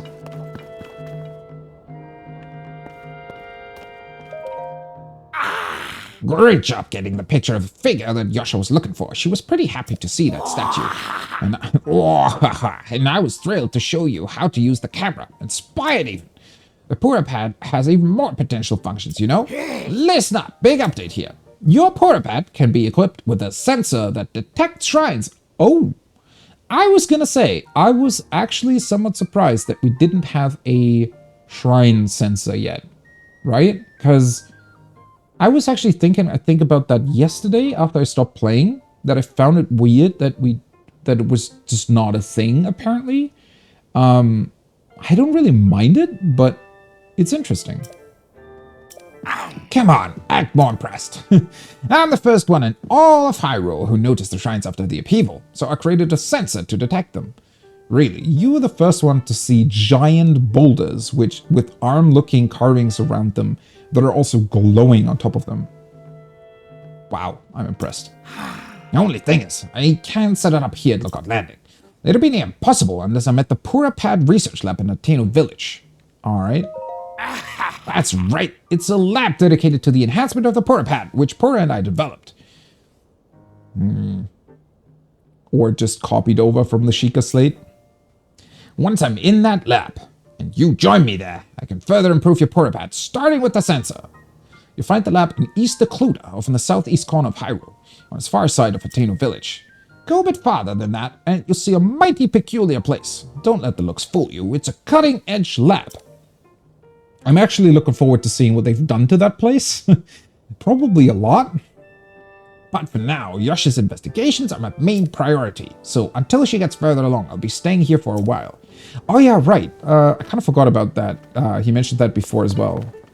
So we definitely have to do the Yosha quests first before we can continue with the Purapad addendums, I guess. Honestly, I like that a lot. So it seems like you have to do quite a bit to even get the sensor in the first place, which I think works a lot better, honestly, because that makes the sensor sort of an upgrade that you can go for if you really want, and just makes it help you find the remaining shrines, right? Once you're kind of already gotten all the more obvious ones, I guess, you can then start looking for the ones that might be hidden somewhere. That's a lot better than getting it sort of right out the gate, because I was honestly thinking about, well, before I started playing Tears of the Kingdom, that I would maybe not use the shrine sensor this time around. Because while I didn't really mind it in my first playthrough of Breath of the Wild, I thought it was still... Well, it was sometimes annoying that it was, like, pinging the entire time. But also I felt like it very rarely actually helped you finding shrines. Like, most of the time I felt like the shrine locations were pretty obvious. So, I don't know. Then again, I also never played it without it. But I like that here. And I think I'm gonna... Well, my original plan was to go more towards Rito Village anyways. And while I do definitely want to check out Hateno and what they made of that place, I think that's gonna have to wait for a bit. Yeah, and the shrines this time around also seem really far out in the open. I mean, most of them were in the previous one too, but there were definitely quite a few that were either sort of in caves or beneath certain like hills and behind a waterfall, those types of things. So, Now that I know fragments like this one can help us see the depths in a new way, I'll be searching my collection for more. I'll let you know if that leads to a new breakthrough. Until then, you should probably focus on the investigations that Doc tasked you with, Swordsman. Oh. Ah, that is cool. So, if I do one of the other main quests... Oh, wait. I'm always going to that menu. I wanted to go here. Right, so we have those regional phenomena to check on. Huh. So maybe every single time we deal with one of these, she's gonna get another new slab or something to check out in the depths. That would be really cool. I like that idea.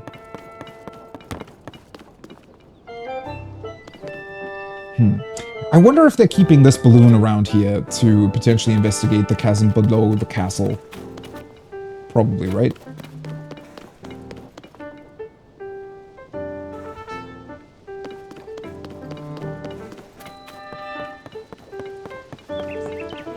Alright. Hello, Pura. Anything new? Hiya, Linky. Popping by to make an appearance. I don't see any visible injuries, so you must be holding up okay out there.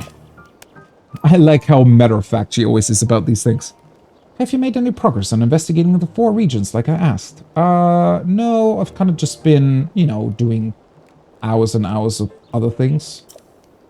There's another village that might yield more answers, so I'm directing an investigation into what's going on there.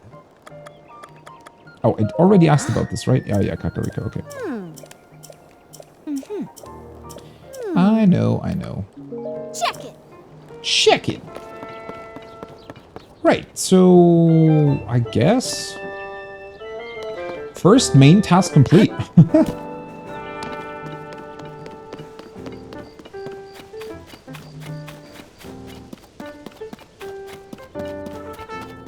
It doesn't exactly look like anything's majorly changed here, though. No new stable. Nothing new to buy. Yeah, maybe the changes that a lot of people here are talking about are kind of tied to your progress through the 4 regions. Which I think would work pretty well.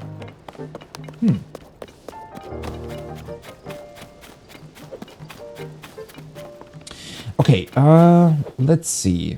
So on my map, if I change to the sky map, it shows this. Whatever it is.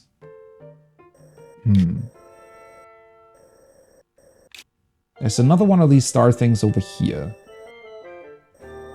Oh. Maybe it's really high up?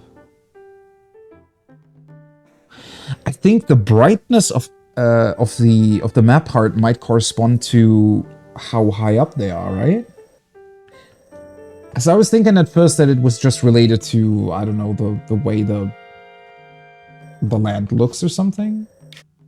Yeah, this is also large. Yeah, it's the same here, right? So it's like a proper map, like a proper height map. Areas that are further up are brighter. That's really cool. And since this is really bright, I imagine this is even higher up than this. Huh. Okay. Well, to be fair, being shot up in the air is fun either way. So let's just do it. Boom.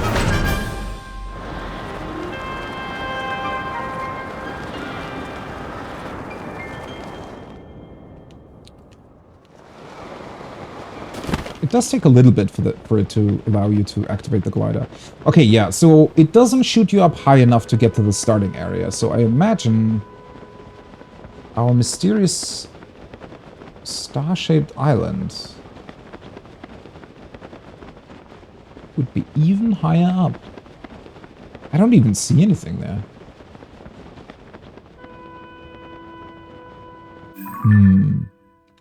Oh, so it would be about here, sort of?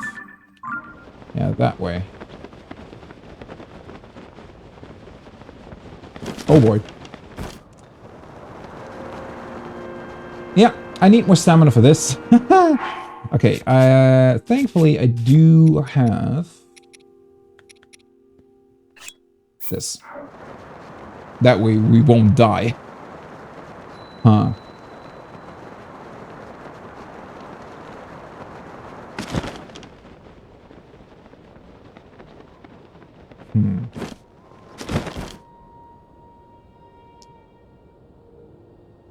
Oh, there, I can see it. Wait,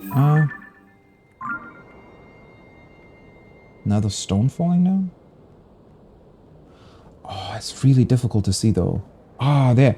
Is that... Can you see that on stream? There's definitely a star shape right above me.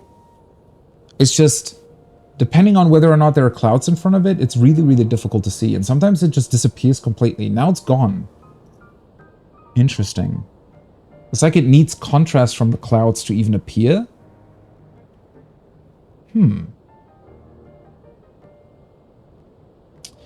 Maybe those islands are invisible or something? Or not, well, not exactly invisible, but since they kind of look like a snowflake, maybe they break the light in a specific way, where they're only really visible if the light sort of shines through it from specific directions or something? But I'm guessing it's too high for me to reach, at least as of now.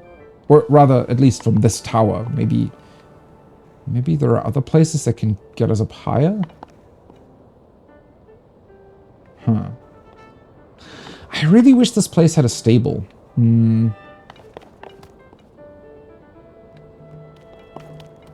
Maybe it's time to ride over there. Should I take a horse with me? Because I just saw a couple of horses on the grass over there. Might be worth it to register one. I mean, the stable really isn't far away, right? And we already went to that shrine, so it's really only crossing the bridge. And then it should be it. Wait a second. Let me turn on my... Where is it? I'm still not used to having the quest log here.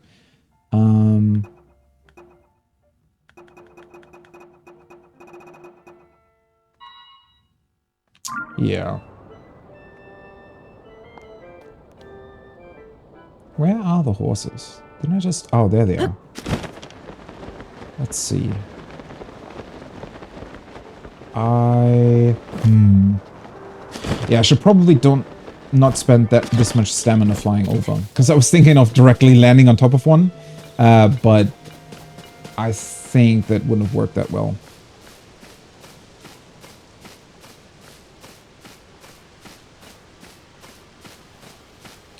I just need to make sure to ride over to the stable right away.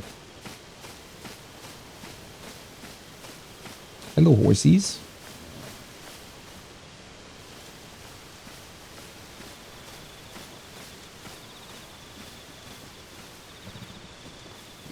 No, stop moving. Stop.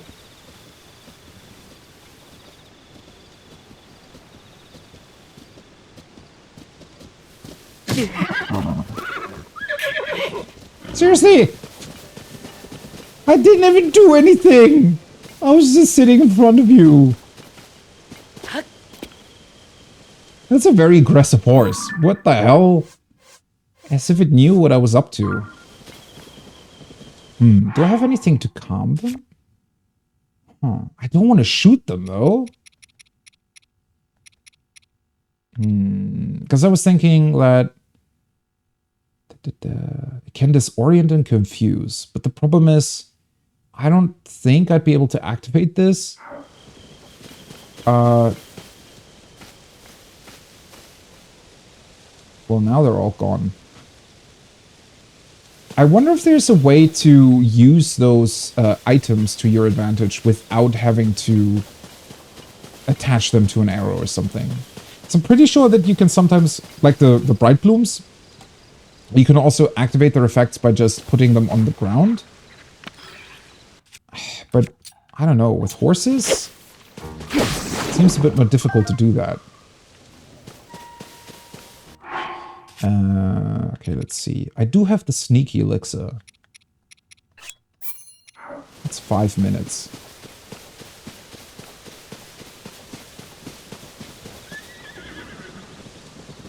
Really? You guys see me again? Oh, you didn't, though. I feel like looking at my stealth meter, somehow the sneaky elixir isn't really making me more stealthy.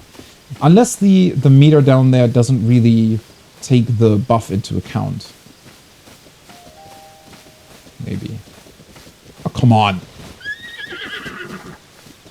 Please don't tell your friend that I'm here. Oh, come on. Damn it!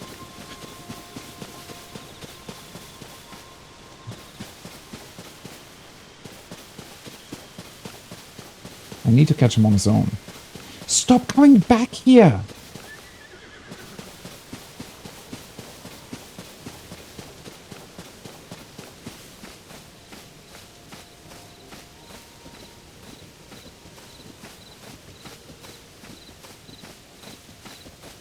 I kind of want to go for the black one now. He looks really cool. There we go. Oh, shit. That was L1, not L2. I pressed L2. I think I don't even have enough stamina, really. Because that was really quick. These are probably kind of stronger horses, right?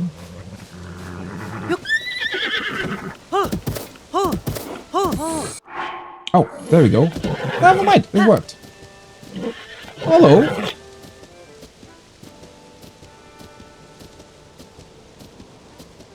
Nice. All right. Well, where are we going? I need to get back to the...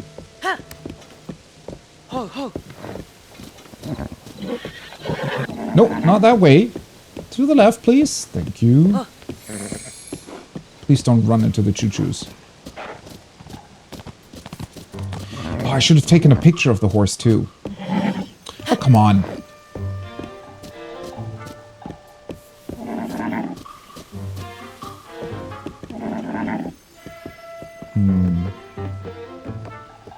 The only problem is the horse going to stay around? I'm not really... I don't remember if...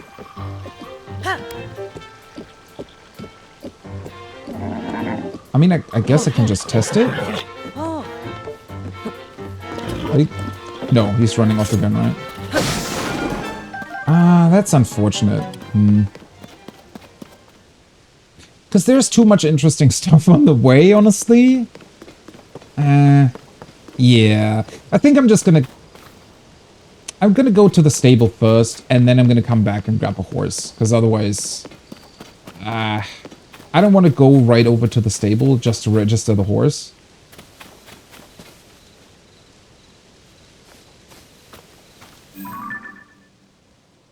What the hell are you doing?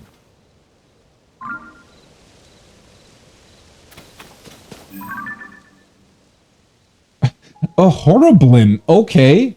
Quite a fitting name.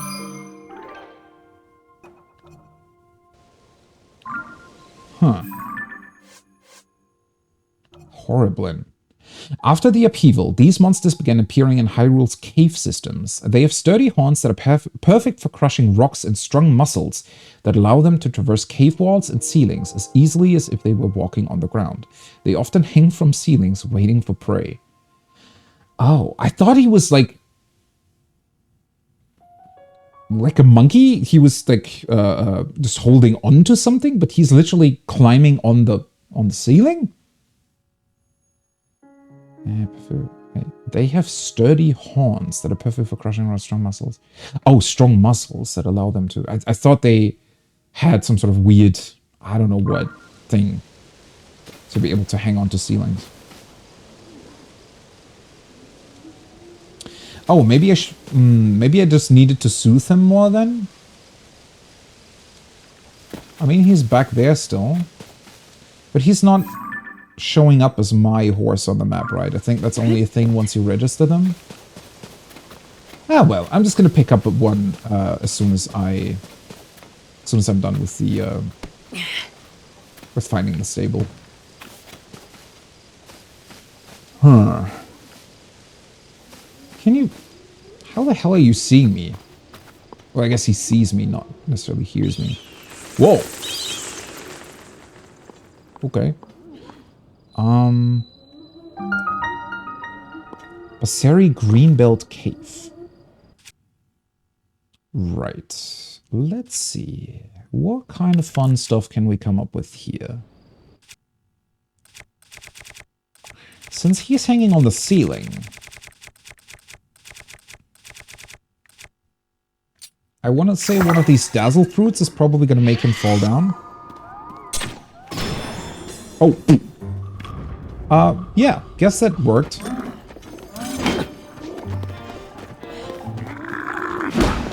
Maybe... Oh yeah, they're not at all as strong as I thought they would be.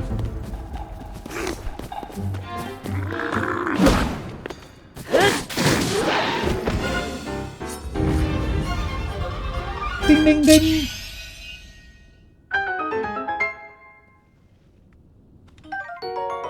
Horriblin horn. It's so funny that they're called Horriblins. Horrible Bokoblins, yeah?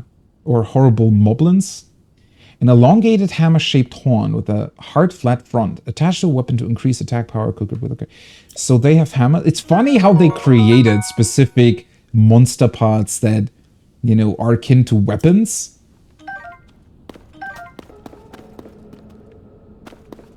They're carrying around long sticks. Rusty halberd spear? Is that a spear that has a halberd fused to it? Okay. Sure. That's not at all ridiculous when it comes to length of weapons. One thing that I wanted to say earlier, though, is I wonder with, what's his name? The Demon King. Corrupting all the weapons. Because it's such a distinct difference that these guys now are all growing these weird weapon-shaped objects on their head. Oh, there we go. I wonder if that is some sort of induced mutation or something, right?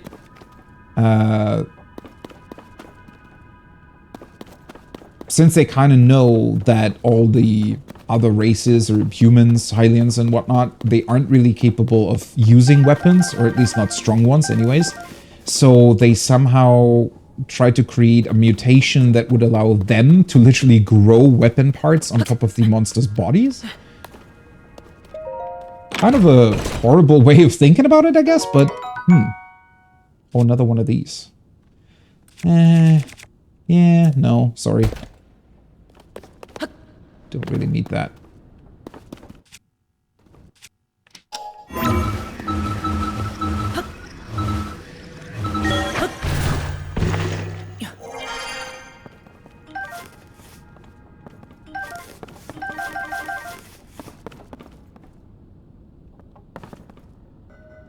I want to grab those sticky lizards. I just don't really understand how to do that without scaring them off. Can I climb like very slowly? Oh, he looks he looks kind of angry, right? What the hell are you doing here? Stop invading my territory.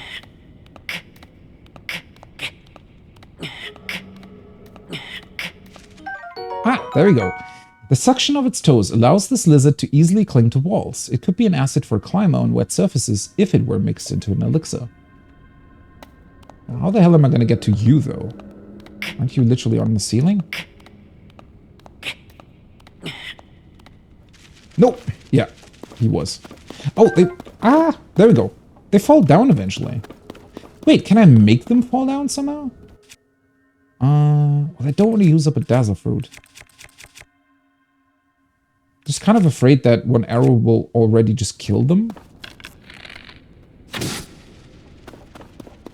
Nope, works. Okay.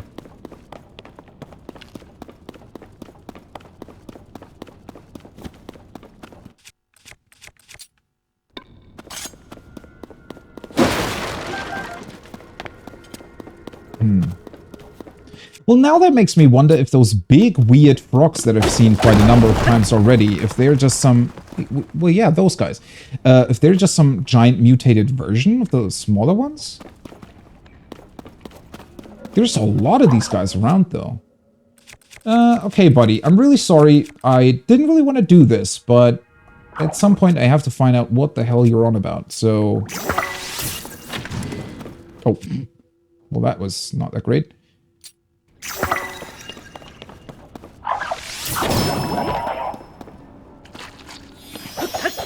Oh. Oh! Bubble gem. A strange... Oh, shit. I should have really dealt with them, huh? A strange crystal left by defeated bubble frogs in caves. Its eerie blue glow may entice you to... collect even more. Okay. Well, this is an actual snowflake. Albeit one with 6 sides instead of 8. Wait, so... Ah, hardy truffle. Nice. So... they're meant to be some sort of collectible. Well, now I feel better about it, though, because... the small, cute little... blue... whatever they are, they seem to be almost trapped in these, right? As if it's some... unintended mutation of them, too?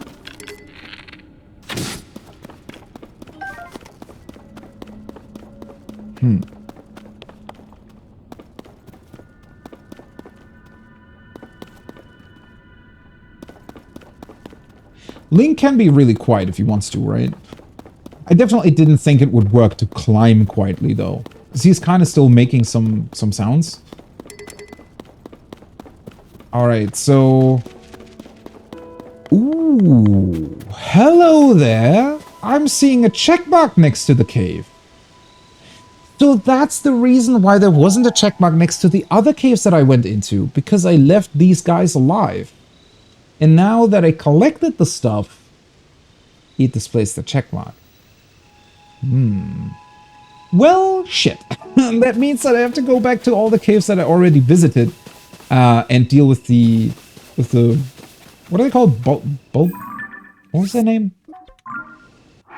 Bubble frogs? Not bubble frogs. I want to call them bubble frogs, but bubble, not bubble, bubble frogs. Okay. Well, that's really awesome that they give you a check mark.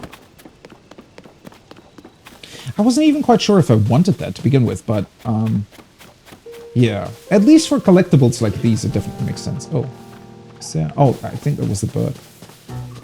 Hey guys.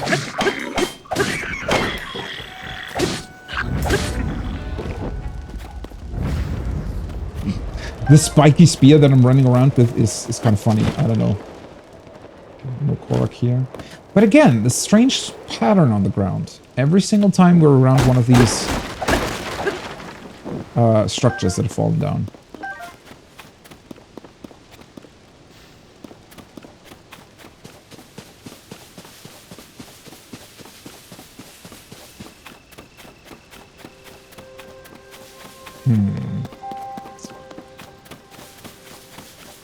Oh. Damn it. I keep forgetting. Instead of climbing up the mountain, just ascend in the cave. Let's see. Let's try to maybe go somewhere in the middle.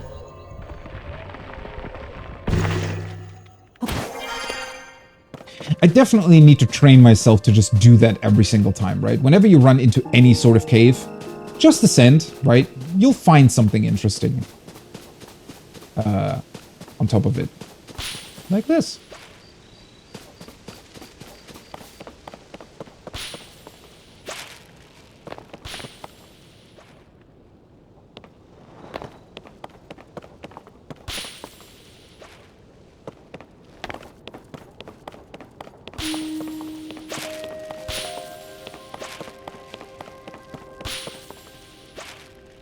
Oh.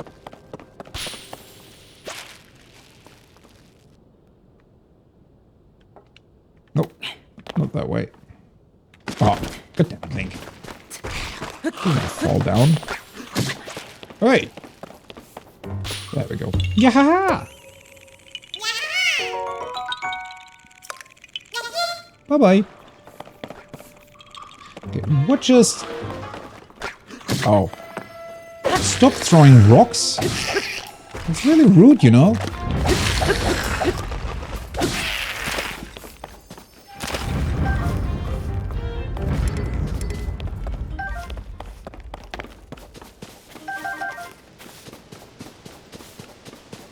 All right. Continuing on towards the stable without any distractions whatsoever. Maybe. Maybe next time I start, I'll just go back to a couple of the caves. Although, in theory, it's really only... Well, it's a tree stump cave. That one had a bubble frog. And I think the other ones that I've seen were all on top of the tutorial islands. Well, all the other ones, like 2, I think.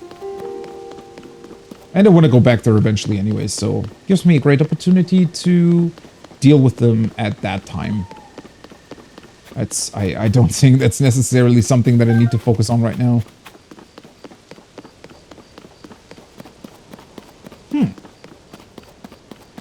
It is somewhat curious that there isn't an actual way sign here, though. I would have expected something here to tell me about Rito Village, right?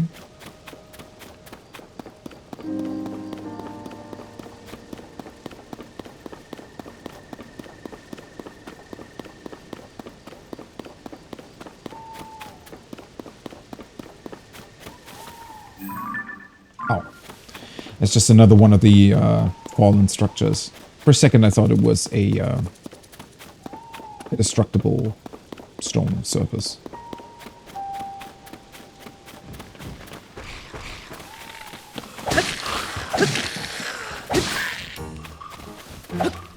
Whoop.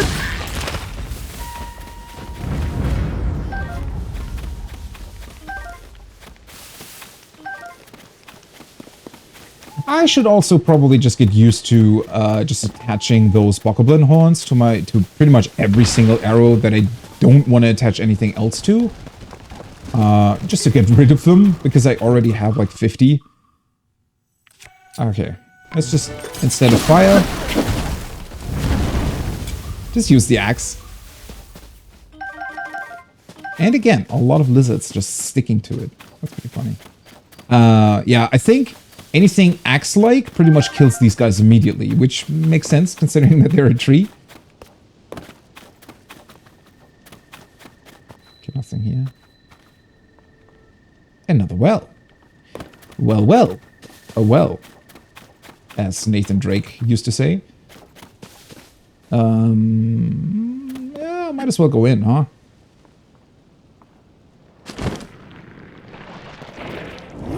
Oh! Hello.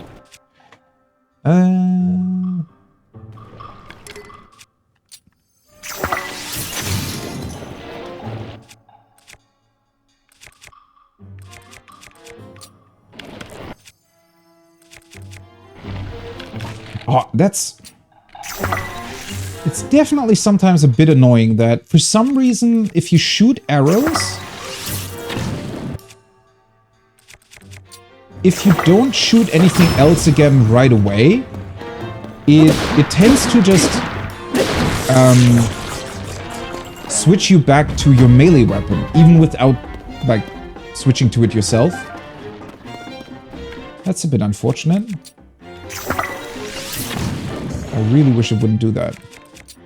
Well, maybe it was also because I was... Maybe it's whenever you press the sprint button or something? Okay. Ah. Really not a not a lot of good treasure chest finds here lately.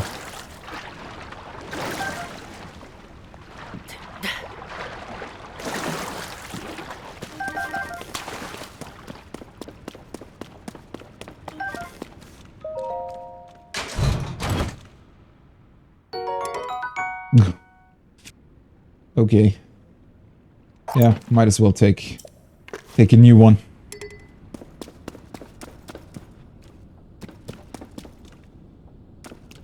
All right. This all there's to it? By the way, the spiky lance thing? I was gonna say, it's really sturdy. Well.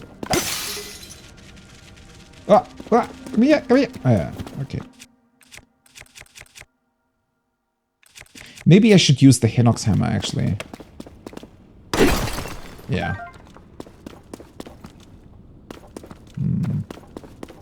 Okay. I guess these wells don't contain that much in terms of rewards or something. Ooh. Well, never mind. Is that supposed to suggest that people, you know, like to throw money into wells? You know, for good fortune? I guess somebody throw down a rupee and it just stayed here? Well, now I was kind of looking for another one of those glowing bubble frogs, but guess not. Alright.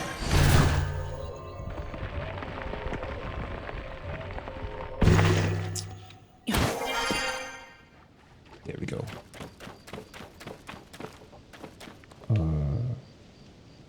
Wait. That way. For a second I wanted to run into the wrong direction. What's up here, though?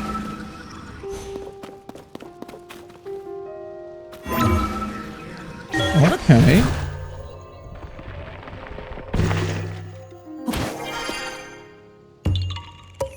Nice! Yeah! So there's ascending Koroks now. Or rather, Koroks that you can get to by ascending through the ceiling. Cool. I just wanted to ascend through to see what's up here, but, you know, grabbing a Korok at the same time. Oh, this is cool, though. I'm pretty sure that this sort of small little tunnel here did not exist previously. It looks like there's been, you know, earth that slid down the mountain and covered part of the road. And then I suppose people dug through it again. That's really cool. Like these small little changes that would occur like that in real life too, huh? Okay, guys, seriously. What's up with you guys? What happened? Why are the trees so angry? Ooh, wait.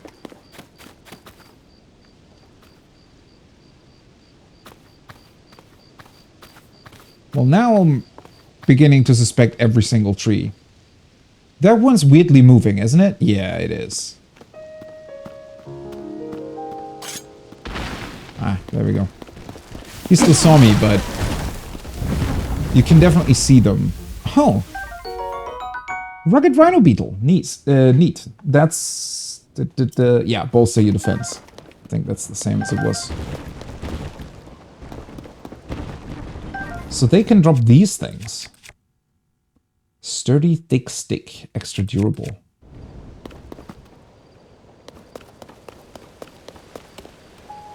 Okay, there's definitely a lot more of these moving trees around than I thought. Oh. Oh, there we go.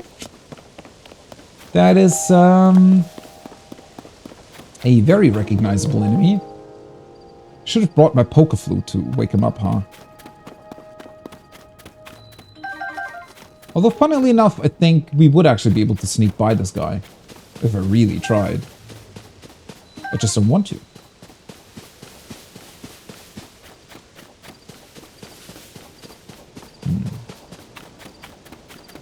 Anything else over here? I don't know. For some reason I thought this looked suspicious, but guess not. Also, before I go to him, let's check out another well. I don't know why there are two wells this close to each other, but I don't know.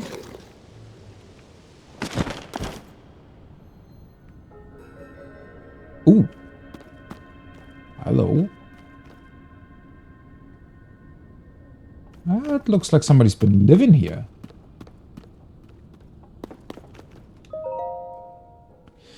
Note on the table. This well proved more comfortable than I expected. Not too hot, not too cold. Cozy, really, for a well. I had no need for heat-resistant chili ingredients or cold-resistant warm ones. I cooked for pleasure instead of survival. How very noble of you. For a time, I considered tilling the soil in here, living off the land until the end of my days, but times have changed. The upheaval formed a myriad of new caves. Consider my curiosity piqued. Unexplored lands are a veritable buffet of cooking materials, and I, Ori Tamu, intend to dig in. If you seek fortune, keep moving. Chief Ori Tamu, Master of Cuisine. Okay. Huh. So, a chef that's also interested in caves? Lived here? I mean, it's a cozy place, don't get me wrong, but also a bit lonely, maybe? Guess it highly depends on how often you go to the outside. This looks really fun. So he was growing bright blooms and also just literally created or tilled soil down here to grow pumpkins. Fortified pumpkin. Wait a second. It's not the guy from Kakariko from Breath of the Wild, though, that was growing the pumpkins. Is it? I don't think he was a chef. Unless he has become one through all the pumpkins that he grew. You wouldn't want to live in a well? Yeah, it is certainly a very particular lifestyle, let's put it that way. Huh. Just curious about the pumpkins. Oh, wait. I was just thinking. I thought for a second he had put up these light blooms just to, well, make light. But they're here to give light to the pumpkins. That's very neat. Oh. No, whatever. I mean, all things considered, I don't know. I don't think I would necessarily mind a well, but this looks a bit, you know.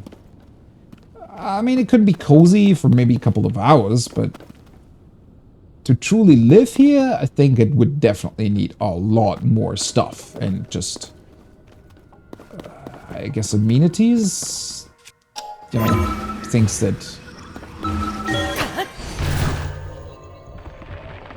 make an actual house out of it. All right, Mr. Hinox. Let's take a beautiful picture of you first.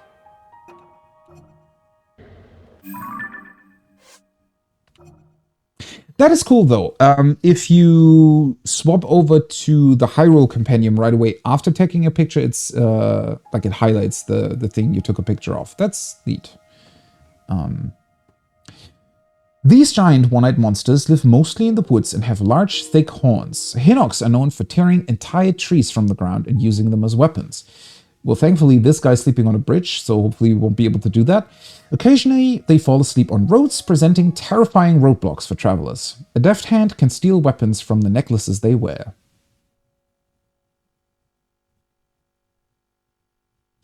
Really is Relaxo, isn't it? Hinox horn, Hinox god. Oh, that's their horn. That's the weapon I currently have, the Hinox hammer, whatever it's called.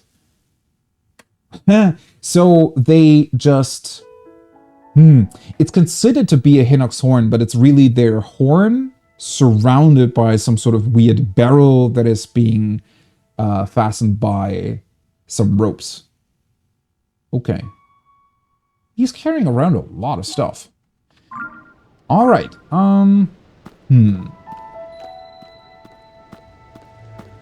Karak Bridge. What's the best awakening that we can give this guy? I wish we had some explodey barrels around.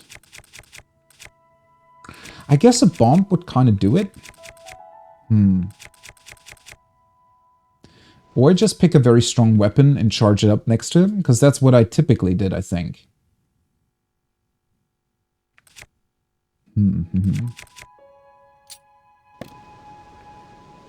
Might as well defeat him with his own weapons, right?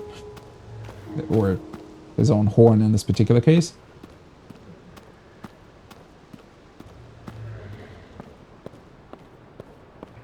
I think I know where he's sleeping. He seems to have just had lunch. Is what it looks like.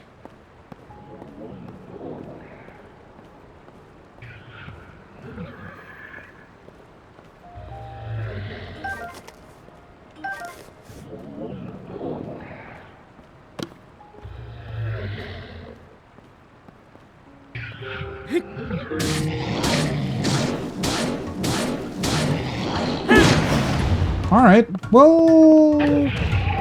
Sadly, not exactly as much damage as I hoped it would deal, but... Still kind of okay, I guess. Can we... What if I dazzle you?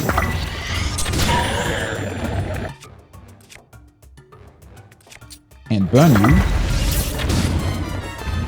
Oh. His head looks a bit... Or not his head, the horn he has looks very, very funny. Oh, need to be careful. Doesn't it look like he's wearing like a cylinder? Like a very, very sophisticated magician Hinox?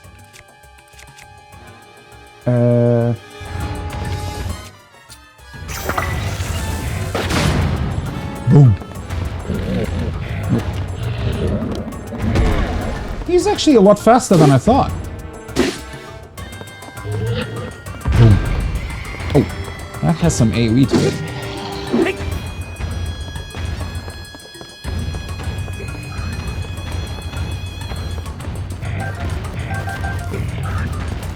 You know what, big guy?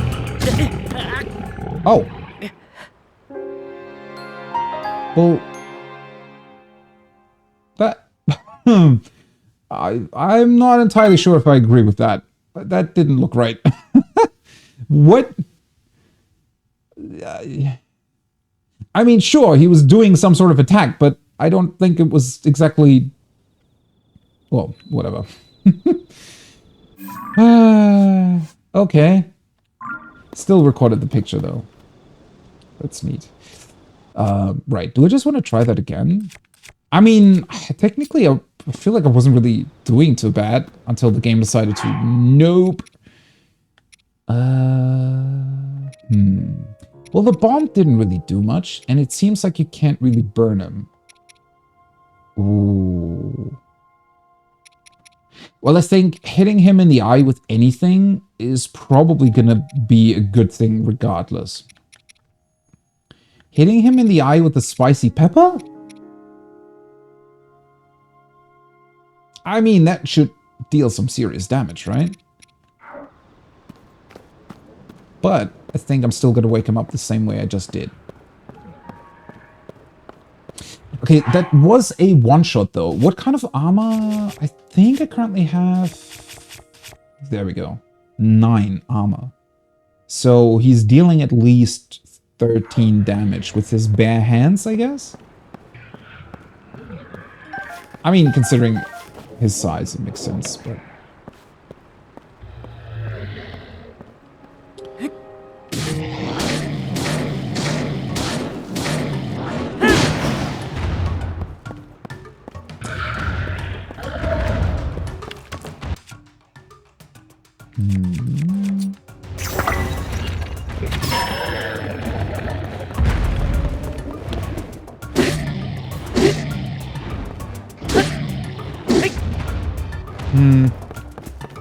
I don't think that... Oh, okay. I definitely need to be more careful with that move. I feel like that probably just always hits below him for some reason.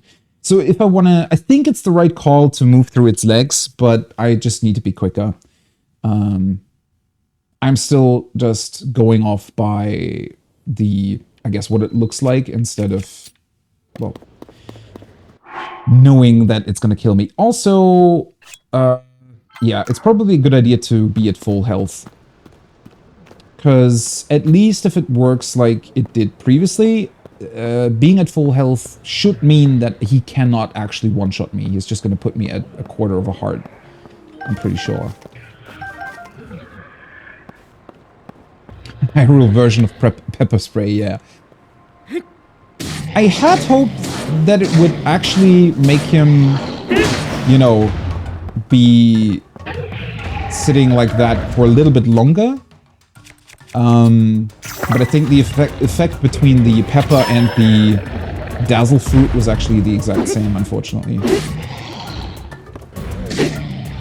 I mean, my damage is kind of alright. I just really need to be careful too. Okay, so if he does that, yeah. I think it's just made so that you kind of have to sprint through him. Oh, wait.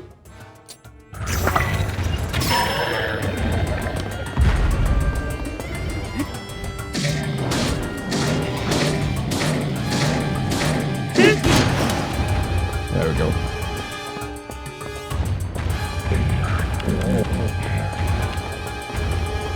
No! Ooh! Ooh, that was a bit too close. Just got stuck on his leg there for a second. Okay, there we go. Let's do that again. Ah, now he knows.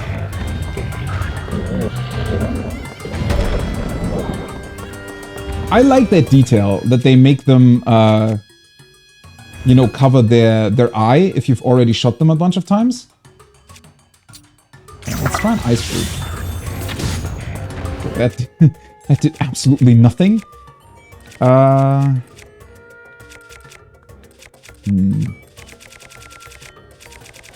Honestly, it might be worth it to just... no. That. And this. Let's just attack him with a stronger arrow.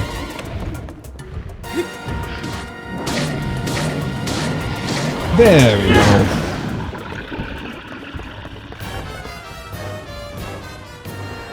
Boom. Phew.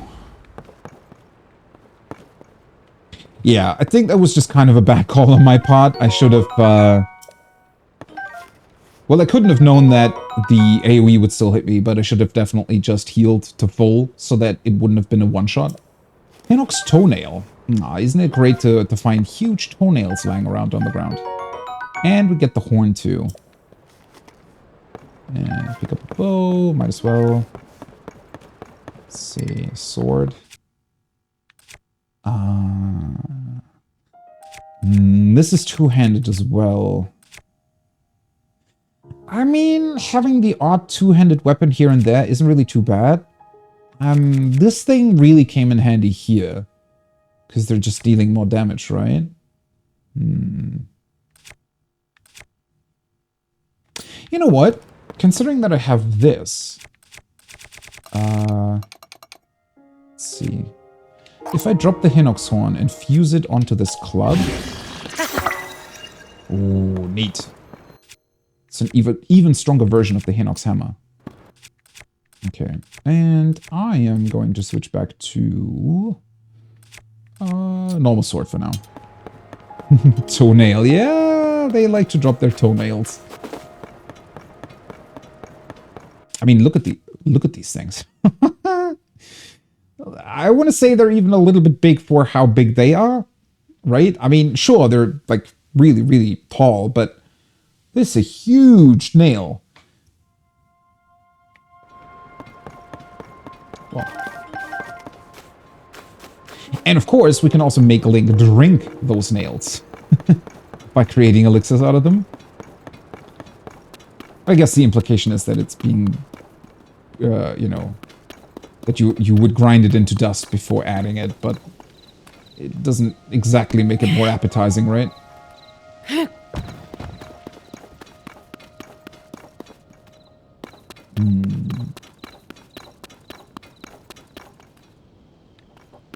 Okay, it's just a stone. It's interesting, though. This looked different before, didn't it?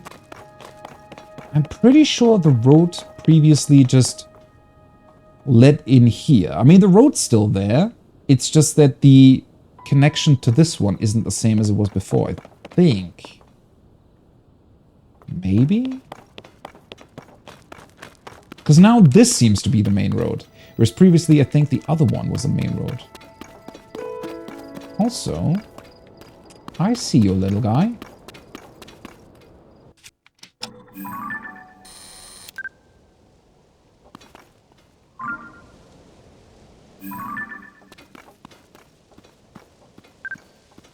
A blue pea! Hello. Ah, shit. I don't think this counts.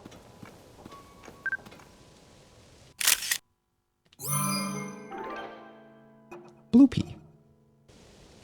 It's from behind, but should be fine for now. Oh, wait, you needed the toenails for arm upgrades? Or the blue piece? I don't remember either or. Oh, he looks so comfortable. It's like a cat, right? Lying down in the space where the sun shines and... Well, now there's a cloud, but... So, do you guys drop a, one of those weird snowflakes now, too? They do have kind of an owl face, don't they?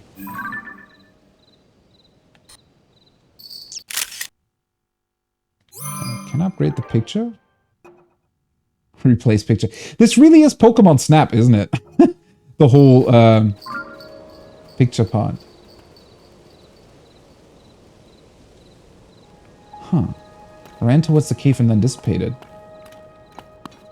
And they even have some sort of chime.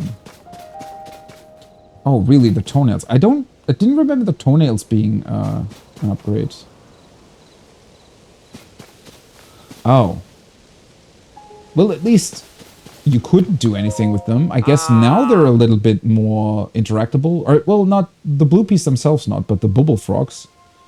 Ooh. What do you know about them? These bubble frog creatures are supposed to live in caves, eh? What's a bubble frog? Whoa!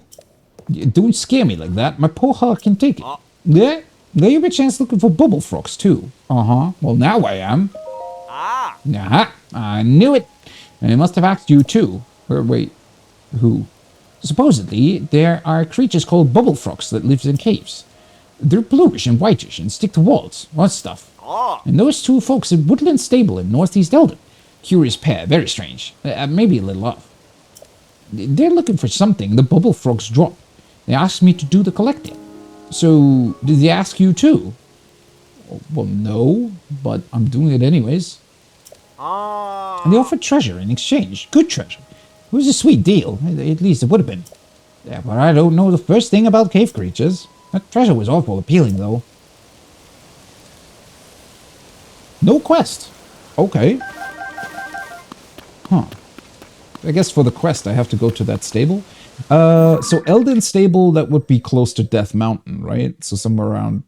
Yeah, I suppose it would be the stable that existed previously as well. If this is Goron City, which I suppose it would be, I think the stable was... here-ish?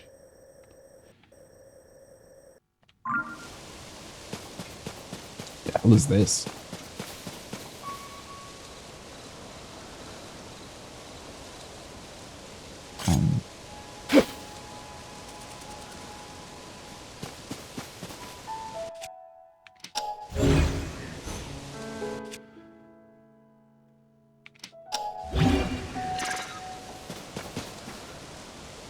That looks like a Korok.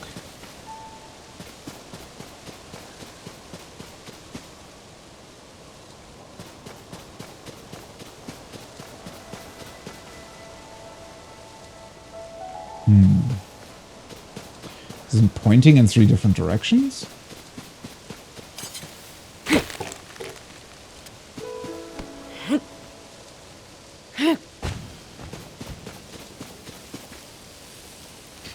That looks very strange, very out of place. I mean, I want to say it's a Korok.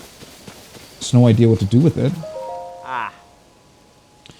Caves are really dangerous. I was finding bubble gems even worth it. You got your hands on a bubble gem. You had the courage to not only go in a cave, but to face down a strange creature. Well, I mean, it's not really attacking, it's just throwing bubbles at you. You're a brave one, that's for sure. If you manage to get your hands on a bubble gem, you should try to find those 2 oddballs at Woodland Stable in Eldon to the northeast. Those fellas were in a real frenzy to find those gems. I bet you'll find them in the cave near the stable. I heard them talking about some rare treasures they had. I think it was a mystic rope? Wait.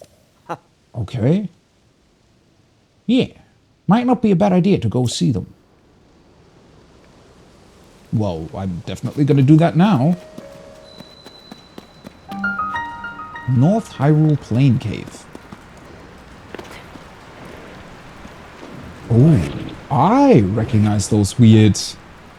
Are we gonna get another armor piece from a previous Zelda game?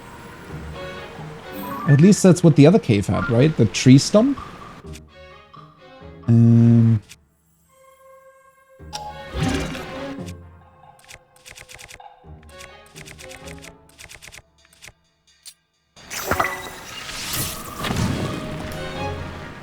Wait, what?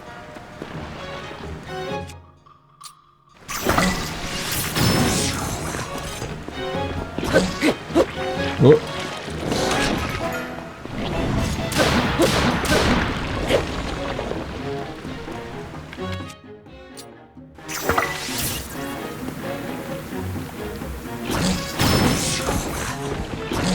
Okay. That's not annoying at all, to have two of them close to each other. They really don't take any damage at all if you haven't hit them before. Unless... Okay, there...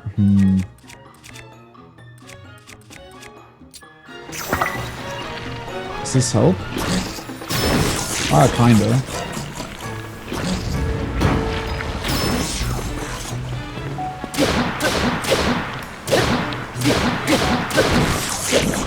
Why is it even making such a crazy sound every single time?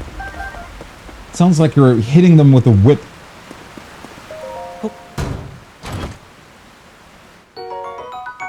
Okay. Some amber. Ooh. Wait, that's another non-decayed weapon. Huh. A bow designed for armed conflict. Inflicts more damage than a civilian bow, but it will still burn if it touches fire. Oh yeah, might as well take a picture of the other one.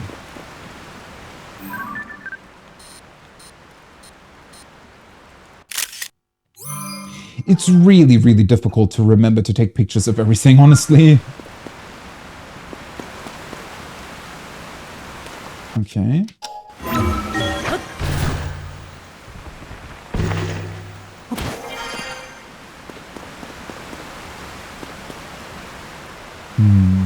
I wonder if I would ascend here. I probably wouldn't get to where I want to go, but rather just... It would probably just put me, or pop me out on top of this whole structure. Rather than where I suspect the treasure would be.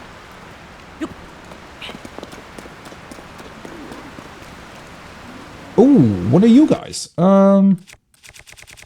Well, you know... Where are my dazzle things? That worked really well last time. Did you land on your ass? What the hell was that? He really didn't like falling on his ass, huh? I mean, to be fair, that probably hurts like a bitch. Ugh. Oh. Ooh, that's a wet surface. Interesting.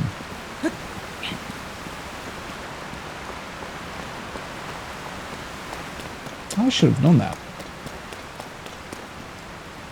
Maybe I also hit him there? I don't know. I thought he was looking at me. Might be the case though. Either way, the animation was really funny. Oh, there we go. Okay. It's Mr. Bubblefrog.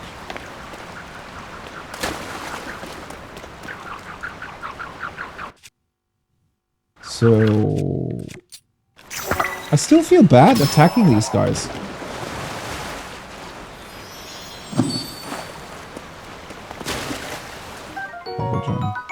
But I guess it really just means that you're freeing the spirits of these funny little bloopies.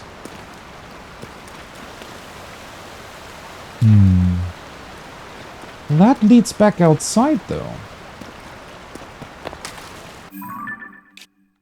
Huh, but it's given me a check mark for the cave.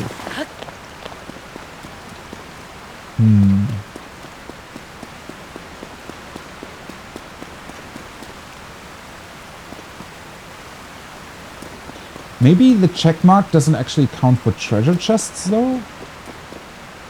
could really be only the collectibles. But on the other hand, it also doesn't look like there's anything else here.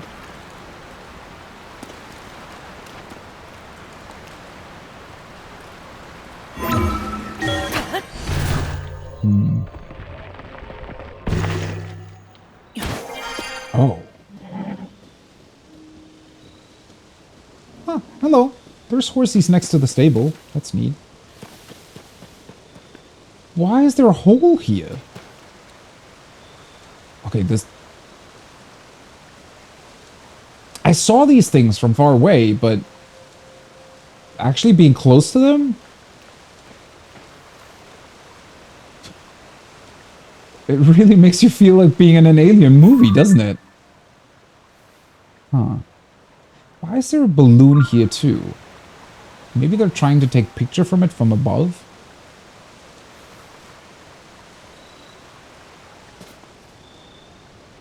That's a weird little hole, isn't it? There's nothing next to it.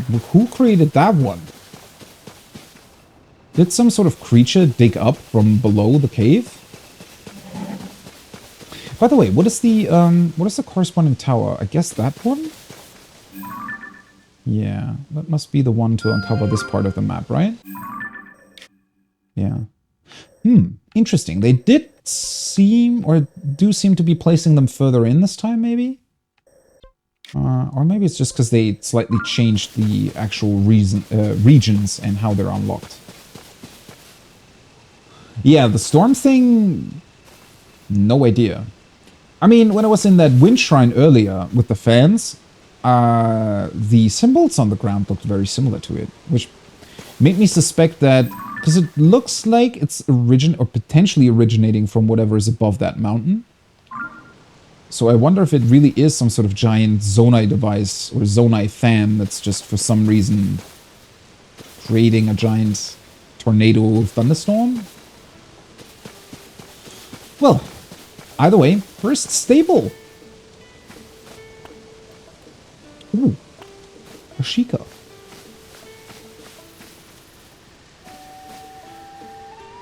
Aren't you one of the guys that was protecting Impa in Kakariko? I mean, you all kind of look the same, so I'm not entirely sure. Ooh, Link! I heard that you and Princess Zelda had gone missing. I'm thrilled to see you alive and well. But where's Princess Zelda? Oh, we kind of don't know. She sort of just went back in time and disappeared, and then she reappeared and disappeared again, and apparently she's able to teleport all over the place. I see. So Princess Zelda's whereabouts are still unknown, you say? Since that is the case, Link, I encourage you to go and speak with Lady Impa. Is she not in Kakariko anymore? Oh, she's here? She's right over there. I believe she may have some useful information that relates to the search for Princess Zelda. Impa and the geoglyphs. Okay. Well, I mean, somebody, I guess, had to look at these weird signs on the ground. Oh! Wait a second. How did I not see that earlier? That's not a weird sign at all. That's literally just, a Zonai. Or maybe even Rauru?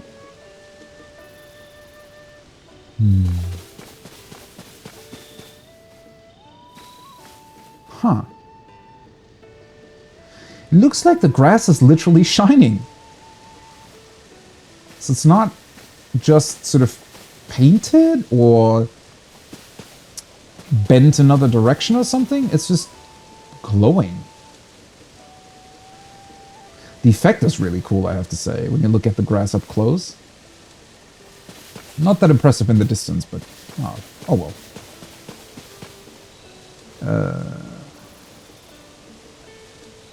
Yeah, the way they've placed objects is really cool. Especially how different everything is, but there's an insane amount of stuff that you can see, right? From the smaller objects like the shrines, or just interesting sort of structures like the monster encampments, the towers obviously, and then these huge things like giant tornadoes and, well, these whatever glyphs they are. Are we already at a blood moon again? How the hell? Impa and the Geoglyphs. You saw Kato at New Seren Stable. Oh, New Seren, because it's a different one. Okay. I told him about your search for Princess Zelda. He said you should meet with Impa, who's at some ruins very close by. She may have information about Princess Zelda's whereabouts.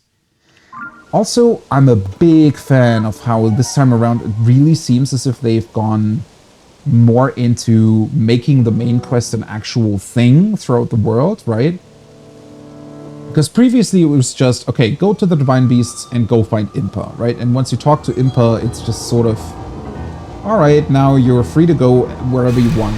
But this time around, it really seems as if no matter where you go, there are always sort of other big, important main quests to follow. The aimless spirits of slain monsters. You could say the weak is lit. Flesh. The world is threatened once again. No, I actually don't smoke either. Although I have, like, I've smoked maybe, what, 4 cigars over my whole life when I was together with friends, like, at poker or something. But aside from that, I also never smoked weed. Though I've seen a bunch of people smoke it, obviously. I mean... Hello. Hey, puppy. Aww. Can I drop you an apple? Oh, I don't want to drop it on your head, though. You think he likes apples? Where's my apple? Oh, there we go. Ah, he does. Oh, he really likes apples.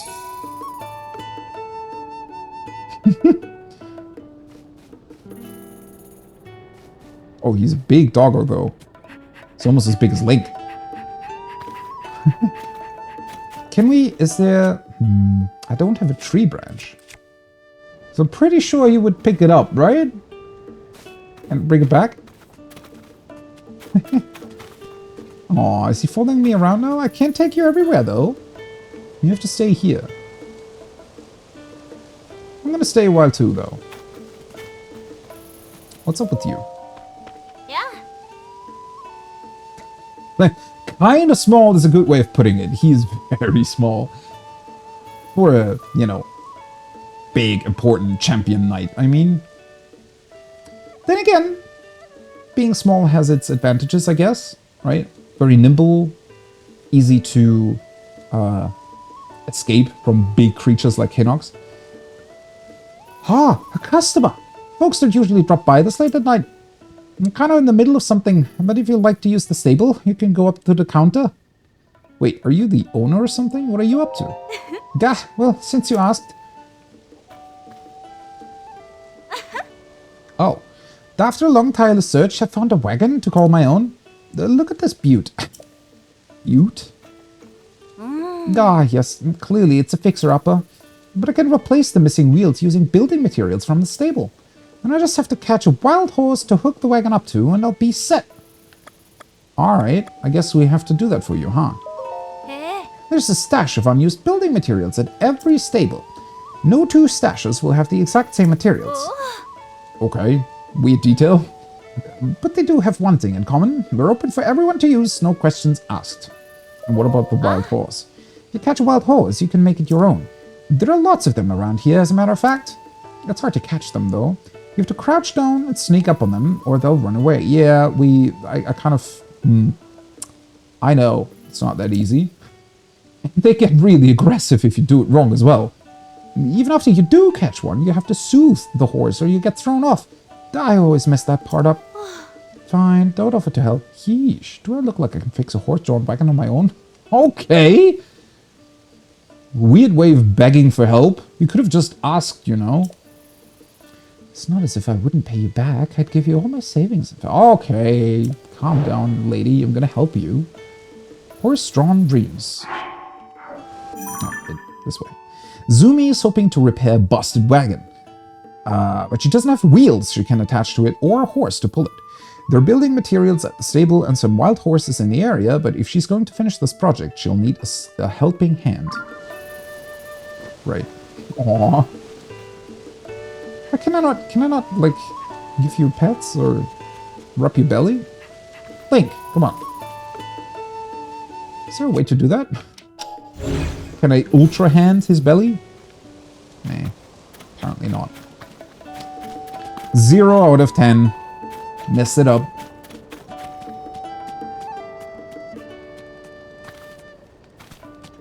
All your savings count me in. Yeah. I'm definitely gonna help her. I mean, she still needs to have something to eat, but I guess I can spend a couple apples. Oh yeah, I already fed him, but... Oh, 4 apples. Wait, you have to feed him more? Here you go, buddy.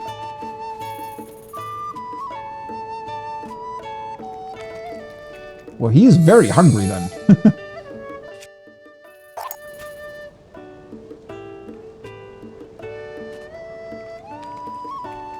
He's never gonna leave me alone again if I feed him this much. I can't take you with me.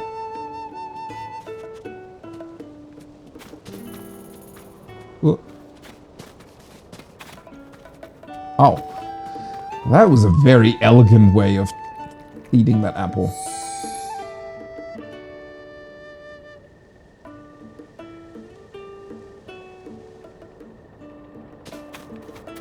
Take me anywhere? No, I don't think so. He's coming after me. I don't know if he just wants more, or... I think he just likes me. Well, understandably so. Yeah, he just comes trotting after me. And eventually he moves back, I guess. Huh. Hi, good evening. Welcome to Rito's stable. No, that's not right. I meant to say New Serene stable. I was gonna say Rito's stable was far closer to Rito Village before. Does that not exist anymore? And so they kinda brought it over to this location for some reason?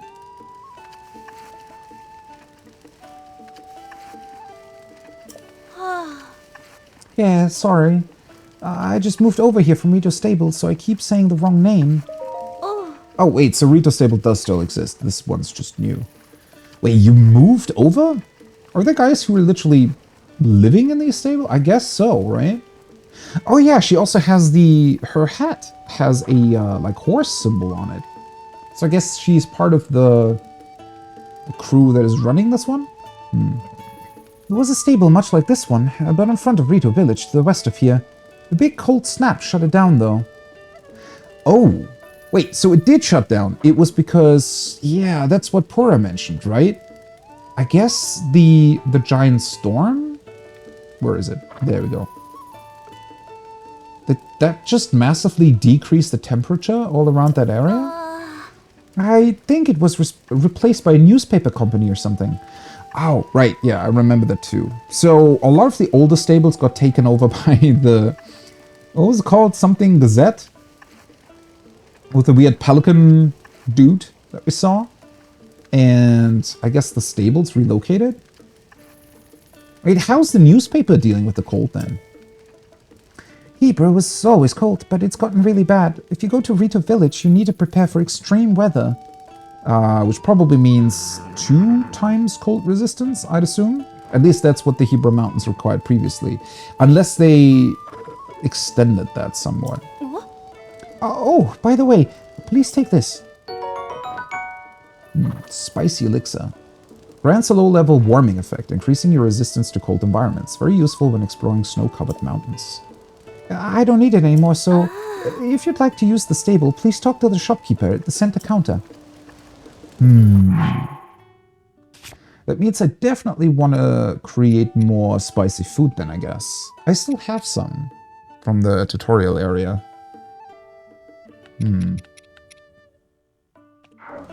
I actually still have a bunch of stuff. I was gonna say I could cook some things, but not really worth it right now. Ridiculous. Those two are still bickering, even at this late hour? I don't care.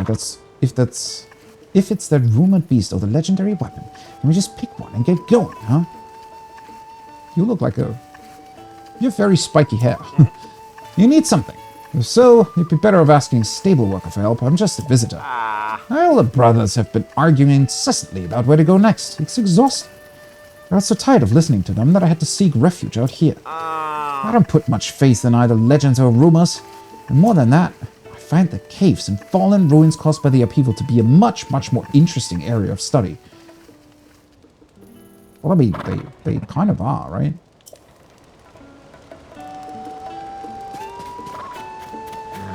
God, I've always loved these stables. They're such a cool place to just relax and hang out.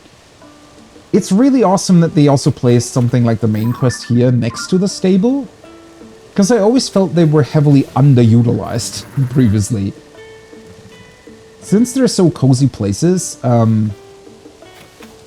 sure, they offered up a lot of, well, not a lot, some side quests from time to time. And they were always a great jumping off point from, you know, or for, let's say, if you wanted to get to Goron City, you know, that's where you got the information about the heat-resistant elixirs and the person that's giving you or selling you some and stuff like that. So pretty cool is sort of a, well, as a good start for your journey. But I want to say now they feel a bit more like actual places that are inhabited by people.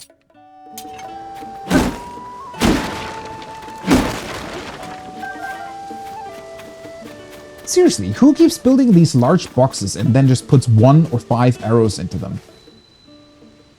New serene. Okay, that's the 3rd well that we found. Might as well.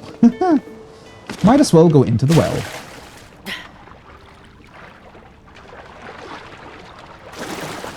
It does seem, though, as if the wells, for the most part, are just sort of small little caves that contain, like, a chest. And not much more than that.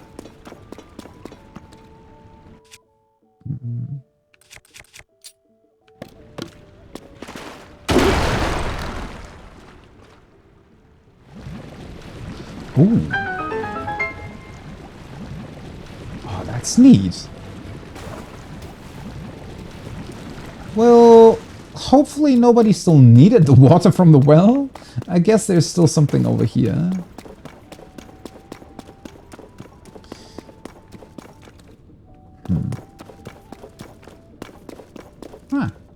Yeah, the wells pretty much literally seem to be small little caves that always contain 1 chest at the very end. That's pretty cool. I like that. Although, I do have to admit, I'm missing the older Zelda style wells a little bit, right? Well, they also contain the fairy fountains, for example, a bunch of times, but I'm mostly missing the music, I think. Not that the stable music is bad, it's actually really good.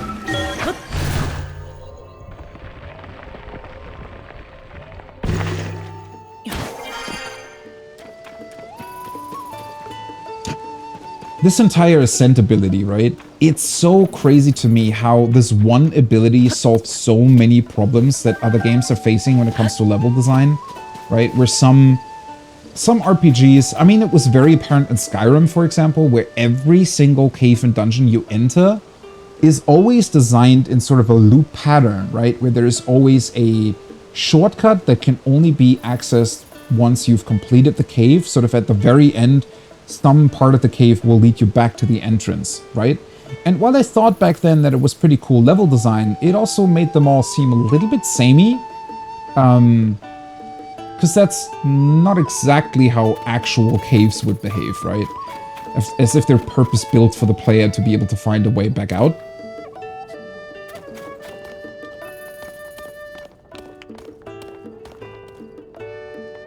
Weapon beast!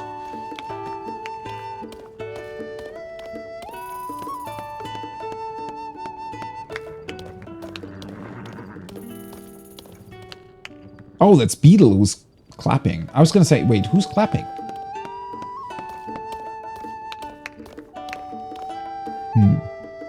Seems like a very empty notice board. Work in progress. Do not touch the proprietor. Okay. That looks intriguing.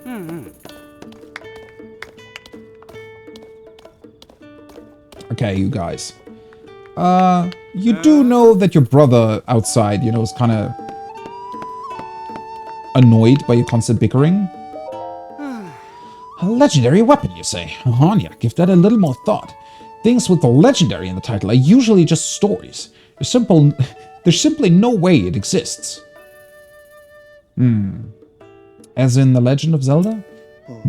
But that rumored beast you're after, that's what's just a story. No, go to any stable in Hyrule and you'll find people excited about the rumored beast.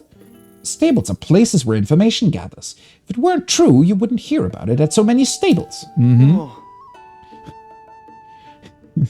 It's like, I've seen 10 Twitter posts that mention the same thing. It must be true.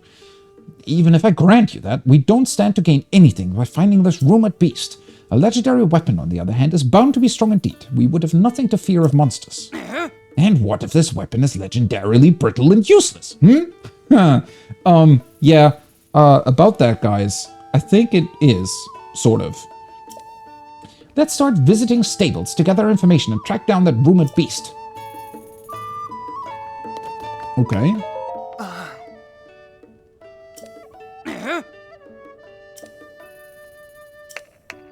Right. So we're gonna find some information on a beast, it seems like, for some reason.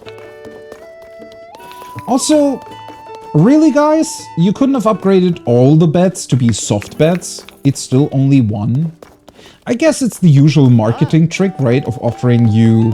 What are they always doing? You never get a small drink, you only get a middle and a large one, so that you think the middle one is actually good. No, how is it? Yeah, so that you think it's kind of a good value, but then they put the large one to be only ever so slightly more expensive than the middle one, so that it seems like you're getting a really, really good deal on the large drink, even though they're both insanely overpriced. Starbucks in a nutshell. Ooh, wait, that's an actual recipe. Tomatoes and... Isn't that one of those bright? I think I have both of these. Oh, no. I might have... I think I might have cooked the tomatoes already. Yeah. Maybe Beetle sold some. Yeah, the bright caps. That's what's on the right. Hey, Beetle. Hey! Hey! Hey there. Are you a fellow traveler on the journey of life? It's me, Beetle. If you get my beetle-shaped pack is right here to remind you. Yeah. In this topsy-turvy world, there's only one direction to go. Forward. So when I travel, it's forward all the way. I mean, with that huge backpack, it would be very difficult to go backwards, honestly. I can sell you bucks of the highest quality. And if you need anything else on your life journey, I can sell you that too. Wait, are you Bethesda? Short on rupees, don't worry. I'll buy anything you don't want weighing you down. And what better way to lighten up than to sell you rocks? Gemstones in particular fetch a high price. Well, what'll it be? What you got? Lots of good stuff. Take your time. Oh, he's selling more things. He's not selling bucks at all. What are you on about? You're selling frogs and fireflies. Do we need these? Oh boy. I have almost 300 arrows? How did I do that? 21 of these. I mean, with how many fire arrows I'm shooting, I might eventually run out of them. I can also just buy them again if I wanted to. I only have 2 of these. I think it might be worth it to pick these up. Wow! Wow! Wow! Wow! A warm dawn, a good choice. When they leave the larval stage, they're fully ground but fragile. That's called eclosion. But don't confuse it with explosion, which is very different. Yay! Yay! Can I do glorious? Allow you to move more quietly. If I do want to get a horse, this might be beneficial, but I already have 5. Never mind. Should be fine. A beetle thester. But yeah, he wasn't selling high quality bugs, so I guess that description doesn't fully fit. At least not for that beetle. I'm sure we're going to find one who actually sells bugs. Do I want to sell some stuff? Not really. I mean, I have rupees for the time being, and as long as I don't really have anything to spend them on, I also don't need to sell. I mean, every shop offers to buy your stuff, so you can just sell whenever you actually need to get rupees for something. As a thank you for your business, I've got some words of wisdom for you. No extra charge. Some folks say catching insects is bad. But that's not true. If you collect a few to appreciate them, you aren't causing any harm. But thinking we're better than bugs, that really steams me up. What are you all of a sudden? If we destroy nature, there won't be anything left. No bugs, no us, no nothing. Wise words, Beetle. Wise words. Yay! We're all in this together. Well, do I need to put some, you know, what are they always called? I feel like now I need to put up stuff that says this is not my political view. It only represents the views of the whatever that always says. Although I do agree with him in this particular case. Hey, buddy. Ah. Oh, welcome to our stable. We deal in all things horse related. We also double as an inn. Seems you're not a member yet. Oh. Our stable uses the Stable Association's membership system, so you'll need to register if you want to use it. Oh. Really? Even if I just want to sleep here? May I ask for your name? Ah. Alright, Link, you need to be more careful with your personal information. Link, alright, Mr. Link, there. You're all signed up. Now, would you like me to tell you about the stable system? Please do. Then allow me to explain. You can board your horse companions with us and then summon them as you please from our network of stables. You may have come across wild horses during your travels. If you catch one and ride it here to register it, it will become your horse companion. There is a limit to how many horses you can board, but you are able to swap them in and out as you please. Once again, welcome to our stable. Would you like to lodge with us? A regular bed will cost you 20. A millennia bed will... 50? You've raised the price for your luxury bed? I don't know if I agree with that. I mean... honestly, the bed itself looks pretty much the same. It's just got more, you know, fluff around the top. What's a Melania bed? Melania? If you sleep in a Melania bed, not only will you wake up more energized, Melania, the horse... oh, the horse god. There's a horse god in this world? May also share a mystical message. It makes it a very popular choice among our lodges. We don't offer such luxury to just anyone. Only customers, with at least 7 pony points can use Melania beds. That honestly sounds like a bad business model. Unless they're so sought after that they're constantly booked out, in which case it does make sense. Also, that's really cool. The horseshoe thing to the right. That's really neat. I never saw that. Did they already have that previously? Really, really cool decoration. I mean, I know I said this last week too, or the previous week when I was playing Breath of the Wild, but I absolutely adore this design of them having this one cute little counter in the middle and he just going back and forth depending on whether you want to book a bed or want to take your horse out or register one. I just think that's such a cool little, I don't know, makes the whole place feel really, really cozy. Also, good use of space. Really nice idea. Now then, once again, a regular bed will cost you 20 rupees. Okay, so now I can only get the regular one. It's 9 a.m. in the morning though, so not yet. Oh, wait, what am I thinking? I completely forgot to explain how pony points work. Yeah, do that. That's right, it's a reward system. You can use at stables. In short, every time you use the service, you get points. No matter what stable you go to, you can get points for lodging there, registering a horse, stuff like that. Without further ado, since this is your first time visiting New Serene Stable, you get a pony point. Yeah, nice. Well, that's a good business model though, right? It's like, your new Amazon credit card has arrived. Here's 20 bucks. to spend on useless stuff. Capitalism has come to Hyrule. I mean, beetles seem to be, Oh, wait. So you're saying he gives you way less money if you sell stuff to him? Okay. Mm-hmm. He's all about nature, though.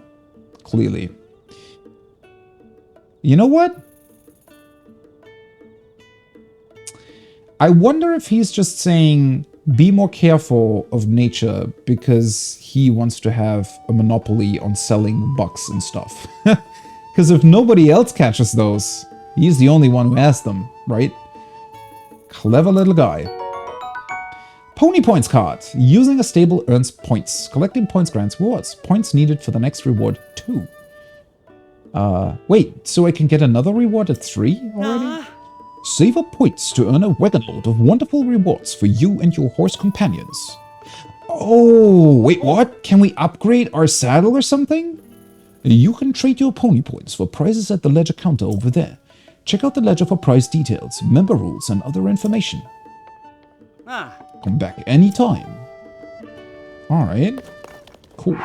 Does it record how many I have? Oh, I just remembered I also have this. A lodging voucher for a regular stable bed. So I can sleep here free of charge. That's nice. I'm actually going to do that, I think. Well, not now, but as soon as it goes dark again, I guess. So what do you do with these peepees? It's like Pokemon. Like the peepees, right? Read the ledger. This book contains useful member information for those who have registered with the stable association. Which entry would you like to read? Also, I feel like, is that legal to force people to sign up for some weird system if you're kind of the only thing that provides this sort of in-service across the land of Hyrule? I don't know. This all seems a little bit sketchy to me, right? And I feel like Beetle is in on it. Also, his smile is like way too friendly. About pony points. Stable association has a point system. Every time they use stable services, you can collect points like staying at inns, registering horses, points and rewards. Your pony point information. You need 2 points to receive the towing harness. Towing harness. What the hell is that? Remember, you can also check your pony points card to see how many points are needed for rewards. Receive reward. Hey. Huh, yes, so I'll be right with you. Oh. You'd like to get your pony points reward, right? You save up just 2 more points. You receive a towing harness. Very useful item. You can use it to hook up your horse to various things. Ooh. That actually does sound very useful. Wait a second.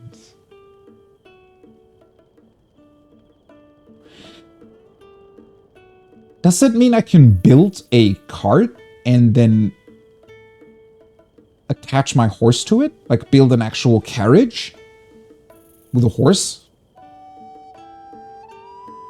That's what it sounds like. Alright, I guess I'm in. Capitalism won again. Just the rewards are too good, huh?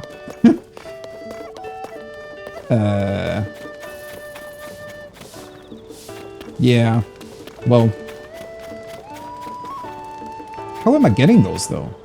Well, I need to register a horse anyways, so I can do that, receive 1 point, and then we'll be staying at the stable. Although, I suspect we won't be getting another point if I use the voucher to stay at the stable. Huh. Right, let's do the shrine. Completely forgot about that again. God, this game. Just stay at the stable for like 1 billion years. Why are there so many spicy peppers all over the place? Oh, wait, that's not what I wanted. Spicy peppers, for some reason, are the most common sort of item or vegetable thing you can find.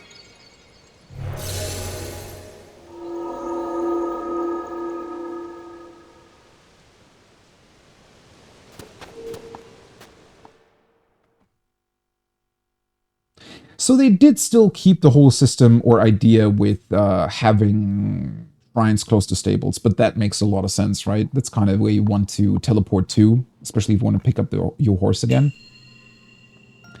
An uplifting device. Sinat Kawak Shrine. Abby Lawrence, hey. How are you? I'm great. Just still insanely overwhelmed with this game, but in a very, very good way. Oh, we get balloons this time! Awesome. Wait, why is there a... Oops.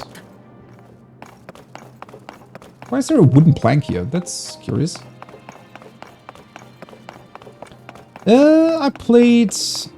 Well, technically I didn't really play Majora's Mask, although I do know a bit about it, and I also haven't played Skyward Sword. But aside from that, I have played them, yeah. And I'm obviously liking this a whole lot. Oh, thanks for the follow.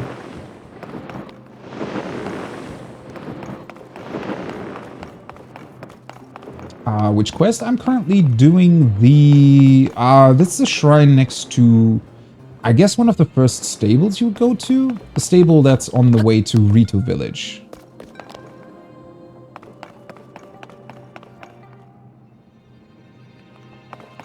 Wonder why they give you these wooden planks, though. That's so cute, how they're showing you how these work. By just placing one on top of the flame. Oh, wait, can I move these? Oops, wrong thing. I can. Whoa, we can move the fire? Oh, that's pretty powerful. Let's put this the right way up.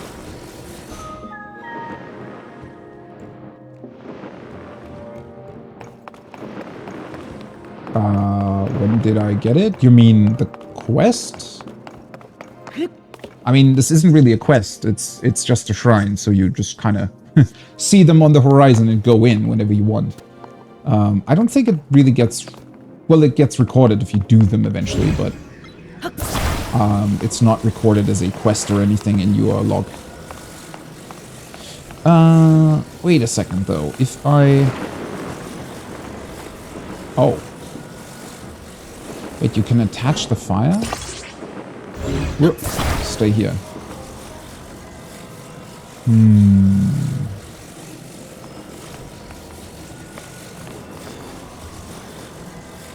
Ooh. Can I?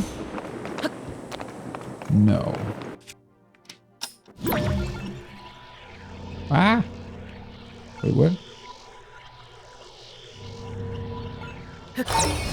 What? Oh, it revived... okay.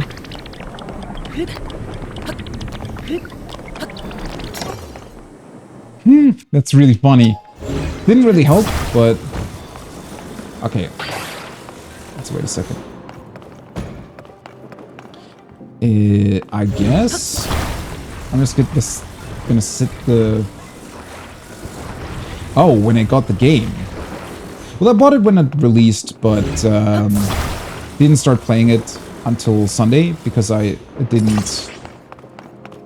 wasn't home Friday and Saturday, unfortunately.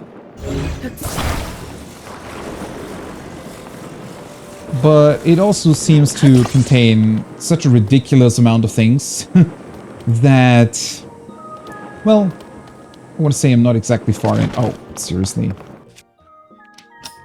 I wanted to, I like this so much that this is possible.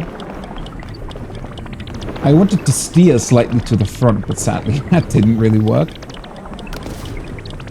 Though, this is kind of what I was trying to create in the earlier shrine with the fans.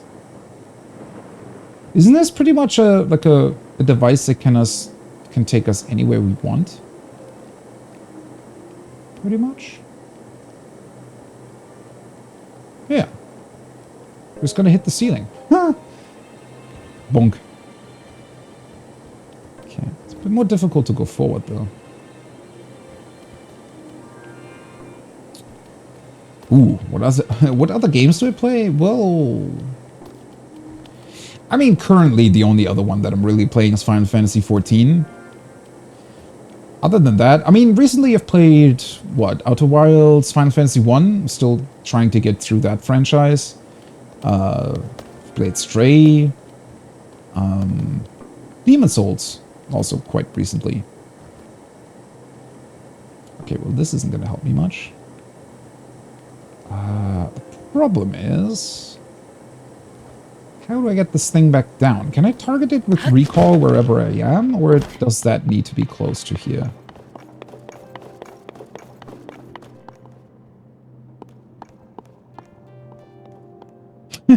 Really?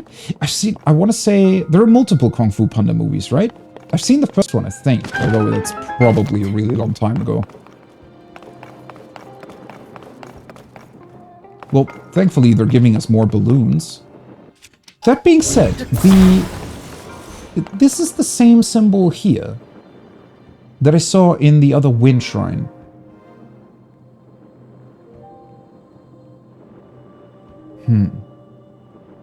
It definitely resembles the weird wind cone or wind tornado thunderstorm thing that we saw on the outside in the Hebra Mountains. Something about it also makes me think that it might just be a representation of a Zonai, or rather one of their construct creatures, because I feel like some of them also have this sort of, well, this structure where they get narrower at the top, right? Huh. Maybe it's actually, it would be funny if it was some kind of logo from a Zonai construction company as well. Or a Zonai company that was creating particular devices. I didn't even take a look at the... That's really cool. Man, I wish I could read that. Why is the top part, it's like...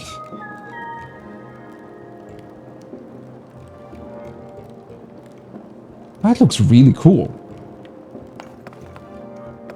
Because from further away, it just looks like a normal sort of torch lamp thing. But when you look closer, it's probably some sort of special technical device. I don't know. Oh, from 3, okay.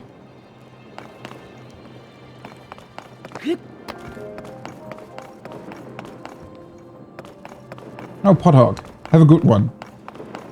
Good luck with the aeronautics. Yeah, I don't know. Doesn't really look too complicated, though. I can just attach, if I attach this one to the top of this. Stay here for a bit.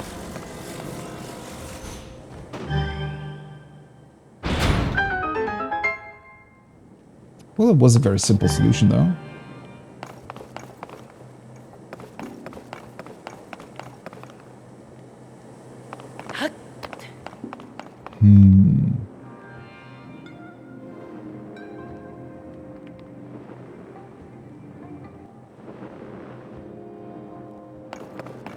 Professional graphics designer. Well, I wish I had the time to really check out anything. Barely getting in enough time to play all these games. What the hell is going on here? Holy shit.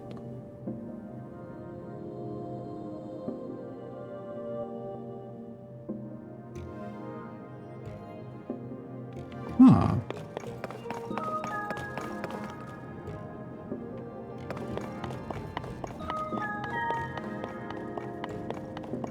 I do have to say, not only do they give you more freedom in how to solve these things, but there's definitely a distinct sort of difference in how much space they give you.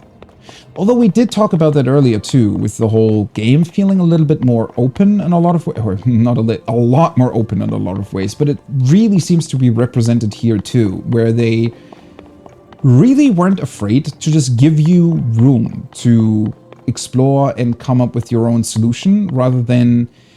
It's very different to the shrine designs in Breath of the Wild, where it felt like they were very often just purposefully enclosed in terms of the in terms of the space you were able to occupy.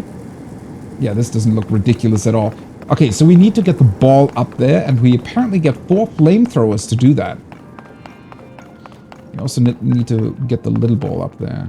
Ooh, neat. And they give you space to ascend through, so you don't have to go up there, or you don't have to take the balloon up yourself.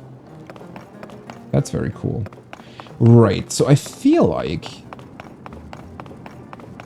we need...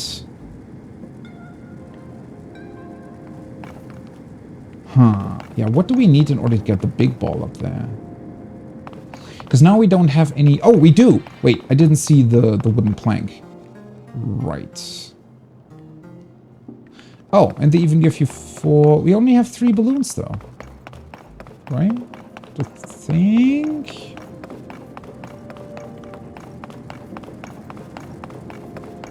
Because I'm pretty sure... Or can I take the previous one with me? Let's see.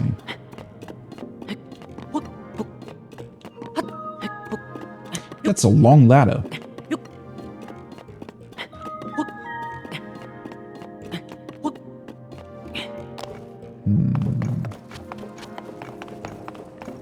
Does it fit through the door? Maybe. Oh, come on. That's the only thing I wish they would extend. They would have extended, but I think that's... I mean, they're already really, really, you know... They're giving you so much stuff. It really doesn't matter too much that they haven't extended the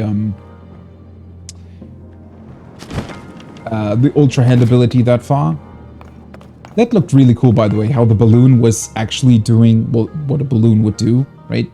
And turn while it was falling. Alright, cool. Let's pick up this one. This is a very heavy suggestion, though, isn't it? The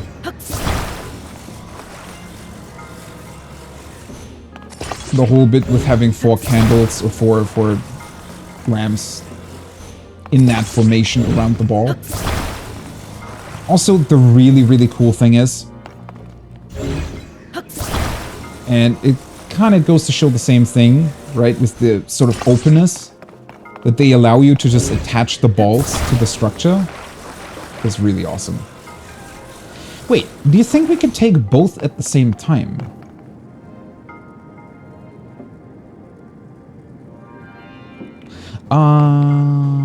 Wait, now that I'm thinking about it, since there's flamethrowers here, I'm pretty sure that the, I'm pretty sure this won't work, right? If I attach this one, like this, I'm pretty sure it won't work with the balloons. Man, this is such a cool puzzle. I mean, it's not really... I think we can't really call it a puzzle per se, because it sort of...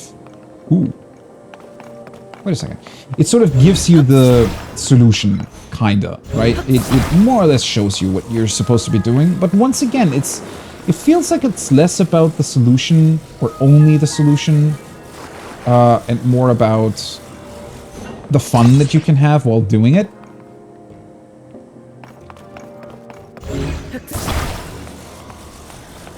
Can I still... No. It's only too high up. Well... Let us go after our balloon craft.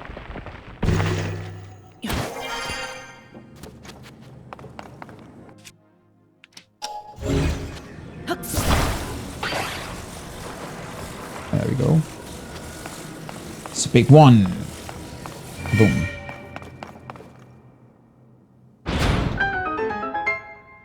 Though I have to admit, I'm kind of disappointed that we didn't have to use the flamethrowers to get the big one up here. Just because how ridiculous that would have looked. Okay, well, it wasn't exactly a great reward, though. Yeah, that looks about right. I do wonder, with the Zonai dispensers and Zonai devices, right? I wonder...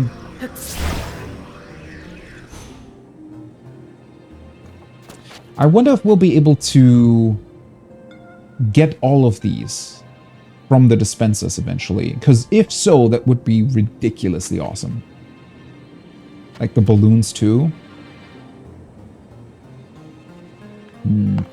Yeah, I really didn't expect them to be able to carry the giant ball up immediately. So I was kind of hoping that I could attach the little one to it before this whole thing got lifted in the air, but...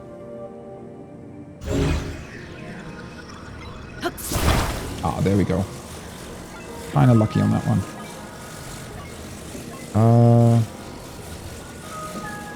Can I... Wait a second. I know, while I'm on top of it, it won't work, right? Though, let's see. If I turn it around this way, does it just fall? It does. Okay. Perfect.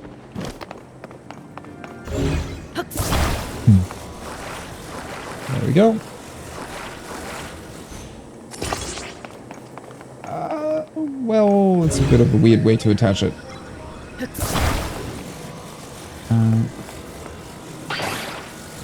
Let's create a counterweight with the ball by placing it there.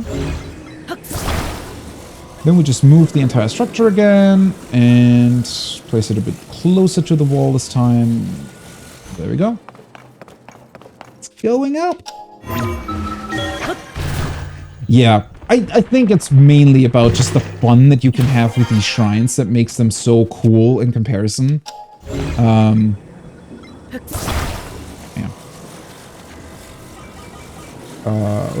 Let's just turn it around again.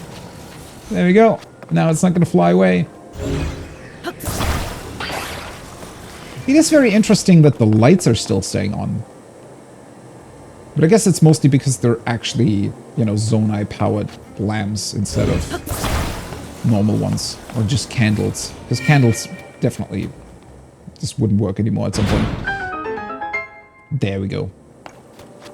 Also, I do want to say that... maybe it's because of how Ultra Hand works and how you have to put different stuff together, but the amount of time that you're spending in any given shrine also seems to be a bit longer.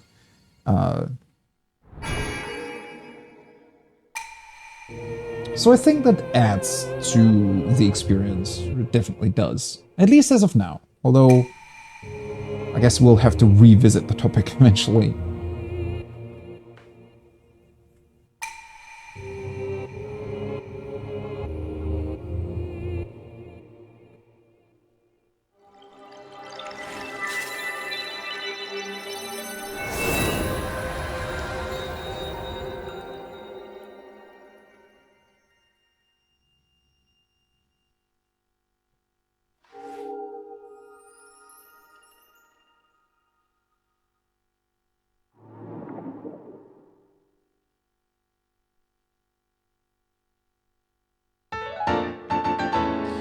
Light of Blessing.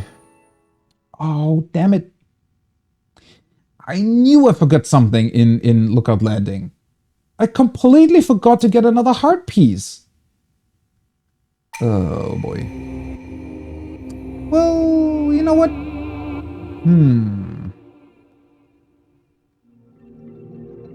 mean, I guess I could just quickly go back.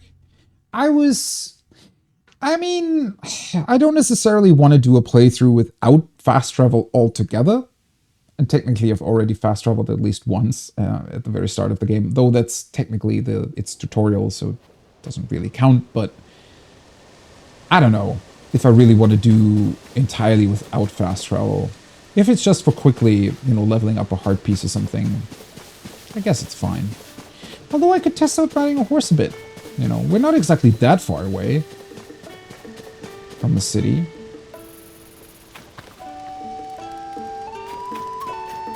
That being said, I definitely want to have this cool accessory thing that they seem to be giving out for 3 points. That means, even though it's already like 4 in the morning, let's still sleep a bit. Hey. You're a night owl, I see. Welcome to the stable. Do you want to lodge with us? Yes. Why is he even offering this? You know that I only have 1 pony point, right? 1 PP. Yeah. Regular bed. Oh, I do have the ticket though. Yeah, let's use it. Please note that if you do, you won't get any pony points. I knew it. That's kind of a scam, isn't it? Well, I know. No, it's not, but still. You want to use the ticket, but I definitely want to get the points too, so I guess I'll pay. I mean, it's 4 in the morning. Let me sleep until noon.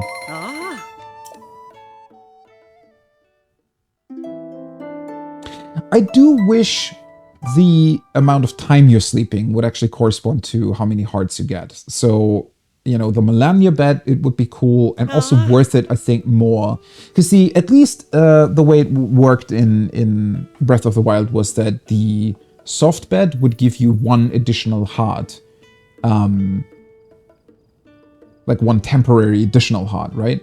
I wish it would work to where if you sleep like at least 6 hours or something, it would give you 1 additional heart, and then the Melania bed or soft bed would give you like 3 or something.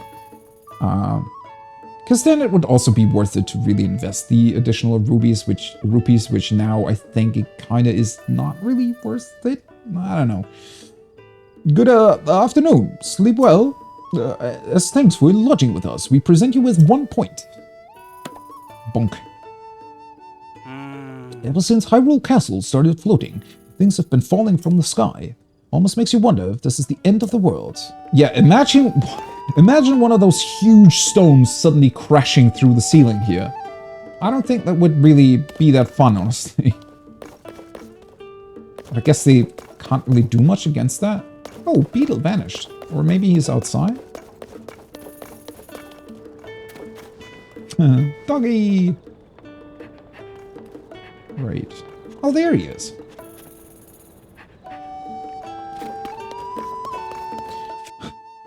You think Beetle has some sort of morning routine with his giant backpack? I mean, he has to be insanely strong, right? He carries that thing around all the time. I can't get over how cool this is.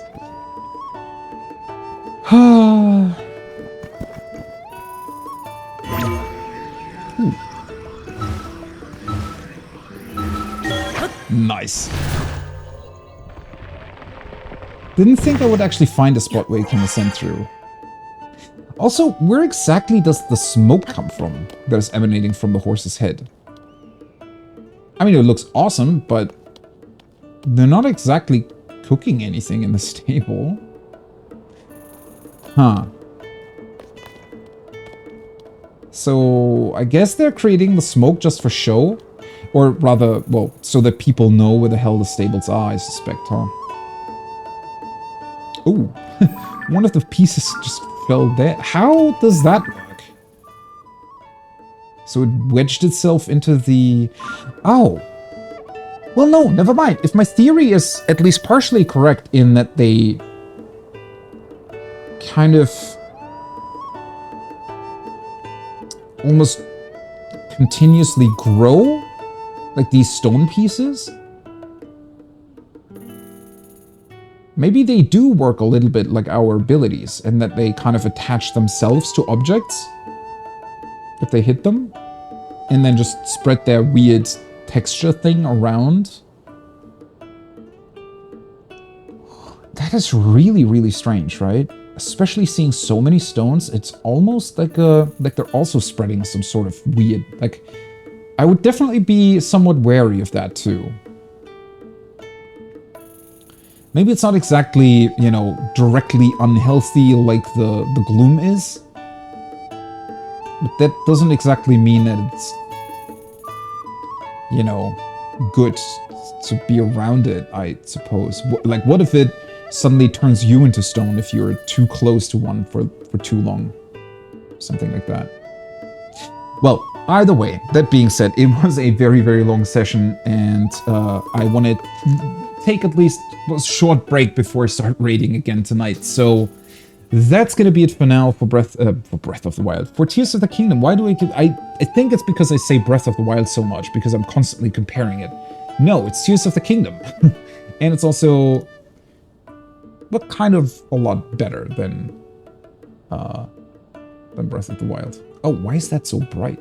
That's funny. I guess it's just because we're out here. Well, whatever. Still looks cool though. But yeah, that's gonna be it. I'm live again in about an hour, actually. Maybe a little bit later with more Final Fantasy 14 raiding, some Omega Protocol progression, and I'm gonna be live again tomorrow for some more Tears of the Kingdom, because this game is absolutely insane. Insanely awesome, that is.